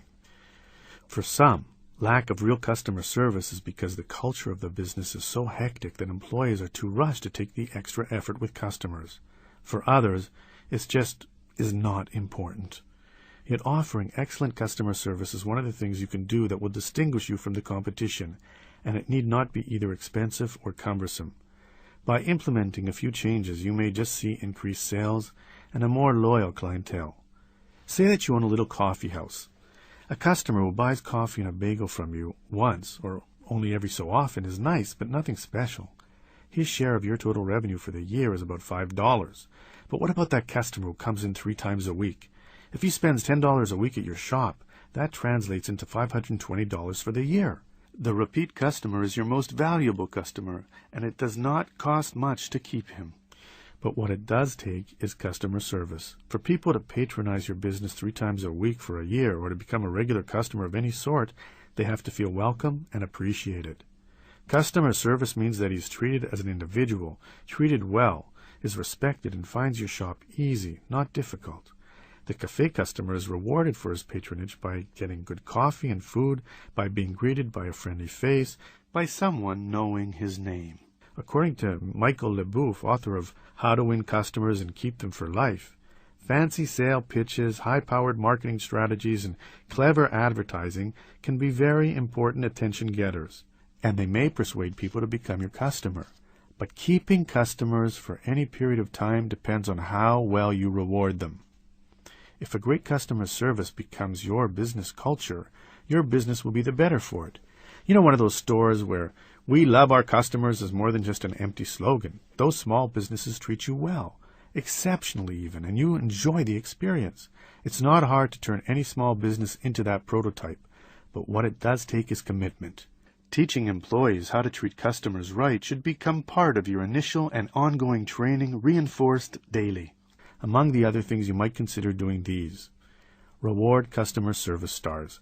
Consider the restaurant that has a plaque in the lobby listing waiters and waitresses who had learned 100 customers' names. LensCrafters gives employees bonuses for outstanding customer service. Poll customers. Ask your customers for feedback regarding your business's customer service and how it could be improved.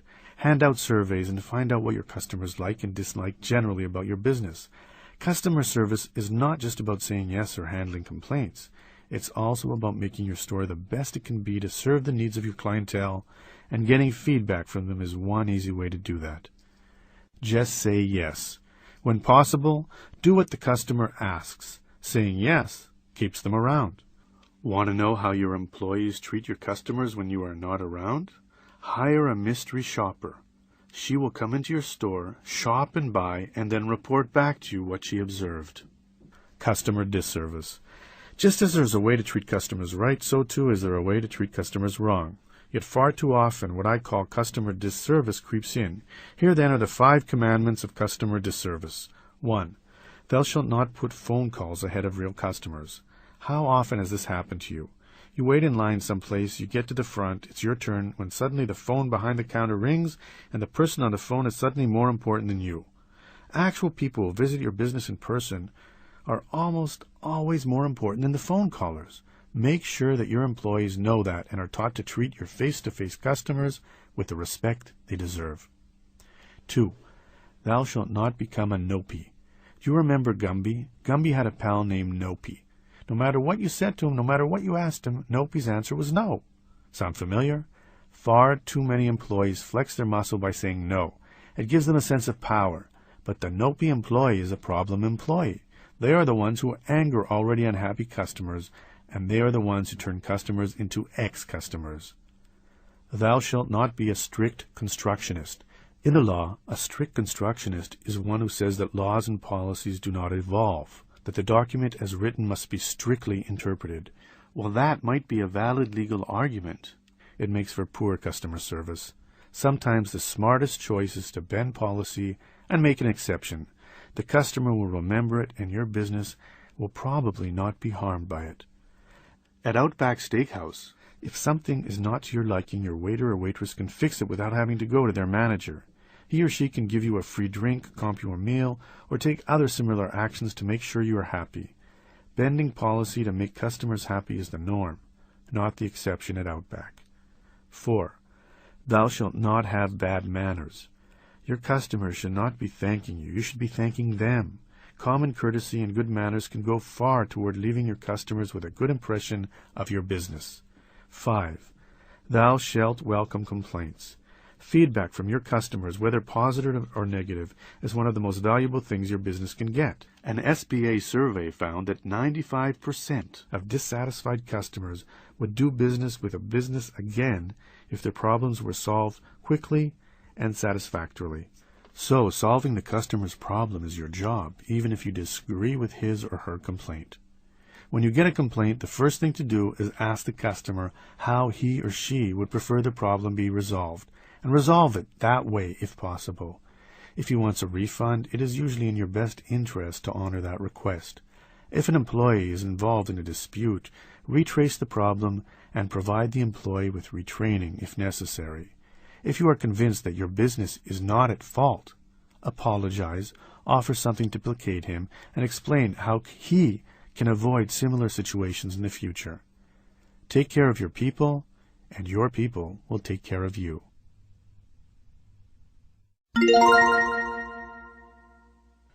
Part 6. Franchises. Chapter 30. Selecting the right franchise. In business for yourself, not by yourself. Ray Kroc, founder of the first franchise of McDonald's. It was a quote by him. Starting a business from scratch is akin to baking bread from scratch. It takes trial and error and several bad batches before you figure out what works. On the other hand, starting out by buying a franchise is like getting a good recipe right from the start. Because the franchise has already baked some bad loaves and has learned how to avoid repeating those mistakes, because the trial and error stage has already been handled by someone else, and because you will be buying, among other things, that expertise and wisdom, buying a franchise greatly reduces the risk inherent in entrepreneurship. There is less chance you will burn your bread and is a greater chance to make some dough when you buy a franchise. Franchise basics. There are both pros and cons to buying a franchise. Let's consider each. Franchise terminology. The franchisor is the company offering its name and business system to the buyer or franchisee. The business the franchisee buys is called the franchise. Pros. Maybe the best part of buying a franchise is that you're buying into a hopefully proven system. Here is how it is supposed to work. Say that somewhere some business owners created a successful business they believed that could be duplicated. The reasons and methods for this success were things that could be systemized and taught. So the business owners reduced their success to a step-by-step plan. That system, that business model, is the franchise. The idea is that if you do what they did, you will get the results they got. A good franchise, then, is a systematic way of doing business whereby you agree to do things the franchisor's way and are being allowed to use their business name, logo, system, and so on. So the first benefit of franchising is that you theoretically reduce your risk of failing as you are buying a proven system. To learn more, visit the International Franchise Association website, www.franchise.org. However, reducing your risk is true only if you buy into the right system. Not all franchises are created equal, so do your homework before buying a franchise. This piece of advice is reiterated several times throughout this chapter, but it bears repeating. The very best thing you can do before buying any franchise is to talk to current franchises. See how they like the system and their franchisor. Discover how much money they make, as to oppose what the franchisor might have represented. Find out if they would buy into the system again, knowing what they know now. The second good thing about buying a franchise is that you should get plenty of help. Ray Kroc put it best. You might be in business for yourself, but with a franchise, you are not in business by yourself. Whereas, when you start a business from scratch, you are on your own. When you start a franchise, the franchisor is there, or should be, to help you succeed. They offer expertise in a wide variety of areas. A good franchise system trains you to be a successful business person. Furthermore, there will be other franchisees in the system with whom you can learn from and work. That, too, should be a great resource. The last benefit of franchising is that you will get assistance with your advertising and marketing. And with the bigger franchise systems, you will get the benefit of their national advertising campaign. Cons. While the benefits of buying a franchise are significant, the downside should not be minimized. The first is that it can be fairly expensive to buy a franchise because when you are buying one, you are buying the franchisor's name, logo, goodwill, expertise, system, and training. That can be worth a lot, especially to a well-known franchise. Although many are quite reasonable, just know that if you want to buy a brand-name franchise, you will pay for that, right? The second major drawback to franchising is that you will have less independence as a franchisee than you would be as a regular entrepreneur. You will agree in your franchise contract to run your business according to the system, even if you don't agree with it. That ice cream franchise who does not want to give free cones away one summer every evening has to, if the franchisor says so. Because the franchisor trusts you with its brand and goodwill, you are supposed to do things their way. This brings us to the last shortcoming with franchising. You will be in an unequal relationship with the franchisor. The very nature of the business arrangement, as well as the contracts you sign, put the franchisor in the power position. This is difficult for many franchisees, especially when something does not go right. There have been many lawsuits by franchisees against franchisors whom the franchisees feel are overreaching and domineering. Then again, there are plenty of franchisors with whom it is easy to work. Remember, there are good franchisors and bad ones, so it is in your best interest to do plenty of research, so you can rest assured the company you decide to partner up with is a good one. Researching the franchise. When starting your franchise analysis, start globally, then narrow it locally. Begin by looking at the universe of franchises available because there may be franchises that would be perfect for you, if only you start out thinking broadly. After that, you narrow down the choices to the ones you like best and think would work well in your area. Begin by picking up a copy of the Franchise Handbook, or go online to www.franchisehandbook.com. The Franchise Handbook is a must-have quarterly publication that lists most franchises, what they are about, and what their fees are.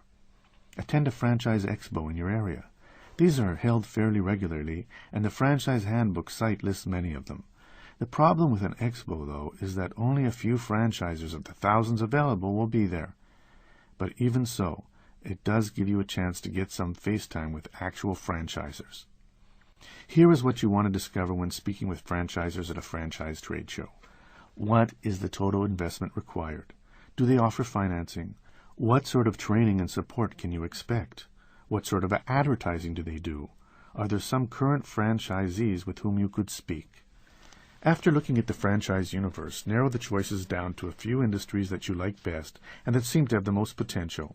Which ones match you, your skills and interest, and your financial wherewithal best?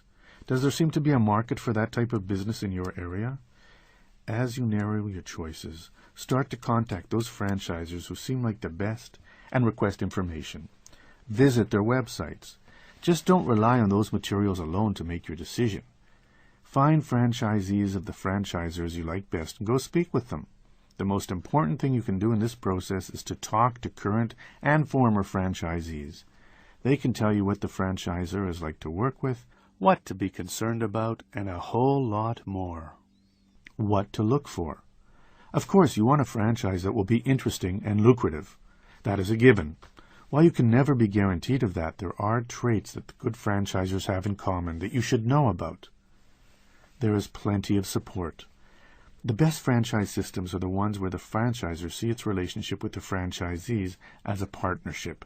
The former head of Pizza Hut, Steve Rinmond, puts it this way: franchisees are only as successful as the parent company, and the parent company is only as successful as the franchisees.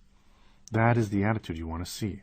Support can mean many things: extra assistance during difficult times, good communication at all times, and superior training and materials. The franchisor may help you select a site for your business, negotiate your lease, finance the fees, or provide other services. Support is an attitude that says the franchisor is only as successful as the franchisee. Get all promises of support in writing. What kind of support should you expect? This is typical. Local and national advertising, support and feedback from a field representative, updated operating manuals, continuous training for you and your managers, communication, newsletters, intranets, and emails are the most common. Advertising is key. Not all franchises are dependent upon advertising, but enough are that this is an important distinction. New customers must come from somewhere, and a superior franchise system will help you get those new customers with its advertising campaign. The franchisor is flexible. The nature of franchising is that there are processes and procedures to follow. That sort of uniformity is one of the things that make franchises attractive. Customers know what to expect, and while that is good, franchise rigidity is not. You want a franchisor who understands that creativity and independence are part of being an entrepreneur, even a franchised entrepreneur. The good franchisors know that it is the franchisees who often come up with the breakthrough idea. The Big Mac was invented by McDonald's franchisee Jim DeLeghetti in 1968. Avoid the rigid franchisor. The franchisor keeps up. An offshoot of the preceding issue is that a flexible franchisor should be also a modern one. Tastes and values change, but not all franchises do. Look for a franchise system that puts money into research and development, constantly testing new products and ideas. The franchisor has a solid reputation. Checking with past and current franchisees certainly helps, but do not stop there. Do an online search, go to the library and find any articles discussing the franchisor. Contact the Federal Trade Commission to see if there have been any complaints about the franchisor. The franchisor is fairly large. A large number of franchises is a good sign, indicating that the business model works and that the franchisor is a successful, established business. This is not to say that new franchises with fewer units is a bad thing, only that they are less tried and true. A smaller, newer franchise is a bit more of a gamble, and one point of buying a franchise is to reduce the gamble factor. The franchisor is franchisee-friendly. Buying a franchise is a long-term investment, so make sure the franchisor is someone you can work with. Narrowing your choices. All of this research should enable you to narrow your choices down to a few select franchisors. Then it is time to set up some face-to-face meetings where a few things should occur. First, you should get adequately answered every question you have. Get a feel for the franchisor, their system, and whether you are compatible. The last thing you want is to invest a lot of money and make a long-term legal commitment to a franchisor whose values and modus operandi are different from yours. Finally, at this initial meeting, get a copy of the franchisor's Uniform Franchise Offering Circular, UFOC. See later. What to ask? By the time you have narrowed your choices to a select few franchises, you should have a slew of questions for each franchisor. Yes, you may be very excited and might be ready to get started, but slow down. Do not fall under the ether. Now is the time to be prudent and thoughtful, to be, well, a business person. You will want to discover the total fees you will have to pay. For what and when? Is financing available? If not, do they have a relationship with a lender with whom you can talk? Will you need to buy real estate? Do they help you find a location? Do they offer architectural blueprints for building the store? Do they have a deal with contractors with whom you can work? What sort of equipment is required? Do you buy or lease it? What are the initial and ongoing inventory requirements? Who is the supplier? How extensive is their training program? How long is the initial training? Where does it take place, and when are the follow-ups? What sort of advertising and marketing support do they offer? How much is the advertising fee? What sort of research and development program do they have? How long is the initial franchise agreement? How long is the renewal? And who has the option to renew? Can you sell or assign your franchise if desired? Also, ask how much money you reasonably can expect to make, but do not be surprised if they say they cannot tell you. This is probably true. If they say, for example, you will make $80,000 a year and you do not, then what? You might sue them for misrepresentation. Thus, most franchisors are tight-lipped about potential profit. You can gather this information, though, during your research phase as you interview other franchisees. The UFOC. By law, at the first in-person meeting where the subject of buying a franchise is discussed, or at least 10 business days prior to signing any franchise contract requiring a payment by the franchisee to the franchisor must present the potential franchisee with the UFOC. The UFOC contains extensive information about the franchise and is intended to give you a chance both to learn about the franchise and to make a rational decision. Not only must you get the UFOC at least 10 days before signing any contracts, but you must receive a copy of all contracts at least 5 days before the signing as well. The UFOC, though written in a legal gobbledygook, is nevertheless a wealth of information. There are 23 standard items in the document. The important areas to concentrate on are these. Number 2. This section discusses the experience and background of the directors, officers, and managers of the franchisor. Know thy franchisor. Number 3. Examines the litigation background of the franchisor as well as the people listed in number 2. Beware of the excessive lawsuits or regulatory actions by government entities. Be on the lookout especially for lawsuits by franchisees against the franchisor. Number 4. This section will list any bankruptcies for either the business of the people mentioned in number 2. Numbers 5, 6, 7, and 10. This is where you discover the money commitment. Franchise fees, ongoing royalties, and the estimate of the total investment can be found here. Item 10 discusses whether financing is available. Number 11. This section is critical. It discusses the franchisor's obligations to you, such as training and so forth. Number 19. This section is not required by law, but if it is present, it will discuss potential profits. Number 20. Also important. This section details the number of franchisees that have either entered or left the system recently. Importantly also, this section lists the names, addresses, and telephone numbers of current and past franchisees. That alone makes the UFOC very valuable. Number 21. This is the section to review with your CPA. Here, you will find 3 years' worth of audited financial statements. Fees. There are usually 4 costs associated with buying a franchise. The first is the franchise fee. This is what you pay to buy into the system, use their logos, get trained, and so forth.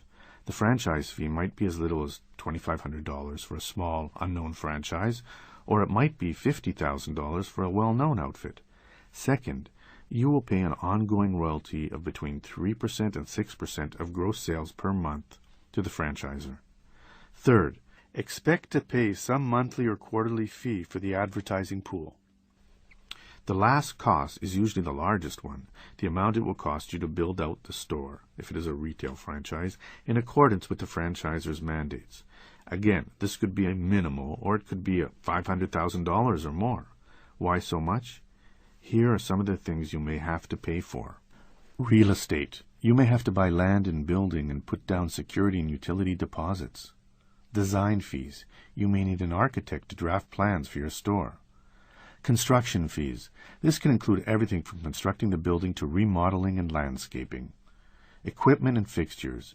You may need to buy tables, chairs, telephones, display counters, computer systems, and cash registers. Decor. Signs, pictures, lights, and interior design may be required.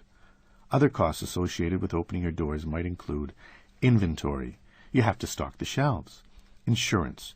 You will need workers' compensation, property, liability, and other insurance. Labor costs.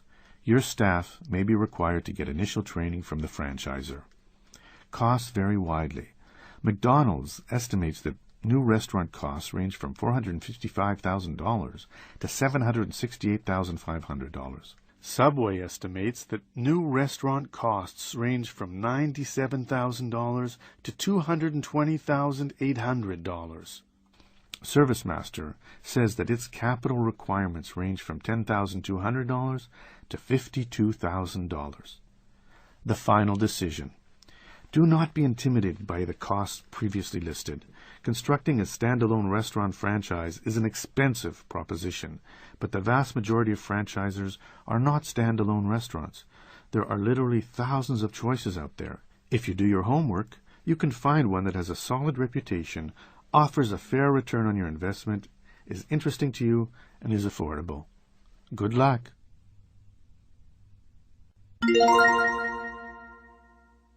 Chapter 31. Franchise Success Secrets. The secret of success is to know something nobody else knows.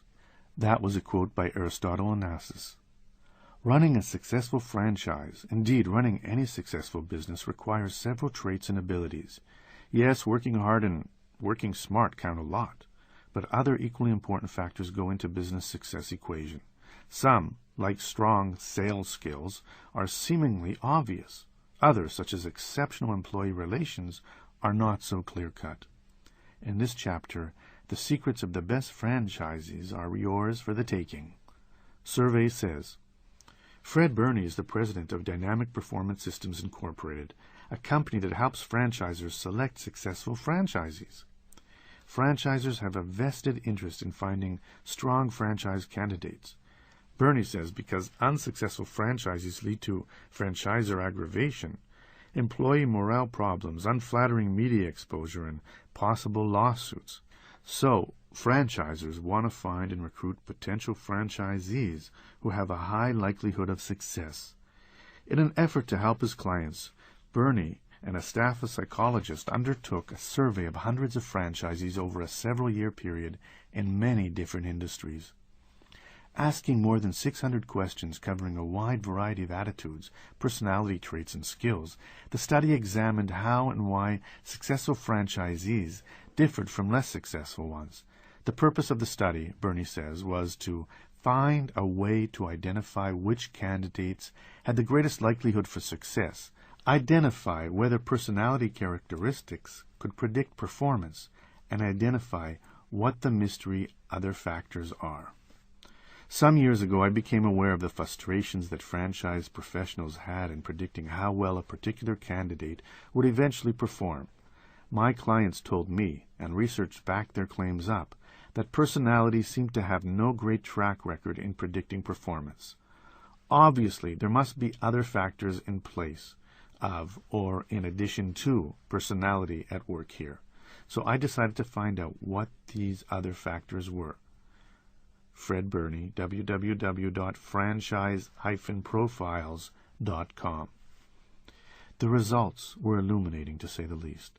The first interesting thing that the survey discovered was that, as Burney says, attitudes, not personality, are the best predictors of franchisee performance. Beliefs drive results. Burney's survey found that successful franchisees shared many common core values and attitudes. Though a franchisee's personality and skill set were important, they paled in comparison to having the right attitudes and values. Initially, we were somewhat surprised to learn that pre-existing skill sets had no predictive value. Upon further reflection, though, this makes perfect sense. After all, every franchisor trains candidates in those skill sets necessary to actually run the business, he says.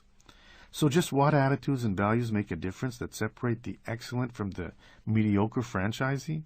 Hang on, because the results, listed in order of importance, are illuminating. 1. Successful franchisors involve their employees in the business. Maybe the most fascinating fact is that the way a franchisor treats his employees is the single most important factor in determining franchise success. The survey found that successful franchisees truly believe that their employees are a valuable business asset, not a burden or business expense. Successful franchisees manage in a participative as opposed to domineering style. Successful franchisees treat employees with decency and respect.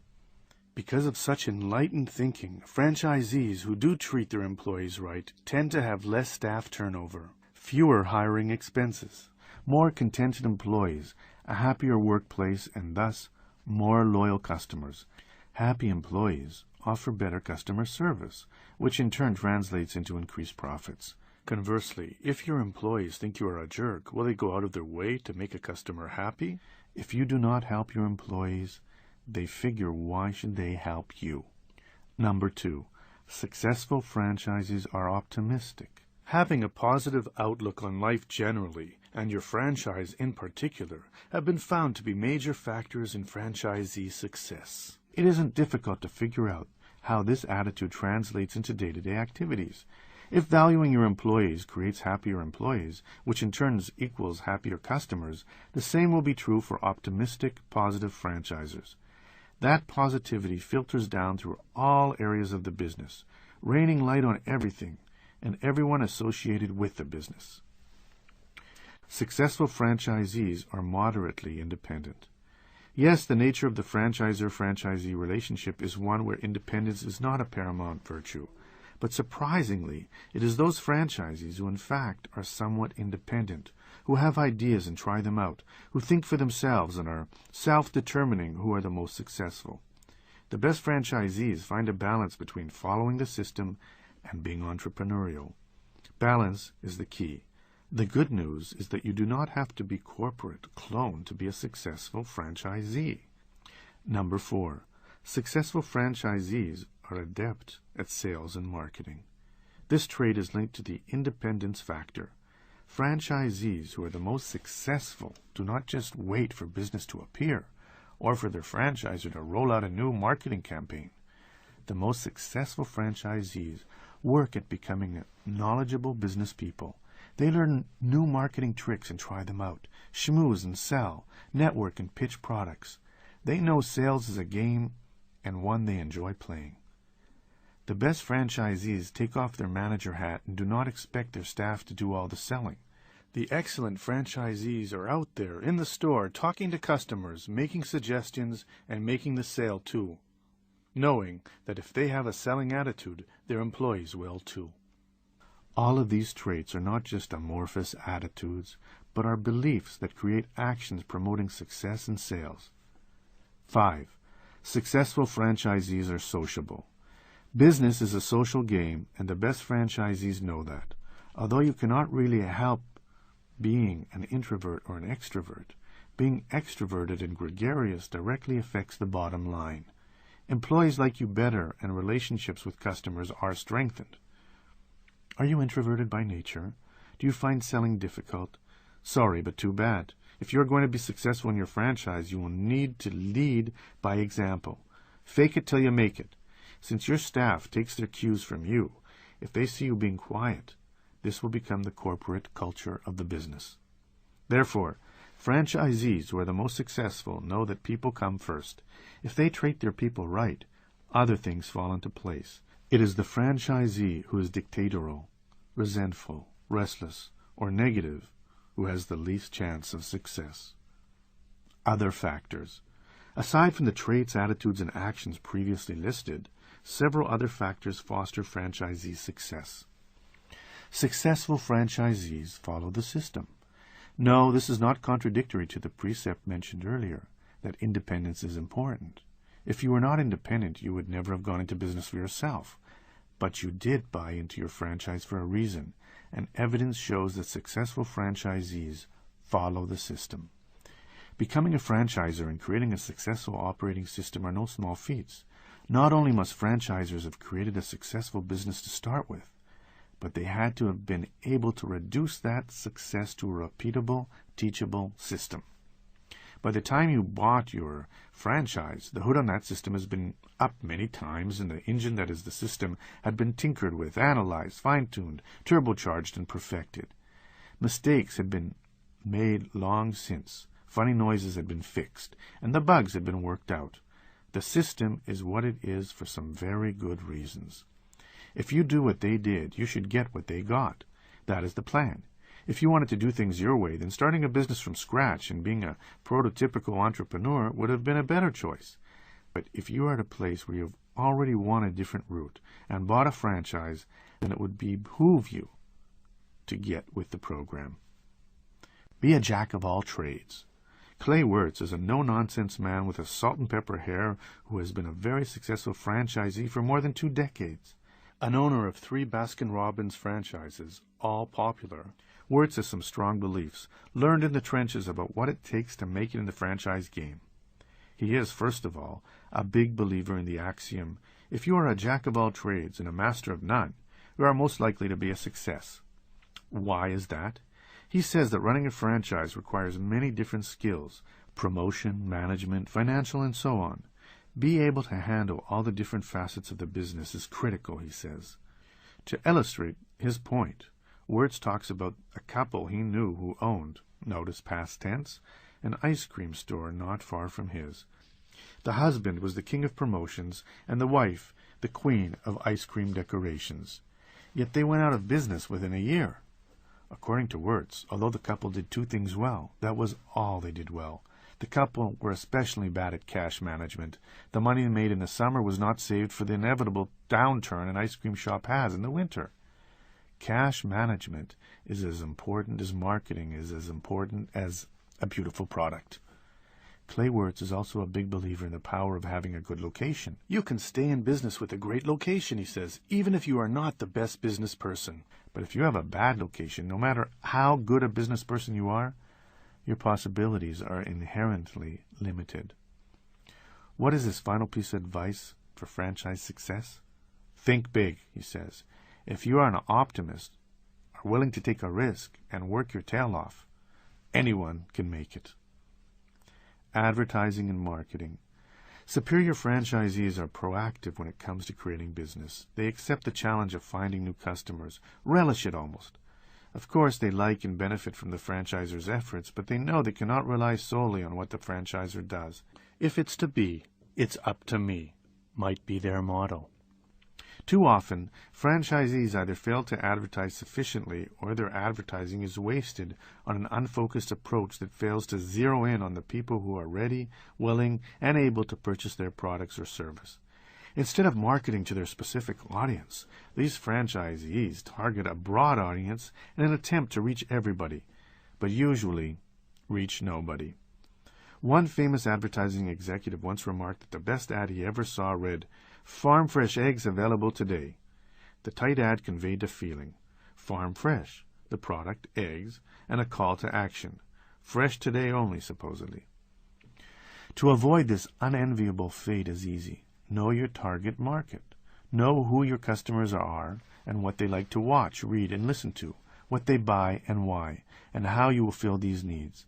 Then, picking the vehicle to deliver your message to that market becomes much easier. Knowing their audience up front and actively and consistently marketing to their audience is a hallmark of successful franchisees. Location, location, location. We have all seen them. McDonald's, Pizza Huts, Taco Bells, Olive Gardens, and Hardee's line up in a row down the street like so many dominoes. Then you'll pull into a mall, visit the food cart, and there they are again. Sbarro's Pizza, Dairy Queen, Orange Julius, and Edo, all awaiting your business. Why is that? Do they not cannibalize one another's business by being so close together? The surprising answer is usually no. By building near one another, many successful franchisees have found that rather than fostering competition, being close builds business. There can be a synergy when you locate your franchise near other franchises. You create a destination. But to succeed in this environment, your business has to be very good, because if it is not, the competition will eat you alive. Tough, yes, but having a busy location is worth it. The moral of the story? Whether your franchise lends itself to a cluster model or not, for the retail franchisee, location makes a big difference.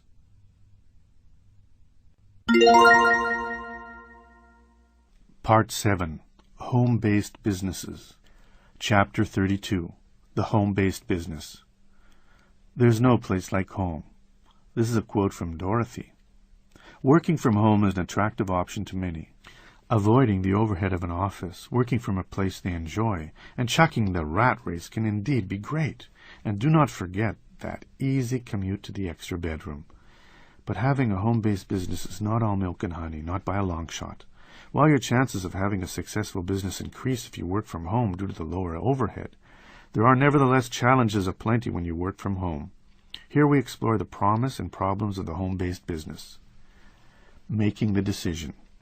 There are two types of home-based businesses. First, there is one that started with the intention that it will remain a home-based business, because working at home can be easy, pleasant, and inexpensive. Many people start their business from home, because that is where they intend to be for the long haul. The second sort of home-based business is the one where people start their businesses from home with the intent to move it as soon as it is economically feasible. These entrepreneurs know that the startup phase of a business is critical. money is usually tight, and that starting their venture from home allows them to earmark their precious capital on other things than on rent and commuting. It too is a smart strategy. If you work in a home office or otherwise spend a lot of time sitting down, you may suffer from back pain. While the Moeller orthopedic back support may be just what the doctor ordered, the business began in the home of its owner and president, Frederick Wendelbo, who planned to move to an outside office as soon as it was feasible. It took about a year. Wendelbo's business brainstorm began after he was introduced to a secret European design superior to anything else on the market. I've always had an entrepreneurial bent and was committed to creating a great business. The Moeller back support allowed me to do just that, said Wendelbo. His unique angle was to get empirical evidence that his product was truly superior, so he had it subjected to extensive laboratory testing. Moeller can now say that theirs is the only medically proven back support system for the relief of back pain. Clinical tests confirm that it significantly reduces strain and pain throughout the lumbar region, and people who sit all day typically say that it makes them feel more energized. Wendelbo created the best back support on the market, starting from home. www.mollersupport.com. Whether you already have a business that you are considering moving into the home, or thinking about starting a home-based business from scratch, know that it takes certain temperament and an iron will to be successful at it. Do you make the cut? Let's find out. Take the following quiz. For every yes answer, give yourself 5 points. For every no answer, give yourself 0 points. 1. Do you have a space at home to create a private office? 2. Are you self-disciplined enough to work when your family is around? 3. Do you have or can you get the technology required to run a modern home-based business? A separate phone line, email, cell phone, and fax machine? 4. Are you willing to work alone, cut off from old colleagues and associates? 5. Are you self-disciplined enough to avoid going to the refrigerator, television, or internet throughout the day? 6. Does your business model lend itself to working by yourself at home?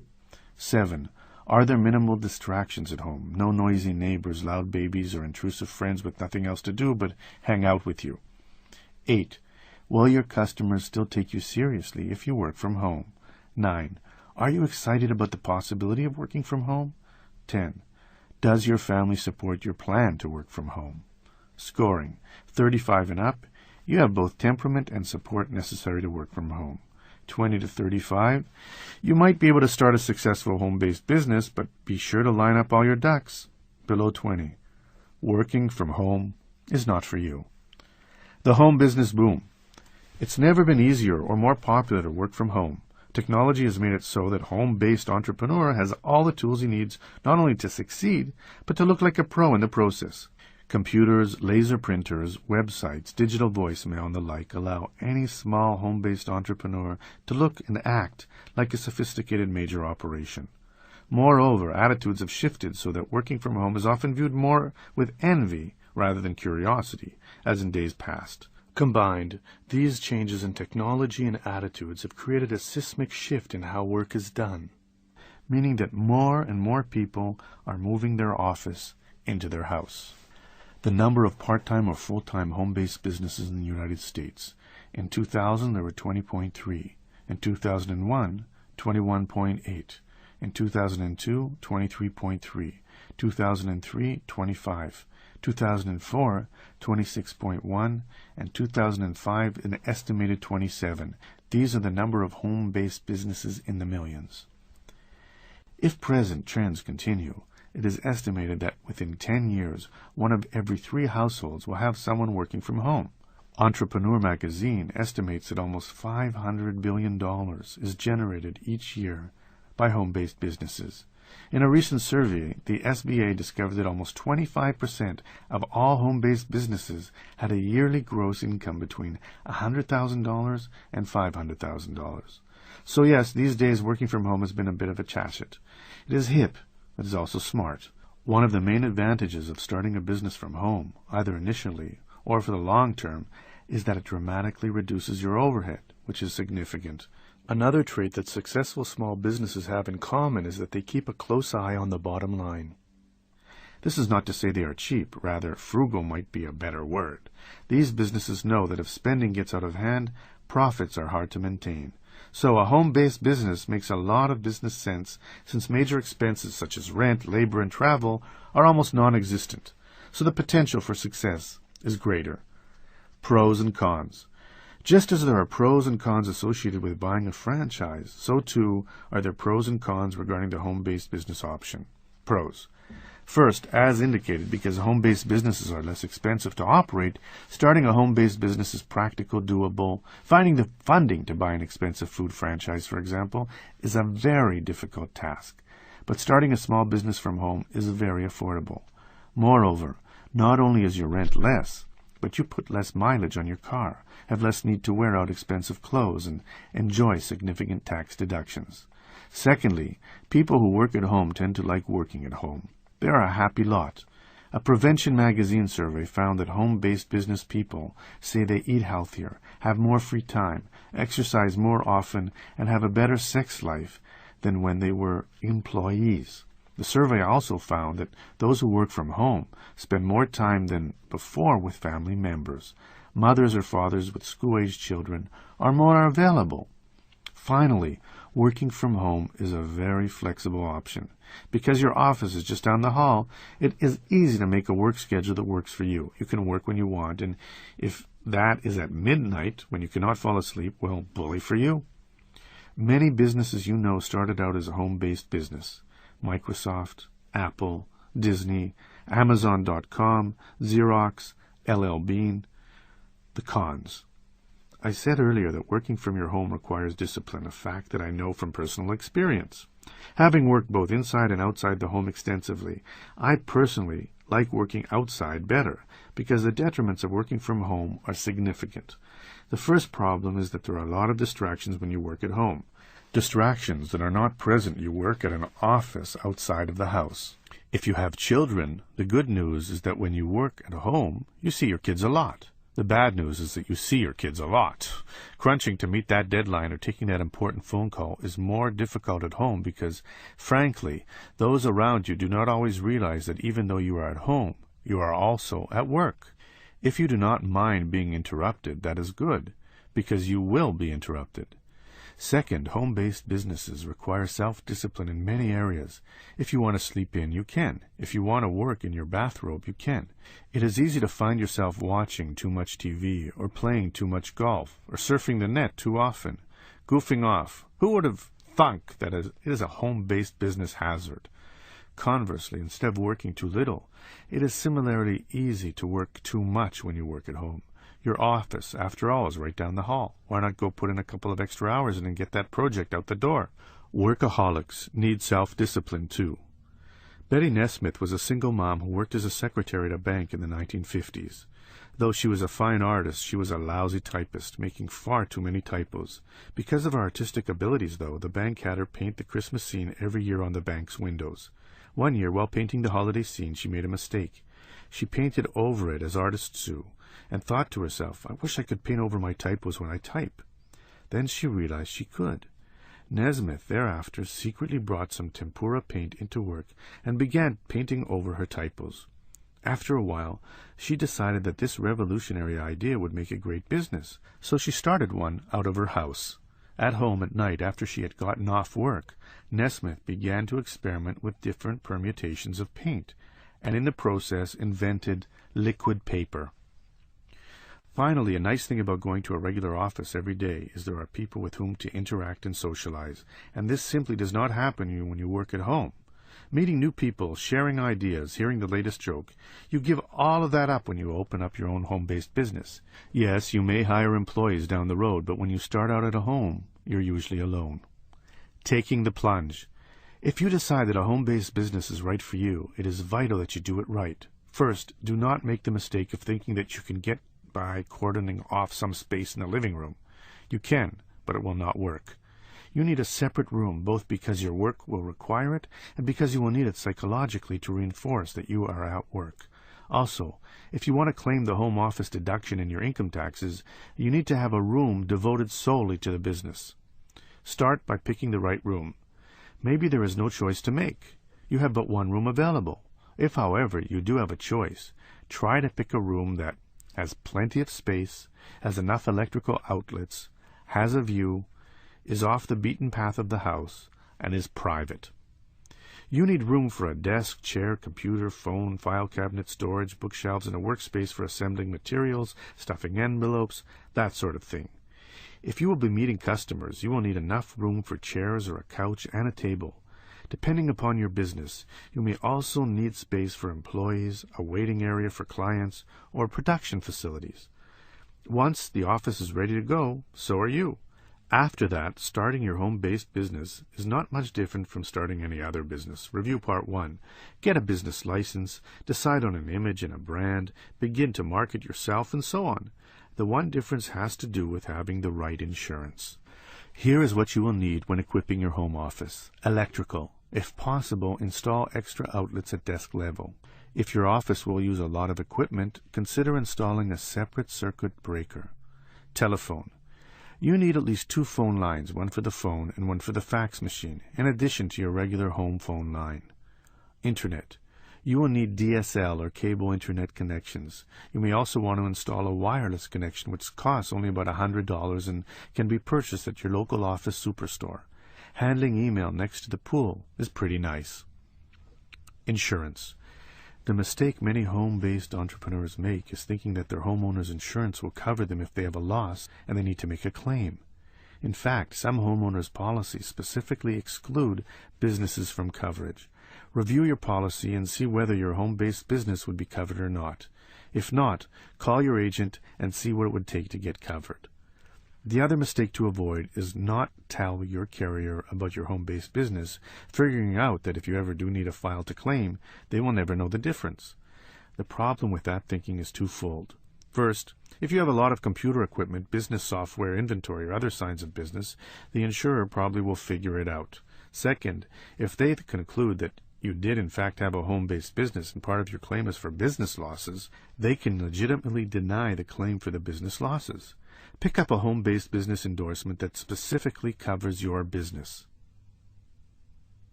Chapter 33. Successful Home-Based Business Strategies.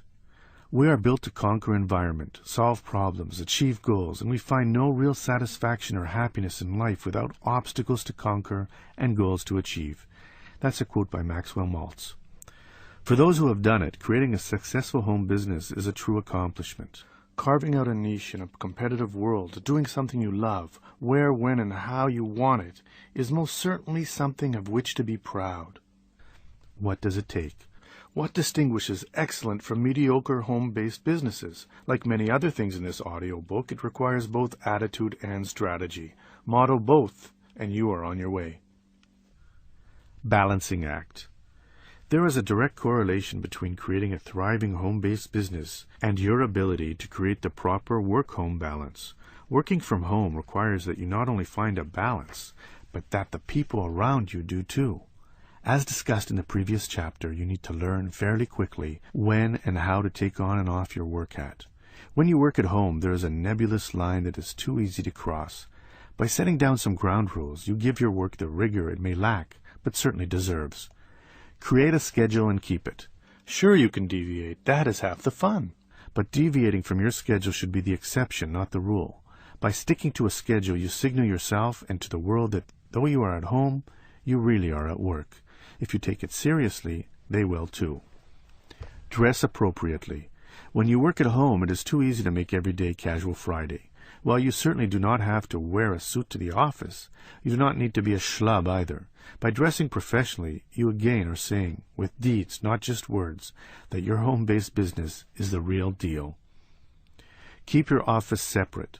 To the extent possible, your office should be your office. If it doubles as a children's playroom or the laundry room, not only is it hard to get work done, but the delicate work-home balance will be out of whack.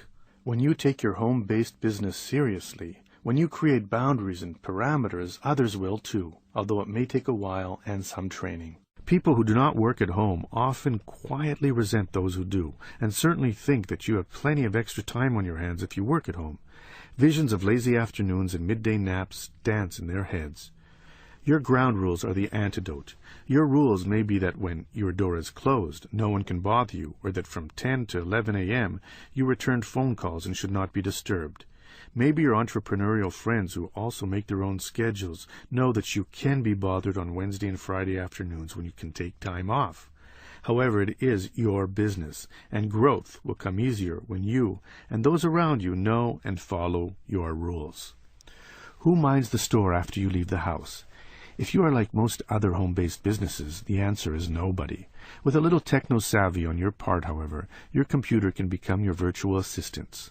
The right software allows your PC to receive faxes and phone calls, take messages and emails, and then tells you who communicated, when, and how. It can page you whenever you receive a designated voicemail or fax, or you can phone in and get your messages in whatever form, whenever, and from wherever you want. Check out the ACCPAC's Simple Messenger Pro for starters. Growth strategies.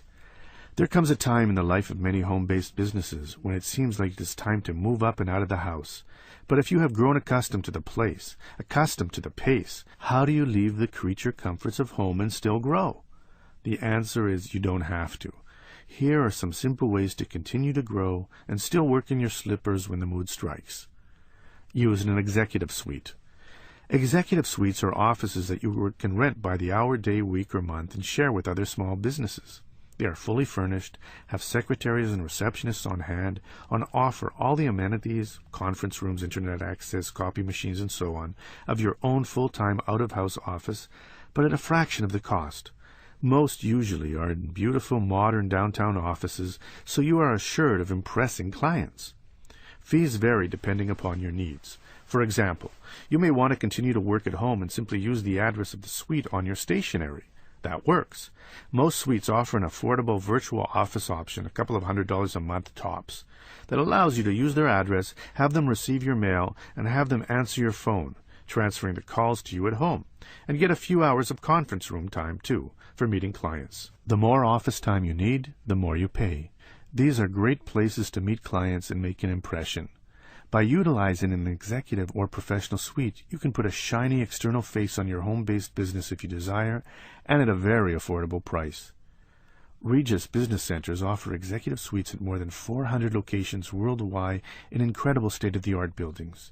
They offer fully furnished offices, the ability to pay only for the time they use, a professional staff, a prime business address, and a high-tech wired conference rooms. Maybe best of all, once you are part of the system, you can use any office in any of their other locations. If, say, you rent a virtual office in Manhattan and have to go to Los Angeles to meet a potential big client, all you need to do is call your New York Regus office and have them book you a room in the Southern California office of your choice. www.regus.com. Rent the space you need. Many successful home-based business people continue to run their business out of their home while renting the space they need to grow. Barashan Travis is a fantastic yoga teacher. She used to hold sessions in the quiet living room of her house, but when her classes grew too popular, she decided to rent space at a nearby studio. She continues to manage her thriving business from home, but uses space outside the house to grow. It may be that you need warehouse space, a place for inventory, a location for your workshops, space for employees.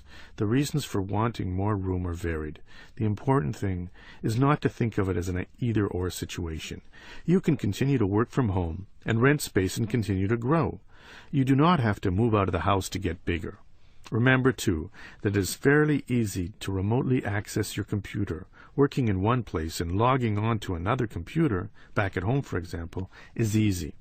The latest version of Windows offers this sort of interface, as do websites like www.gotomypc.com. Having a small business server also allows you to remotely access your office, which makes having two workplaces much easier. Get help. When you face the happy dilemma of too much growth and not enough room, another option is to contract with another company or individual who can handle the overflow for you. Yes, hiring people as either an employee or independent contractor to do work you could do yourself costs money, but that is what businesses do. They segment duties and hire staff to handle jobs. It's a sign that your home-based business has reached a more mature stage of development. Aside from taking those duties off your hands, the other benefit of hiring help is that it frees you to concentrate on matters much more important. Far too many small business people spend far too much time working in their businesses and not on their businesses.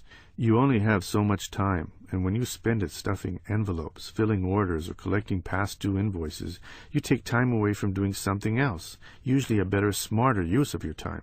Hiring staff enables you to have more free time to think bigger and plan better. Go virtual. If you do not want the expense and responsibility of hiring employees and finding space for them to work, consider instead hiring a virtual assistant, an independent contractor who works from her own home or office, handles duties for you, and communicates with you via telephone, fax, and messenger services. Virtual assistants, or VAs, have become quite the rage. According to the International Virtual Assistants Association, a virtual assistant, VA, is an independent entrepreneur providing administrative, creative, and/or technical services. Utilizing advanced technological modes of communication and data delivery, a professional VA assists clients in his or her area of expertise from his or her own office on a contractual basis. VAs are especially good at handling unwanted administrative duties such as collections, marketing, travel planning, research, and accounting. They might even help with your website, prepare your newsletter, or schedule appointments. VAs are affordable, typically less than $50 an hour. You pay only for the time you use. Maybe best of all, by hiring a VA, you get all the advantages of having a guy or gal Friday without the associated overhead. No related employee costs or taxes, no rent for office space, nada. A VA can really help your business grow. A good one is committed to your success, knowing that if she does well, you will do well, and if you do well, she might do even better. For more information, contact AssistU, www.assistu.com, or the International Virtual Assistants Association, www.ivaa.org. Add an additional profit center. If your home-based business is topped off, if you find that you make X number of dollars every month, month after month, then you need a new strategy. Some of the more lucrative home-based businesses add profit centers. Most home-based businesses, indeed most small businesses, make a fundamental error not long after startup. It goes something like this: "Hey, I'm doing it. I'm on my own and making money. I successfully ditched that stupid job and started a business." The new entrepreneur has figured out a few ways to get money in the door. It might be a product that moves well, an ad that brings in business, or a niche that no one else has filled. But she figured out something that works. Then she stopped. Therein lies the rub. Having figured out a successful strategy or two, the average small business person usually begins to rest on their laurels. Whereas in the beginning she was probably very creative and active, trying different plans and ideas to see what worked. Once she discovered one or two, if she is typical, that creativity and activity ended. One secret to longevity and continued growth, then, is to continue to plot, plan, and implement new strategies, add more products, advertise somewhere new, create another niche.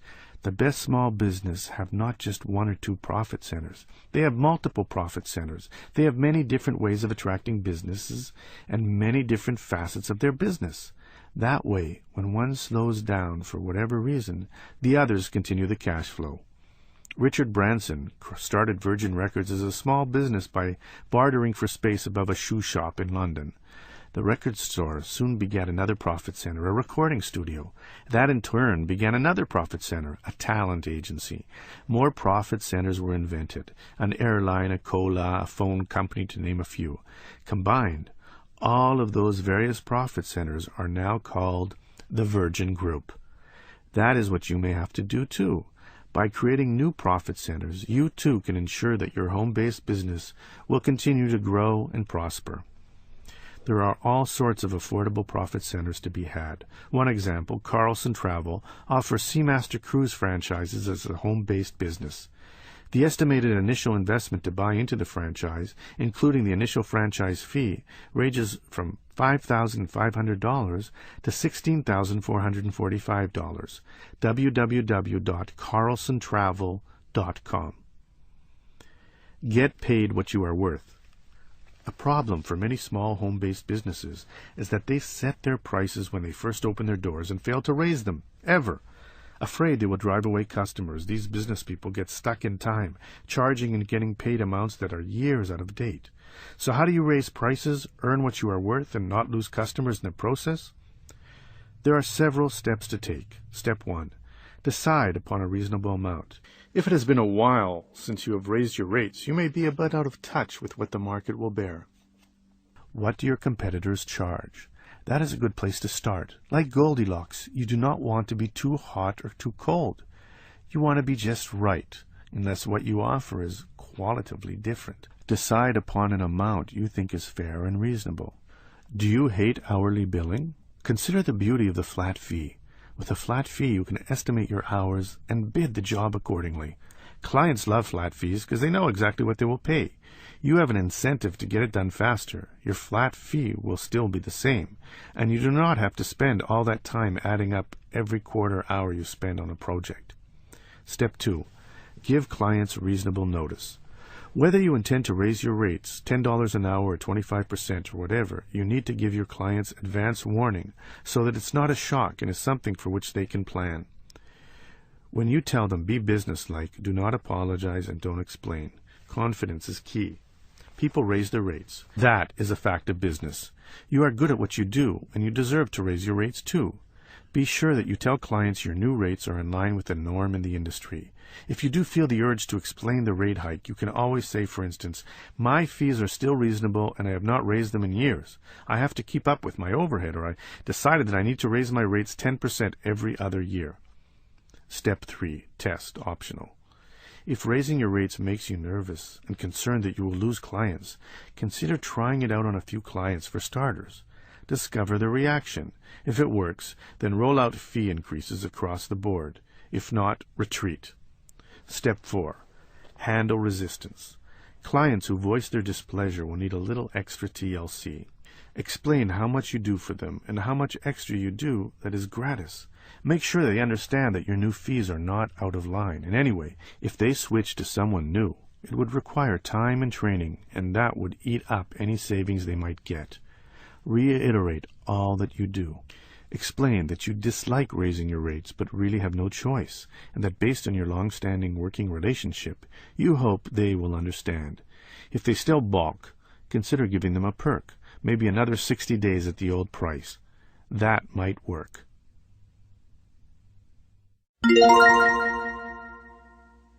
Part 8. Business on a Shoestring. Chapter 34. The Shoestring Entrepreneur. I am an optimist. It does not seem too much use being anything else. That's a quote from Winston Churchill. Although starting and growing a business on a shoestring is not the optimal choice, if you are an entrepreneur at heart, it still beats working for the man. Indeed, starting on a shoestring puts you in good company. Certainly, most startups begin without as much money as the owners would have liked, but they were started anyway. But understand this too. While starting and growing a business on a tight budget is possible, it is not easy. To do it successfully requires several things: the right attitude, OPM, other people's money, and frugality. The right stuff. While many startups do not have the optimum funding, a shoestring startup is a different animal. Starting on a shoestring usually means that rather than less than optimum funding, you have little if any funding at all. It means really starting from scratch. But you can do it. Countless others have. Begin your bootstrap entrepreneur journey with a grounded understanding of what it will take. There are 5 rules of the road to follow. 1.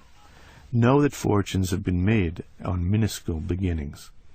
Lillian Vernon started what would become a multi-million-dollar mail-order business with $2,000, using her kitchen table as her first office. Peter Hodgson borrowed $137 to buy the ghoul he would rename Silly Putty. Arnold Goldstein, author of Starting on a Shoestring, John Wiley & Sons, 4th edition, 2002, began his first retail discount store containing roughly $100,000 of merchandise, using only $2,600 of his own money. Real estate is one way you could start on a shoestring right now. By obtaining a 3% FHA loan, you could buy a $150,000 duplex for $4,500 down. That is amazing. Even without 97% of the money needed, you could start a real estate business. There are ways to do it. If others did it, you can too. 2. Understand the difference between good debt and bad debt. When you do not have enough money, you usually have to go into debt to get started or grow the business. However, not all debt is bad debt. Bad debt is unmanageable. Credit card bills that you cannot pay off are bad debt. But debt also helps you get ahead in life, start a business, buy a home, or finance a college, is good debt. Most millionaires start out in debt, but it was good debt. Although it is not ideal, if you have to plan to pay it back, startup debt can be good debt for you too. 3. Serve the market. Every successful business must serve a market need. Whatever your shoestring idea is, it better be a darn good one, because shoestring entrepreneurs do not often get second chances. Tapping friends and family to help finance your dream can happen once. Invest in only your best, most commercial idea, or suffer the consequences. 4. Shoestring businesses require creativity. Improvising, making do, juggling, and borrowing from Peter to pay Paul will be required if you have to start or want to grow a business on a limited budget. Hire students. Buy some software and learn how to design your own website. Ask for free help. You will have to be highly energetic and very creative if you are going to succeed in this sort of endeavor. 5. You gotta believe. Northwestern University once conducted a survey of successful shoestring entrepreneurs and discovered that most of them had never owned a business before, had little business education, and even though they had not had enough money, had started a business anyway. Essentially, they did know enough to realize that they should have been afraid. You have to have the same chutzpah to be successful. Be out there, raising money, selling, projecting a confident image. If you are afraid or unsure, stop right there and make a U-turn. Do not pass go, and do not collect $200. Shoestring entrepreneurship is for the hardy alone. Other people's money, OPM. There are 2 types of shoestring operations. The first is started without borrowing any money at all. Maybe you have $500 or $1,000 or $2,500 and want to start a business on your own and not take on any debt. Usually, such ventures begin as part-time home-based businesses that grow incrementally. Yes, it is possible to make a go of it, but the margin for error is so slim that it makes the possibility of succeeding very difficult. Nevertheless, that sort of shoestring entrepreneur will find some useful tips later in this chapter, and especially in the next chapter. Jay had a great idea for business. He would create the world's most unique treasure hunt. In this James Bond adventure, Jay would hide some diamonds somewhere in the city, create clues to where they were located, write a background story for participants, and hire actors to play parts in the scenario. Jay figured people would pay a lot of money for the chance to find diamonds and act out their movie star fantasies. The only problem was that Jay had little money. Undaunted, he wrote the script, asked some friends to play the parts, spent what money he did have creating a nice brochure, and then ran out of money. He finally put up a little classified ad in the paper, hoping that a few people would sign up, and he would then use that money to buy the diamonds. One person called. The second sort of shoestring entrepreneur is the one who wants to start a business without much of their own money, or who wants to grow his existing business but lacks the funds to do so. These entrepreneurs will have to use other people's money. The challenge is finding that other person with the money. Finding that money is a 2-step process. First, you will need a solid business plan. No investor will put money into your idea based on the idea alone. You will need facts and figures to back up rosy rhetoric. Then you go out and start knocking on doors. Funding a startup without your own money is a numbers game. You will likely need to talk to a lot of people before getting the money you need. Chapter 8. The Money Hunt explains how to approach friends, family, business associates, and professional colleagues. That is the place to start. Most of these people will want to see what you are investing in the business too, figuring that if you are unwilling to take a financial risk, why should they? If you have no money to put into the business, be upfront about that. Explain that your time, effort, and expertise will be your investment, and that's worth a lot. If you do have some money to invest, do so. Even a little can impress. Try not to get discouraged. Remember, it is a numbers game. Understand that armed with a business plan, a good idea, a winning smile, and little else, you represent both peril and promise for any would-be investor. The peril is that you could take their money and lose it on some untried scam. The promise is that you could take their money and make them wealthy with your great idea. Your challenge is to prove that the latter is far more likely to occur than the former. The key to winning over any investor is to look like a pro. Talking big without backup facts will make you look foolish. Be a business person. Draft a real business plan. Have your elevator pitch ready. Know your market. Know your numbers inside out. Know thy competition. Be able to defend your plan of action. Explain with conviction why your plan is a great opportunity for the investor. The friends and family plan works sometimes and sometimes does not. If it does not work for you, here are a few other viable shoestring entrepreneur funding sources. Locate a partner. Not a few partnerships have begun because one person had the idea, skills, experience, or opportunity, while the other had the money. If you have the desire and passion to start a business or need to grow your present business but lack the funding to do so, then teaming up with the right partner, one who has the money, represents a very real way to fund the plan. Of course, you will have to give up half your equity, but that's a little price to pay to get to live the dream. Here's an example. Chester Carlson was an inventor by nature. When he landed a job at a patent office that required him to duplicate detailed patent applications by hand, he decided there had to be a better way to recreate them. So at his workshop at home at night, after work, Carlson began to tinker and fiddle. He eventually figured out a process that would allow him to reproduce documents electronically. Carlson then spent the next few years trying to sell his invention to companies like GE, RCA, and IBM. He had no success. He was an inventor, not a salesman. Then a man named Joe Wilson heard about Carlson's invention. The president of a small photographic company called Haloid, Wilson went to see Carlson and was given a demonstration of the process and said, "Of course, it's got 1,000,000 miles to go before it'll be marketable. But when it does become marketable, we've got to be in the picture." Wilson and Carlson decided to become partners. Carlson had the invention and Wilson had the money. Haloid eventually pumped $100 million into Carlson's invention before taking it to the market and naming the machine and the company Xerox. The question you probably have is where to find that magic partner. There are several sources. Start by networking. Speak with your lawyer, accountant, and other business associates. Talk to friends, family, colleagues, and people where you worship. Get the word out.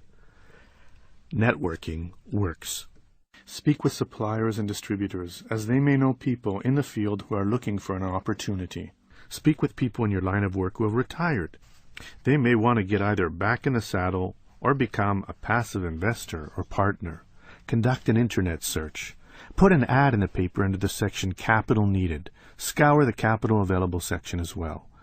The web is a fine place to find a business partner. Try these sites: www.businesspartners.com, www.entremate.com, or www.findyoridealbusinesspartner.com. When speaking with potential partners, you will get the money you want only if the partner gets what he or she wants. Maybe wants a say in a day-to-day operation. Maybe just wants a mere monthly cut of the profits. Here, then, is another winning concept from the desk of the successful small business person. Ask them what they want and give them what they want. Your partner might want to be a 50-50 partner like Joe Wilson and Chester Carlson were. Or he might want to be a silent partner who merely wants to invest in return for a share of the company. You will get what you want if he gets what he wants. Supplier and distributor financing. Distributors and suppliers want your business, and they know that by offering you some financial assistance, they just may turn you into a long-term repeat customer. Your job, therefore, is to show them that if they lend you some money to get started, they'll get your continued business. This happens more often than you might think. Suppliers or distributors will want to learn about you, visit your business if you have one, and check on your references. Like any other lender or investor, they need to be convinced that you will be able to pay them back. The key to success is preparation. You need a solid plan showing how helping you will help their bottom line. Franchisor financing. There are many franchisors who offer some degree of financing. While financing 100% of a franchise is not unheard of, 50% or so is more typical. According to the International Franchising Association, roughly 33% of all franchisors offer some type of financing. Some offer interest-only loans, others offer loans that require no payment for the first year, some finance everything, and others finance the franchise free only. It all depends upon you and the franchisor. Ask. It is also true that most franchisors have relationships with various lenders, so that may be another possibility. Other alternatives include franchisor loan guarantees or working capital loans. Finally, many franchisors usually have relationships with leasing companies who might be able to finance the equipment needed to run the franchise. Since this can be a major expense, do not overlook this possibility. Other options. Venture capital firms and angel investors may also be possibilities, and do not forget SBA guaranteed loans. The deal. When structuring any finance deal with a potential investor for your shoestring business, work to make the deal a win-win. When structuring a loan or investment deal, keep these points in mind. Ask for more money than you need. If they balk and negotiate down, it will not be a crisis, and if they don't, you'll have more than enough. Make sure that your company takes out the loan. You incorporated, right? Get the interested rate as low as possible. Everything is negotiable. Work to get as much time as possible to repay the loan with no prepayment penalty. Grand opening. Shoestring entrepreneurship extends well beyond financing. Be vigilant in keeping your expenses to a minimum in every area. Rent. Rent is one of the biggest expenses a business has, so minimizing your rent is imperative. Avoid the high-profile location and its high-profile rent. Instead, think like a shoestring business person. Rent a smaller space than you would like in an out-of-way location. Start a home-based business if you must, but just do not blow your dough on rent. Business incubators. Another low-cost option is to start your businesses in a business incubator, public or private nonprofit partnerships that work to promote entrepreneurship and small business growth. They do this by providing inexpensive space from which new businesses can be launched. Incubators usually also offer free or very inexpensive administrative service assistance, legal help, business planning, financial advice, and so forth. As the name indicates, they are places that nurture or incubate a business while it begins to spread its wings and fly. Although all business incubators work to launch successful businesses, each is unique. In the Silicon Valley, for example, many business incubators foster computer-oriented startups, while in Wisconsin, the incubator may foster dairy and farming-related businesses. It depends upon the region and the incubator. Many benefits are derived from starting your business in a business incubator. Reduced rent, financial and business assistance and expertise, shared services, contacts. You can find out what types of incubators are in your area by contacting the National Business Incubation Association at 614-593-4331 or by going to www.nbia.org. Equipment. Shoestring entrepreneurs are always looking for a bargain. They buy furniture, equipment, and fixtures used, and if you are on a shoestring, you should too. The Yellow Pages are a good place to start. The Internet is a bargain hunter's paradise. eBay is but one of many places to look. Newspaper and magazine classified ads are great. If you cannot find what you need used, many manufacturers finance up to 90% of your new purchase, which preserves your precious capital. Consider the option of leasing any fixtures or equipment you might need. Inventory.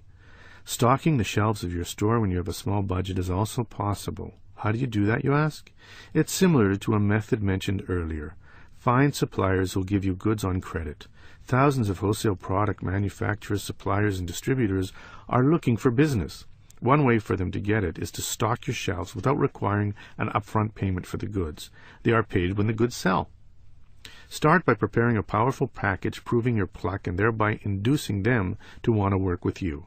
It should contain your business plan, your stationery, letters of reference, the names of your lawyer and banker, and so on. Anything that gives you legitimacy helps your cause. Explain how much inventory you need, the terms you propose, and how and when you will pay it back. You need to convince the supplier that you are likely to become a new client who will be buying their goods for many years. That is what works. After you have the package ready, contact the sales rep from the supplier, manufacturer, or wholesaler whose products you want. Present the package to each and ask for an appointment with the company's credit manager or regional sales manager. You stand a pretty good chance of success if you have a good package, a decent credit rating, and some trade references. If they agree to stock your shelves for no money down, agree to continue to buy from them for the term of the loan. Also, agree to grant them a security interest in the merchandise, meaning that if you default or go bankrupt, they get their merchandise back. When negotiating the terms of the deal, do not agree to buy from this one manufacturer exclusively. For you, that should probably be a deal breaker. You may get most of the product you need from one supplier, or it might take many suppliers lending you small amounts. Either way, you get the shelf stocked without investing a lot of capital up front. When you are doing business on a shoestring, you do whatever it takes.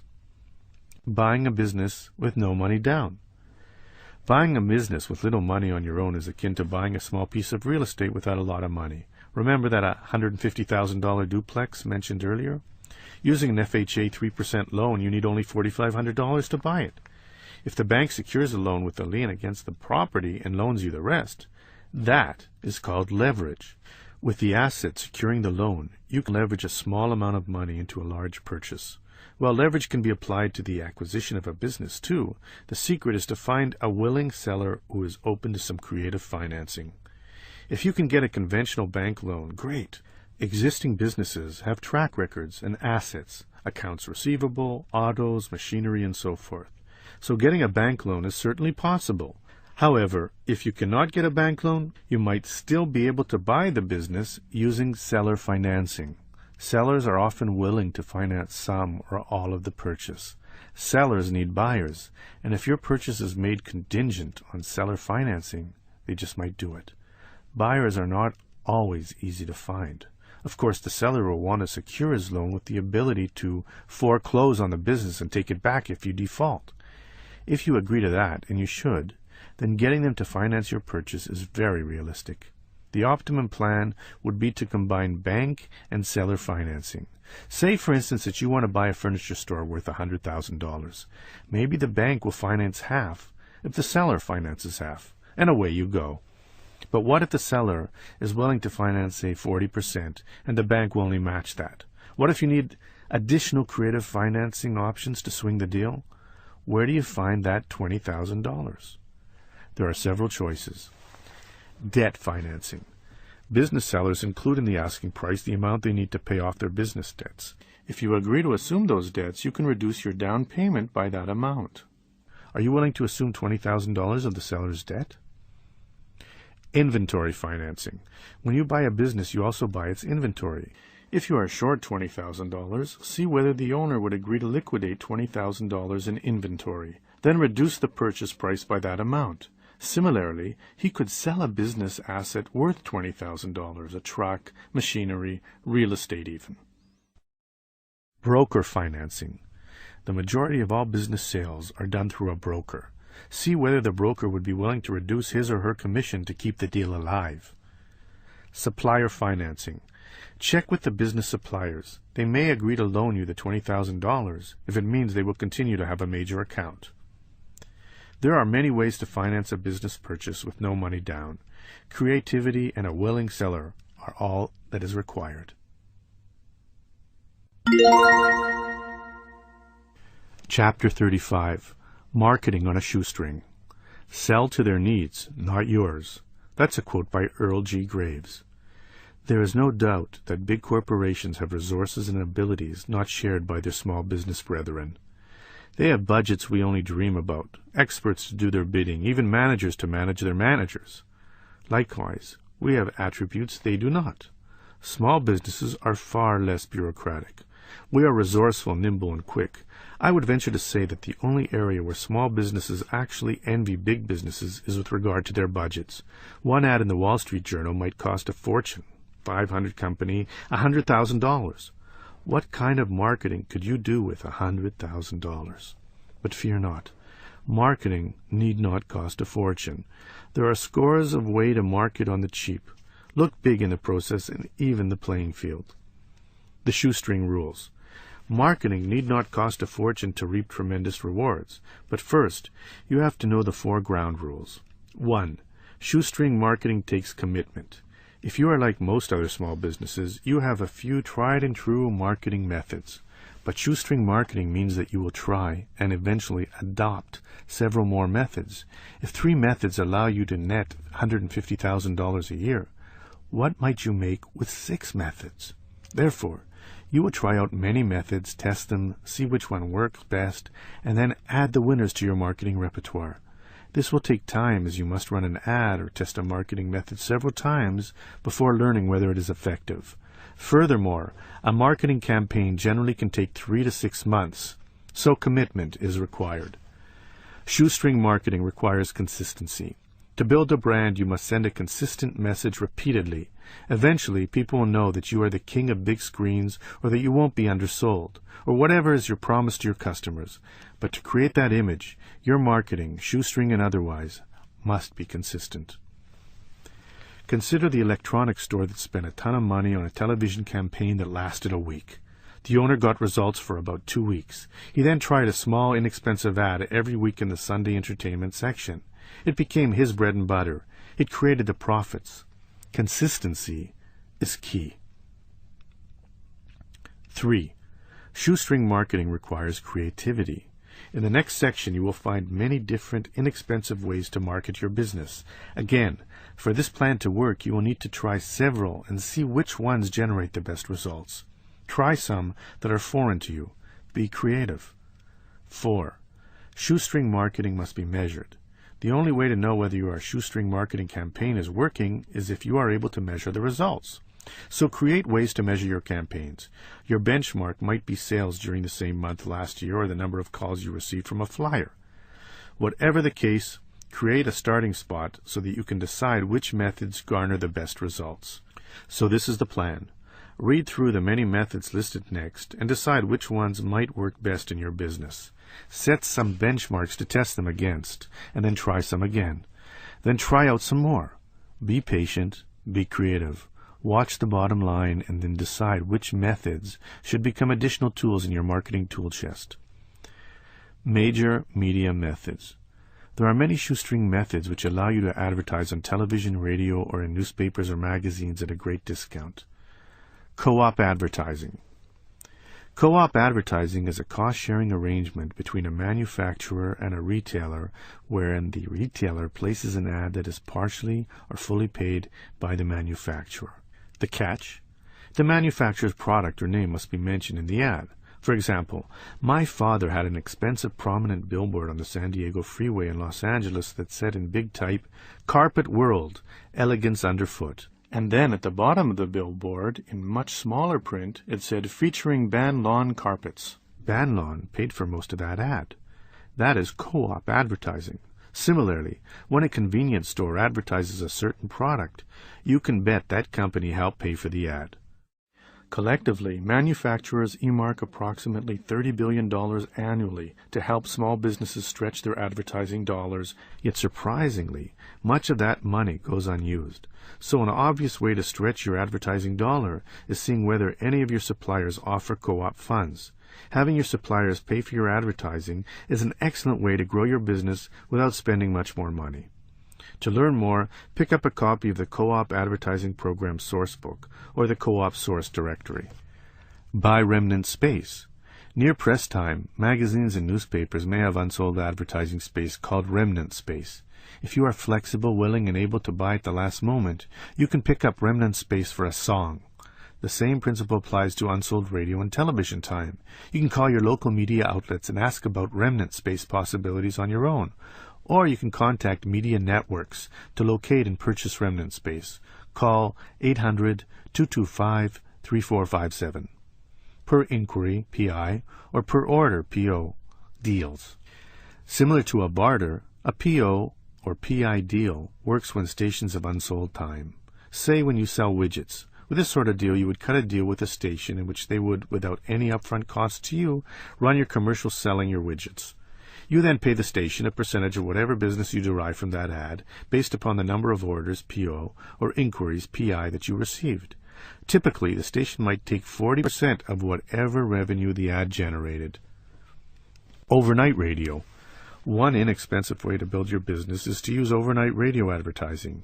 In major media markets, advertising during drive time, 7 in the morning to 9 in the morning and 4 in the afternoon to 7 in the afternoon, can run anywhere from $250 a minute to a whopping $1,000 a minute.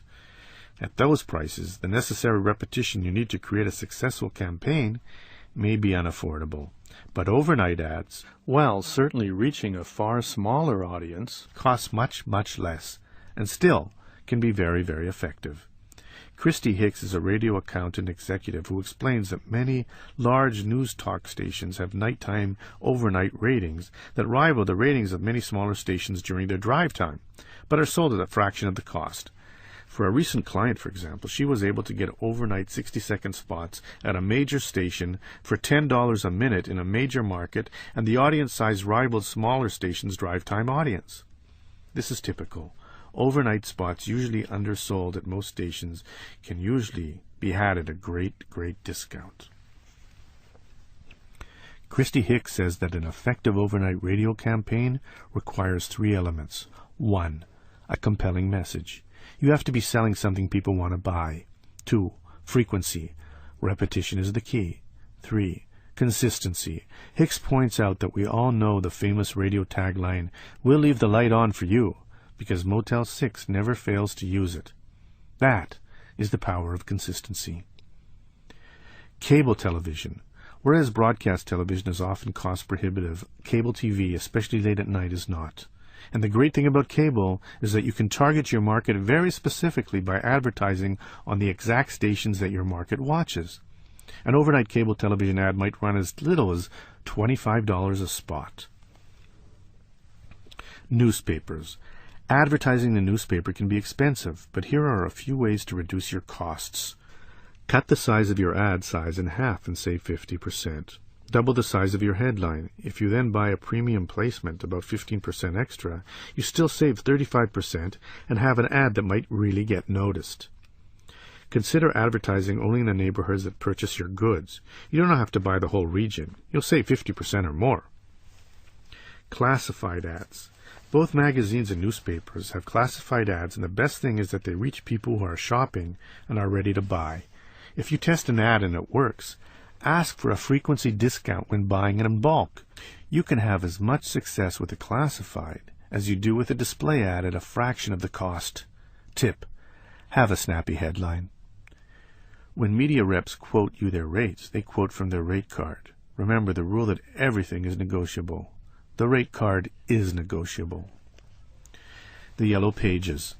There are several ways to spend less on your Yellow Pages marketing. First-time advertisers should get as much as 40% discount the first year. I have a friend who advertises in the Yellow Pages for a year, drops out for a year, and then goes back. Each time he returns, he gets the newcomer discount. Also, consider advertising in the phone book that is not associated with the local phone company. Finally, find out about advertising in the online version of the book only. Create an in-house ad agency. Media sources give discounts and breaks to insiders, PR agencies, ad buyers, and people in the industry. So wouldn't it help you if they thought you were an insider? Well, you can be. Create an in-house ad agency. If you create one and thereafter buy your ad time space through your internal ad agency, you automatically get a 15% discount. In-house ad agencies are amazingly easy to set up. Usually, all you need to show the media outlet is a checking account and stationery in the name of the in-house or internal ad agency. JJ Stereos can create JJ Stereos advertising in the afternoon. Once you create one and tell the advertising medium about it, you begin to save. Toll-free 800 phone numbers, also 888 and other exchanges, increase your response rate by 30 to 700% and are very affordable. Publicity. It does not take much money to get some free publicity, but what it does take is a great press release or press kit. If you can convince a radio or television station, or a magazine or a newspaper, that your business is newsworthy, and then get them to do a story about it, bingo! That free publicity is worth its weight in gold.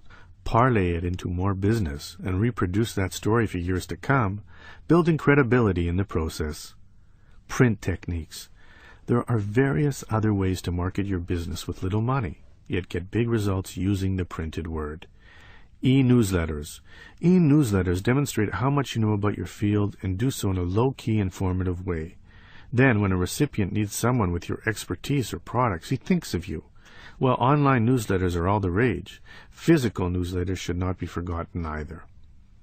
Testimonials. Satisfied customers can be one of your best sales tools. Ask them to write you a testimonial on their letterhead and then include these letters in your marketing materials and promotions. Testimonials lend credibility to your advertising offer and are great to use in sales presentations. My standard speaking contract states that if the meeting planner was happy with my speech, he or she will write me a letter of recommendation within 2 weeks after the event. I thereafter send these letters to prospective speaking clients.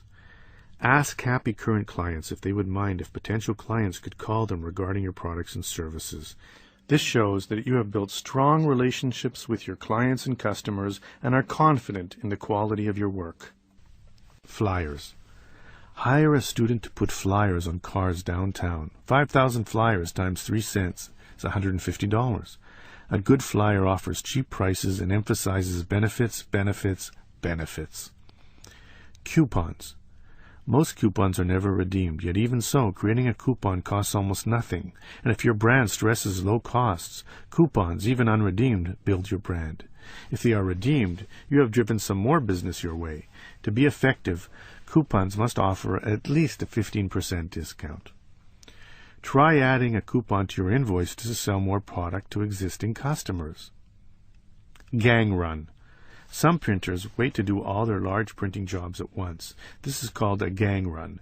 If you can wait a while to get your marketing materials printed, contact some local printers and see when their gang run is scheduled. Tell them that you would like to buy the unused extra space if they have any. They usually do. If you are patient, you can get printing at a fraction of the cost by buying their unwanted, unused remnant space. Personal letters. George H.W. Bush is said to have written more than 10,000 thank you letters and is credited that, at least partially, with getting elected president. In this era of instant communication, people remember an actual letter. Consider writing a letter to your current customers, offering them a special discount or sale or something else as a way to thank them for their business. Then hire some students to address the letters by hand. Actions. There are plenty of other low-cost marketing tricks you can try. Barter. There are 2 forms of barter, the traditional method where you and another vendor agree to trade goods or services, or more often, these days, through a barter exchange, which acts as a middleman. The exchange issues barter bucks to you when you do something for someone else in the group. You can then use these bucks to purchase the goods or services from anyone else in the group. The Internet has changed barter too. Online barter exchanges have cropped up across the net and are great places for small businesses to get started. A good virtual barter exchange should keep track of transactions, act as an intermediary, issue the currency, handle paperwork, and keep its fees to a minimum. According to the International Reciprocal Trade Association, IRTA, almost 500,000 small businesses use commercial barter exchanges every year, generating more than $10 billion in sales. Barter offers several benefits. 1. You can get rid of excess assets. Store owners have excess inventory, restaurants have empty tables, chiropractors have free hours, and so on. Barter allows you to move assets and products that are not being used. 2. You create new customers. Barter exposes new people to your business. By joining a barter group, you may find that people who bartered for your goods or services may become regular clients. 3. Barter saves money. When you use your time rather than your money, you save money. Contests. A contest can generate interest and free publicity for your business. For example, a restaurant might have a yearly contest to see which customer can eat the most of its famous flaming chicken wings. Not only would this generate interest among its clientele, but a local newspaper might pick up the contest as a fun human interest story. Networking. Having a good elevator pitch can create opportunities out of humdrum encounters. Demonstrations. Demonstrating your product at a mall, trade show, or other high-profile location usually leads to sales. Infomercials are nothing but 30-minute demonstrations. Samples. When the car dealer lets you take the car you are considering buying home for the night, what is that? It's a free sample. Gourmet grocers set out free food all day, as does Costco. Why? Free samples are inexpensive loss leaders that create sales. What can you offer for free? Seminars. Seminars are a good way for service businesses to introduce themselves to potential customers, build rapport, and entice people to want to know more. Seminars are used by many professionals. Doctors offering LASIK eye surgery or lawyers who create living trusts are common. Though not the most inexpensive option, seminars can be a very lucrative marketing mechanism. Become the expert. When you become known as an expert in your field, whatever your field, you will find that the world will beat a path to your door. Consider that by being the expert. You immediately distinguish yourself from the competition. You immediately offer your clients something of value that competitors cannot and do not offer. You can charge more for your services, and you become the first choice. How do you come to be known as an expert? Pick something that you know or do, something you are passionate about, and begin to devote more energy to it. Then, share your analysis, ideas, and insights with colleagues and the public. Mark Paul spent 20 years at various levels and types of businesses. From Ford and Northrop to getting a patent and consulting, Paul gathered a wealth of valuable business knowledge throughout his career. When he decided that he wanted to focus on business startups, he knew that he needed to package his skills in a unique way to attract the right opportunity. So he wrote and self-published a book, The Entrepreneur's Survival Guide. Tips and tricks to help you start and build your company became Mark Paul's calling card. Now, when he talks to people about business, he can refer them to the book he wrote. Talk about getting their attention. Go to www.synergy-usa.com. How else can you become known as an expert? Draft a press release and get a television or radio segment done about you or a newspaper article written about you. Write an article for the local paper or for a trade journal. Advertise as specializing in, like the card dealer whose ad reads, specializing in customers with credit problems. Befriend a concierge. The job of the concierge at a hotel or office building is to offer services to guests. Get on their list and then they become your marketing arm. Offer free consultations. Free consultations usually lead to paying clients. Be a good citizen.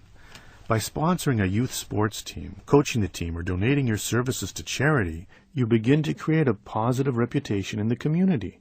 What about sponsoring a segment on your local public broadcasting television or radio station? That certainly can be a chic method. All of this will eventually lead to more sales. Examples. There are many options previously listed that are intended to whet your appetite. There are simply so many ways to market your business, many of which are underutilized by most small businesses, that it would be a shame if you stubbornly stuck to your same few techniques. Try a few of these out and see if you do not experience increased sales as a result. Seasons travel. Gross sales per month, $4,000. Marketing budget, 7.5% of the gross, which is $300 a month. A monthly shoestring marketing plan. Method. Personal letters. The cost is effectively nothing, and analysis only takes time. A method of brochures costs $600 yearly, which is about $50 a month, and analysis is always on hand. Classified ads the cost is $20, and the analysis one newspaper once a week. Yellow Pages is $20, and its analysis is a small listing. Newspaper display ads is $100, analysis one paper once a week. Direct mail, $10, the analysis is the postage. Public relations, $50, the cost of materials. Circulars, $50, cost of materials and payment to Sun to put on cars. The total, $300. Consistency is key. Larry Allen and Associates, attorneys at law. Gross sales per month, $20,000. Marketing budget is 15% of the gross, $3,000 a month. The monthly shoestring marketing plan. Method, Yellow Pages, $500, one large ad. Newspaper display ads, $1,000, two medium weekly ads. Radio, $750, always heard on the news talk station. Direct mail, $250, 3 mailings a year. Free seminars, $450, 4 times a year, amortized. Website, $50, design and promotion amortized.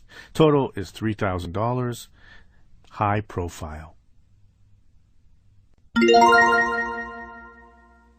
Part 9. Small Business Success Strategies. Chapter 36. Small Business Success Secrets. 1. Money. I think it is an immutable law in business that words are words, explanations are explanations, promises are promises, but only performance is reality. That's a quote by Harold S. Ganine. What counts is what works. Small businesses come in all shapes and sizes. Some are good and some are not. Some make a lot of money and some do not. Some foster happy, productive, meaningful workplaces, and others do not. So what separates them? In these last 2 chapters, the distinguishing characteristics of the best small businesses are explored. Multiple profit centers. According to the New York Times, February 15, 2004, at a time when Michael Jackson was facing many legal problems, he was also suffering from a potential cash crunch. The Times explained that Jackson had a $70 million loan coming due. Although sources believed that Jackson was going to have a hard time repaying it, Jackson was not worried because, according to the Times, one advisor said that Mr. Jackson had about a half a dozen sources of income, including royalties. His most valuable asset by far is the Beatles catalog of about 250 songs, which Mr. Jackson and Sony Music Entertainment own jointly, with an estimated value of $800 million to $900 million. The catalog of Mr. Jackson's own music has an estimated value of $75 million to $90 million. You would not be too worried either if you owned the rights to Yesterday. So, what is the point? Namely this. Michael Jackson felt safe financially because he does not rely on only one source of income. He has diversified his income sources, 6 according to the article. So should you. The great small businesses know that all businesses have cycles, just as the economy has cycles. If you depend on only 1 or 2 sources of income, you can bet that there will be up times and there will be down times. Cycles, after all, are cyclical. Diversifying your income is the same strategy investors use in the stock market. They know not to buy stock in just one company or sector, as that stock or sector might go up or it might go down. Diversifying their portfolio is a hedge against the down times. The secret to beating the dreaded inevitable business cycle is to have multiple profit centers. That way, when one part of your business is down, other parts are up, and vice versa. When Thriller is not selling because you have legal problems, you can still count on Sgt. Pepper.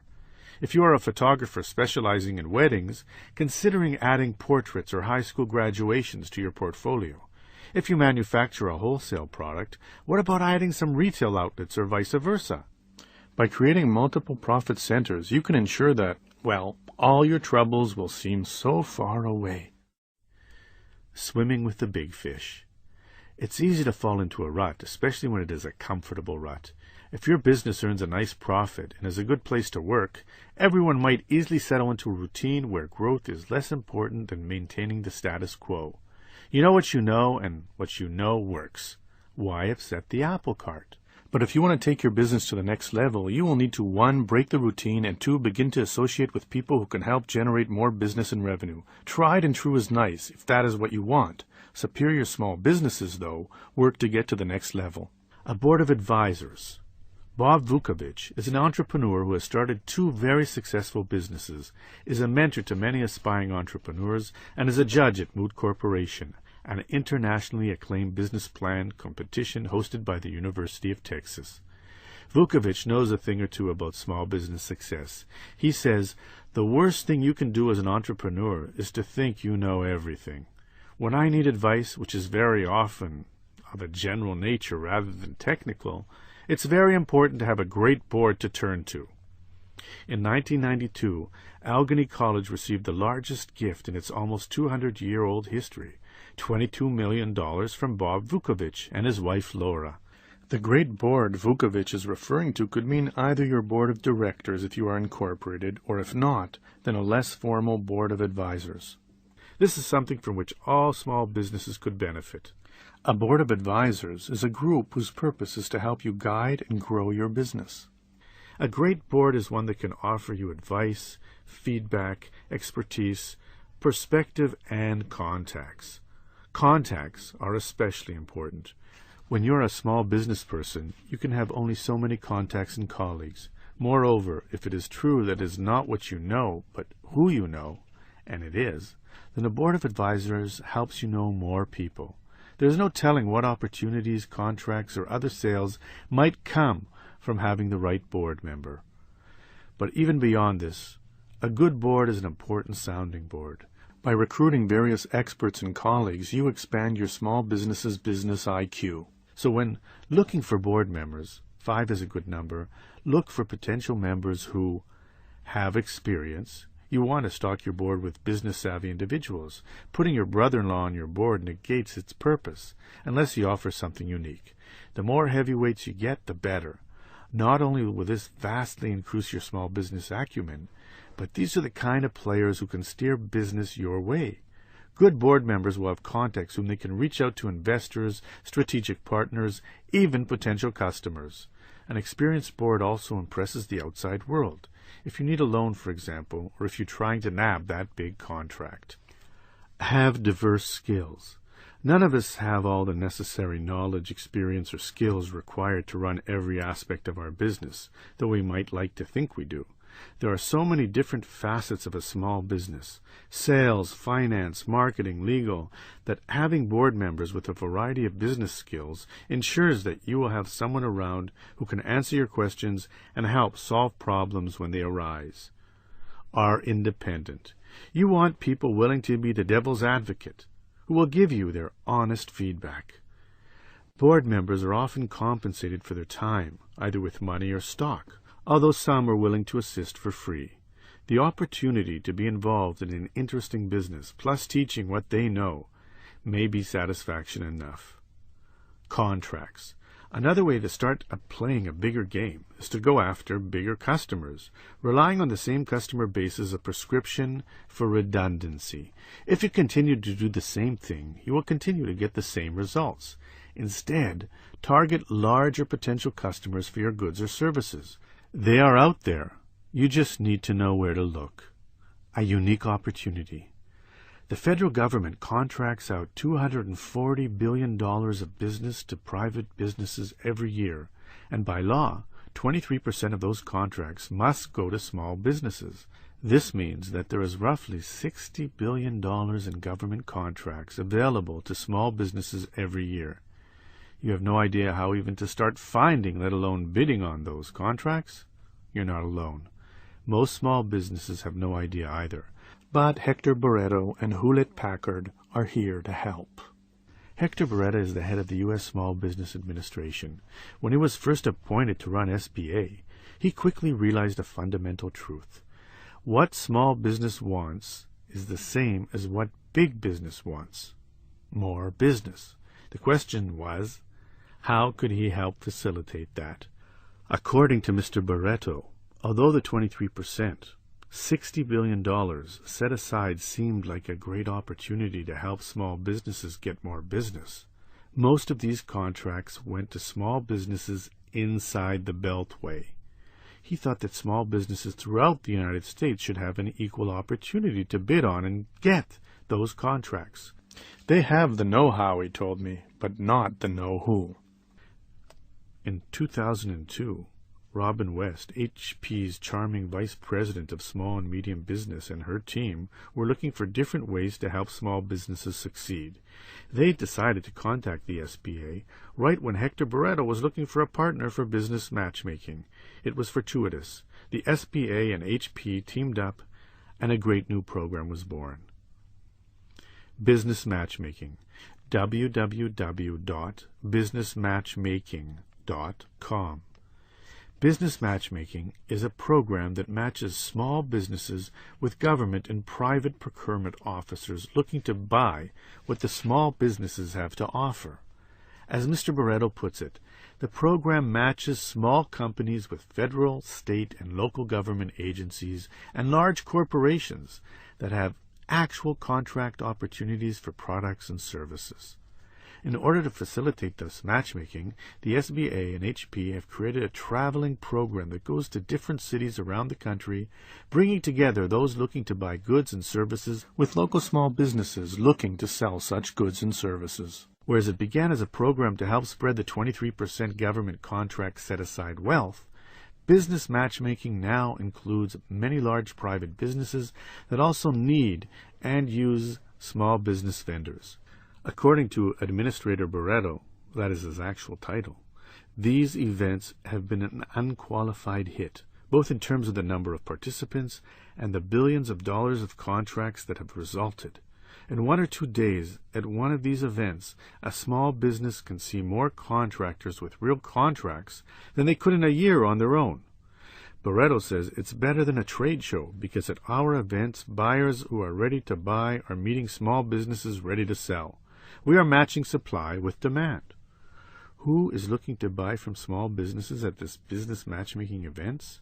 Recent participants include the Air Force, the Department of the Interior, the Department of the Treasury, the State Department, the Department of Veterans Affairs, General Dynamics, GlaxoSmithKline, Hewlett-Packard, Honeywell, Office Depot, Raytheon, the State of Florida, Boeing, the General Services Administration, Walt Disney World, and Xerox.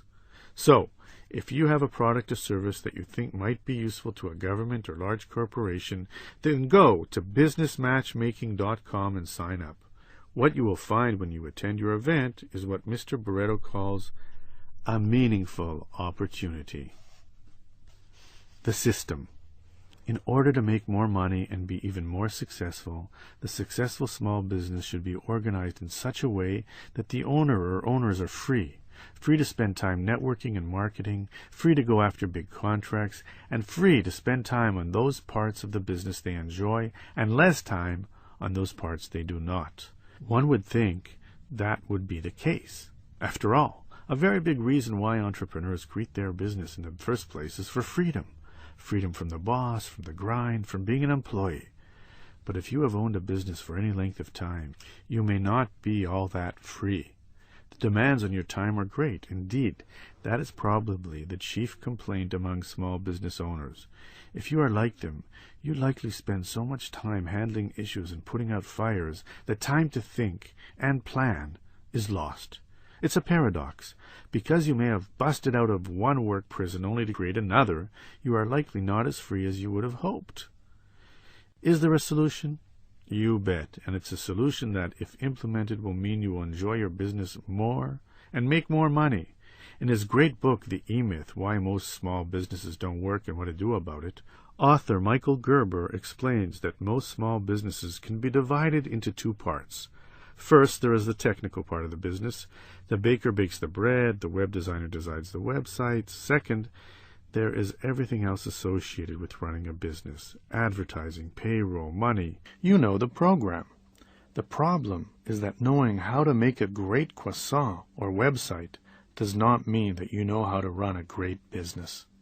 Therefore, the second part of the business is often the trouble spot for many small business people, taking up far too much time and energy and preventing them from growing their business.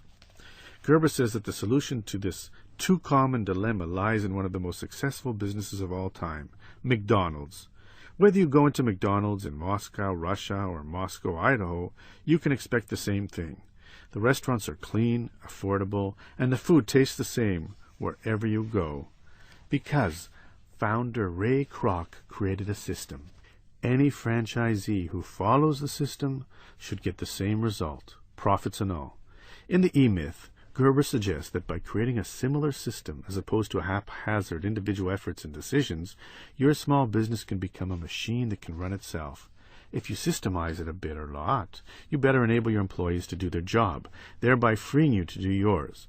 Gerber says that you will know if the system you create works, if it works without you to work it. Does that not sound nice?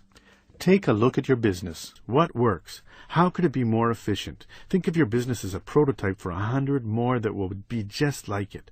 What would those other businesses need to know, and what processes will they need to have to create optimum results? Who needs to do what and when? How can their work be made predictable and accountable? How can you get employees to take pride in the results? Answering these sorts of questions will help you start creating a system. Does it work? The answer is a resounding yes, it does work. Every time it is applied, and it will work for you. It works because it requires the full engagement of the people working it. It can't be done half-heartedly. It can't be done frenetically. It can only be done intelligently, systematically, and compassionately. If you can create a step-by-step guide to running your business, much as any franchisor would, a guide that will allow others to deal with details, then you, the owner, will be able to concentrate on those things you most enjoy. Think strategically and have far more free time. Or consider, if you are really good at creating a system, you could hire a manager and employees to run the business for you altogether. You could become an absentee owner who collects the profits and pays for labor. Many small business owners do just that. Their businesses being turnkey operations that simply make them money while they do other things. Here is the 7-step process. Step 1. Create your primary aim. No, not your aim for your business, but your aim for yourself. How do you want your life to look? What do you really want to do on a daily basis? Gerber says until you know what you want your perfect life to be like, you cannot figure out how your business should be organized. Step 2. Create your strategic objective. Your strategic objective is a very clear statement of what your business has to ultimately do for you to achieve your primary aim, says the author. What is your vision for your business? Who are your customers? How much money would the business make? And what is its purpose? Step 3. Create your organizational strategy. Based upon your answers to steps 1 and 2, how would you need to organize your business? What would your business look like if you were not forced to handle every little thing? Would you need to add or delete staff? What job descriptions and training would they need? How could you turn your business into a turnkey operation? The path you're on now, this entrepreneurial path, winds around corners that will amaze you at times and even shock you at others. That's why it's so exciting. It's the path of surprise. It's the path of constant engagement. And because it's all of those things, it's truly the path of life, or as Rollo May puts it, the path of freedom. That's what Michael Gerber wrote. Step 4. Create your management strategy. In the best franchises, they say the system is the solution. You need to create that system for every part of your business. A great system is essentially a multiple series of checklists. Anyone should be able to look at their checklist and know what to do. It should be the same thing as creating the same French fries time and again. Step 5. Create your people strategy. The danger of creating this system is that employees may feel like they are nothing but a cog in the machine. A people strategy prevents this. So your people strategy is what you want your business culture to be and how you plan to implement it. Your way of doing business becomes part of your operations manual and system. Step 6. Create your marketing strategy. Your marketing strategy examines who your customers are and how they fit in with your new business model. Step 7. Create your system strategy. You have 3 systems: hard systems, computers, cash registers; soft systems, people; and information systems, inventory control, sales, and so forth. Your business process needs to integrate all 3 systems. For more information, pick up a copy of The E-Myth by Michael Gerber. By systemizing your business, you will be freed up to make more money and have your business live up to its full potential.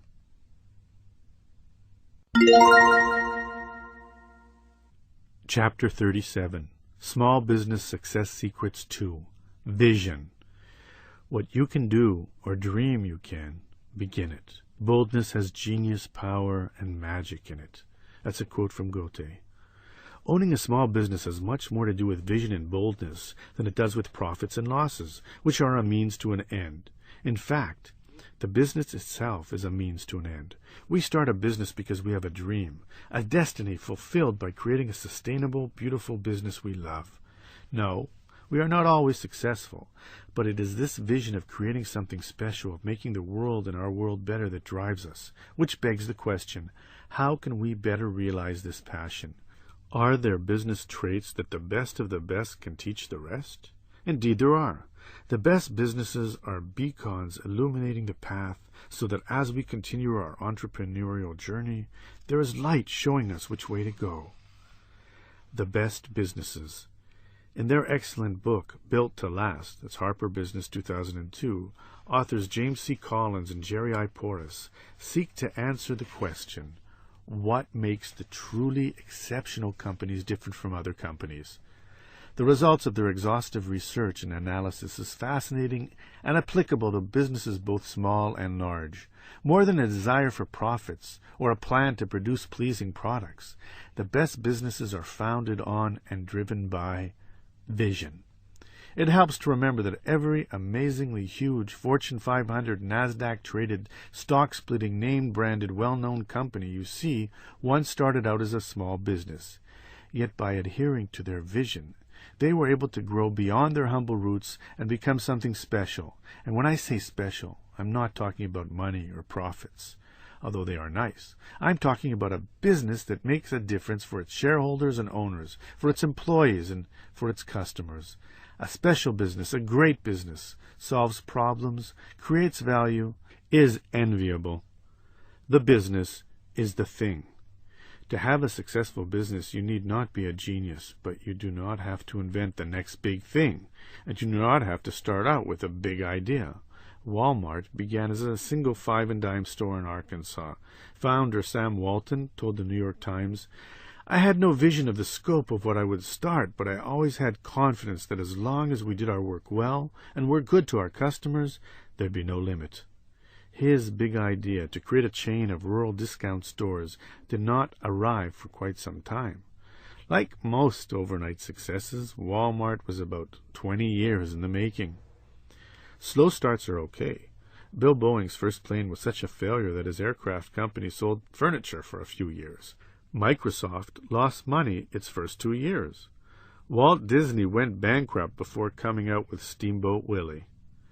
P.T. Barnum filed bankruptcy before he started his circus.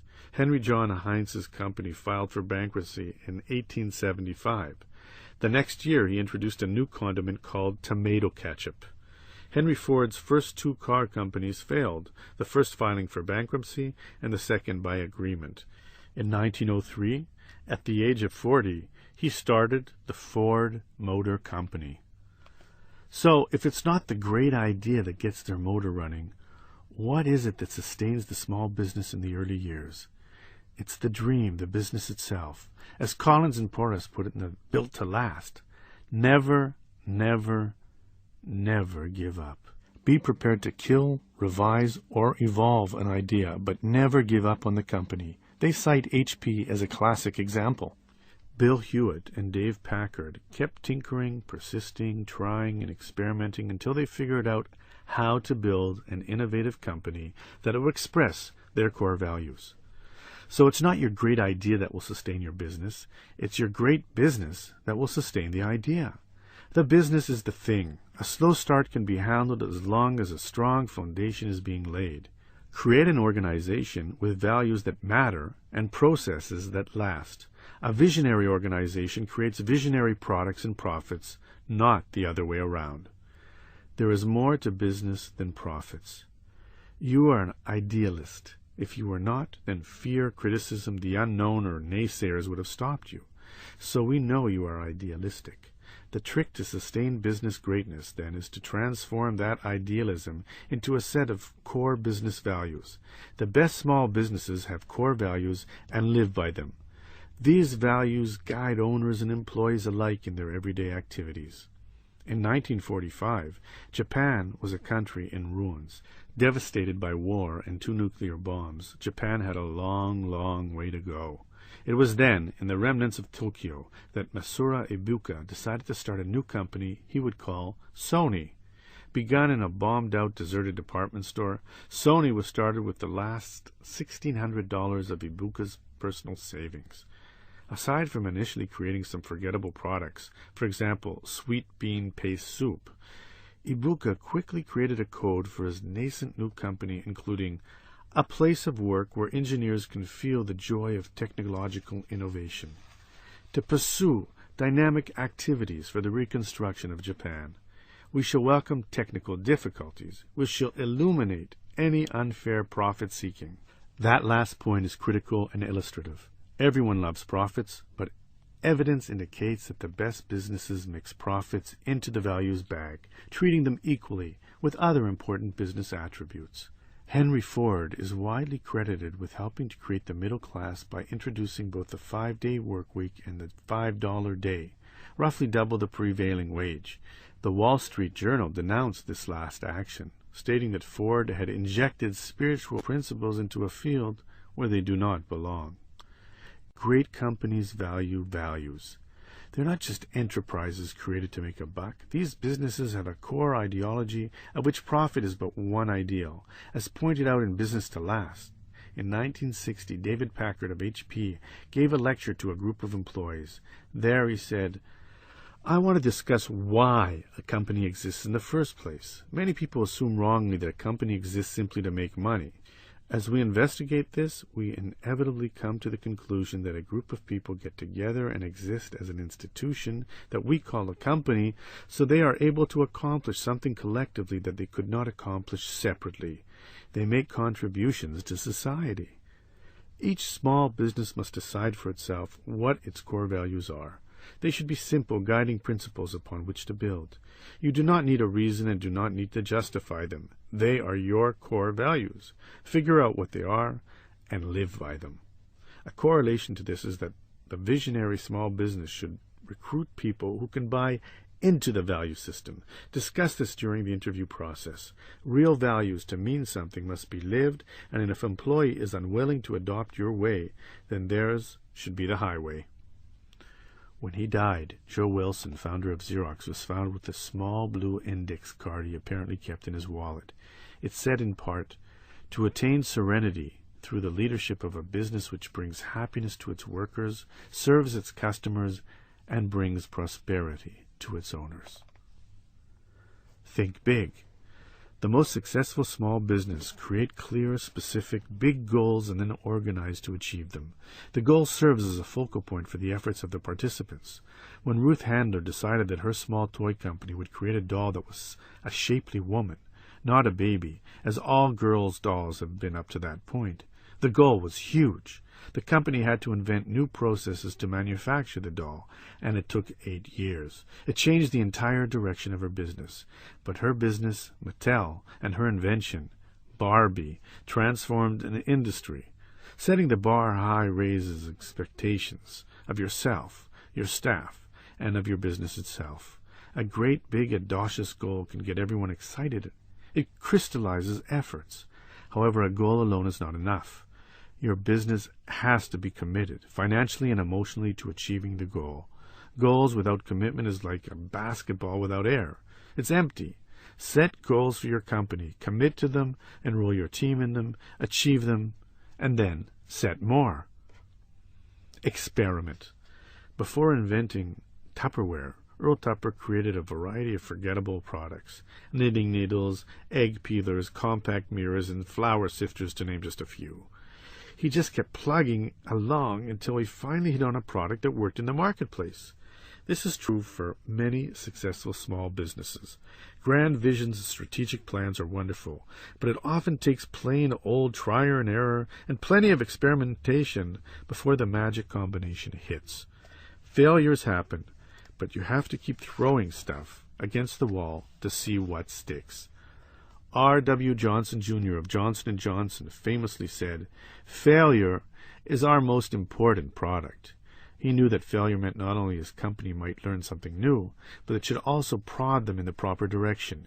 If you continue to experiment and try new things, opportunities will eventually avail themselves. In 1938, a DuPont scientist named Roy Plunkett was going to do some experiments of a substance known as TFE, and so stored a canister of the material in some dry ice at the end of the day to preserve it. The next day the canister was seemingly empty. When he cut it open, he discovered the TFE had transformed into a silky substance that lined the inside of the canister. Plunkett had inadvertently created Teflon. Yet despite a few efforts to commercialize the product, DuPont found only industrial uses for Teflon. It took a Frenchman named Marc Aguirre, who had heard of the material and experimented mightily, to finally figure out how to stick the world's greatest non-stick substance to frying pans. The company he created to sell the pans, Tefal, is still the standard in the industry. The competitor is you. Sure, capitalism is cutthroat, but the best small companies do not necessarily look to their competition to figure out what to do. Instead, they look to their own values and successes and try to top those. It is like the sports team playing for the championship who says, "We do not care what our opponent is going to do, what their defensive scheme is, or what plays they will run." This is not about them, it's about us. Are we up to it? How will we carry out our plan? Will we be our best? If we are our best, no one can beat us. Be your best. Have a vision. Dare to dream big dreams and have big goals. Commit to them and then chase them. Enroll your team in your cause. Try something new. Then try something else. Make sure your small business means something. If it personifies your highest values, you will have created a business of which to be proud of. Be bold, for boldness has genius, magic, and power in it.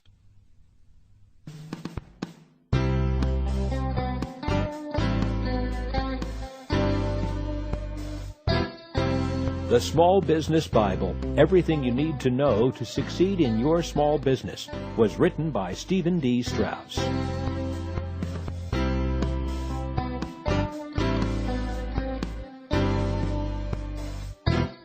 This has been a Gildan Audio production.